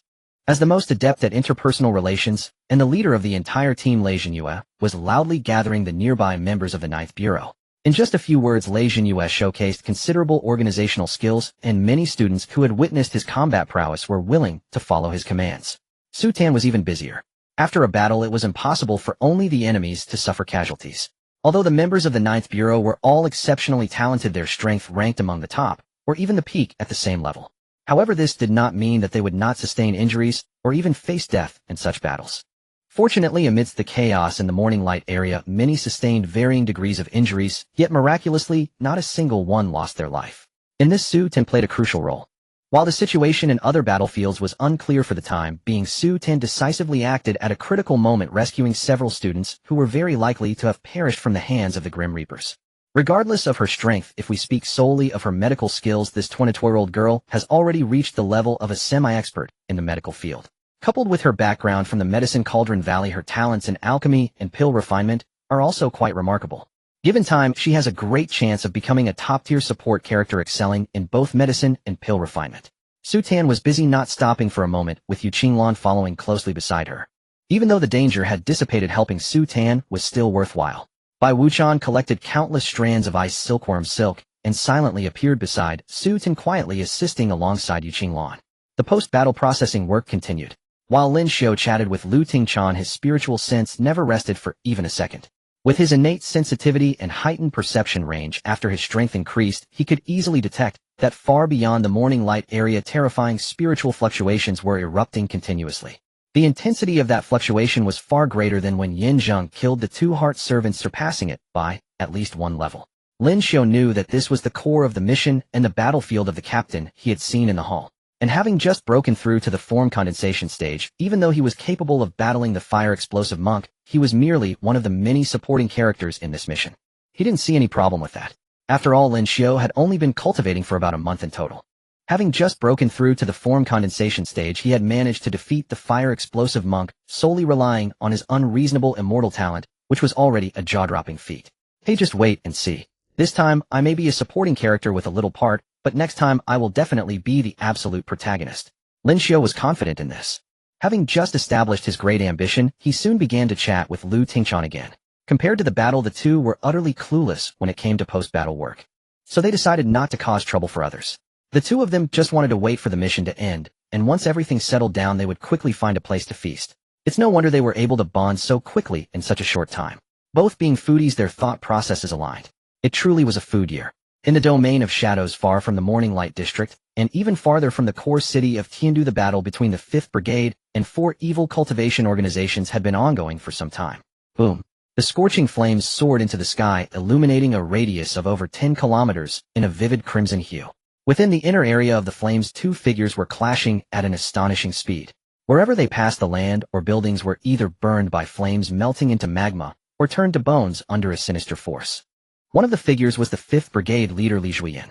The other was the strongest among the 4 evil leaders daring to conspire against Tiandu. Lady of the Bones, Bony Lady. Li Zhuyan's fingers, sharp as blades enveloped in endless flames, reached out toward the Bony Lady. Wherever he passed, the air was visibly marked by 5 long scorched claw marks, and a burnt odor lingered. The Bony Lady dared not take the blow, heeding as a silver bone armor shielded her. Hiss! A piercing sound erupted as the 5 charred claw marks nearly tore the armor apart, yet it barely managed to block Li Zhuyan's strike. Woo! Accompanied by a chilling wail, several massive silver claws suddenly emerged from behind the bone armor, reaching for the nearby Li Zhuyan. The silver on the claws was purer, with the tips gleaming with a chilling light. Goth! Amidst the crimson flames, several gigantic fire crows formed, shimmering with a hint of golden fire flapping their wings and charging toward the silver claws.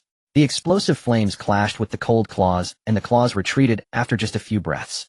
On the silver skeletal surface, strands of black charred marks appeared with some areas even showing signs of unavoidable melting. Go!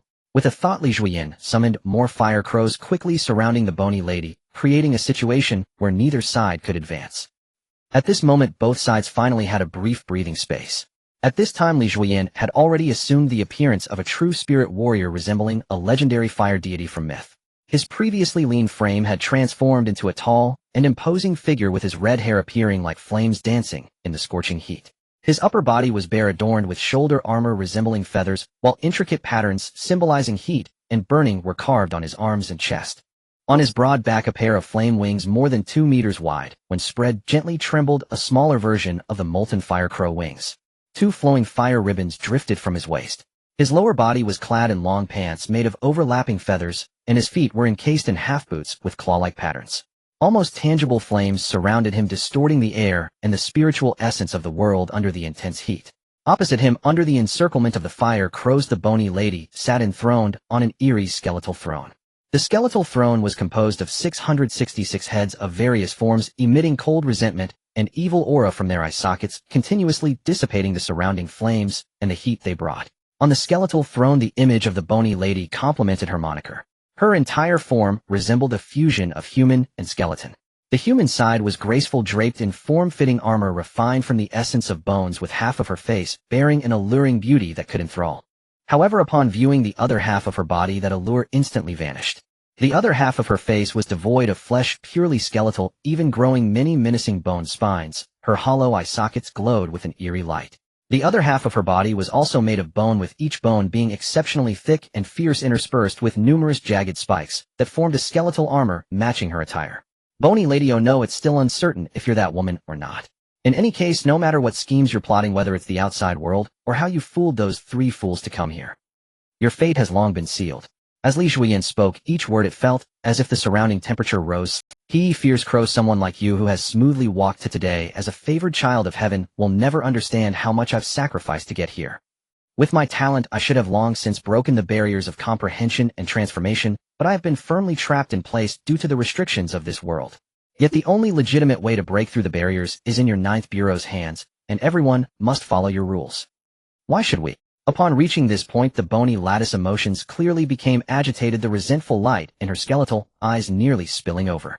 Why should all resources be controlled by you? Why should all opportunities be in your grasp? Why can't we aspire to see higher vistas? Why can't we have the same opportunities as other cultivators? Because you deserve to die. Li Xiu retorted in a single sentence. You think you can play games with me here after committing countless evils as an evil cultivator? A mere evil cultivator thinks they can turn the tide. It seems our 9th Bureau has indeed been too low-key in recent years, low-key enough for someone like you to dare to bare your fangs. As I talk to you now, do you really think you have the right to discuss life and ideals with me? Die, old man. Bang! A long spear resembling red fire crystal suddenly appeared in Li Xiu's hand, and in an instant he transformed into a meteor piercing through the sky, hurtling toward the bony lady. The bony lady did not expect that Li Xiu, who had just been chatting amiably, would attack without warning. There was no sign whatsoever. But she was not without defenses. Woo! Countless shrill wails erupted as the skulls forming the skeletal throne opened their mouths wide, and the evil aura transformed into a giant energy skeleton that roared, attempting to engulf Li Xiu. The wails, targeting the soul, combined with the bone-chilling cold power, sought to destroy Li Xiu's will and freeze his blazing body. Bang! As if a sun exploded in midair, the evil energy skeleton instantly dissipated with the shockwave, destroying buildings within several kilometers, and even the ground was scorched to a glass-like state. With a thrust, a fiery line tinged with gold instantly streaked across the sky, targeting the bony lattice head. The bony lady reached out, pulling a bone knife from the mouth of the largest skull beside her throne, and with the strength of her skeletal body, she swung it toward the fiery line. Crack! The bone knife shattered instantly, and the bony lattice's beautiful face was immediately filled with shock. How is this possible? How is it impossible? You didn't think I used my full strength fighting you earlier, did you? Li Xiu's voice echoed from behind the bony lattice skeletal throne. I originally thought you would bring me some different surprises, but is this all, eh? As he spoke, Li Xiu swept horizontally, striking the skeleton throne. Boom! The terrifying force combined with the blazing flames instantly obliterated dozens of skulls. This time Lady Bone no longer dared to continue sitting on the skeleton throne, pretending to be formidable. Before the crimson fire-glazed spear struck the skeleton throne, Lady Bone had already evaded, swinging another bone blade to slash back at Li Xiu. At the same time, massive bone claws at all costs reached out to the surrounding encircled fire crows. Despite the destruction of dozens of skulls, the skeleton throne still exuded formidable power. Several skulls opened their mouths to bite the crimson fire-glazed spear, while others emitted sharp piercing wails towards Li Xiu. Li Xiu twisted the spear, and with powerful strength, he instantly broke free from the control of those skulls, igniting even more of them in the process. Retrieving the spear, Lady Bone's bone blade had already approached nearby, and with a thrust she attacked. Ding! Lady Bone's attack was thwarted, and the bone blade was left with cracks from the thrust. Caught! The fire crows cried out, agilely dodging the attacks of the bone claws as molten gold and iron flames continuously spewed onto those claws. Alternatively, the sharp claws tore back, leaving numerous cracks on the bone claws. Another peck. The claws that had already been burned and scratched became too fragile and shattered directly. Taking advantage of his momentum, Li Xiu launched a fierce attack, quickly forcing Lady Bone into a precarious position. This is too much. Even if your ninth bureau truly dominates and is invincible, I will tear a piece of flesh from you even at the cost of my own demise. Aren't you the one playing with bones? When did you steal the work of the blood clothing sect? Li Xiu mocked. With a swift upward thrust of his spear, he sent Lady Bone's bone blade flying. The spear drew a massive arc, delivering another heart-piercing blow. Lady Bone could not evade, and her skeletal chest was directly pierced. Accompanied by a multitude of sparks, the spear pierced through her. The residual force left a slender fiery passage in the air that lingered long after. Li Xiu lightly shook the spear, transmitting shockwaves through the spear into Lady Bone's body, along with the continuously burning flames. Lady Bone screamed in agony. Yet her fierce skeletal hand grasped the spear in her chest, preventing it from being pulled out. How do you think I will grant you your wish? Li Xiu sneered. Without hesitation, he kicked at Lady Bone's beautiful half-face. The raging flames instantly ignited her hair, and the terrifying heat scorched half of her face. Lady Bone's skeletal hand instinctively loosened, allowing Li Xiu to pull out the crimson fire-glazed spear. Turning around, he delivered a powerful downward strike towards Lady Bone with the spear. Boom! This strike was genuine. Lady Bone first crashed onto her own throne, and then fell downward along with it. Li Xiu pressed the attack with fire crows following closely, showing no intention of giving Lady Bone any chance to resist. In her fall, Lady Bone seemed to realize she had no opportunity left. Even if I die, I must make him pay the price. The resentment in her eyes grew increasingly intense. She stretched her hands towards her head, seemingly preparing to strike her own crown. She made almost no defense against the attacks of the surrounding fire crows, allowing those strikes to land on her. But just then an overwhelming sense of fear suddenly surged within her, and Lady Bone instinctively looked towards the source of this dread. Struggling to protect her eye from being scorched, her single eye suddenly narrowed. No! Above in the sky, Li Xiu had already put away his crimson fire-glazed spear and raised both hands high above his head. What made Lady Bone scream was precisely the object he was holding aloft with both hands. It was a gigantic fireball that was continually expanding, having reached over 100 feet in size. Though called a fireball, Lady Bone felt it resembled a small sun descending upon her. Do you think I would give you a chance to use your possible hidden card from outside?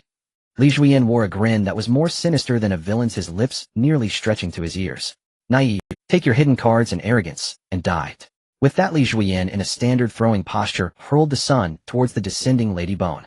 The immense kinetic energy of the descending sun directly compressed out a massive vacuum channel behind it, as vast amounts of spiritual essence from heaven and earth spiraled into the passage. Boom! Lady Bone almost fell at the same time as the sun, a colossal mushroom cloud rising that could be seen by all cultivators nearby. Endless light and heat erupted.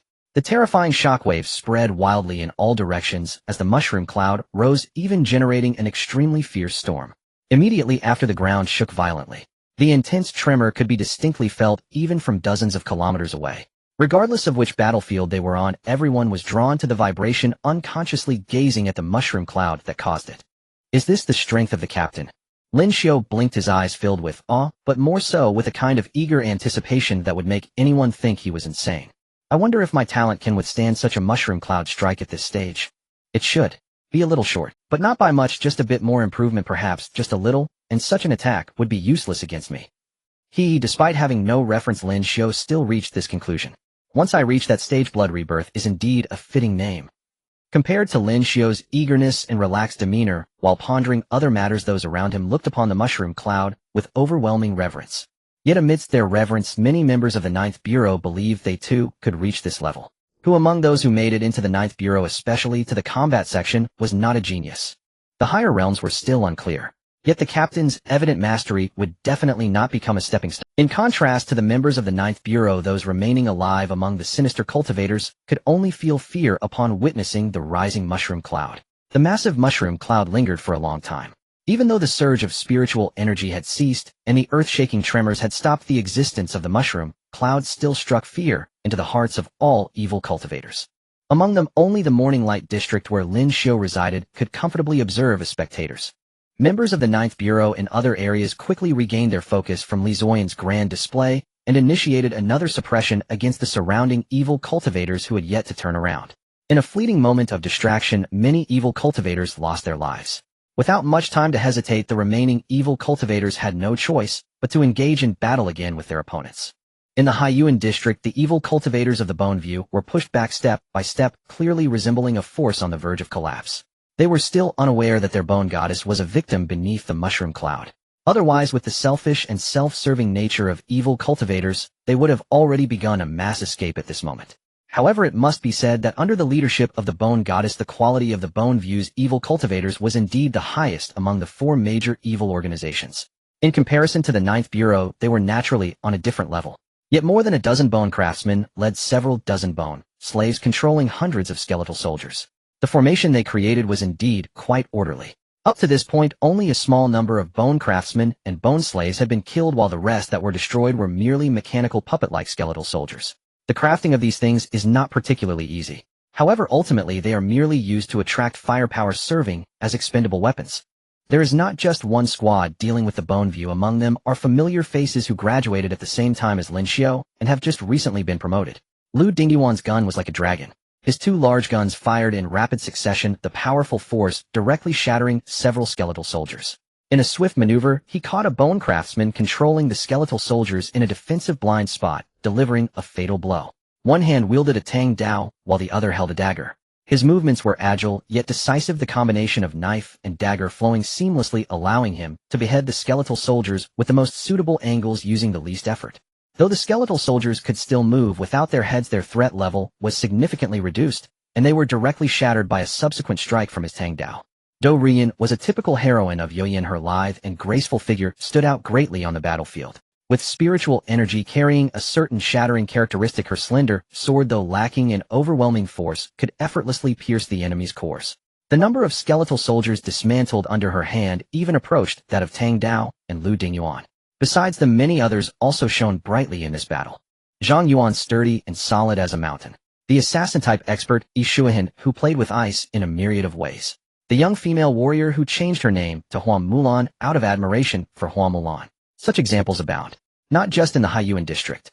Members of the Ninth Bureau from the other two core districts, Fengshe District and Jing Mountain District, also erupted with performances that were no less impressive than those of their predecessors. This is the Ninth Bureau, a colossal entity that gathers the most talents and powerhouses throughout the entire Beichen Kingdom. As long as you have the talent, anyone in the Ninth Bureau will never be overlooked and can freely shine. With countless ships vying for the current, 1,000 sails competing in the waters, only then can numerous strong individuals continuously emerge enough to suppress the entire Beichen Star, establishing the Ninth Bureau's unshakable position. The rising of the mushroom cloud seemed to send a signal to Li Zuoyan's fifth team. Following that, over a period of time, the three squads of the fifth team and the directly affiliated members achieved successive victories. Among the four major evil organizations, the true experts among those sent to create chaos in the four regions of Tiandu and divert the Ninth Bureau's attention were only a small portion.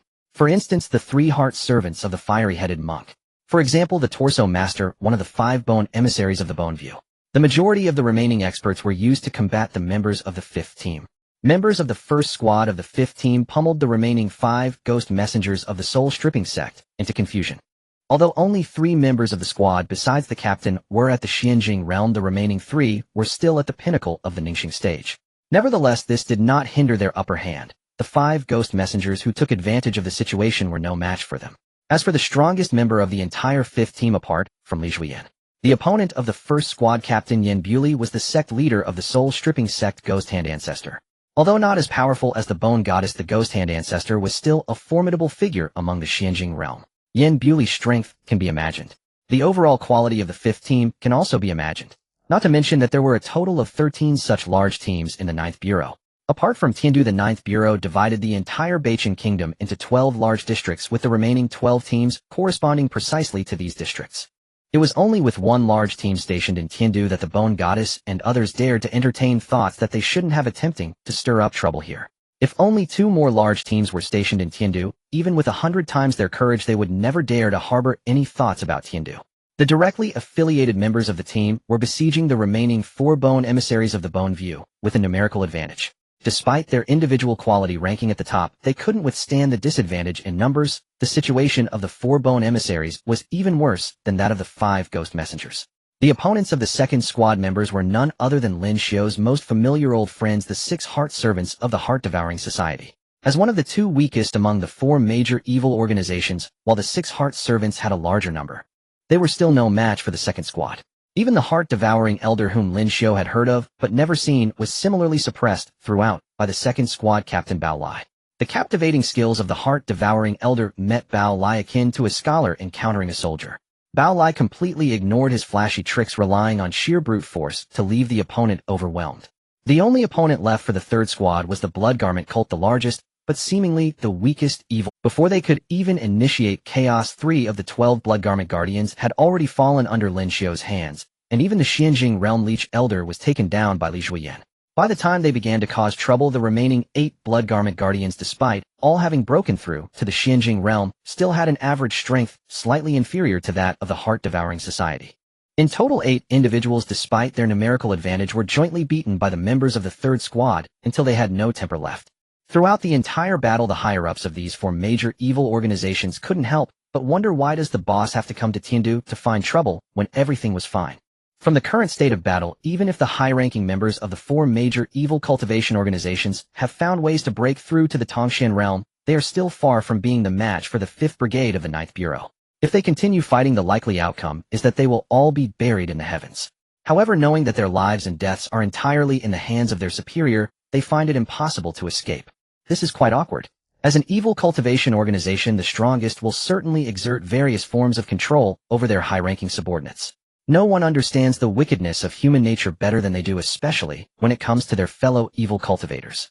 Without employing some means to control their lives and deaths, even the leader of the evil cultivation organization cannot sleep soundly. This leads to a situation where once the leader gives an order, the high-ranking subordinates do not dare to run away and can only brace themselves to execute the commands given. Unless the leader dies. But this raises another issue. Some evil leaders upon dying will indeed drag all their subordinates down with them. In this regard, Lady Bone is quite righteous. She has already nuclear-leveled the situation, yet her 5 bone manipulators have not perished on the spot. Even now, the 5 bone manipulators have not fully confirmed whether their leader is indeed dead. If they knew, they would undoubtedly flee immediately. Even hesitating for a second would be a disregard for their own lives. Unfortunately, they are destined to be unable to escape. The strength of the direct troops is on average slightly superior to that of the members of the 3 smaller squads. Under their relentless pursuit and blockade, the situation for the 4 bone manipulators is becoming increasingly precarious. As for the only body manipulator stranded outside, there is a Tongxian realm expert from the 9th Bureau responsible for providing protection in the Haiyuan district. Just like Yin Zheng in the Qingyuan district. Big Bat, is that all you've got? Then I won't play along any longer. In another area outside the Reflection Domain Heavenly Capital, the captain of the 3rd Squad, Qi Yin, stood high in the sky, casting a disdainful gaze at the distant Blood Robe Master. Qi Yin, who is not yet 40 this year, is tall and slender with long red hair cascading over her shoulders, dressed in a particularly stylish leather outfit, exuding both beauty and flamboyance. Behind her is a fire phoenix with a wingspan of over 100 feet, significantly smaller than Li Zhuoyan's molten gold fire crow by about 2 or 3 circles, yet radiating an overwhelming aura. However, from an overall perspective, that gigantic fire phoenix seems to be still immature. It is well known that the flames controlled by the phoenix rank among the top-tier flames in any legend. Qi Yin's fire phoenix is no exception. Even though it is merely hovering quietly in midair, the surrounding air is rapidly heating up, transforming the area within several kilometers into a massive steamer. Opposite Qi Yin, the Blood Robe Master is clad in a blood-red robe dyed with human blood essence, which never fades. His appearance is not ugly, rather he is a middle-aged handsome man with a gentle demeanor and a face like jade. His half-long hair is casually draped, yet there is not a hint of femininity. Only his blood-red eyes detract from his overall charm.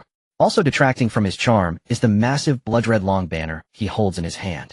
It is the Blood Cloud banner, the true spirit artifact that made the Blood Robe Master famous. Behind him hovers a dark red giant bat, its size not inferior to that of the fire phoenix. It is his true spirit, Vampire Bat King. On its exaggerated wing membranes are etched numerous dark red patterns that induce a nauseating dizziness at just a glance. Beneath the seemingly calm exterior of the Blood Robe Master, his heart is already filled with anxiety. He has sensed the fall of Lady Bone. As the strongest in this operation and the planner and organizer of the entire scheme, the fall of Lady Bone clearly signifies that the actions of the 4 major evil cult organizations have failed. Without the items in Lady Bone's possession, the other 3 naturally lack the ability to obtain what they desire from the 9th Bureau headquarters. Thinking of this, the Blood Robe Master starts to have second thoughts. But, can I retreat? A sense of urgent unease rises in his heart. Call! The cry of the phoenix echoes through the skies. Without giving the Blood Robe Master time to ponder, Qi Yin immediately launched her attack again. The phoenix flaps its wings. As the king of birds, while the phoenix may not be the fastest, it is certainly not something the giant bat opposite can contend with. In the blink of an eye, the phoenix has arrived at close range. A mouthful of crimson flames is shot forth in a fan-shaped manner towards the Vampire Bat King. Screech! The piercing shriek penetrates the eardrums as the patterns on the Vampire Bat King's membranes writhe, releasing an incredibly dense aura of blood that spreads in all directions. Suddenly, a stinking blood rain begins to fall from the sky, drenching the crimson flames. Yet there is no balanced confrontation. The blood rain is instantly incinerated upon contact with the flames, failing to weaken the fire in the slightest. The Blood Robe Master's brows furrow as he decisively waves the blood cloud banner in his hand. In an instant, the blood clouds obscure the sun. The surrounding area of over 10 kilometers seems to be completely isolated, becoming an independent little realm. The blood rain pours down. The smell is far more putrid than before, prompting Qi Yin, enveloped in flames, to involuntarily wrinkle her brow. The phoenix's breath is submerged by the torrential rain and ultimately fails to reach the Blood Robe Master. Indeed, these evil cultivators have such disgusting tactics. With that, Qi Yin directly summoned her weapon, the Golden Phoenix Wing Halberd.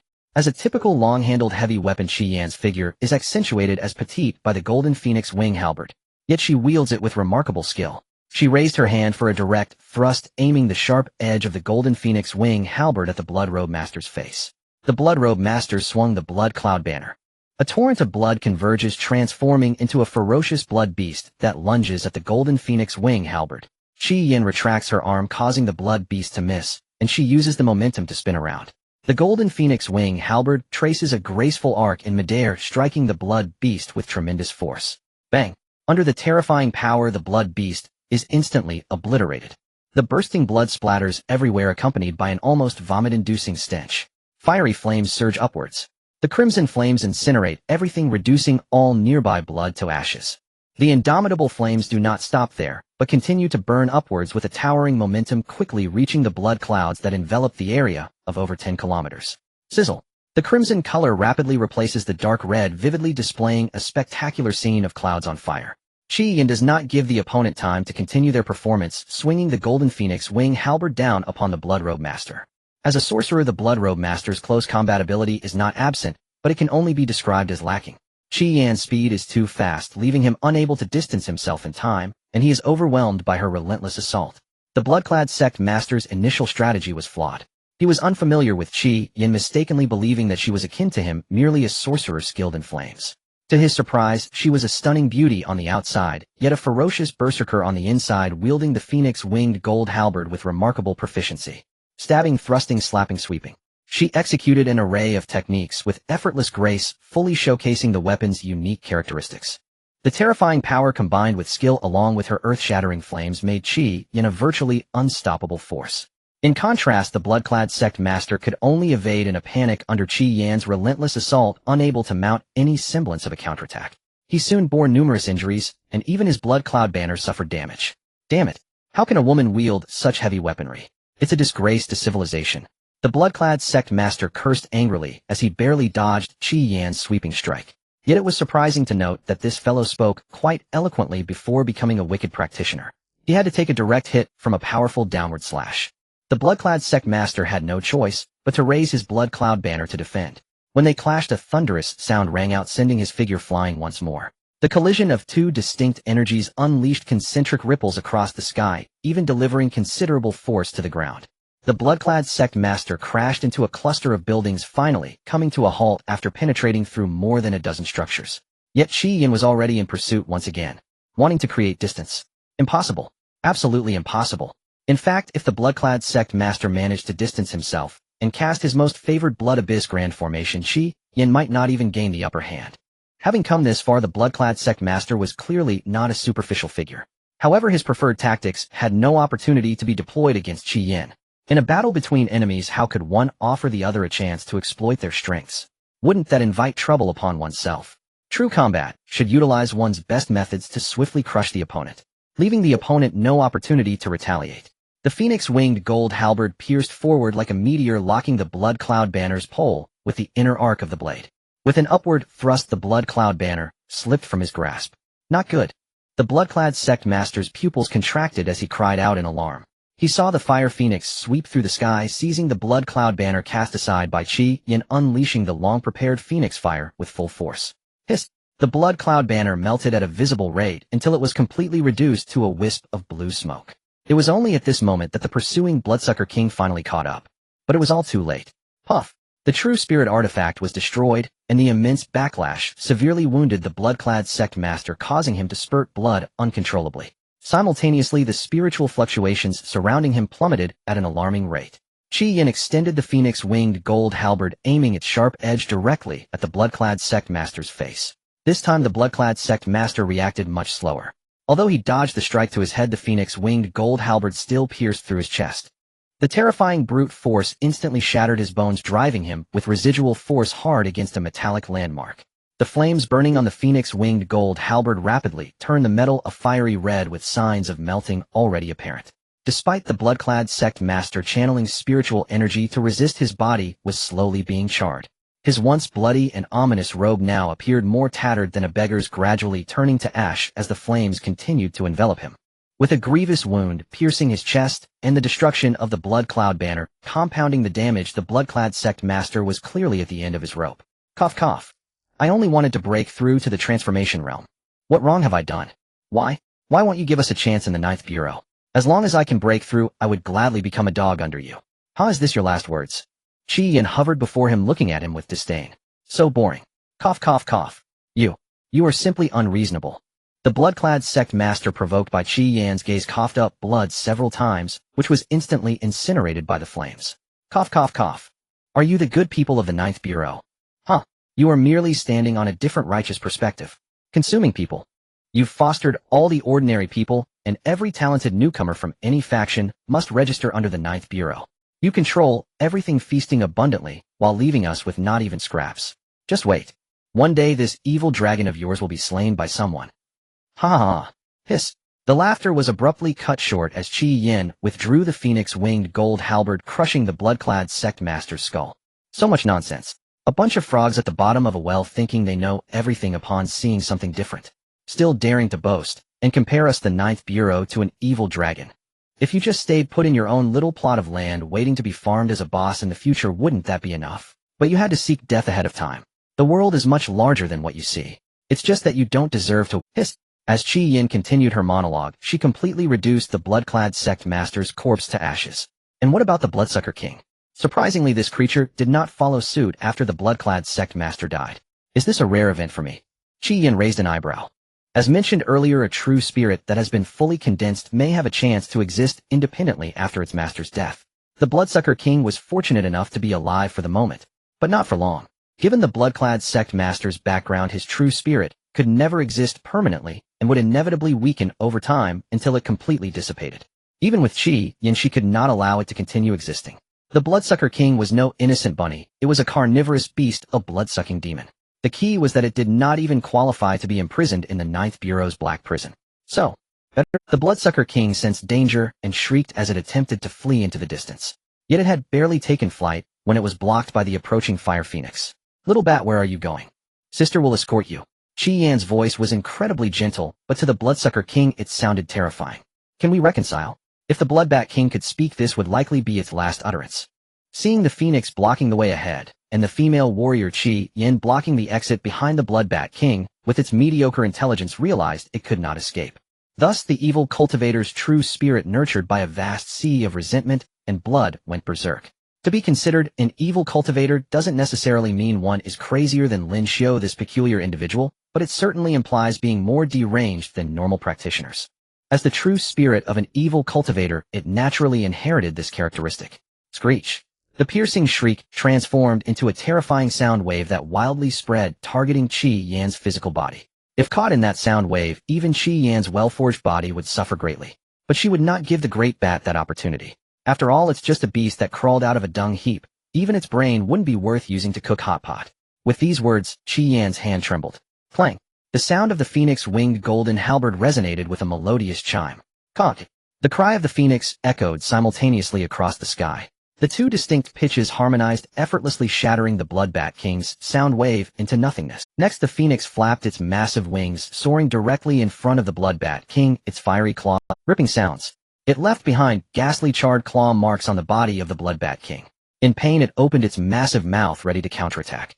However, Qi Yan's figure suddenly appeared in the sky above it, striking down with the phoenix winged golden halberd on its nose. Crack. Amidst the shocking sound of cracking, the Bloodbat King reflexively closed its foul mouth.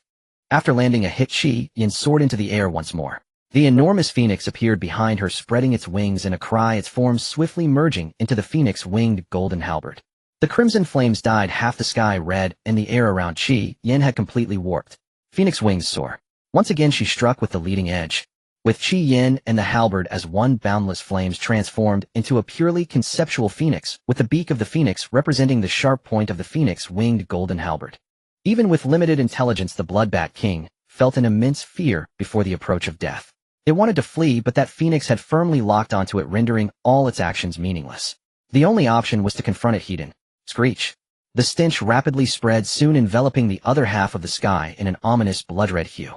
The Bloodbat King flapped its massive wings, charging towards the phoenix in a desperate bid for survival, trailing behind it a long blood-colored light. Boom. The half-crimson, half-blood-red phenomenon vanished in an instant. In the sky, a dazzling orb of light appeared, split evenly between the two colors. Though it couldn't quite match Li Zuoyan's sun, it still revealed the power of the transcendent realm. The standoff lasted but a moment, and the crimson quickly overwhelmed the blood-red with overwhelming force. The brilliance soon dimmed, and everything returned to normal. The Bloodbat King was utterly annihilated, and the final proof of the Blood Garment sect leader's existence dissipated into thin air. With developments reaching this point, no matter the ambitions of the four major evil cultivator organizations, it was all in vain. Their top combat powers were reduced to only the Ghost Hand Ancestor and the Heart-Devouring Elder, while the Transcendent Realm forces under the four organizations suffered significant losses, leaving the rest in a precarious state. This was still under the condition that Li Zuoyan and Qi Yan had refrained from intervening further, otherwise they might have faced total annihilation. Captain, didn't you say these guys got support from outside, even from beyond? But now they're in such a state, I still only see that blood and flesh grinding plate. Isn't that a bit too weak? Above the headquarters of the 9th Bureau, Qi Yan, who had come to regroup with Li Zuoyan after the battle, wore a puzzle. I admit that flesh and blood grinding plate that can briefly affect the Yinglong Great Formation does indeed have some merit, but they can't possibly think they can achieve anything with just that, right? At least it would need to multiply tenfold for the elders at headquarters to take notice, right? Calmly listening to Qi Yan's grumbling, Li Zuoyan had long been accustomed to the personality of his third squad leader. Once she caught her breath, Li Zuoyan finally explained.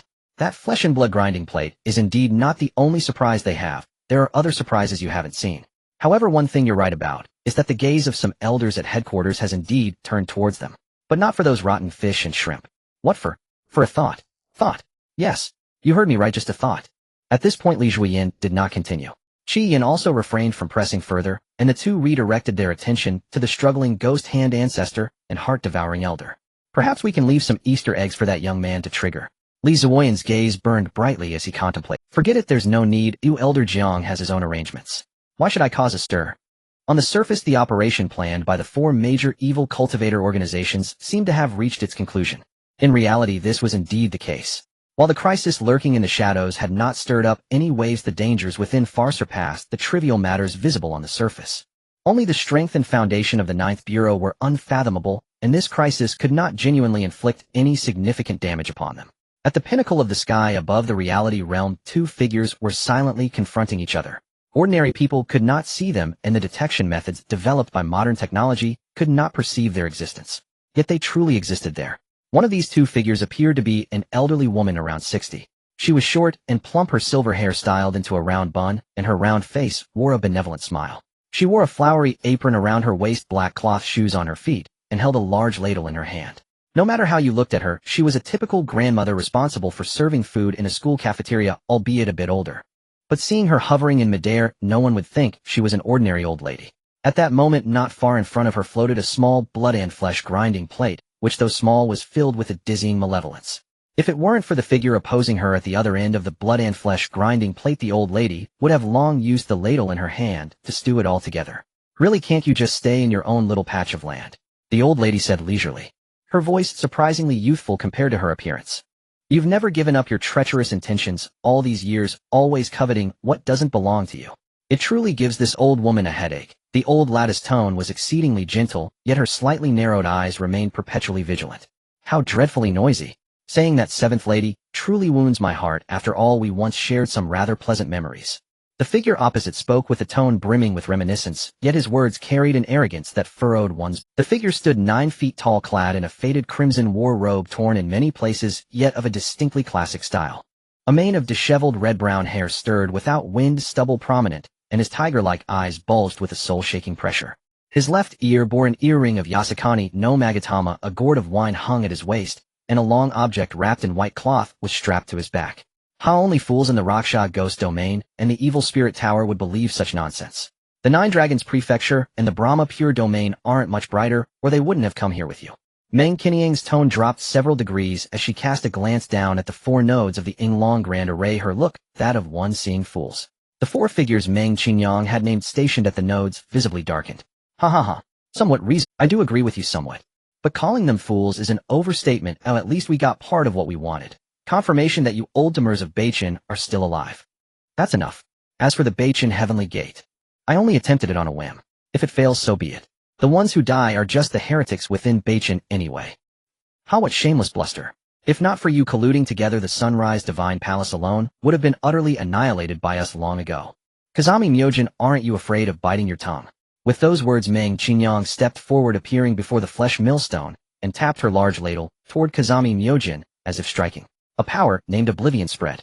Though both had clearly reached, or even far exceeded the limit of the Tongshan realm, neither Meng Qinyang nor Kazami Myojin was transported into the reflection domain. Kazami Myojin's pupils contracted. Disinclined to engage Meng Qinyang directly, he unleashed a burst of storm power, propelling himself far away from her. Though this was merely a body formed from a wisp of his consciousness, he was uncertain whether Meng Qinyang's uncanny methods could trace that wisp back to his true form. Oblivion, or rather a branch of time, was not a power to be compared with common mundane forces. Against such power without a true grasp of its essence, even defense was a struggle. Meng Qinyang was unsurprised that Kazami Myojin had evaded her blow. Though in her current state, dealing with a mere wisp of his consciousness was no great feat. But her target had never been him, it was the flesh millstone battered by the Yinglong Grand Array. After all, it was something smuggled in from outside, far more durable than the things of this realm. It had withstood the array's assault for such a long time. Yet with Meng Qinyang's intervention, the flesh millstone could no longer hold. Her ladle tapped lightly upon it, becoming the final straw that broke the camel's back. Crack! The trembling flesh millstone disintegrated instantly. The power of the Yinglong Grand Array surged forth anew, the ripples of its spirituality humming resonantly. How annoying. This damned Beichin deserves to be destroyed. Kazami Myojin cursed. The moment the Yinglong Grand Array was restored, this wisp of his consciousness felt a tremendous repulsion, causing the power of his domain to plummet sharply. As his power fell below the Tongshan realm, his form began to fade. The same happened to the 4 figures at the nodes of the Yinglong Grand Array. They offered no resistance to this, allowing their existence to be gradually expelled. From this perspective, their entire scheme and action had been anticlimactic, a textbook example of a fizzled ending. But was that truly the case? Just before vanishing completely, a wickedly arrogant smirk spread across Kazami Myojin's face. He looked at Meng Qinyang, then at the other figures watching him. Gentlemen, I await you, eagerly anticipating the day I cut you down with my blade. Ha ha ha ha. With a burst of unrestrained laughter audible even to commoners in the heavenly capital, Kazami Myojin's figure vanished entirely. The 4 figures stationed at the corners of the heavenly capital, who had collaborated with the flesh millstone and Kazami Myojin to suppress the Yinglong Grand Array, also vanished simultaneously. Not a word had they spoken. Yet the 4 figures opposing them in a situation similar to Meng Qinyang's never relaxed their vigilance. Those who had dealt with them knew well the caliber of the true forms behind these 5 smuggled-in consciousnesses. Moving mountains and draining seas. Plucking stars and seizing the moon.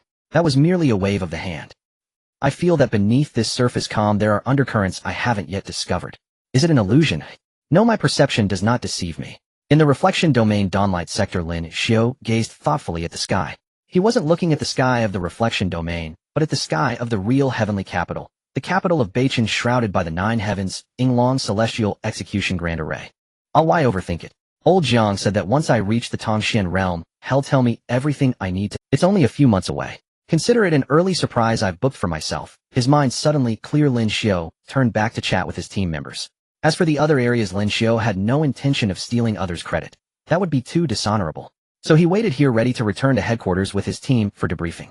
Of course, if he was needed to help dispose of the bodies after the battle, he wouldn't mind. I must say Our Lady Su Tan is truly an angel in white. A healer's heart indeed. Watching Su Tan busily attending to the wounded, the other team members felt too embarrassed to just spectate. One by one they joined in to help. Well, Lin Xiu and Lu Tingchan were exceptions. The two of them pulled out food stored in their wrist guards and ate with utter abandon. Helping, that was merely incidental.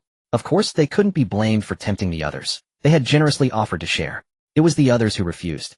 These bastards just won't give up, always scheming to strike us. Indeed, we must never let our guard down. If not for their alliance, Beichen would not be in this predicament. After the 5 thoughts, including Feng Jianming Zun vanished, several figures simultaneously appeared in Old Jiang's villa, each harboring deep disgust and hostility toward those individuals. What can we do? Our rise was too brief yet too swift. It's only natural those bastards would band together against us. Meng Qiniang's aura turned inward, reverting entirely to the guise of a little old lady. How infuriating. If not for that battle back, then those damn traitors and fence-sitters, we wouldn't be like this. An old man appearing over 60, short and stocky at 1 meter 6 with arms thicker than his thighs, a full beard, and a greasy leather apron spoke with venom. Enough, stop it. A graceful woman in her 50s, still retaining her charm, softly interrupted. The bearded old man realized his mistake and instinctively glanced at Old Jiang, who sat silently on the sofa. His mouth opened and closed, unsure of what to do. Old Jiang noticed his embarrassment and spoke up. Enough, Old Zhou, no need to be so cautious. All of you I truly misjudged back then, and I let you down. If I hadn't been wrong about that beast, you wouldn't have returned with a useless man like me. No, don't blame yourself, Old Jiang. Stop shouldering all the guilt. It wasn't your fault. The bearded old man, Old Zhou, stated firmly. Exactly. Human nature is treacherous. No one can claim they'll never err. Only the supreme being who excels at manipulating humanity could do that. Meng Qingyang, seated beside Old Jiang, spoke. Old Jiang looked around at everyone. Qingyang, Old Zhou, Huame, Old Zhou. A smile spread across his face. Do you think I'm still trapped in the past? You're wrong. I never shirk my responsibilities, and I face my mistakes head-on. But I will never wallow in self-pity. I've been too despondent lately, but that ends now. Since I made a mistake, I'll correct it. The consequences of that mistake. I'll make amends with more righteous actions and uproot the source of the error. Hearing this, the 4 people around Old Jiang all smiled. Their smiles held both relief and melancholy. Haha, that's the spirit, Old Jiang. I don't know what sparked this awakening, but it's a tremendous blessing. Old Zhou laughed heartily and enthusiastically pounded Old Jiang's shoulder. It's because of that little one, isn't it? Old Zhong, who had been silent until now, suddenly spoke. Old Zhong appeared to be in his 70s, short and hunched with wrinkles carved like knife marks on his face, wearing a deep blue mouse suit buttoned to the top. He was a man of few words, but when he spoke he cut to the core. Old Zhong nodded. Partly because of that brat himself, and partly because of him. I saw something in him I've never seen before. Moreover, his talent is astonishing. This time I'm certain I won't be wrong. The other 3 exchanged glances. Old Zhou hesitated. Are you talking about that little one Old Jiang brought back from Tangquan City? He is indeed intriguing. More than intriguing, he's downright uncanny. His recovery ability is so exaggerated that I wonder if he possesses the immortal body even we haven't cultivated. Meng Qingyang had clearly been watching Lin Xiu closely. That's not the point. The key is his will. The Lady Huame, as called by Old Jiang, spoke softly. As everyone knows, at the early stages of cultivation, talent, physique, comprehension, and fortune are all crude. But the further one progresses, while these factors still hold weight, none is as important as willpower. Those who reach great heights, even the pinnacle, can lack everything else except will. Everyone nodded in agreement at Huamei's words. That little one's will is hard to describe. Old Zhong pondered, but couldn't find the right words to characterize Lin Xiu's will. Yet he was certain Lin Xiu's will was terrifying. A senior many times stronger than Lin Xiu deeming a youngster, that was truly fearsome. Hearing his old comrade's praise for Lin Xiu, Old Jiang's smile deepened. So, if I stay like this and can't regain my former strength, I might have to swallow my pride and beg that brat for help with his personality. He'll probably tease me mercilessly. Despite his complaints, Old Jiang's gaze was exceptionally warm. In the domain of reflection, Lin Xiu, lost in a feast, suddenly shuddered for no reason. Hiss! Something's wrong. Very wrong. Why do I feel a chill down my back? Is someone plotting against me? It must be old Zhang badmouthing me again. Just wait. Once I surpass you, he'll shave off all that old man's beard. And his hair too. Lin Xiu fantasized as he continued devouring his meal with resentment, leaving Lu Tingshan utterly bewildered beside him. What's wrong with Brother Lin? Did eating make him angry? Is meat stuck in his teeth? Or did the meat hit him? Unable to figure it out, Lu Tingshan stopped pondering and simply pushed her favorite pork bone closer to Lin Xiu. In the villa, the 5 elders chatted cheerfully. The other 4, inspired by their big brother's newfound respect and the untying of his knot, felt their interest and goodwill toward Lin Xiu skyrocket. Old Zhou had already decided to visit the little one after this matter was settled.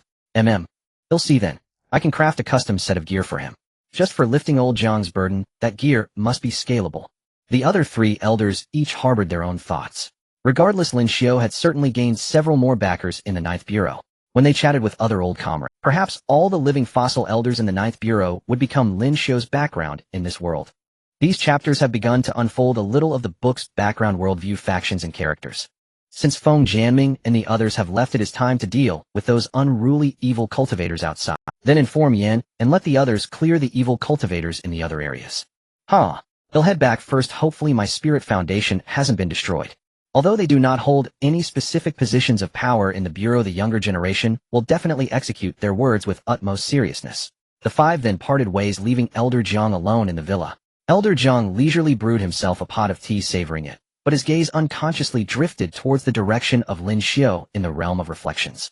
That brat has made quite a name for himself this time. It won't be long before the younger generation in the Bureau knows. Once this matter is settled, I can send him and his team to Haiqing for some training, and it will also help clear up the chaos that, in recent years, the provinces surrounding Haiqing have become increasingly chaotic.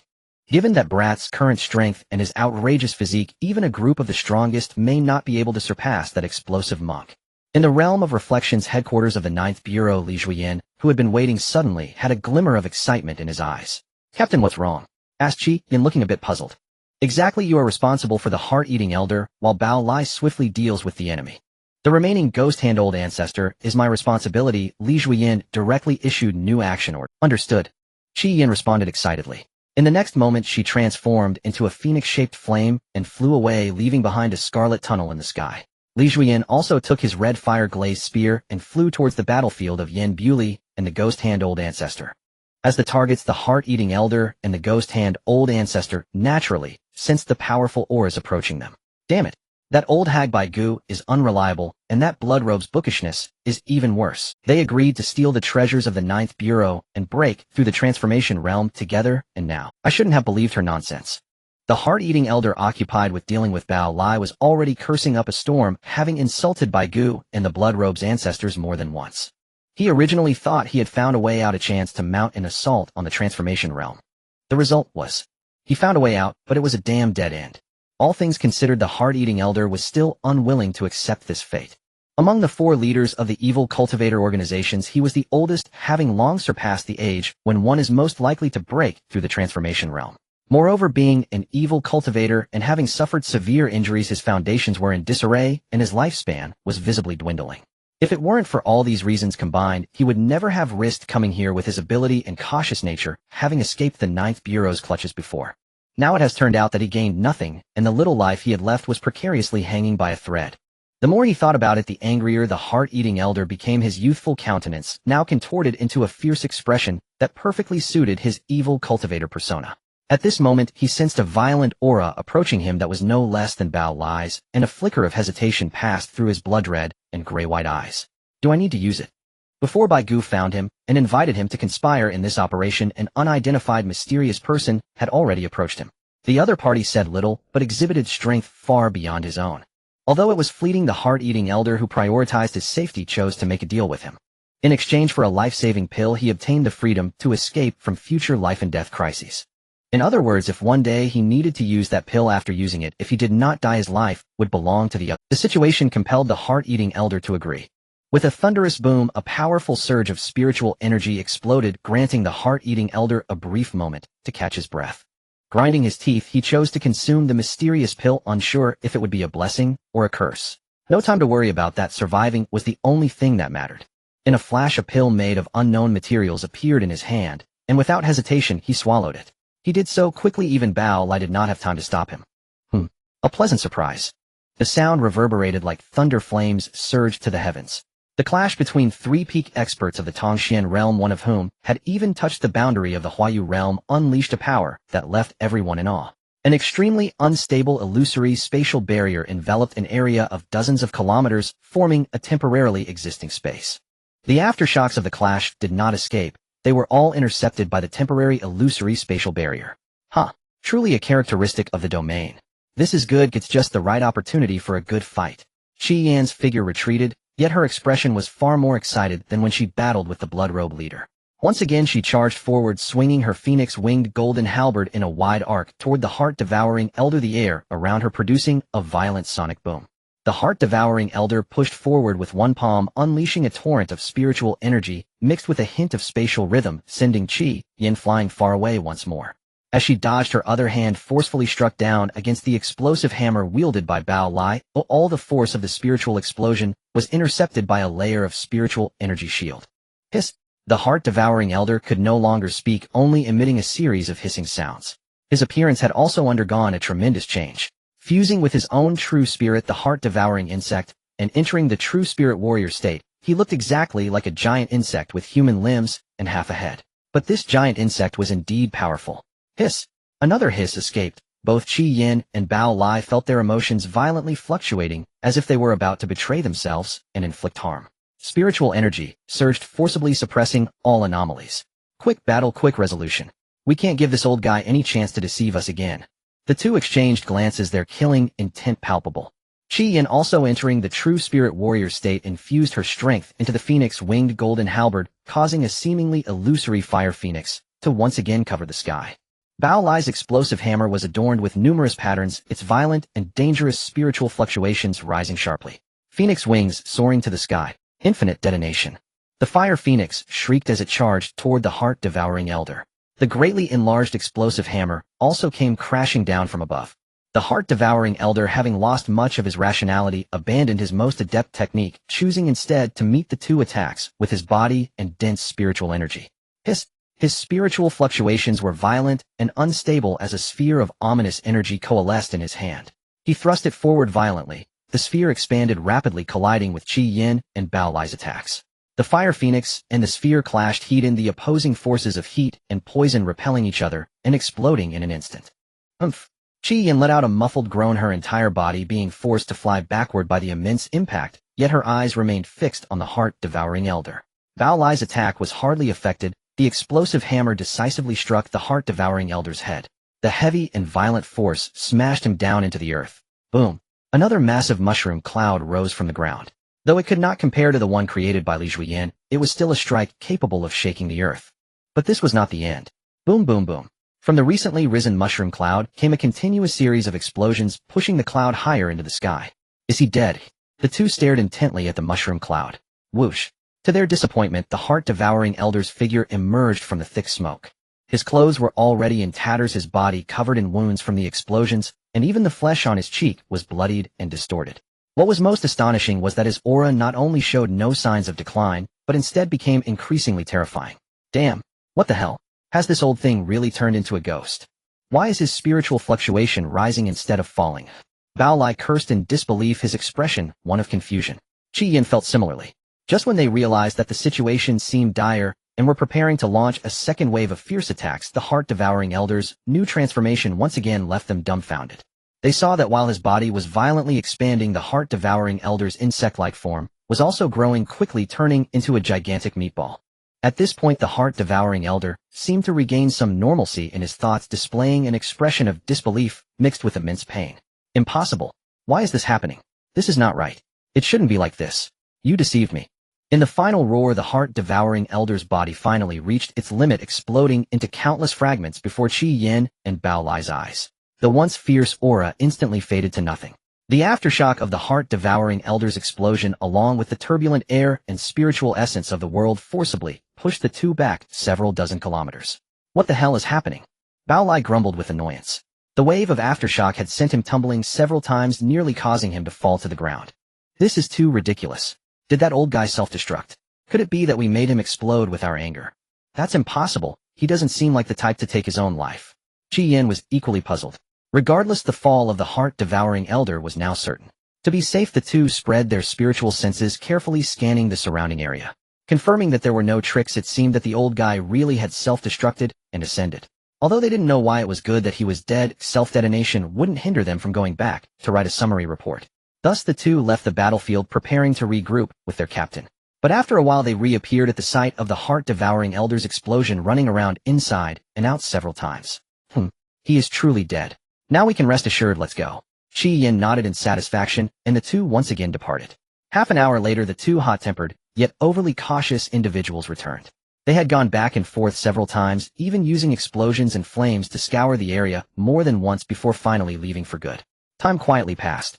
A week later, a trace of spiritual fluctuation, even less noticeable than the surrounding spiritual essence, faintly stirred. A ripple of curse energy dominated, entwining with that spiritual fluctuation, gradually drifting away from the area. Only after moving far from the Tian-Du range did it escape the realm of reflections and vanish. One could only say there is always a mountain higher than another. It wasn't that Qi Yin and Bao Lai were not cautious enough. Some things were even more meticulous and careful than they were, possessing an essence that surpassed their current realm. This is not a fault of battle. If it were Elder Jiang or any of the other older masters, they might have sensed that the essence surpassed the limits of Beichen. The situation with Qi Yin and Bao Lai can only be considered an interesting little Easter egg. No one expected that even the escaping trace of energy would lead to someone helping Qi Yin and Bao Lai achieve their KPI in another way. In contrast to this, the situation on Li Zuoyan's side was noticeably smoother, without any unexpected complications. The strength of the Ghost Hand ancestor was formidable. To be able to hold on against the #1 powerhouse Yin Bulei under the captain's leadership until Li Zuoyan's arrival, his strength was undoubtedly only a step below that of the White Bone Lady. Unfortunately, such strength was still far from enough to carve out a path for survival in this chess game. The moment Li Zuoyan arrived, his life was destined to end in this absolute forbidden zone he should never have approached. I hate this. In that final mournful and hoarse roar, the figure of the Ghost Hand ancestor was engulfed by flames of red tinged with gold. His most proud soul-claiming bell and Ghost Hand seizing spirit techniques had no room for expression against two opponents who were immune to such tactics. Even his life-bonded true spirit, the soul-claiming bell, could only pose a threat to Yin Bulei, forcing the opponent to remain in a stalemate with him. Once Li Zuoyan arrived, the soul-claiming bell's methods could not shake his soul, and the flames with immense lethality instead accelerated his demise. You hate. Li Zuoyan looked at the Ghost Hand ancestor, engulfed in flames, a sarcastic smile clearly visible on his face. I know you hate, but isn't this the destined outcome for you evil cultivators? You should have had this awareness the moment you chose the path of evil. I believe that those innocent lives lost at your hands hate you 1,000 times more, and this manner of death is already too lenient for you. Such evil cultivators like the Ghost Hand ancestor, who possess decent strength yet lack any distinctive traits, don't even deserve to be imprisoned in the Black Prison. If he were a pseudo-transcendent on the verge of a breakthrough or possessed some special secrets and techniques, then he would have the qualifications to step into the Black Prison. Captain, you all are so quick. After a while, Bao Lai's voice reached Li Zuoyan's ears from a distance. It turned out that Qi Yin and Bao Lai, who had repeatedly returned to the crime scene, had finally reunited. Li Zuoyan nodded. You've managed to wrap things up over there. What happened? Why did it take so long? I sensed an exaggerated wave of spiritual energy. Hey, don't mention it. Who knows what that old monster used? It exploded so spectacularly that it ended up killing itself. That's right, that giant bug swelled up like a ball, and when it exploded it shattered into a sky full of flesh and blood. Qi Yin described it with great enthusiasm, her lively demeanor completely unlike that of someone in their 30s, more resembling a girl of 17 or 18. After listening to the two's report, Li Zuoyan's brow furrowed, slightly pondering something. However, since they confirmed that the other party was dead, he did not delve further. Forget it, no matter how it happened, it's a good thing that they're dead. Even if there really is a problem, we can just suppress it with absolute power. As the captain of the 9th Bureau, he had every right to say this. Alright, since the big mouse has been eliminated, others can handle the remaining matters, and we need not join the fray to claim kills. But we still need to supervise to prevent any fish that manage to slip through the net. The higher-ups want none to be spared. Understood. In the following period, the many evil cultivators who realized their boss was in trouble no longer had the courage to continue battling the 9th Bureau. The true mass exodus began. How did they determine their boss was in trouble? The ghost envoy of the soul-stripping sect played a key role. Ironically, among the 4 major evil cultivation organizations, the soul-stripping sect was the only one whose entire upper echelon perished alongside their boss after his death. With their demise, those who had originally been fighting them naturally had their hands freed to enthusiastically assist other teams in accelerating their achievements.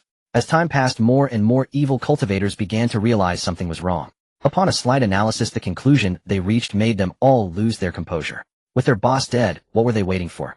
The Whitebone sect's 5-bone envoys attempted to flee in a panic, but were blocked and killed by the members of the direct troops, and the first team overwhelmed by sheer numbers. The 8 protectors of the Bloodcloth sect, without their numerical advantage, showed their individual deficiencies, and under the combined might of the more numerous 9th Bureau members, they were completely annihilated. The remaining 6 Heart envoys of the Heart-Eating Society found themselves with nowhere to escape, only to be hunted down in despair and resentment towards the Heart-Eating Elder. As for the Soul-Stripping sect, there's no need to say more. At the moment the exodus began, the speed of the collapse of the disorganized evil cultivators surpassed imagination. Originally, they barely united and could contend with the regular forces of the 9th Bureau. Without their fighting spirit and unity, they became lambs to be slaughtered in the hands of the 9th Bureau. They could kill however they wished. To put it bluntly, on the battlefield below, the Transcendental Realm members of the 9th Bureau would still suffer casualties due to numerical disadvantages. Yet on the battlefield of the Transcendental Realm, the 5th team wiped out all the high-ranking evil cultivators, with barely 5 or 6 members sustaining injuries throughout the entire process. There was even only one seriously injured. However, this unfortunate soul did not receive any comfort from his comrades, but instead became the subject of light-hearted teasing for a long time. Oh ho, our team has a hidden talent, but I wonder where the Phoenix chick is. Of course, these comments were merely friendly interaction. Oh ho, our team has a hidden talent, but I wonder where the Phoenix chick is. Of course, these comments were merely friendly interactions among the team members and were not intended as real sarcasm. Excluding the battles involving the high-ranking members, the battlefield below the Transcendental Realm continued for more than half a day, and it might take even more time to completely conclude. It wasn't that the opponents were too strong. The members of the 9th Bureau also realized that if the enemies fled in a rush in all directions, it would be even harder to kill them than to confront them hidden. It was simply too scattered. In terms of numbers, they had the advantage, but capturing them all was not something that could be achieved in just half a day. If one had to describe it, one could only say that the fleeing evil cultivators were harder to catch than pigs. Each one ran incredibly fast, faster than when they were fighting. That speed was driven by the terror of life and death. Nevertheless, in less than 3 days, the 9th Bureau managed to capture all the evil cultivators that had entered the Shadow Domain Tianfu. The few lucky ones who managed to escape back to reality didn't dare to cause any trouble in Tian, do all desperately trying to find ways to flee this cursed place. Unfortunately, they ultimately could not escape. The heavenly eye of the real world was no mere decoration. These weak, evil cultivators who were not very familiar with the technological creation of the heavenly eye were like fleas on a bald man's head under its search. It was obvious. Hey, the protagonist is about to make his entrance. Next is the protagonist stage. Lin Xiu, everyone stand back. It's time for me to show off. Indeed, for powerful cultivators, even if they are unfamiliar with certain technological creations, they possess the ability to shield or even ignore them. The technology of the North Star has not reached a level sufficient to counterbalance powerful cultivators. However, those weak cultivators who are desperately fleeing from the pursuit of the 9th Bureau lack such abilities. Thus they are doomed. There is no need to elaborate on the process of elimination, as these matters have nothing to do with Lin Xiu. When the battle in the Domain of Shadows came to an end, Lin Xiu and the others received the notification that the mission was complete, and they were instructed to report back to the Bureau. After all the commotion, the team returned to their respective dormitories late at night. Lin Xiu, unaffected by the mission, proceeded to the underground quiet room to continue his cultivation as usual. For him, this mission was merely a pastime to assess his strength after his successful breakthrough. Having felt the power of Elder Jiang, he found that not only the evil cultivators he had slain during this mission, but even confrontations at the Xianjing level could not move him. However, his thirst for power remained undiminished. Instead, he was eager to break through to the Xianjing level as soon as possible and learn the truth that Elder Jiang had yet to reveal to him. The world of cultivators. Truly fascinating. What kind of scenery awaits at higher realms? What broader worlds might there be? I can hardly wait. After a night of cultivation, the sun rose as usual from the east. When Lin Xiu finished his routine and prepared to head upstairs to satisfy his hunger, the world before him suddenly shifted dramatically. Before he could react, the surrounding scenery had undergone a tremendous transformation. In response to this sudden situation, Lin Xiu felt no panic. Instead, he immediately released a 1,000-zhong blood river enveloping himself. The faintly visible blood dragon roared within the blood river. Blood burst activated. All powers doubled in every aspect. The red moon gripped in hand began to accumulate energy, with numerous blood-red glimmers converging and compressing around him. He was ready to deliver a lethal blow to any enemy. His exaggerated spiritual perception was fully activated, capturing every possible anomaly in the surroundings. At the same time, Lin Xiu was also trying to figure out what was happening now. Was there any flaw in the surrounding environment? Was there anything he could utilize? Could he forcibly escape this unfamiliar place with his own power? In Lin Xiu's observation, he found himself in a volcanic cluster spanning an unknown number of kilometers, with scorching power constantly baking the earth. He could see obvious signs of artificial alteration around, with more than one building standing tall. Huh. Young man, no need to be nervous, I mean you no harm. Amidst a hearty laugh, the stout figure of old Zhou appeared outside the area covered by the blood river. Elder Jiang was also present, smiling as he looked at Lin Xiu. You little rascal, you're quite bold. From the looks of it, no matter what dangers may be around, you're ready to face them head on. Having talent means you can act recklessly, right? Oh, why not? Upon seeing Elder Jiang, Lin Xiu voluntarily retracted the blood river, dissipating his poised state and all his attacks. Having talent means being headstrong. Ooh, I have what you don't have. Jealous or not? Jealousy is pointless, after all you don't have it. As Lin Xiu jabbered away, Elder Jiang's expression gradually shifted from benevolent to a threatening scowl. Bang! Lin Xiu knocked his head to the ground, enthusiastically greeting the scorching earth, his shy face turning red. Elder Jiang retracted his fist and blew on it. 3 days without a beating, yet you haven't even reached 3 days. You brat, are you looking for another beating? Saying you're fat made you puff up. Lin Xiu stood up as if nothing happened, skillfully brushing off the dust from his clothes. People, truly, the more you look, the more you love the nitpickers. It's just a joke, what a stingy fellow. At this moment, seeing Elder Jiang rolling up his sleeves and looking like he was about to give Lin Xiu a good thrashing, the only one who remembered the matter at hand, old Zhou, quickly stopped him. That's enough, that's enough. No need for that, old Jiang, there's no need. It's rare to encounter such an interesting young man, you shouldn't knock him silly. Rest assured, this kid won't be knocked silly, he's just a little rascal whose head has been blown up, but his mouth still remains. Elder Jiang appeared to be furious, but actually complied with the ladder that old Zhou had provided. Lin Xiu also refrained from further provoking Elder Jiang. He saw Elder Jiang glaring at him before introducing him to old Zhou. You little rascal, this is Zhou Lao, a good brother who has shared life and death with me, and also the second-ranked forging master in the entire 9th Bureau. In his hands, innumerable powerful spiritual weapons have been forged, many of which can even be called legendary spiritual divine arms. Upon hearing Elder Jiang's introduction, Lin Xiu instinctively asked a question that silenced the entire room. Who's the first then? Indeed, the room fell silent instantly. Just as he finished speaking, Lin Xiu felt something was off. He saw old Zhou's expression freeze, and Elder Jiang's face turned impossibly dark. You little rascal, are you looking for trouble? I ask you, are you looking for trouble? If not for Elder Jiang's disdain for the language of the Free Eagle, he would have surely responded with a "LK my eyes." In the end, old Zhou still did not take action. He decided to use the best materials to forge the most suitable equipment for Lin Xiu, and then make Lin Xiu feel guilty. Lin Xiu, impossible. Absolutely impossible. At most I would treat you like old Jiang taking care of you in your old age. You little rascal, what weapon do you like? I like Red Moon. I asked what weapon you like, not which girl you prefer. I like Red Moon. Alright, I know you like Red Moon. Can you stop showing off to me? I meant to ask you, what weapon do you actually like? I like Red Moon. Damn it. As old Zhou was about to lose his temper, old Jiang coughed lightly. Cough. That Red Moon is the name this little rascal gave to his own weapon. Old Zhou fell silent for a moment, looking at Lin Xiu's nonchalant expression, and then at old Jiang, who was barely holding back his laughter. He suddenly felt that it made sense for this old and young pair to get along. Their thought processes were definitely a bit off. Taking a deep breath and slowly exhaling, old Zhou resumed his demeanor as a master craftsman. Alright, since Red Moon is your weapon, you will have to live apart from your Red Moon for the next few days.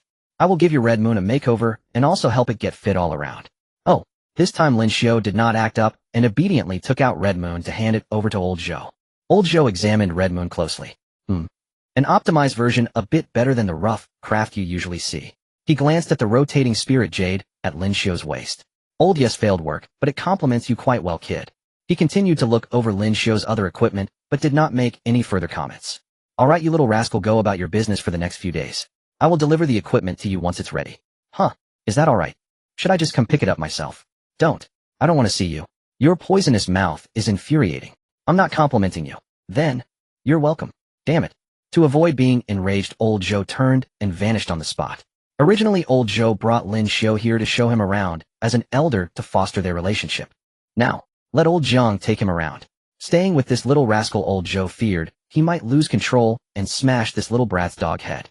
After old Zhou left, the remaining old and young exchanged glances. Waha! X2, their smiles were reminiscent of mischievous old children. It turned out that the only honest person among them was old Zhou.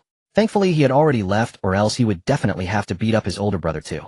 After the laughter subsided, old Jiang began to guide Lin Xiu leisurely around the surroundings. Listening to old Jiang's explanations as they walked, Lin Xiu gradually became familiar with the place. The place they were in was called the 100 Refinements Cave Heaven, old Zhou's exclusive workshop, and a sacred land that countless spiritual blacksmiths dreamed of entering. The entire cave heaven was vast beyond measure, far larger than old Jiang's spiritual domain. Within the cave heaven, there were a total of 81 spiritual volcanoes. However, for some unknown reason, many areas in the cave heaven appeared dilapidated, as if they had also been damaged by some terrifying force. Though there were said to be 81 spiritual volcanoes, less than a third of them remained intact. Even so, the smallest complete spiritual volcano was still much larger than the largest volcano on Beichan Star. These volcanoes themselves possessed world-destroying power. It was hard to imagine what could have caused the cave heaven to become like this. At the very center of the cave heaven, old Zhou usually resided in the largest spiritual volcano, which had a dedicated forging space for crafting spiritual equipment. In addition to the spiritual volcano, the 100 Refinements Cave Heaven also contained many veins rich in rare and precious metals, different types of spiritual springs. Even the skies of the cave heaven were filled with mysterious patterns related to forging. Like the spiritual volcanoes, the veins, spiritual springs, and the skies patterns were all incomplete. Besides these resources, there were also servants in the cave heaven specifically used for mining the veins and collecting spiritual spring water. When Lin Xiu saw those servants, he raised an eyebrow. They aren't human, are they? What appeared before Lin Xiu were various non-human life forms, some resembling humans, but different, while others bore no resemblance to humans at all. Among them were humanoid metals that seemed alive as stone beings that resembled living stones, and even those that lacked a human shape, composed entirely of a mysterious liquid. Flood dragon. At least they looked somewhat similar. What are these things? A people? A life forms? What's the situation? I lived in Beichan for 22 years and never heard of these creatures existing in reality. Old Jiang stroked his beard. This is one of the truths I mentioned that I would tell you once you reached the Tao understanding realm. Since old Zhou asked me to show you around, I don't mind revealing a part of it early. After all, you little rascal are bound to reach the Tao understanding realm. At this point, old Jiang's expression grew a bit more serious. You little rascal, the world is vast enough to contain countless miracles, vast enough that what we currently understand is merely the tip of the iceberg. These are just a small gift beyond that tip of the iceberg, and they are also why we must become stronger. Although old Jiang did not elaborate, Lin Xiu understood. Seeing Lin Xiu deep in thought, old Jiang nodded with a smile. The two did not continue to wander around. With a shift in space, Lin Xiu and old Jiang returned to the villa. The next few days were calm and uneventful, and Lin Xiu's life returned to a regular routine. He finished his training by 8 in the morning and had breakfast. In the morning, he read books until noon for lunch. In the afternoon, he practiced actual combat with old Jiang, and afterward, he went to dine with his teammates. In the evening, he went to the quiet room to cultivate. Surprisingly, under his influence, the schedules of the other members of the team also began to change. Brother Lin is so powerful and hardworking, if I don't work hard, I will be left far behind. Thus, all 8 members of the team entered a state of competing with themselves and with their teammates. This state is commonly known as internal competition. Yet their internal competition had tangible benefits. Their efforts and rewards were proportional. Unlike another kind of internal competition. A few days later, in Elder Jiang's domain, 8 figures were engaged in a chaotic battle. To be more precise, 7 of them were working together to besiege the last figure. Elder Jiang hovered calmly in the distant sky, occasionally nodding or shaking his head. Following the principle that whether it was 1 sheep or 2, they still needed to be herded along with the earnest gazes of Lin Xiu and the other 7 members of the team. Elder Jiang decided to gather them all together, having them engage in chaotic battles in the domain every afternoon. This greatly improved their practical combat skills. Elder Jiang would sometimes join the fray, conducting specialized unknown sessions to address each person's shortcomings. Chan girl, your skills are quite decent. If only your predictions during movement were a bit more precise, that would be wonderful. Jiang kid, your swordplay is too hasty. You seem like a composed young man, yet your swordsmanship is so impatient. You need more practice. Wow, what an impulsive young man. Lightning is almost being outpaced by you. Oh, not bad, such an outstanding young girl. Those old stubborns at the Gu Tower must be blind. Tisk tsk, clearly a gentle girl, yet she has grasped the embryonic form of the mountain spirit. Judging by her stance, she may have the chance to transform into the true form of the 5 mountains in the future. That by kid is cold in personality, but his methods are quite flashy. His embryonic form of true spirit is probably much more complex than just an ice silkworm. Tan girl, your medical skills are quite impressive. The Medicine King Valley has really struck gold with you. Elder Jiang commented on each of the 7's abilities. However, he did not comment on Lin Xiu. In the uneven battle of 7 against 1, Lin Xiu never knew what defense was. Every movement was aimed solely at better offense and killing. Thanks to Lin Xiu's emphasis, the seven had no reservations, often leaving terrifying injuries on Lin Xiu. Blood and flesh flying was not surprising. But regardless of the type of injury, it would completely heal in an instant. In contrast, Lin Xiu, although appearing utterly frenzied, could always withdraw before inflicting serious harm on his teammates. This required a high level of control over one's strength. Lin Xiu did not resort to the blood river, as that would have been too much for the other seven. Yet in such a restrained state he could still hold his own against the seven, even gaining the upper hand. In the recent chaotic battles, the other seven had willingly accepted Lin Xiu's strength. Oh, no wait. Zhang Beichen still had not given up. This brat. His combat style is something no one else can learn, it belongs solely to him. Elder Zhang's tone contained both appreciation and heartache. As a former powerful figure who could navigate the world, how could he not notice Lin Xiu's abnormalities? The resentment within Lin Xiu's heart and the self-destructive style he adopted during battles, completely disregarding harm and pain. And that incomprehensible yet alarming will. If he were truly just a lucky young man stepping into cultivation with no prior experiences, how could he possibly embody what was described above? Yet the reality lay plainly before them. For the Ninth Bureau, if they intended to investigate an ordinary person living within the borders of Beichen, that person would absolutely have no secrets.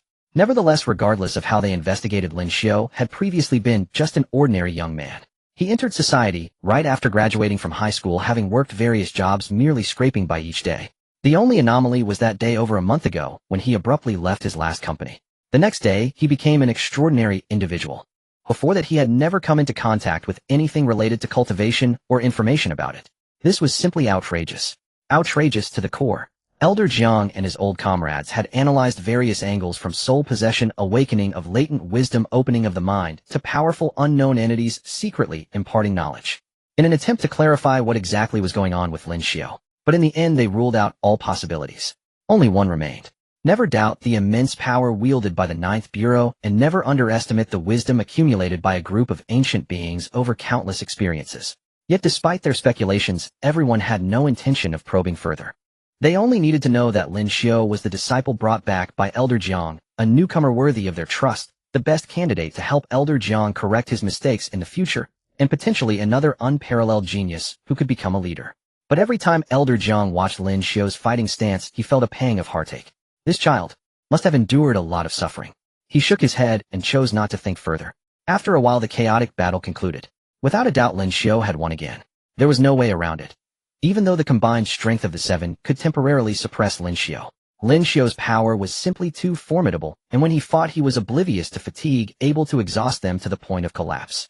This was a classic case of drawing opponents into his area of expertise, using his rich experience and foundation to defeat them. After the battle, Elder Zhang pointed out the areas each person needed to improve or pay attention to. As for Lin Xiu, he merely patted him on the shoulder. After leaving the domain, the group gathered for dinner, as usual, eating until the sky darkened before concluding their day of work. Everyone returned to their homes, each looking for their own mothers.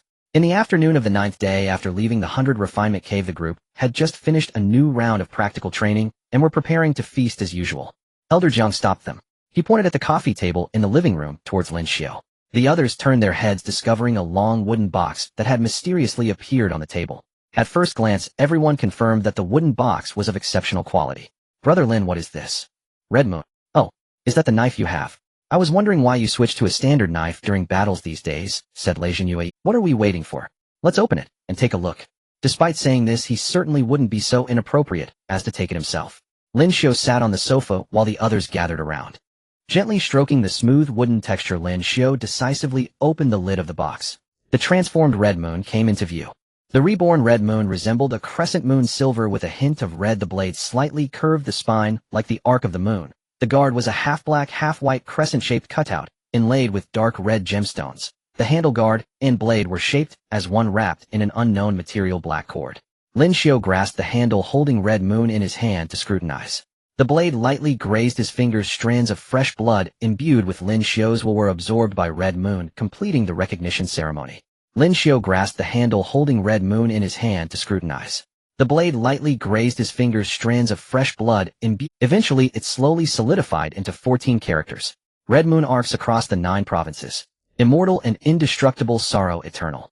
The crimson moon casts its glow over the 9 realms, an eternal sorrow that neither dies nor fades. Lin Xiu instinctively recited the verse that appeared on the blade. Though merely a line of poetry, it sent an inexplicable chill through the crowd. It was as if an immortal demon god sat at the end of ancient time, illuminating a mountain of corpses and a sea of blood that could fill the heavens with a single crimson moon. The demon god lifted its gaze, staring directly at the onlookers. That sorrow was not its own, but the final regrets and woes of all who dared to oppose it. Lin Xiu gently caressed the hilt of the blade with his right hand, his left hand gliding over the blade's surface, resembling a blood-silver crescent moon, pausing for a moment over the verse. He could distinctly feel that the crimson moon, after recognizing its master, had indeed undergone a fundamental transformation. Yet in terms of power, it was not significantly stronger than before. Old Zhou had mentioned crafting a weapon that would grow alongside him. The most important qualities of the crimson moon are its suitability and potential for growth. This weapon had a high demand for spiritual resonance, needing to exhibit it from the very beginning. And here it was, after recognizing its master, the crimson moon, fueled by Lin Xiu's blood and will, was transmitting a faint desire to its great master. What is a weapon's desire? Of course it is for slaughter. At least, that is the desire of the crimson moon. As a weapon crafted with old Zhou's utmost effort, perfectly matched to Lin Xiu, the growth and transformation of the crimson moon will undoubtedly never lack for nourishment. What a fine blade. Moon, after going out for a while, your master can hardly recognize you. Lin, are you talking to? Lu Tingchan pointed uncertainly at the crimson moon in Lin Xiu's hand. What's wrong? Do you want to meet it? Then let me ask for you. No need, that's too rude. Lu Tingchan waved her hands quickly. Others nearby watching the lively interaction between Lin Xiu, the crimson moon, and Lu Tingchan. Wait, is this right? Did they miss something? Was there still a gap between them? Otherwise, why couldn't they understand the situation before them? Fortunately, the conversation between Lin Xiu and Lu Tingchan lasted only a few exchanges before their attention quickly returned to the crimson moon. Old Lin, your crimson moon looks so much more handsome than before. And that poem's so stylish. Truly stylish. I can't fall behind either. I need to think of a catchphrase, otherwise it feels a bit lacking. Lei Jinyu's loud voice remained unchanged. In contrast to his teasing, Jiang Beichen had genuinely begun to ponder the possibility of designing a catchphrase for himself. He even considered whether to inscribe a stylish line of poetry on his sword. As he thought about it, he truly felt a bit excited. Bai Wuchen, still maintaining his usual reserved demeanor, couldn't help but glance at the handsome appearance of the crimson moon a few more times. The remaining three ladies expressed considerable admiration for the crimson moon's design, as few women could resist beautiful things. Even for a blade.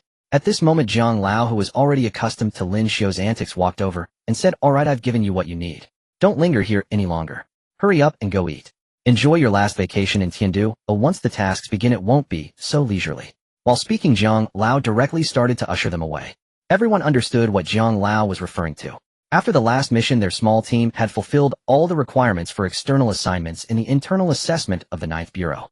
Just yesterday, they had received notifications from both the combat and task departments. The combat department's notice instructed them to set off in 3 days to report to the Haiqing branch of the 9th Bureau. The task department's notice assigned them a mission to collaboratively reshape the surrounding landscape of Haiqing with the branch's personnel. This was the civilized way of saying it. To put it plainly, the 9th Bureau felt that the areas around Haiqing had recently become somewhat chaotic, with certain reckless, evil cultivator organizations being overly active. A thorough cleanup was necessary. During the mission, if they discovered any rogue cultivators or organizations colluding with evil cultivators, they were to clean them up as well. As for the approach during the operation, especially regarding interactions with other local cultivation forces outside the branch. In a word, act with discretion. Even if significant issues arise, the 9th Bureau can handle them. This is quite satisfying. After completing their training today, the group prepared to make the most of the last 2 days. The return of the Crimson Moon was perfectly timed, as Lin Xiu could take it with him to Haiqing. It's just right to use those evil cultivators to sharpen the Crimson Moon. Lin Xiu thought to himself, casually storing the newly acquired Crimson Moon into the Blood River Spring. Being able to be stored in a cultivator's true spirit space is one of the greatest distinctions of a spiritual weapon from an ordinary one. This is also why one can only truly master spiritual weapons starting from the forming stage, as the awakening stage lacks a true spirit space, where spiritual weapons cannot be stored. As the group left Lin Xiu's villa, they did not head to other villas for a meal as usual. Instead, they planned to experience the life of ordinary people in Tiandu during their final 2 days off. They drove directly into the city, intending to first resolve their basic needs. They went to a trendy restaurant in Tiandu that Lu Tingchan had booked online, but ended up deeply disappointed. Damn, I will never trust those online reviews again. This food is terrible. And it's so expensive. While it may not matter to us for ordinary people, a meal here truly hurts the wallet. That's not even the main issue. The main issue is that the portions are too small to satisfy us. Exactly. We ordered a bunch of dishes, but it wasn't even enough for me and Lin to fill our gaps. Then, should we find another place? Yes, we must find one. How can we eat without feeling full? The group left that trendy restaurant in disappointment and looked for a regular eatery. This time they finally didn't encounter any mishaps. After finishing their meal, the group wandered through the Tiandu urban area, going wherever they felt like doing whatever came to mind. When it got too late, they simply found a hotel nearby to stay. This indulgent lifestyle continued for 2 days. On the third day, the team returned to the villa. This time to Haiqing Jiang, Lao did not plan to accompany them. Looking at the 8 young individuals before him, he wore a constant smile. Go ahead. This time it's your stage, young people. Then he turned to Lin Xiu and said, your path is unique and I cannot provide much. Just one thing, hold fast to your heart, and do not lose your will in the face of endless slaughter. Go now. The 8 individuals looked at Jiang Lao, placing their right hands on their chests, forming the special gesture of the 9th Bureau. They slightly bowed their heads. We will remember your teachings. When they raised their heads again, Jiang Lao's figure had already vanished. Due to certain limitations, Lin Xiu and his companions could not directly reach Haiqing via teleportation. Thus they chose to fly there. They didn't seem to bring any luggage as all their belongings were stored in their storage wristbands. The group boarded the plane with minimal burden. It was a private jet. The plane landed just before noon.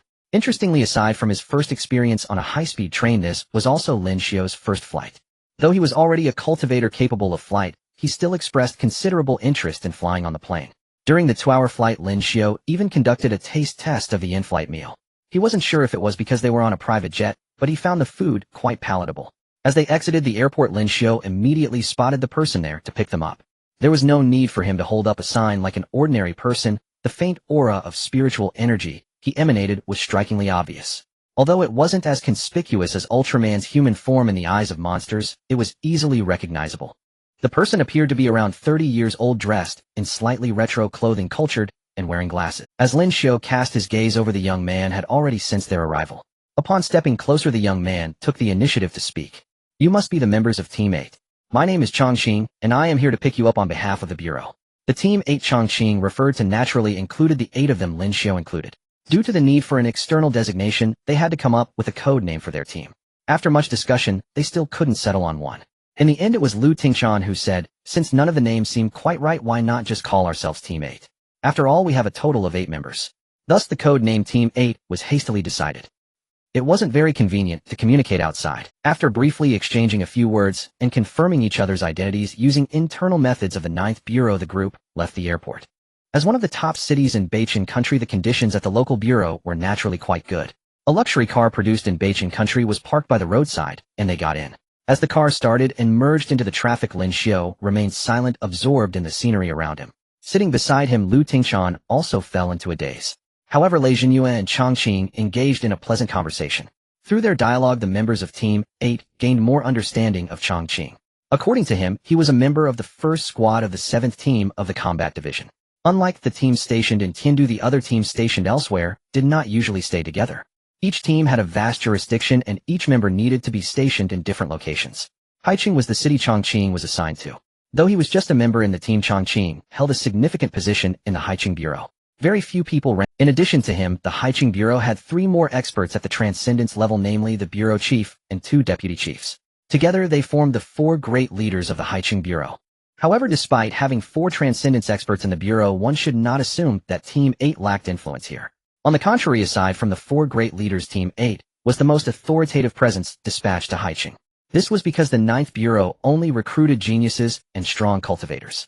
Therefore, strictly speaking, only the 4 great leaders and the newly arrived Team 8 were officially registered members of the headquarters. Everyone else in the Haiqing Bureau, however, were merely formal or temporary members. Even so, the number of cultivators trying to join the Bureau from outside was still overwhelming. In the entire cultivation world of Beijing, the 9th Bureau was notoriously protective and deeply rooted. Unless absolutely unavoidable, ordinary cultivators would not actively provoke the 9th Bureau, not even those powerful local forces. What kind of force wouldn't want to join such a powerful organization? It's just that they aren't wanted. Lin Xiu and the others arrived at a suitable time, having not encountered any traffic on the way, and quickly reached the location of the Haiqing Bureau. Haiqing Museum in the Pengdong district. Looking at the massive building in front of him, Lin Xiu nodded in agreement. This really feels like the 9th Bureau. I wonder if there are any bureaus in cities without museums. Where would their bureaus be located? Lin Xiu was quite curious. Brother Lin, that should be impossible. Why is that? Because our bureaus are all located in cities that are well-developed and densely populated, maximizing their reach to surrounding cities. So, think about it, in a well-developed city like this, how could there be no museums? After hearing Lu Tingchan's explanation, Lin Xiu suddenly felt like he had learned some useless trivia. The following procedures were similar to those at the headquarters. Information verification, identity registration. A standard process was quickly completed. Compared to the headquarters, the base of the Haiqing Bureau was noticeably more streamlined, but it had all the necessary departments. All right, everyone, the required procedures have been completed. Shall I take you to see your accommodation? Chongqing said with a smile.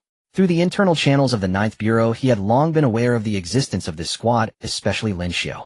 Now, after interacting with them, his overall impression of Team 8 had notably improved. This gave him more confidence in their ability to complete the mission.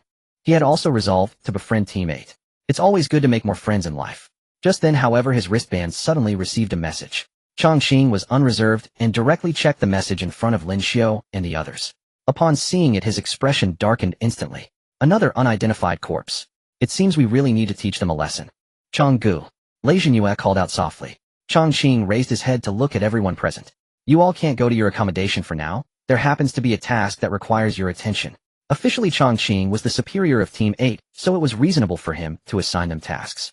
However, it felt a bit awkward to make them act so soon after their arrival. Lin Xiu didn't see any problem with it. If there's a task, then they should execute it. If it requires taking action, even better. It was the perfect opportunity to test his new weapon Hanyue. With that thought, a glint of crimson flame flashed in Lin Xiu's eyes. Just as he was about to speak, Chongqing inexplicably felt a shiver run down his spine. Due to the sudden situation, Chongqing decided to speak while walking. He took Team 8 and left the base, driving directly towards their destination in a luxurious car. On the car, Chongqing explained to everyone, in Haiqing, aside from our branch, there aren't many local cultivation forces. Most practitioners are scattered cultivators without sects. Among the few forces, Longhua Academy maintains a good relationship with our branch and often helps us maintain order in Haiqing. Besides Longhua Academy, the 4 largest cultivation organizations in Haiqing are the 16 Piers, Dock, Haiqing Racetrack, Huangquan Funeral Home, and the Phantom Club. These 4 organizations usually keep to themselves and do not interfere with our branch. We turn a blind eye to occasional minor skirmishes. However, about a month ago, these 4 organizations suddenly became restless. It started with gathering scattered cultivators, evolving into attacks on small organizations, and they have since made multiple attempts to test our branch. At this point, Chongqing's gaze turned cold. None of this matters. If it were limited to the realm of practitioners, their actions would merely reflect dissatisfaction with the status quo and a desire for expansion. But just days ago, we uncovered that Huangquan Funeral Home was actually stealing the bodies of ordinary people for cultivation. Following this lead, we discovered that some of the bodies came from the Phantom Club. Some ordinary people were drained of their essence and dyed their bodies, becoming cultivation materials for the funeral home. At this point, everyone present understood. In the rules set by the 9th Bureau, one stipulation is that practitioners are absolutely forbidden from harming ordinary people without cause, let alone killing them.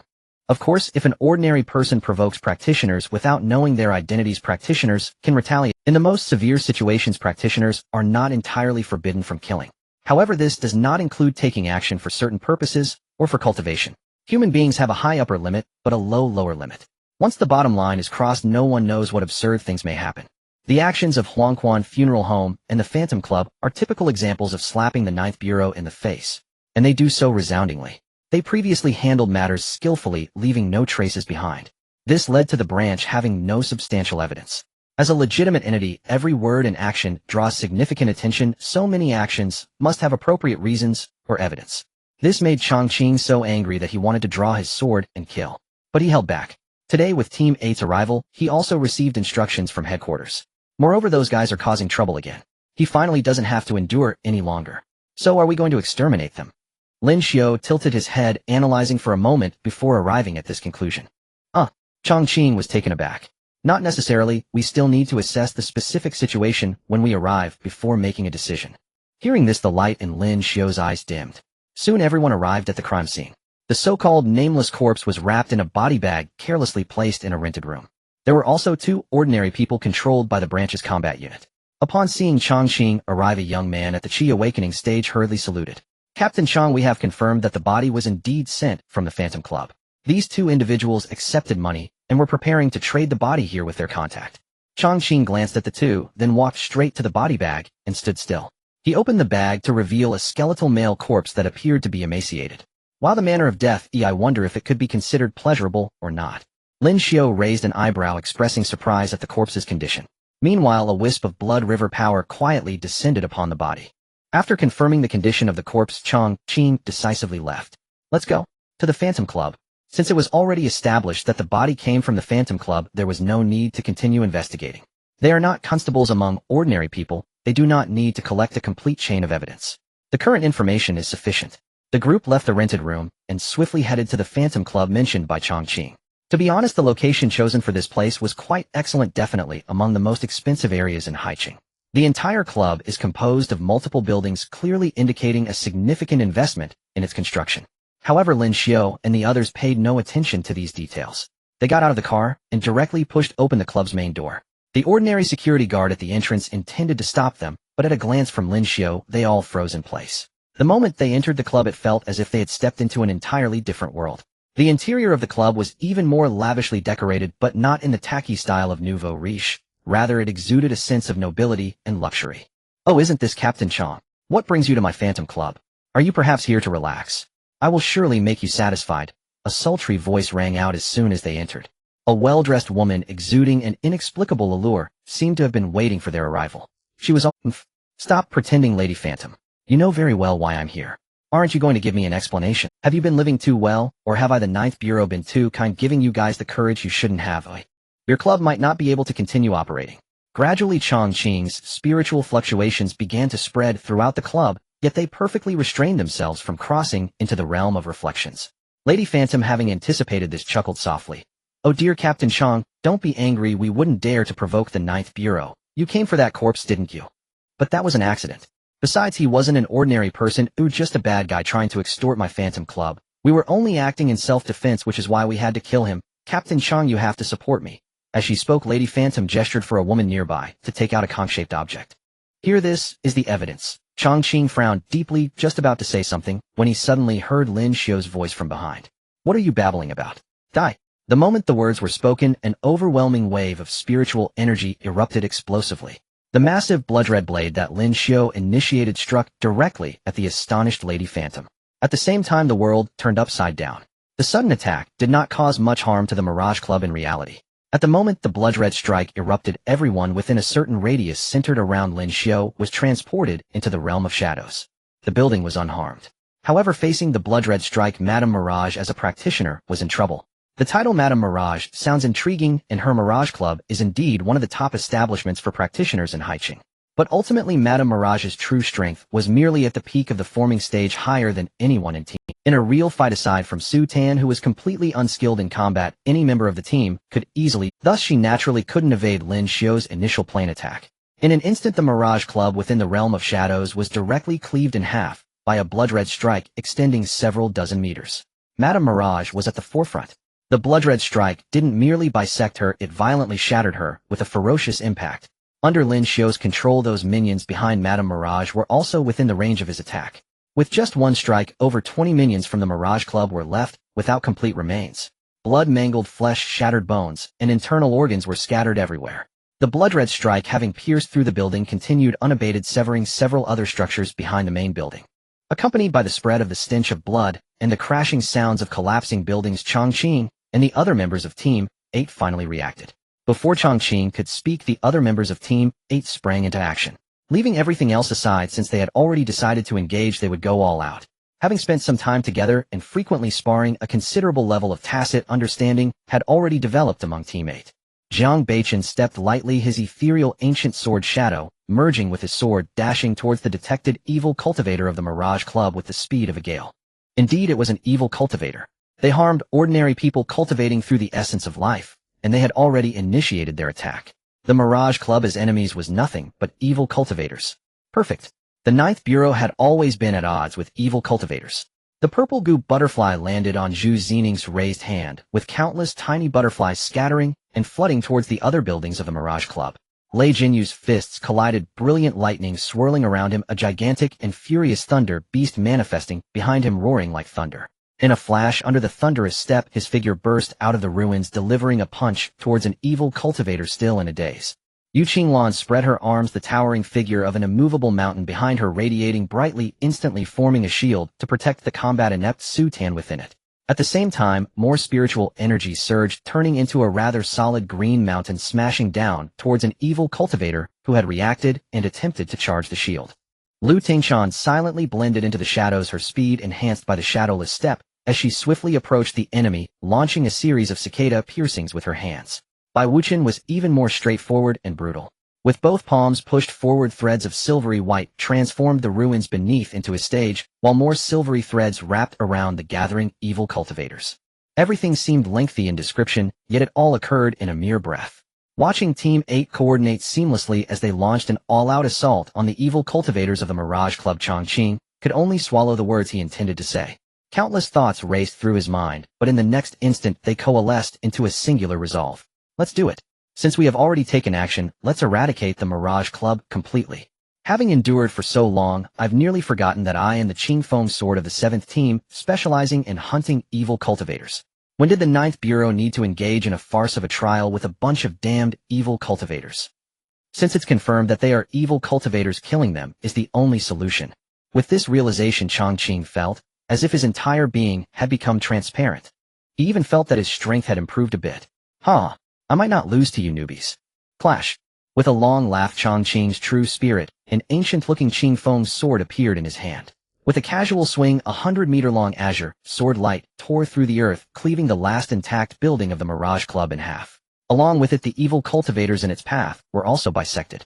At this moment, all the surviving evil cultivators finally realized what was happening. Some evil cultivators, sensing the danger, turned to escape into the distance. Many other evil cultivators, still unclear about the situation, rushed towards Chongqing and Team 8 with bloodshot eyes. Lin Xiu was not concerned about that. Because he sensed that there were no opponents of sufficient weight, he didn't even bother to summon the Blood River, merely wielding the Red Moon and pushing through.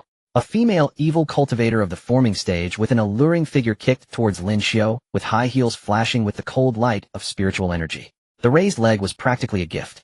However, Lin Xiu didn't even glance at her, wielding his sword to chop off the thigh that the female evil cultivator had raised. Before she could let out a scream, Lin Xiu lunged forward, his other hand gripping her neck like a vice.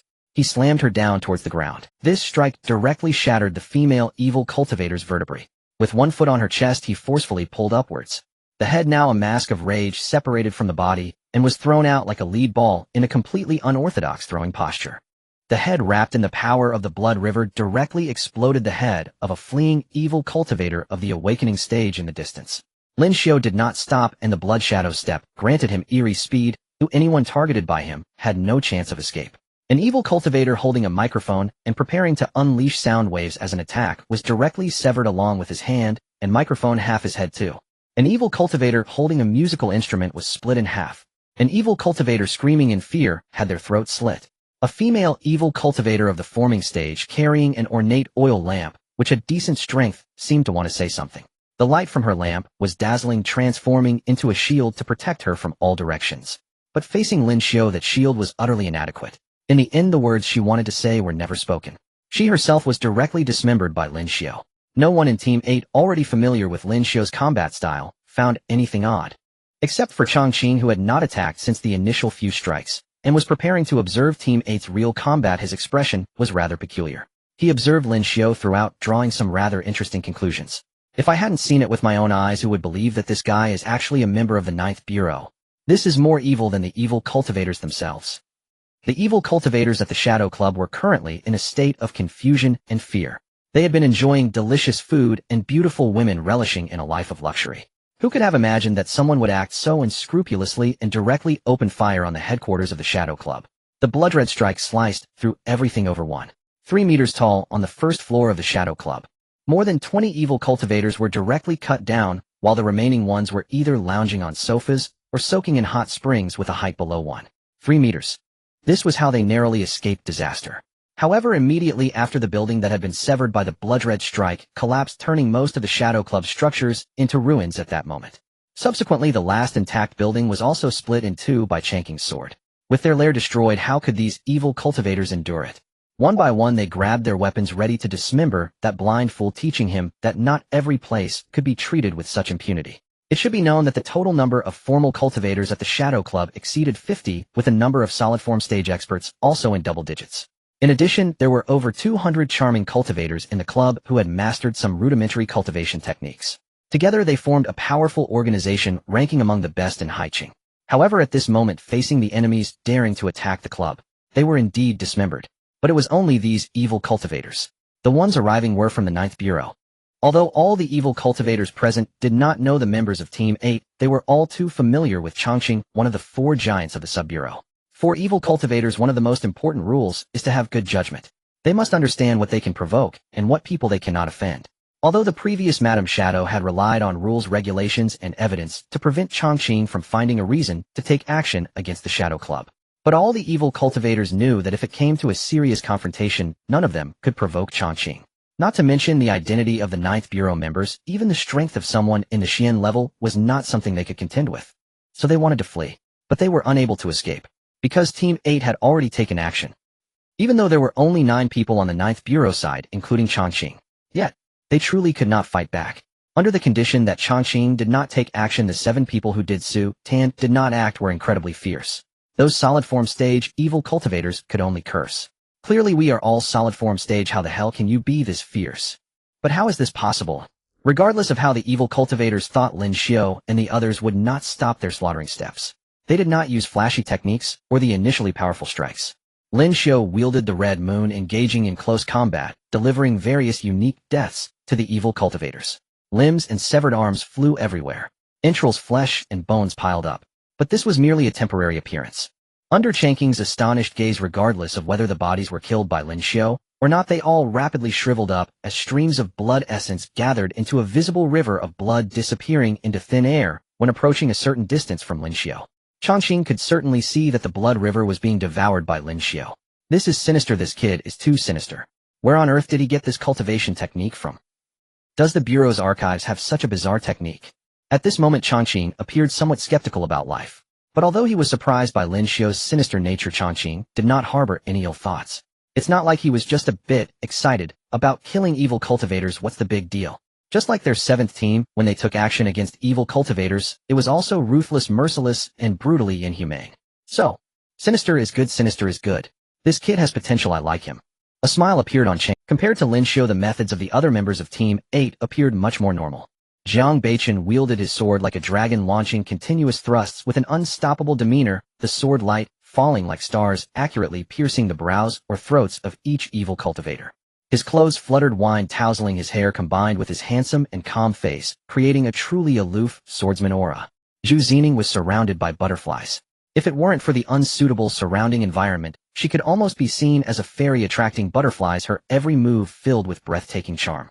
However, upon closer observation, one could find that beneath the ethereal beauty lay a chilling essence. An evil cultivator desperately killed the butterflies approaching him, yet was still surrounded by more and more butterflies.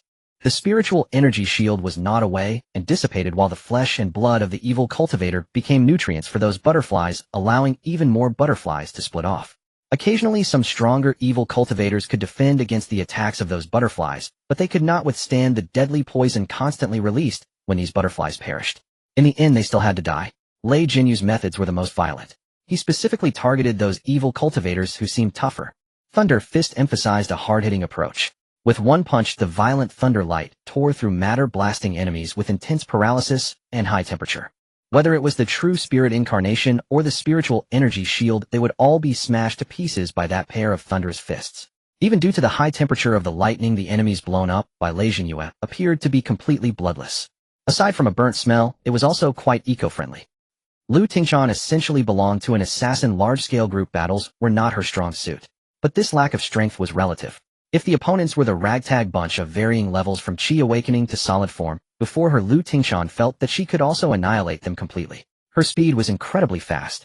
Under the enhancement of the shadowless step, she was almost invisible, making it a significant challenge for others to notice her, only catching a glimpse of her spiritual fluctuations at the moment of her strike.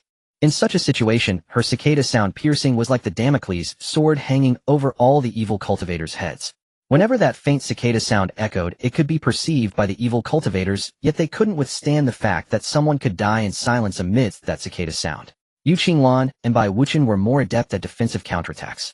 That massive spiritual energy green mountain loomed in midair, and anyone daring to cross that thunder pool would face merciless punishment. Pure strength was sometimes truly effective. Bai Wuchen had spread his threads all around, and any evil cultivator stepping into this range would be trapped, waiting in despair for death, like prey caught in a spider's web. With no strong figures to restrain them, and the 7 of them exerting themselves in the slaughter, all the evil cultivators at the Shadow Club were quickly wiped out. The blood and flesh of hundreds stained the earth, also dyeing the surrounding architectural ruins red. Ultimately, all the corpses turned into mummies, and the river of blood essence gathered was entirely devoured by Lin Xiu. A gentle breeze brushed by. All the mummies suddenly collapsed under this slight external force, turning into ashes scattered across the sky, adding a touch of ruthlessness to the domain of reflection. Lin Xiu stood atop the ruins holding the red moon. As he surveyed the scene, he saw that all the buildings in the Shadow Domain's Charm Club had been destroyed along with the surrounding environment, which had been ravaged beyond recognition. It was simply a display of wealth as Mrs. Charm had purchased and transformed the entire area into a landscape and garden. Yet more than one building unrelated to the club was destroyed, and the two nearby streets had also turned into a battlefield. But there was no need to worry. Once the fluctuations of spiritual energy calmed, and everyone left the Shadow Domain, everything here would eventually restore itself with the passage of time. This miraculous phenomenon attracted countless curious cultivators, all eager to uncover the secret. However, even until today, no one had managed to do so. What a thrill! This was a truly exhilarating warm-up. Lin Xiu cracked his neck and casually stored the blood-soaked red moon back into his true spirit space. The others also retracted their spiritual fluctuations. At this moment, Changqing finally had the opportunity to settle the score after the autumn harvest. He waved his hand, summoning all members of Team 8 to gather around. Then, looking at Lin Xiu with an impassive expression, he said, "Why did you act recklessly, especially in front of me, your nominal superior? You're completely disregarding my authority. Moreover, what if your actions inadvertently harmed innocent people? Is this how the General Bureau trains you? Then I must go to the General Bureau to ask about this." While Changqing spoke, he deliberately emitted a wave of spiritual pressure from the profound realm, causing everyone to feel a considerable amount of stress. To his surprise, Lin Xiu seemed completely unfazed by the pressure. He looked at Changqing and asked with confusion, "Brother Chang, when have I ever disregarded you? Didn't I only act after receiving your command?" Huh. Now it was Changqing's turn to be dumbfounded. "When did I give any orders? Are you trying to fool me? How could I forget what I said myself?" A bewildered Changqing could no longer maintain his previous authoritative demeanor. "Didn't you say you wanted this club to be unable to operate? I thought that was the same as giving the green light to act. If this group of evil cultivators remained alive, even if this club was shut down, they could simply open another one elsewhere. The only way to ensure they cannot operate is to eliminate them all. So to prevent the club from operating, we must kill everyone involved, right?" That makes sense. Listening to Lin Xiu's logic, not only Changqing, but even the other members were left. What does that mean? Not allowing the club to operate, killing everyone? This doesn't make any sense. Changqing questioned his own life choices. Is that really what I meant? Could there be a subtext in my words that I'm unaware of? What he said seems to make some sense. Did I really misjudge? At that moment, Lin Xiu spoke again. "Besides, even before entering the club, I sensed the fluctuations of blood energy from afar. Each person had multiple external fluctuations. This indicates that none of the evil cultivators in the entire club are innocent, and I didn't sense any other innocent cultivators within the club. When I acted, I also directly transferred everyone into the Shadow Domain, so there was no need to worry about harming ordinary people." See, what a perfect plan. With Lin Xiu's explanation, Changqing found his arguments to be flawed. He never intended to truly blame Lin Xiu. After all, a group he had already deemed evil could not possibly outweigh the importance of a genius from the Ninth Bureau. How could he blame a genius from the Ninth Bureau for the sake of such scum?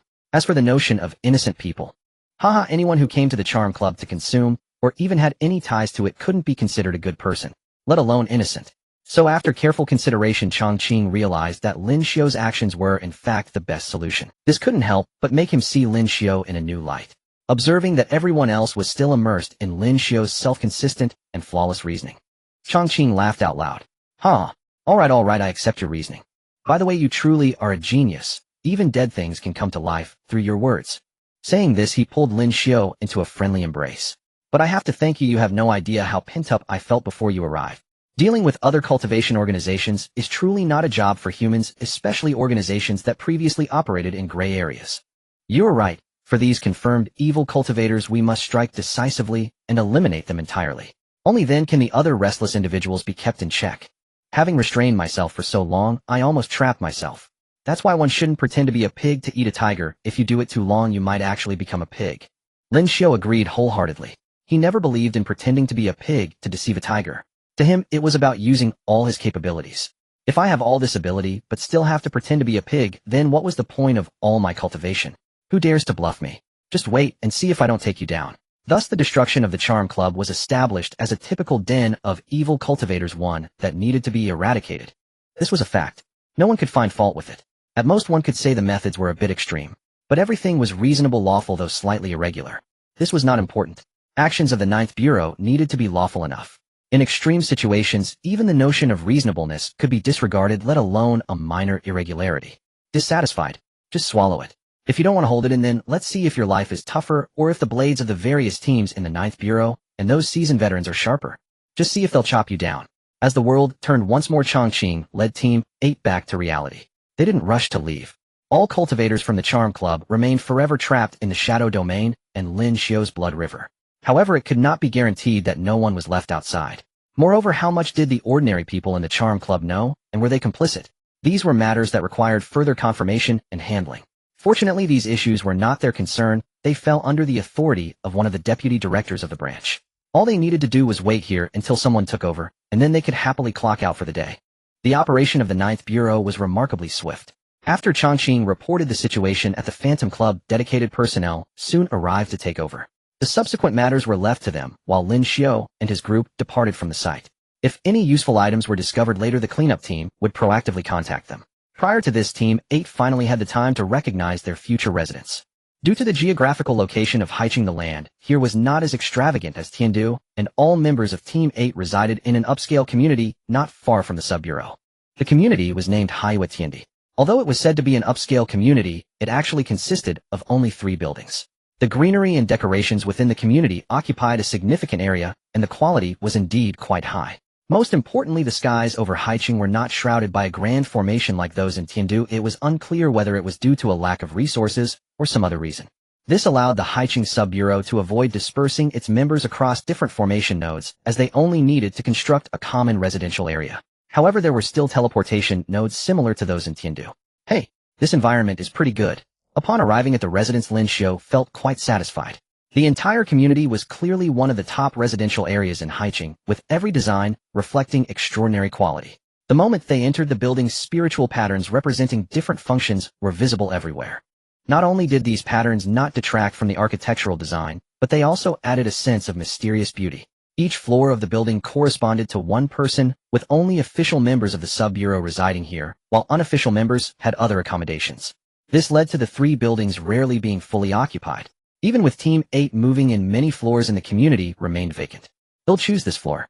After a brief survey, Lin Xiu selected a unit on the empty floor designed in the style of New Northern Star. The others also made their choices based on their preferences. The actual space of each unit was noticeably larger than it appeared from the outside. This was a typical application of spatial techniques. Moreover, the spiritual energy within the rooms was clearly richer and more vibrant than outside, which was very favorable for cultivators. During this process, there was a minor incident. Due to Lin Xiu's power not matching his realm, combined with the noise and disturbance during his usual training, complications arose. Before they set out for Haicheng, Elder Jiang had already communicated with the personnel on the sub-bureau's side. Therefore, in addition to the current residence, Lin Xiu also had a specially expanded and reinforced quiet room in the community for his usual training. Don't think it's an overreaction, nor should you feel that it's too indulgent of Lin Xiu. This is just the standard treatment for a prodigy. Anyone who can enter the Ninth Bureau is a genius, and they already enjoy excellent treatment. There would never be any instances of withholding or intentional suppression. Thus, those who are even more exceptional than geniuses like prodigies naturally enjoy even higher treatment. This is the standing the Ninth Bureau provides them. With a poor internal atmosphere, inadequate treatment, and oppression towards geniuses alongside hierarchical factions, why would they expect geniuses or prodigies to willingly stay? Do you think it's just because of your reputation? If you want the horse to run, you must feed it grass. If you want the wolf pack to grow stronger, you must feed the wolves meat. On this point, the Ninth Bureau is never vague, and no one dares to mess around in this regard. Unlike ordinary people, the higher-ups of the Ninth Bureau are truly powerful enough to destroy the world. Dare to go against the grain. Your ashes will be scattered. Just as Lin Xiu and his group returned to Haiwa Tiandi to select their residences, the events at the Phantom Club had already begun to spread within a small circle. In just a day, the entire Haicheng and surrounding extraordinary organizations would receive the news. On the very first day of the Ninth Bureau's external team arriving in Haicheng, they annihilated the quite famous Phantom Club. As for the cause and process, that was unimportant. What all cultivators would remember was that a group of ruthless characters had come to Haicheng, the kind that could wipe out entire families without hesitation. To a certain extent, this indeed served the purpose Chongqing desired, to intimidate other extraordinary organizations. On the outskirts of Haicheng, multiple funeral homes were situated. Among them, the Huangshan Funeral Home was the name that Huangquan Funeral Home used to disguise itself to ordinary people. In the past, Huangquan Funeral Home was not considered a righteous force, but at most a gray area. The cultivators at the funeral home negotiated with the families of the deceased using money to have them donate the bodies. They then practiced through formal corpse refining techniques, accumulating sufficient combat experience for themselves. Although it was not widely accepted by society, it was still not categorized as evil cultivation. However, just a few months ago, these cultivators inexplicably started stealing corpses using extraordinary means for their cultivation. Even more crazily, they reached an agreement with the Phantom Club, transferring the deceased from the Phantom Club through ordinary people's black gloves and then bringing them back to the funeral home for uniform distribution. If it were merely stealing corpses, Chongqing would have only warned them and wouldn't have resorted to such harsh measures against them. However, they aided the Phantom Club in obliterating evidence and chose to associate with them despite knowing the illegitimate source of the corpses.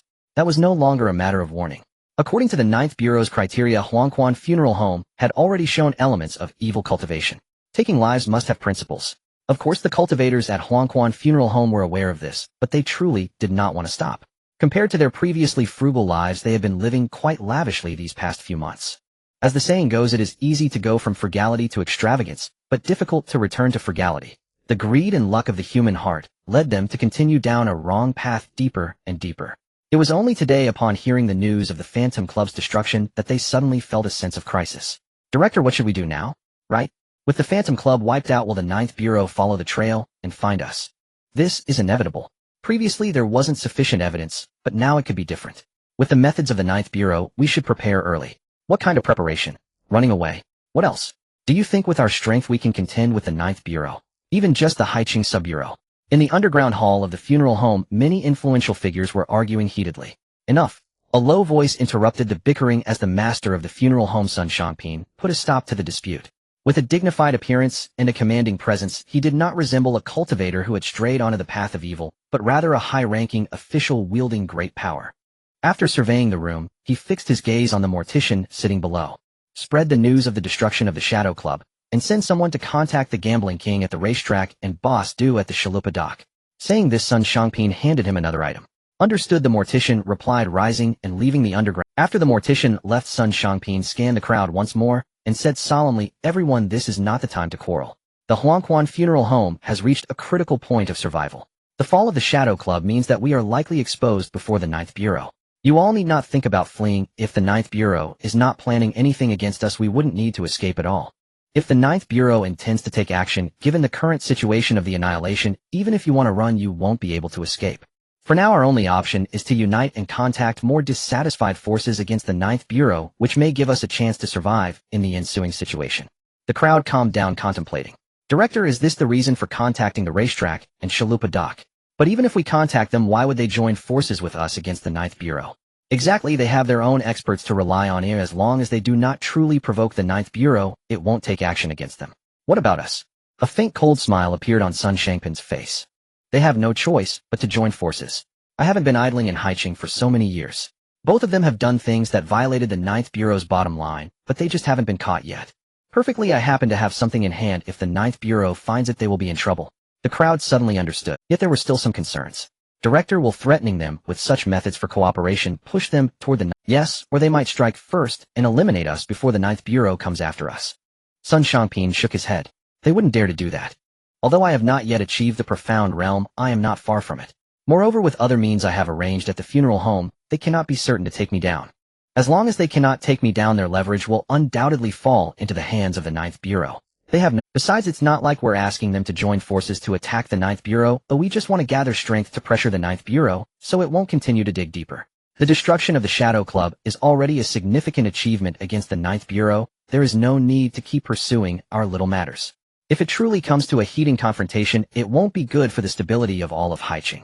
When it becomes unavoidable, I won't care about the Ninth Bureau's ridiculous rules. At that time, who knows how many people in Haiqing will be buried with me. I bet they wouldn't dare to play such a big game." Listening to Sun Shangping's analysis, everyone present suddenly felt that the crisis before them didn't seem so severe. They still had some cards to play. However, they all understood that it would likely be difficult to continue living as carefree as they had for the past few months. But compared to their own lives, it seemed acceptable to tighten up a bit. Compared to the sigh of relief at the Huangquan Funeral Home, the atmosphere at the racetrack and Chalupa dock was extremely lively. Bang! The limited edition Mastercraft inkstone was smashed to pieces by a large hand. "Does that bastard Sun Shangping want to die?" How dare he threaten me? I want to kill that bastard. Gather my men now, I want to tear him to shreds. At the Shalupu dock headquarters, boss Du was furious, facing a crowd of subordinates. The reason was of course the news brought to him by the mortician. Originally he and his subordinates were enjoying hot pot and singing, completely taking the fall of the Shadow Club as an opportunity to watch the show. He even planned to take some resources from the Shadow Club to strengthen his own power. But he never expected to be set up by Sun Shangping. As a local tyrant in Haicheng, he knew a bit about the collaboration between the Huangquan Funeral Home and the Shadow Club. However, he never dreamed that some of the things he had done that touched the Ninth Bureau's bottom line would be known by that bastard Sun Shangping, even using this as leverage to force him to join forces against the Ninth Bureau. In a fit of rage, he directly killed the underling from the funeral home who had come to deliver the message, and without thinking prepared to gather his men to eliminate the Huangquan Funeral Home. In exchange for a price, the Shalupu dock indeed had such strength, but it was simply not worth it. His right-hand man, Li Qian, known as the Big Broker, quickly stopped him. Boss, calming down. Waging war with the funeral home brings no benefits, and we might even be taken advantage of by those guys at the racetrack. Moreover, your leverage is in their hands. If you force Sun Shangping into a corner, he might send the leverage directly to the Ninth Bureau, and that would be disastrous. In my opinion, it's better to agree to his request first. After all, it's not truly going against the Ninth Bureau, it's just gathering our strength to make the Ninth Bureau wary and reduce the scale of this matter.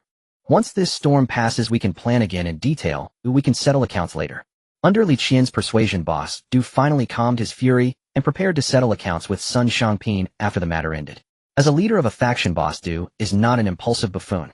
Otherwise, he wouldn't have lost his temper in front of his subordinates just to let them stop him. He also needed a way out. He feared pushing Sun Shangping too hard. What if that bastard really didn't care and sent the leverage to the Ninth Bureau? He would be completely trapped. In the eyes of ordinary cultivators, boss Du is a powerful figure in the profound realm, the leader of a transcendent organization in Haicheng. But to the Ninth Bureau, if it truly set its mind to kill him, his strength really wouldn't mean anything. It's no wonder that all the transcendent organizations within Beichen want to play by the rules set by the Ninth Bureau. Because without rules, just relying on brute strength, they wouldn't be able to compete against the Ninth Bureau, even if they died trying. Thus, with his mood calm, boss Du directly sent someone to the funeral home to find Sun Shangping, preparing to discuss how to confront the Ninth Bureau. But boss Du also had his own plans in mind. If everything went smoothly, it would be fine. If things did not go smoothly and the Ninth Bureau decided to take action against the Huangquan Funeral Home, he would definitely clear his relationship with the Huangquan Funeral Home at the first opportunity, and find a way to ensure Sun Shangping couldn't speak. At the same time, a similar situation was unfolding at the racetrack. The leader of the racetrack, the Gambling King, was also infuriated by the news brought by the mortician's subordinates. But under the counsel of his subordinates, he temporarily calmed down. Like boss Du, he chose to deal with the immediate matter first. Revenge against Sun Shangping could be postponed. In the following days, High City remained tranquil. However, any perceptive cultivator would know that this was merely the calm before the storm. The source of the storm was the Ninth Bureau, and no one knew when this tempest would truly arise. The winds and rain outside, coupled with the chaotic musings of numerous cultivators, were momentarily unrelated to Team 8. After settling into their residence, everyone had a chance to experience the splendor of High City over the past few days. Unlike the structured and solemn atmosphere of Tiandu, which was weighed down by the presence of powerful formations, the ordinary citizens of High City were equally busy, living at a rapid pace, yet their lives were filled with a kind of splendor derived from material wealth and abundance. Here, as long as one possesses sufficient wealth, almost anything that can be enjoyed in the mundane world can be realized within this city. For Lin Xiu and the others, the money used by ordinary people was merely at their fingertips. Compared to the resources needed by cultivators, the balance in their bank accounts was virtually limitless. At least it wouldn't be a hindrance to them. They had no extravagant preferences. It was merely a matter of wandering around enjoying fine dining, and the ladies might indulge in some shopping. Indeed, even after becoming cultivators, the desire of the women to shop and buy clothes remained unabated. Thus the four of them became the bag carriers for the ladies during their shopping sprees. Having never experienced it before, Lin Xiu was astonished to learn that a woman's stamina while shopping could rival his endurance in battles against enemies. It was simply absurd. In a renowned shopping center in High City, a group of 4 men and 4 women attracted quite a bit of attention. With handsome men and beautiful women combined with their unique hair and eye colors, they garnered attention wherever. Yet the 8 individuals being watched were completely indifferent. Ever since the mission in Tiandu, they had, in a sense, fully liberated themselves. If others liked to watch, then so be it. They were too lazy to continue using extraordinary means to conceal themselves. After all, there were no regulations in the Ninth Bureau that forbade them from shopping or buying things. As for their unusual hair and eye colors, wasn't it permissible for young people to pursue trends and uniqueness? I say, sister, are you planning to continue shopping? Overwhelmed by shopping bags, Lei Jinyue looked at Yu Qinglan with a wail. Almost done. Yu Qinglan replied. Such a tone made Lei Jinyue, who wanted to continue complaining, feel embarrassed to do so. In contrast, the aloof Jiang Beichen and the already taciturn Bai Wuchen remained silent. Yet the items they held were not much fewer than those of Lei Jinyue. As Lin Xiu, the bag carrier for Lu Tingchan, he was considerably luckier than the other three. Because Lu Tingchan didn't like buying clothes or bags, she preferred to find places to enjoy fine dining with Lin Xiu. So Lin Xiu had his hands empty. However, it wasn't that he had nothing at all. He and Lu Tingchan were each holding an oversized ice cream. In the other hand, he held a bunch of food items. But don't think it was a lot. Before leaving the shopping center, they would definitely finish every last bit. Old Lin, you're quite carefree. Why don't you help us three carry some bags? Little Lu, can't you lighten the load for Lin? Lei Jinyue, unable to stand seeing Lin Xiu so relaxed, retorted. You're slandering me. I'm tired too. My burden is no lighter than yours. Lin Xiu retorted with righteous indignation. Am I blind? How come I didn't see anything? The burden you speak of, surely it must be a burden of happiness. Lei Jinyue rolled his eyes dramatically. Ironically, for such a strong man, his eye rolling had a surprisingly comical effect. Of course not. My burden is right here. Saying this, Lin Xiu shook the bag of food in his hand. Every day following Xiaochan and indulging in feasting, my stomach has quite a burden, you know. I feel like I've gained several pounds these past few days. Right, I can't keep eating like this. I've made up my mind to lose weight. Lin Xiu's gaze was as determined as if he were about to embark on a great quest, but the next moment he was interrupted by Lu Tingchan. Lin, good, try this, it's really delicious. Lu Tingchan held out an egg tart to Lin Xiu with sparkling eyes. Without a second thought, Lin Xiu swallowed it whole. Then he fell silent. Hey, weren't you supposed to be on a diet? What do you care? Lin Xiu exclaimed in exasperation. Lu Tingchan laughed heartily at Lin Xiu. The others also were kind smiles. Initially, they thought they would just casually finish shopping at the shopping center, given the current situation. However, as they turned a corner to head toward another shopping area, Lin Xiu's keen perception suddenly detected something. Cultivators typically do not keep their spiritual senses active at all times. Thus, they often need sufficiently intense spiritual fluctuations or a close distance to notice any significant anomalies. Seeing Lin Xiu suddenly stop, the others immediately sensed something was off. What's wrong, old Lin? Did you notice anything unusual? Lei Jinyue's expression became serious. Lin Xiu did not answer directly, yet when he turned to look at someone, an exceptionally radiant smile appeared on his face. Encountering love or an evil cultivator around the corner. While he said this, the others understood that the love Lin Xiu referred to was certainly not romantic. Those who knew Lin Xiu's character understood that the only thing that could pique his interest was one particular situation, an evil cultivator.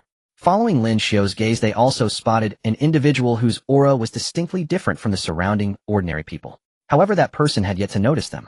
Although they confirmed that this individual was not an ordinary person, Lei Jinyue and the other seven did not sense any alarming aura. Yet they all trusted Lin Xiu's perception and judgment. What's the plan? Jiang Beichen glanced at Lin Xiu. Let's play the long game and reel in the big fish. Follow me. With that, Lin Xiu entered the nearby restroom, stowing away his items into his wrist guard. The others followed suit. When they emerged from the restroom, Team 8, feeling light, discreetly trailed behind. The figure Lin Xiu had identified as an evil cultivator was also preparing to leave the shopping center. It certainly saved them a lot of trouble. Team 8 followed that figure all the way to the Huangquan funeral home on the outskirts of Pengdong district. What perfect timing. This will save Brother Chang a lot of trouble. Brother Chang, I don't think so. With my perception, there's a tremendous sin concealed within this funeral home, and we don't need to follow the association's lead to bring them to justice. Let's deal with them today. The other seven did not object. The power to take advantage of the situation. Isn't this just the perfect opportunity? As a key member of the Huangquan funeral home, the coffin bearer, apart from cultivating, enjoys capturing interesting moments in crowded places. As for what interesting things, that's none of your concern. In any case, they are definitely not conventional. Being a cultivator, he targets ordinary people and has no interest in spreading his activities. He has never slipped up over the years. But today he has encountered trouble. Who could have anticipated that he would encounter the living father of the evil cultivators? Completely concealing his spiritual fluctuations, he was detected from a distance by Lin Xiu due to the scent of the evil cultivators. One could only say that he and the Huangquan funeral home were destined to face this calamity. Sun Shangping exclaimed, "Thank you so much." Watching the coffin bearer enter the funeral home, Lin Xiu and the others paused a distance away. Though their training time in Jiang Lao's domain wasn't long, the 8 of them had developed a considerable level of tacit understanding. Lu Tingchan silently vanished. His methods were perfectly suited for reconnaissance. The others were not idle either. Jiang Beichen was brewing his sword, intent ready to launch a lethal strike against the evil cultivators at any moment. Bai Wuchen extended his silver threads, weaving a net around the funeral home in advance. Lin Xiu concealed himself, hovering in midair, waiting to unleash a righteous strike upon the funeral home. Su Tan, having broken through to the forming phase, distributed his refined pills to his companions, augmenting their states with his nascent spirit. Yu Qinglan and Zhu Zining made no preparations in advance. One was a passive counterattacker, while the other could summon butterflies at any moment, rendering prior preparation unnecessary and minimizing the risk of exposure. According to Lin Xiu's original intention, he planned to charge straight into the Huangquan funeral home and eliminate all the evil cultivators he sensed. This was not recklessness. They had reviewed the information on the Huangquan funeral home. Lin Xiu knew that there were no cultivators there that exceeded their capability to handle. If there were, they would call for reinforcements. Seeing Lin Xiu's momentum, Lu Tingchan and Lin Xiu quickly pulled him back, suggesting they scout the situation before taking action. Lin Xiu did not wish to dampen the mood, so he obediently waited in place for Lu Tingchan to return. Soon Lu Tingchan's figure darted out from an inconspicuous shadow nearby. Lin Xiu did not wish to dampen the mood, so he obediently waited in place for Lu Tingchan to return. A massive river of blood surged forth from Lin Xiu, overwhelming the nearby Huangquan funeral home with an unstoppable force. Clearly, it was a spiritual fluctuation of the forming phase. Yet due to its overwhelming intensity, it triggered the reversal mechanism of the reflection realm. Heaven and earth reversed. At the moment of the anomaly, all the forming phase evil cultivators inside the funeral home immediately sensed something was wrong. Their expressions changed drastically. Boom. Blue-white lightning rained down from the sky, instantly shattering the ceiling of the funeral home. Debris flew everywhere. Lin Xiu, in the most flamboyant manner, charged into the interior of the funeral home ahead of Lin Xiu. The enormous river of blood, exuding terrifying spiritual fluctuations, followed closely, engulfing many unsuspecting chilling phase evil cultivators. Whoosh. In the next instant, Lin Xiu's figure leaped out of the blood river, as if teleporting. With a swift grasp, he directly removed the head of an evil cultivator who had narrowly escaped the deluge. Compared to Lin Xiu and Lin Xiu, the other members of Team 8 were slightly delayed. As Lin Xiu struck the ground with a powerful punch, a blood dragon rose from the sea of blood. With such a commotion and spiritual fluctuations, the evil cultivators underground were not blind or deaf. They immediately sprang into action. On the ground level, there were only a dozen chilling phase cultivators. After clearing these chilling phase enemies, they would naturally have to deal with the evil cultivators underground. With such a commotion and spiritual fluctuations, the evil cultivators underground were not blind or deaf. They immediately sprang into action. Boom. The moment the ground was breached, numerous evil cultivators unleashed their prepared attacks. Corpses, energy souls, and death-related spiritual energy attacks crashed directly against the head of the massive blood dragon surging underground. Sure. The power of the blood river that formed the blood dragon was incredibly domineering, instantly reversing and eroding those attacks, then roaring as it charged toward the evil cultivators. Naka, get out of the way. What the hell is going on? Who is this madman daring to invade my Huangquan funeral? The appearance of the blood dragon, which looked decidedly unwholesome, caused the funeral home personnel, who were still trying to comprehend the situation, to subconsciously assume it was an evil cultivator barging in. They had to admit this evil cultivator was formidable. As the blood dragon roared toward them, they all felt a chilling fear from deep within. Without further thought, everyone scattered in panic. Each took their own route to evade the blood dragon's assault. Seizing this moment, Lin Xiu and others effortlessly infiltrated the underground hall of the funeral home. At this moment, Sun Shangping, located in another area underground, was in a daze. What's happening? Is the 9th Bureau attacking? He couldn't help but think this was a bit too sensitive at this time. Other organizations had no reason to clash with him at such a critical juncture. In a way, he was correct. But what he couldn't predict was that the ones who broke in weren't following the district's regulation. Their approach was entirely reckless. Legal and legitimate, yet not compliant. Just then, an evil cultivator rushed over, urgently reporting to Sun Shangping. Master, powerful beings have invaded the funeral home. Of course I know. Did you see who they were? Did the 9th Bureau actually come? Oh, the 9th Bureau. No, judging by the techniques they employ, they are clearly another evil cultivator. Now Sun Shangping was even more confused. An evil cultivator? What business could they possibly have here? Are they just bored? But hearing it wasn't the 9th Bureau calmed Sun Shangping's heart instantly. Regaining his composure, he waved his hand. Lead the way. I want to see which blind, evil cultivator dares to stir trouble in my territory. Although they entered the reflection realm, Sun Shangping didn't feel that this was achieved through pure strength.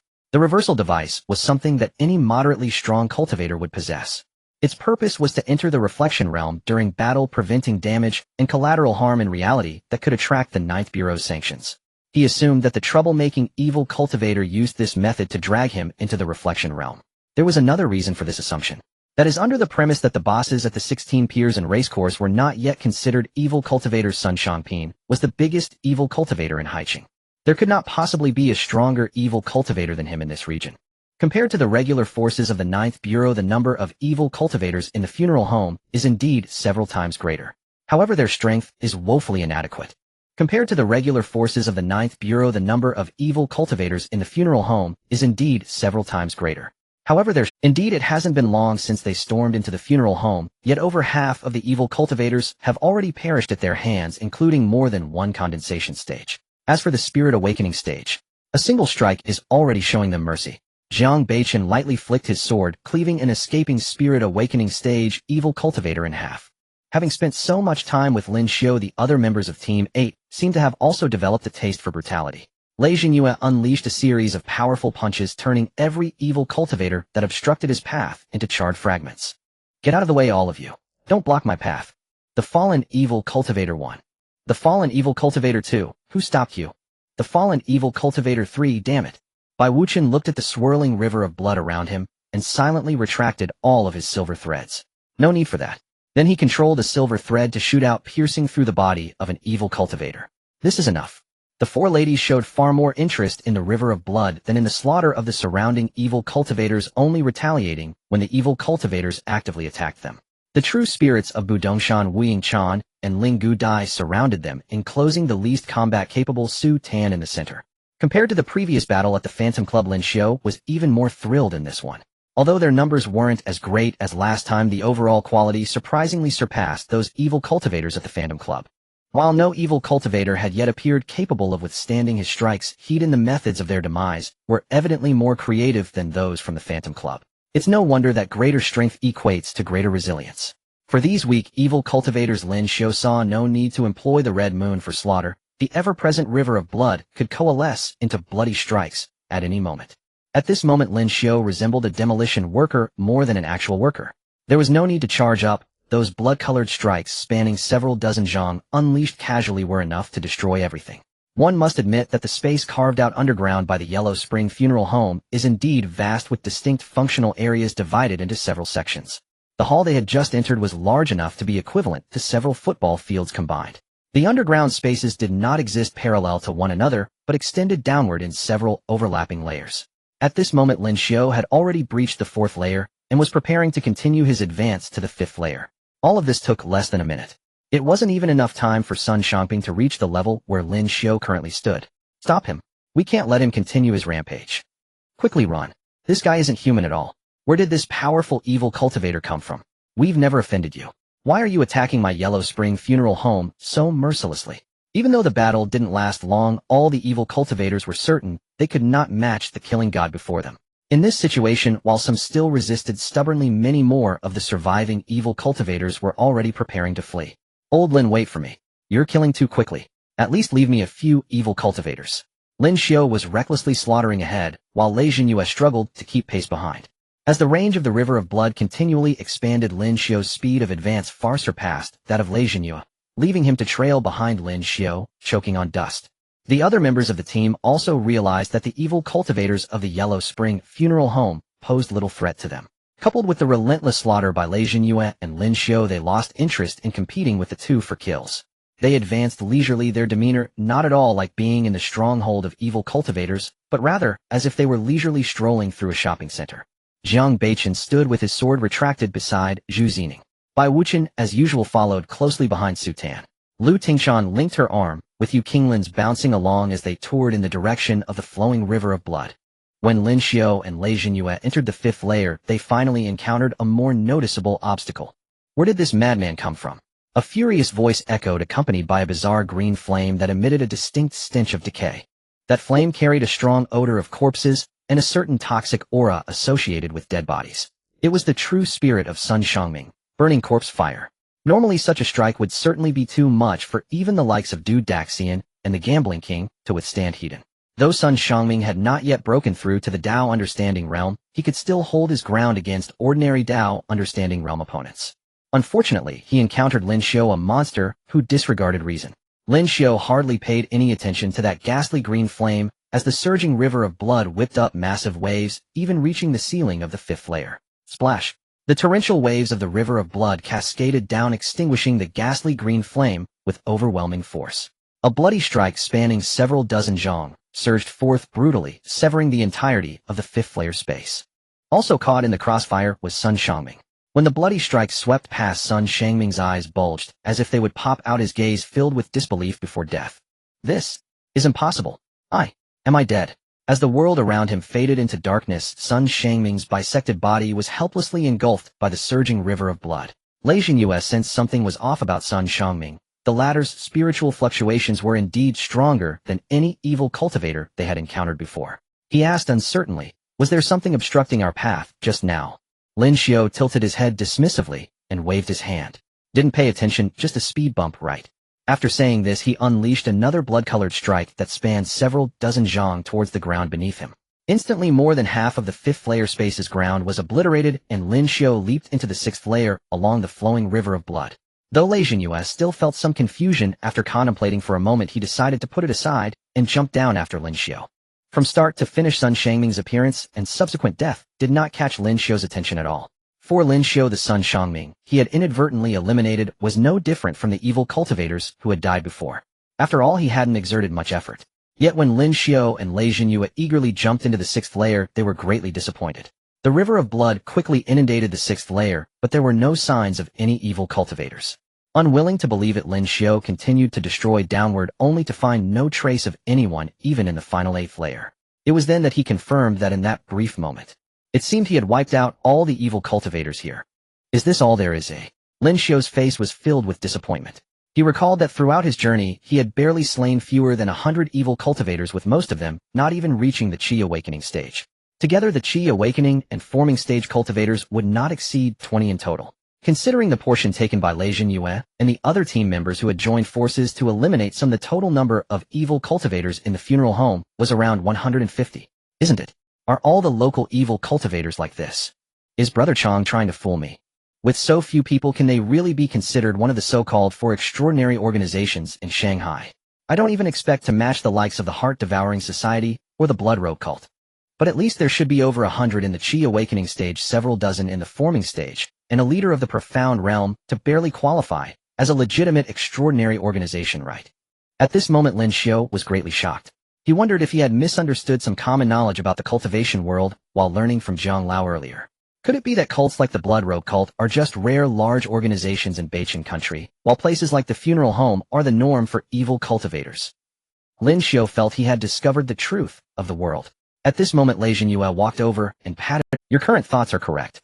The strongest in Beichin country is our 9th Bureau, followed by several ancient forces closely cooperating with us, and then the first-rate powers in various provinces.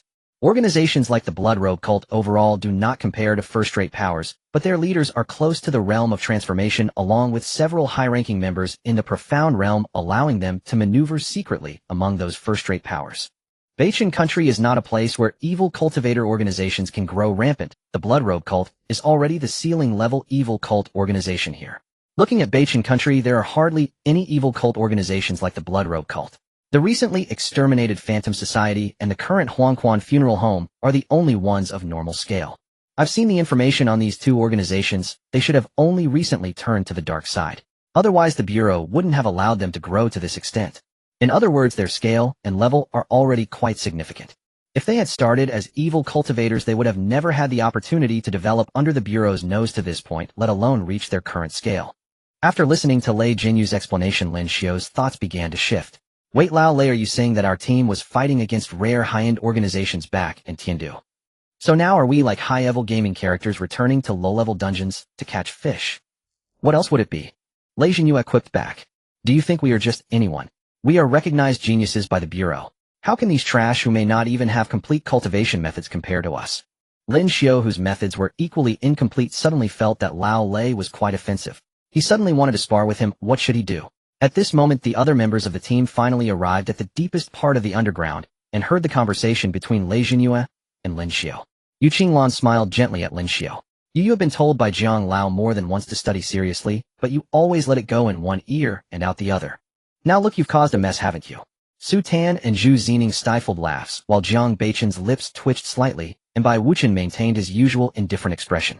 Lu Tingchan, hiding behind Yu Qinglan, snickered. and was suddenly pulled out by an infuriated Lin Xiu. Then came a cheek-puffing maneuver. Laugh. You dare to laugh. You aren't any better than me. At least I read books, but you fall asleep as soon as you touch one. How dare you laugh at me? Hey, I was wrong. Lu Tingshan, whose cheeks were grabbed, mumbled an apology, eliciting a round of good-natured laughter from the others. It was proven that the Huangquan funeral home had indeed been wiped out. No matter how displeased Lin Xiu felt, there were no more evil cultivators for him to slay. Since it had come to this, the next step was naturally to contact the bureau to clean up the mess at the funeral home. Lin Xiu didn't want to steal the spotlight and decisively handed this glorious task to the team leader. Lei Zhenyue replied, "Can I say, this isn't exactly glorious." Although the bureau had the authority to act, there was no problem with this operation. However, he hadn't informed Brother Chang, which caught him off guard. When Chang Qing received Lei Zhenyue's somewhat awkward and hesitant action report, he was completely stunned. Wait, what does this mean? Weren't you all out shopping? How did you find time to wipe out the Huangquan funeral home? Is this right? Chang Qing's expression was wooden as he hung up the communication. He certainly didn't think what Team 8 had done was wrong, nor did he plan to hold them accountable and create trouble. He simply hadn't quite processed what had happened yet. Deep down, however, he strongly agreed with Team 8's approach of confirming the identities of evil cultivators and then decisively eliminating them. If he hadn't become more diplomatic over the years, he would have definitely been of the same type as Team 8. This is good. As cultivators, we should have this kind of drive. What's there to talk about with evil cultivators? Just grab your weapons and deal with them. Chang Qing's face bore a look of agreement, even somewhat benevolent. But in the next moment his expression changed drastically as he looked at the desk in front of him with a grim face. Damn it. All the clues and processes were wasted. Had I known it would be like this, why did I bother with all that nonsense? Looking at the pages he had created on his tablet-like device in the cultivation world, he felt drained. Epsilon sigh. The bureau isn't worth it. I really want to go on a killing spree. Sitting in the office all day is making me feel like I'm becoming a statue. Though I complained, Chang Qing quickly operated the follow-up processes for Team 8's actions and notified the cleanup crew to head to the funeral home. He also knew that Team 8's actions would definitely not go unnoticed by other extraordinary forces. Two factions annihilated in succession. Chang Qing wore a slightly amused smile. Once the news spreads completely, Team 8 will be seen as pure executioners in some people's eyes. That's good gets best if they can behave themselves and allow me to safely investigate the source behind this. If they dare to stir up trouble again, it might be time for a deeper cleansing sooner than expected. I should contact the captain. Isn't the bureau preparing to clean up the surrounding provinces? This is a very good start. As usual, please do follow along. Please urge for updates. Please support us with your votes. Please leave good reviews. In the following days, the news of the Huangquan funeral home's destruction had not yet spread in the cultivation world, but ordinary people were the first to learn that this place had closed its doors. The cause was that some people who had lost family members contacted the funeral home for a complete burial service, only to be informed that the funeral home was closed for business due to irregular procedures. For ordinary people, this was not a big deal. At worst, they would just switch to another funeral home, as there were more than one in Haicheng. However, as the news spread further, the matter of the Huangquan funeral home caused quite a stir in the cultivation circle. Just recently, the Meiying Club had been destroyed by the 9th Bureau. The news hadn't even had time to settle. In just a few days, another extraordinary force associated with the Meiying Club was also wiped out. This inevitably made some individuals who were not very clean themselves and had ulterior motives anxious, yet they dared not inquire deeply into the details for fear of attracting the attention of the 9th Bureau. They could only piece together the whole event through indirect inquiries or other channels. The results left everyone speechless. So the destruction of the Huangquan funeral home was likely just the result of a team sent out from the 9th Bureau accidentally hitting it. Are you kidding me? Am I that foolish? How did such an obviously unreliable piece of news reach me? Du Dehan wore an expression of disbelief and smashed the electronic device in his hand onto his subordinate. However, Li Qian, who sat beside him, had a different opinion. Master, calm down. This news may not be false after all. From what I understand, according to the 9th Bureau's usual practice, teams sent out from the headquarters often have considerable autonomy. It's just that the teams we have been familiar with rarely use such authority. Because such authority means they can bypass the procedures of the sub-bureau and act based on their own judgment, which is in a way a provocation against the authority of the sub-bureau's higher-ups. But the team sent to Haicheng this time is clearly not the type that follows the rules as before. Li Qian did not continue believing that his master would understand. Indeed, after hearing Li Qian's analysis, Du Dehan quickly calmed down, but his expression did not soften in the slightest. I don't care what ridiculous reason led to the Huangquan funeral home's destruction. I only care about whether the 9th Bureau might obtain something detrimental to me. That bastard Sun Shangping just came to me seeking alliances, and now he's been wiped out by those inexperienced youngsters, leaving me with a big hole that might blow up at any time. If he's not dead, I'll make sure to chop him into pieces. Du Dehan's expression was one of gritted teeth. Beneath that anger, however, lay his unease about his own situation. The destruction of the Maying Club and the Huangquan funeral home suggested that the Ninth Bureau was preparing to thoroughly rectify the various extraordinary forces around Haiqing. He was well aware of this himself. It wasn't just in recent months, the extraordinary forces around Haiqing had indeed been too active in recent years. This activity allowed them to live better, but also came with the risk of being targeted by the Ninth Bureau. Thinking that the Ninth Bureau might obtain something from the Huangquan funeral home, Du Dehan felt increasingly. Clenching his teeth, he instructed Li Qian, prepare some gifts and make an appointment. I will personally visit Director Jiang tomorrow. The Director Jiang I mentioned is Jiang Yueming, the head of the 4 giants of the Ninth Bureau's Haiqing Sub-Bureau. Li Qian slightly bowed. He then left to prepare the gifts. Huff. Once alone in the room, Du Dehan sat heavily in his chair, exhaling a deep breath. His gaze fell upon the large characters, calmness, hanging on the opposite wall. Being angry, anxious, and fearful is of no use. I can only take it one step at a time from here on out. Although I know I might be targeted by the Ninth Bureau, I do not regret what I've done in the past. For someone like him who had built an extraordinary force through his own strength, it was impossible to be completely clean during the rise. Similarly, as the force grew larger, maintaining such a force and continuing to grow stronger required seizing every opportunity available, even if sometimes those opportunities were problematic. I am not wrong. Du Dehan seemed to be defending himself, or perhaps brainwashing himself. The shackles of becoming stronger are too heavy and the walls blocking the path forward are too solid. Relying solely on normal cultivation will never lead to success. Even if I have to conspire with a tiger, even if the candy is wrapped around a venomous poison, I must seize that faintest opportunity. Du Dehan's gaze grew increasingly resolute. In the air, a subtle fluctuation began to rise within the room, as if attempting to drag him into a hazy realm that had yet to fully take shape. This is the reward. Compared to Du Dehan, the owner of the racetrack, Chen Du-Wang also felt some unease. However, he still held onto a sliver of hope. Chen Du-Wang appeared like a frail scholar, and even the style of his dwelling was exceptionally tasteful. He showed no anger, did not vent his feelings on his subordinates, and did not even gather them for discussion. Yet he chose to act in the same way as Du Dehan. Jack, prepare some generous gifts. Come with me to visit Director Qian tomorrow. All right. Jack appeared to be in his 30s, dressed in an exquisitely tailored black suit, with one hand constantly playing with a black spade, a playing card. The people at the racetrack referred to him as Blackjack. As for Director Qian, mentioned by Chen Du-Wang, he was also one of the 4 giants of the Haiqing Sub-Bureau, known as the Mad Dragon of Jiangzhou, one of the 2 deputy directors. After Blackjack left, a hint of regret finally appeared on Chen Du-Wang's calm face. Gambling King, Gambling King. I never thought that after a lifetime of hunting geese today, I would be pecked in the eye by a goose. Having gambled my entire life, I actually lost to someone who was gambling for the first time.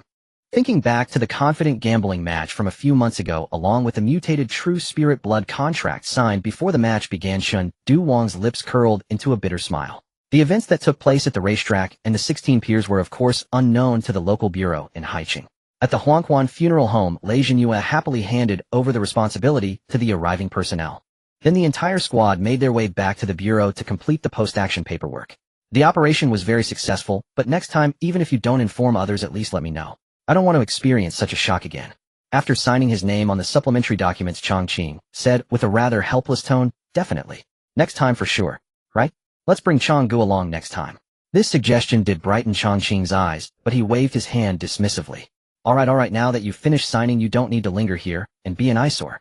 Remember to give me a heads up next time, or I can bring the documents to the scene for you to sign there. The previous words were purely teasing, while the latter was what Chongqing truly wanted to express.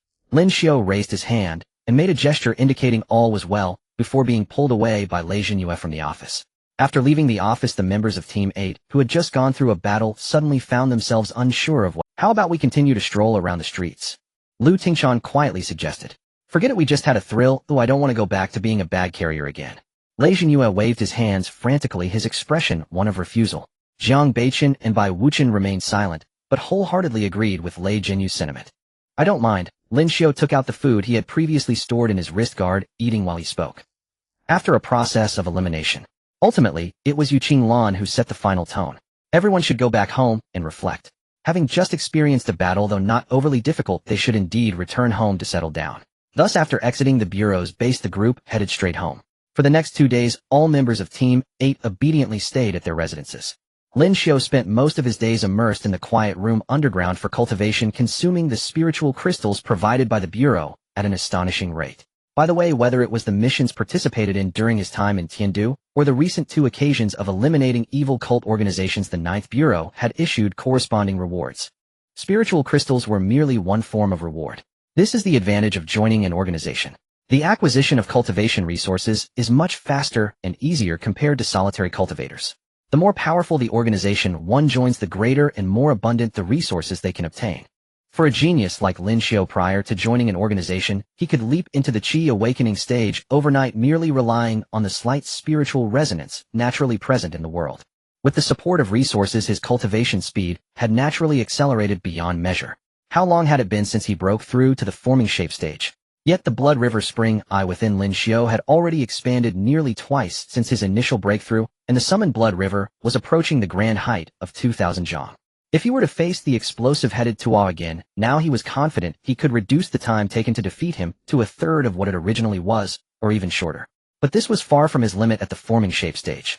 According to Elder Jiang's estimation, my Blood River's limit should be. How much is it again? 1 yuan is 129,600, and 1 yuan equals 12 hui, so 1 hui is. Not mentioning Lin Xiu's speculations about his own limits. Whenever he practiced, even with the various formations isolating the quiet room, his colleagues in the community still sensed a faint yet chilling oppressive feeling. Team 8 had been around for several days, and the bureau staff had long since become aware of their presence, with many even having had contact with them. When they confirmed that the source of the oppressive feeling was Lin Xiu from Team 8, they felt a greater awe towards the identity of Team 8 as an external unit from the headquarters. According to their thoughts, no wonder he's a genius from the headquarters. He's certainly much stronger than someone like me who had to exhaust all efforts just to join the bureau. It's hard to imagine how strong the geniuses from the headquarters are. I originally thought not being able to join the headquarters was just bad luck, but now it seems. Compared to them, I truly am weak. The geniuses of the headquarters are indeed strong, but surely not everyone is as outrageous as Lin Xiu. Exactly, it's not like there haven't been external teams from the headquarters assigned to our Haiqing before. Lin Xiu's strength does seem a bit exaggerated. Just a little bit. More like a lot. The bureau personnel held a sense of awe towards Team 8. However, after some interactions, they found that each member of Team 8 lacked the typical arrogance of extraordinary talents, and were in fact quite approachable. At times, many bureau staff who interacted with them felt somewhat awkward due to Team 8's down-to-earth nature. For instance, Lin Xiu. This guy was truly a social beast, able to chat with anyone, and his loud voice was a key characteristic. Lu Tingchan was also restless, quickly getting along well with the bureau staff. With her cute appearance and charming personality, who wouldn't like a girl whose eyes crinkle into crescent moons when she smiles? Even the other 3 major figures of the bureau who interacted with her liked this little girl quite a lot. Her status as the bureau's darling was truly as stable as Mount Tai. As the news of the 2 factions' defeat spread further, in addition to the goodwill from within the bureau, the members of Team 8 also received quite a bit of goodwill from outside the bureau. As for whether it was genuine goodwill or feigned, at least some people had done their part well. And regarding the invitations to gatherings from various extraordinary forces in Haiqing and gifts to curry favor, the team members did not coldly reject them all. There was no need to. They should eat, drink, and have fun. It was also a good opportunity to gain deeper insights into these proactive invitations. Humans are social creatures. Cultivators have not lost their humanity, they are still human. Except for a few special cases, or those whose cultivation methods are particularly unique, most cultivators are still willing to communicate with other cultivators. After all, even evil cultivators band together. Evil cultivators say, if we don't band together we die faster. Lin Xiu and the others are not particularly unique individuals. However, during their interactions with those forces, discerning which ones are truly worth getting to know further, which ones genuinely extend goodwill, and which ones may seem to offer goodwill, but have ulterior motives is crucial. Moreover, some may harbor subtle malice beneath a calm exterior. This is when Lin Xiu's spiritual perception ability, humorously dubbed by Lin Xiu, comes into play, as he along with others unanimously recognized it as a malice scanner. Old Lin, I must say your ability to perceive spiritual energy is truly outrageous. After another gathering, Lin Xiu expressed his feelings as they returned to their residence. Although true spirits involve the soul, and while all practitioners possess formidable spiritual perception, your perception is just a bit too extraordinary, isn't it? It's as if you've excavated someone else's ancestral grave, more accurate than one's own psychological judgment. Speak. Have you scanned us with your perception ability? Lin Xiu viciously put his arm around Lin Xiu's shoulder. Lin Xiu slightly raised an eyebrow, revealing an exaggerated smile that exuded a wicked charm. Guess what? I guess your grandpa. You want to be my grandpa? Then you need to mature a bit more with that anxious look of yours, damn it. The two began to playfully tussle like children. To be honest, Zhang Beichen also felt a bit restless, but as a cool and aloof handsome guy, he forcibly suppressed the impulse. The four ladies regardless of age looked at Lin Xiu and Lin Xiu tussling with expressions that said, "Our silly sons," in a kind-hearted manner. Although they didn't quite understand the strange way men interacted, it didn't prevent them from becoming close teammates with Lin. After a while of roughhousing, Lin Xiu was eventually subdued by Lin Xiu. "Do you concede?"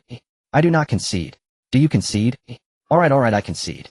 Lin Xiu released Lin Xiu with a proud expression. Lin Xiu rubbed his shoulder, grimacing as he complained. "You really can't judge a practitioner solely by their physique. Your small frame has quite a bit of strength." After returning to Haiyue Tiandi, the whole team gathered in Lin Xiu's room to discuss the practitioners they had encountered over the past few days. For those forces that had genuine goodwill, even slightly ingratiating, they had long recorded their impressions through Lin Xiu's spiritual perception. At this moment, the discussion focused more on those forces whose attitudes were somewhat ambiguous, and that Lin Xiu had sensed a hint of malice from. After these days of socializing coupled with old Lin's spiritual perception, we have already summarized several forces that seem to be rather indifferent towards us. To be honest, among the forces that have had past interactions with the Mirage Club and the Huangquan Funeral Home, basically none have shown any signs of wrongdoing except for two. The racetrack and the 16 Pier. At this point, Lin Xiu looked at Chongqing, who was also at Lin Xiu's residence, with a smug expression. "I wonder what kind of trouble our Haicheng branch has caused." Throughout Haicheng, aside from the Longhua Academy, the four largest extraordinary forces seem to have issues. Two have already been eliminated by us. How come I feel like the remaining two won't last long either? If we wipe them out too, will the Longhua Academy and other extraordinary forces from different provinces think we want to monopolize Haicheng? For Lei Jinyu's complaints, Chongqing, who was sitting there looking helpless momentarily, didn't know how to respond. He was just as speechless. Although there had been speculations before, when Lin Xiu's spiritual perception truly confirmed it, he couldn't help but feel a wave of heartache. Neither Chongqing nor the three district chiefs had any doubts about Lin Xiu's outrageous perception ability. No joke, this was certified perception by the headquarters. "I say, little Lei, stop enjoying this misfortune, and aren't you also a member of the Haicheng branch now? If the branch really makes a joke of itself, do you think you can just stand by and watch?" As soon as Chongqing said this, the originally cheerful group fell silent. "Oh right, we are also part of the branch," Lu Tingchan said innocently and adorably. Chongqing almost couldn't help but roll his eyes. "Stop. Let's continue, shall we?" Lei Jinyue waved his hand and continued the analysis. Aside from the local forces in Haicheng, some extraordinary forces from Jiangsu, Linhai, and Anhui provinces have also recently interacted with powerful figures from our side. Excluding those with goodwill, it seems there are also a few that aren't so friendly towards us. The merchant groups from Yongjiang City in Linhai Province, the Heichao Gang occupying Chen Island, and the Huema Mountain Villa in Sinan City, Anhui Province. As he mentioned these names, Lei Jinyue felt a bit of a headache. "I wonder if our Team 8 has violated some heavenly precept or stirred up a hornet's nest. It feels like forces from various provinces are all displeased with us. Have we offended someone?" The expressions of the others were very serious, and Chongqing was also quite surprised upon hearing the new names pointed out by Lei Jinyue. The racetrack, the 16 Pier, and the Heichao Gang from Linhai Province all have some gray aspects. It's not surprising that they harbor malice, because you eliminated two large, evil cultivation organizations that had similar gray elements and ended up on the wrong path. But what's the situation with the merchant group and Huema Mountain Villa? Those are quite famous righteous forces in Linhai Province and Anhui Province. Could they be secretly involved in something unsavory? After several hours of analysis at Lin Xiu's house, he felt somewhat drowsy and finally couldn't help but interrupt. "Why are we discussing this? Since we've already established these few have problems, we should just use various means to keep a close watch on them. After investigation confirms there's no issue, we can just apologize and compensate for any misunderstandings. But if there really is a problem, as long as we clarify who the innocent parties are, the rest one by one should be dealt with before they cause any trouble. If those innocent parties seek revenge, wouldn't that clearly make them potential evil cultivators? Hey, I have a kind heart, so I certainly want punish without teaching them first. But as long as the targets are not aimed at me, isn't it fine for me to take the first move? This is called preventing problems before they arise." The people present were all left speechless by Lin Xiu's outburst. They suddenly felt that regardless of why those forces held malice against them, if Lin Xiu's words just now spread, it would be completely normal for those forces to hold any level of malice. This is a rhythm of exterminating entire families, grinding bones to dust, shaking the yolk out of eggs, and splitting earthworms in half. What does taking the first move mean? What does preventing problems before they arise mean? Isn't this just proactively looking for reasons, and then using those reasons to eliminate any potential threats? Chongqing silently thought. This is recognized by the headquarters as a genius. That indeed is a genius. This is almost turning into a demon. This style, this habit, this way of thinking, this is even more evil than evil cultivators. After much discussion, the group ultimately did not fully accept Lin Xiu's suggestions, but they reached a consensus on sending someone to keep watch. There will be dedicated personnel from the branch to handle this. The 8th team does not need to expend extra energy. As the geniuses dispatched from the headquarters, their primary duty should always be to enhance their own strength, becoming a force strong enough to uphold the entire 9th Bureau. Having roughly determined the surveillance situation, Chongqing took the initiative to propose leaving. Alright, let's end today's discussion here. I won't delay your cultivation time any longer. Once he left, the remaining 8 naturally returned to their respective residences to continue their daily cultivation. For cultivators, sleeping like ordinary people at night is quite rare. Most would replace sleep with cultivation. This method is more efficient than sleeping and helps them recover their. Lin Xiu, of course, dashed to the underground. Fortunately, all cultivators in the community would enter their quiet rooms to cultivate at night. After the first layer of weakening in Lin Xiu's quiet room, combined with the second layer of weakening in these cultivators' quiet rooms, Lin Xiu's cultivation activities would not disturb them. Otherwise, Lin Xiu would really have to consider whether to change his cultivation place or to make more sealed modifications to his quiet room. After all, he couldn't disturb others' cultivation. Over the following days, the 8th team rarely enjoyed a quiet time, having already interacted with the extraordinary forces they needed to. During these few days, the Haiqing branch only announced the destruction of the Huangquan funeral home, but did not disclose deeper content. This reassured some with ulterior motives. It seemed the Haiqing branch had no further plans, as everything appeared to conclude with the destruction of the Huangquan funeral home. This made Du Daheng and others breathe a sigh of relief. It seems that the destruction of the Meiying Club and the Huangquan funeral home is more about the Haiqing branch wanting to re-establish its authority. In recent years, our kind has indeed been too active, so it's not surprising that the Haiqing branch would have such ideas. That's the best-case scenario, Li Qian calmly analyzed based on the available information. But I'm afraid this is just those guys boiling frogs in warm water, using this superficial calm to lull us into a false sense of security, waiting for an opportunity to strike us down all at once. Du Daheng preferred to think negatively. It's said that a person's character influences how they perceive others. However, it must be said that Du Daheng's overly cautious speculation this time was quite likely. It shouldn't be like that, right? If the Haiqing branch truly wanted to act against us, they wouldn't need to adopt the method of boiling frogs in warm water. They could just directly use absolute power. Li Qian's expression was somewhat hesitant. What do you understand? The people of the 9th Bureau are the rule makers of the entire North Star cultivation world. They certainly won't actively destroy the rules they have set. That would shake their own foundation. Although the destruction of the club and the funeral home was not warned about by the 8th team in advance, it was confirmed afterward that they were an evil cultivation organization. We are different from those guys. At least we certainly would not be classified as an evil cultivation organization, and the methods used against the club and funeral home do not apply to us. That would make all extraordinary forces feel insecure, and the entire cultivation world would be in turmoil. Du Daheng's words made Li Qian understand. In short, if they were truly labeled as an evil cultivation organization, no matter how they acted, it would be justified. Without knowing about Lin Xiu's abnormal perception, Du Daheng felt that the Haiqing branch had gotten lucky. The two destroyed forces just happened to be evil cultivation organizations. If even one were not, the current cultivation world in Haiqing would not be so calm. However, this kind of luck-based approach cannot be used indefinitely, especially since it cannot be applied to forces like his, which are clearly stronger than those two evil cultivation organizations. Not to mention that Du Daheng believes that although he has indeed done some things, he is definitely not at the level of being classified as an evil cultivation organization. But he knows better that once the Haiqing branch learns about those things he has done, he will likely face a situation even worse than being classified as an evil cultivator. Chen Duwang from the racetrack shares this thought.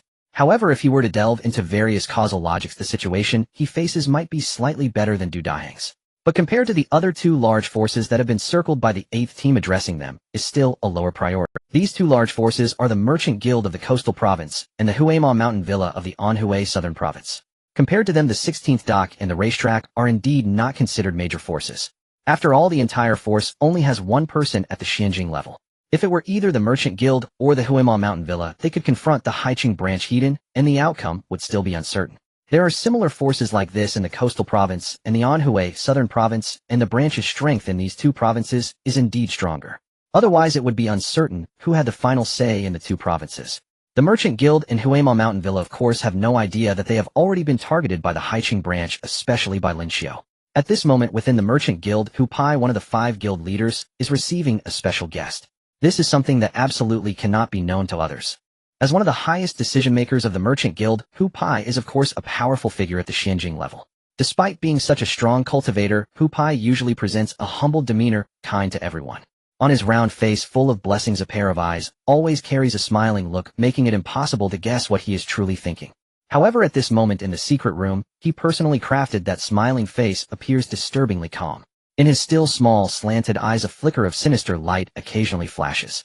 Opposite him sits a woman who appears to be around 40 years old. The woman is fairly good-looking, but her attire lacks any distinguishing features, and her aura is similarly unremarkable, belonging to the type that wouldn't attract attention even if thrown into a crowd. Yet such a woman makes Hu Pai seated across from her wary. "Miss Ting Yuan, what brings you here this time?" Her opening statement is astonishing. This woman actually comes from the Rising Sun country. Hu Pai's tone is neither warm nor cold, giving off an impression of if there's nothing to do you should hurry and leave. The woman, however, does not care about Hu Pai's attitude, instead revealing a strange smile on her face. "Hee Hu Jun, you really are a forgetful person among the privileged. It seems I need to emphasize our relationship once again." As she speaks, the woman takes out an item and places it on the table in front of them. 100 chapters.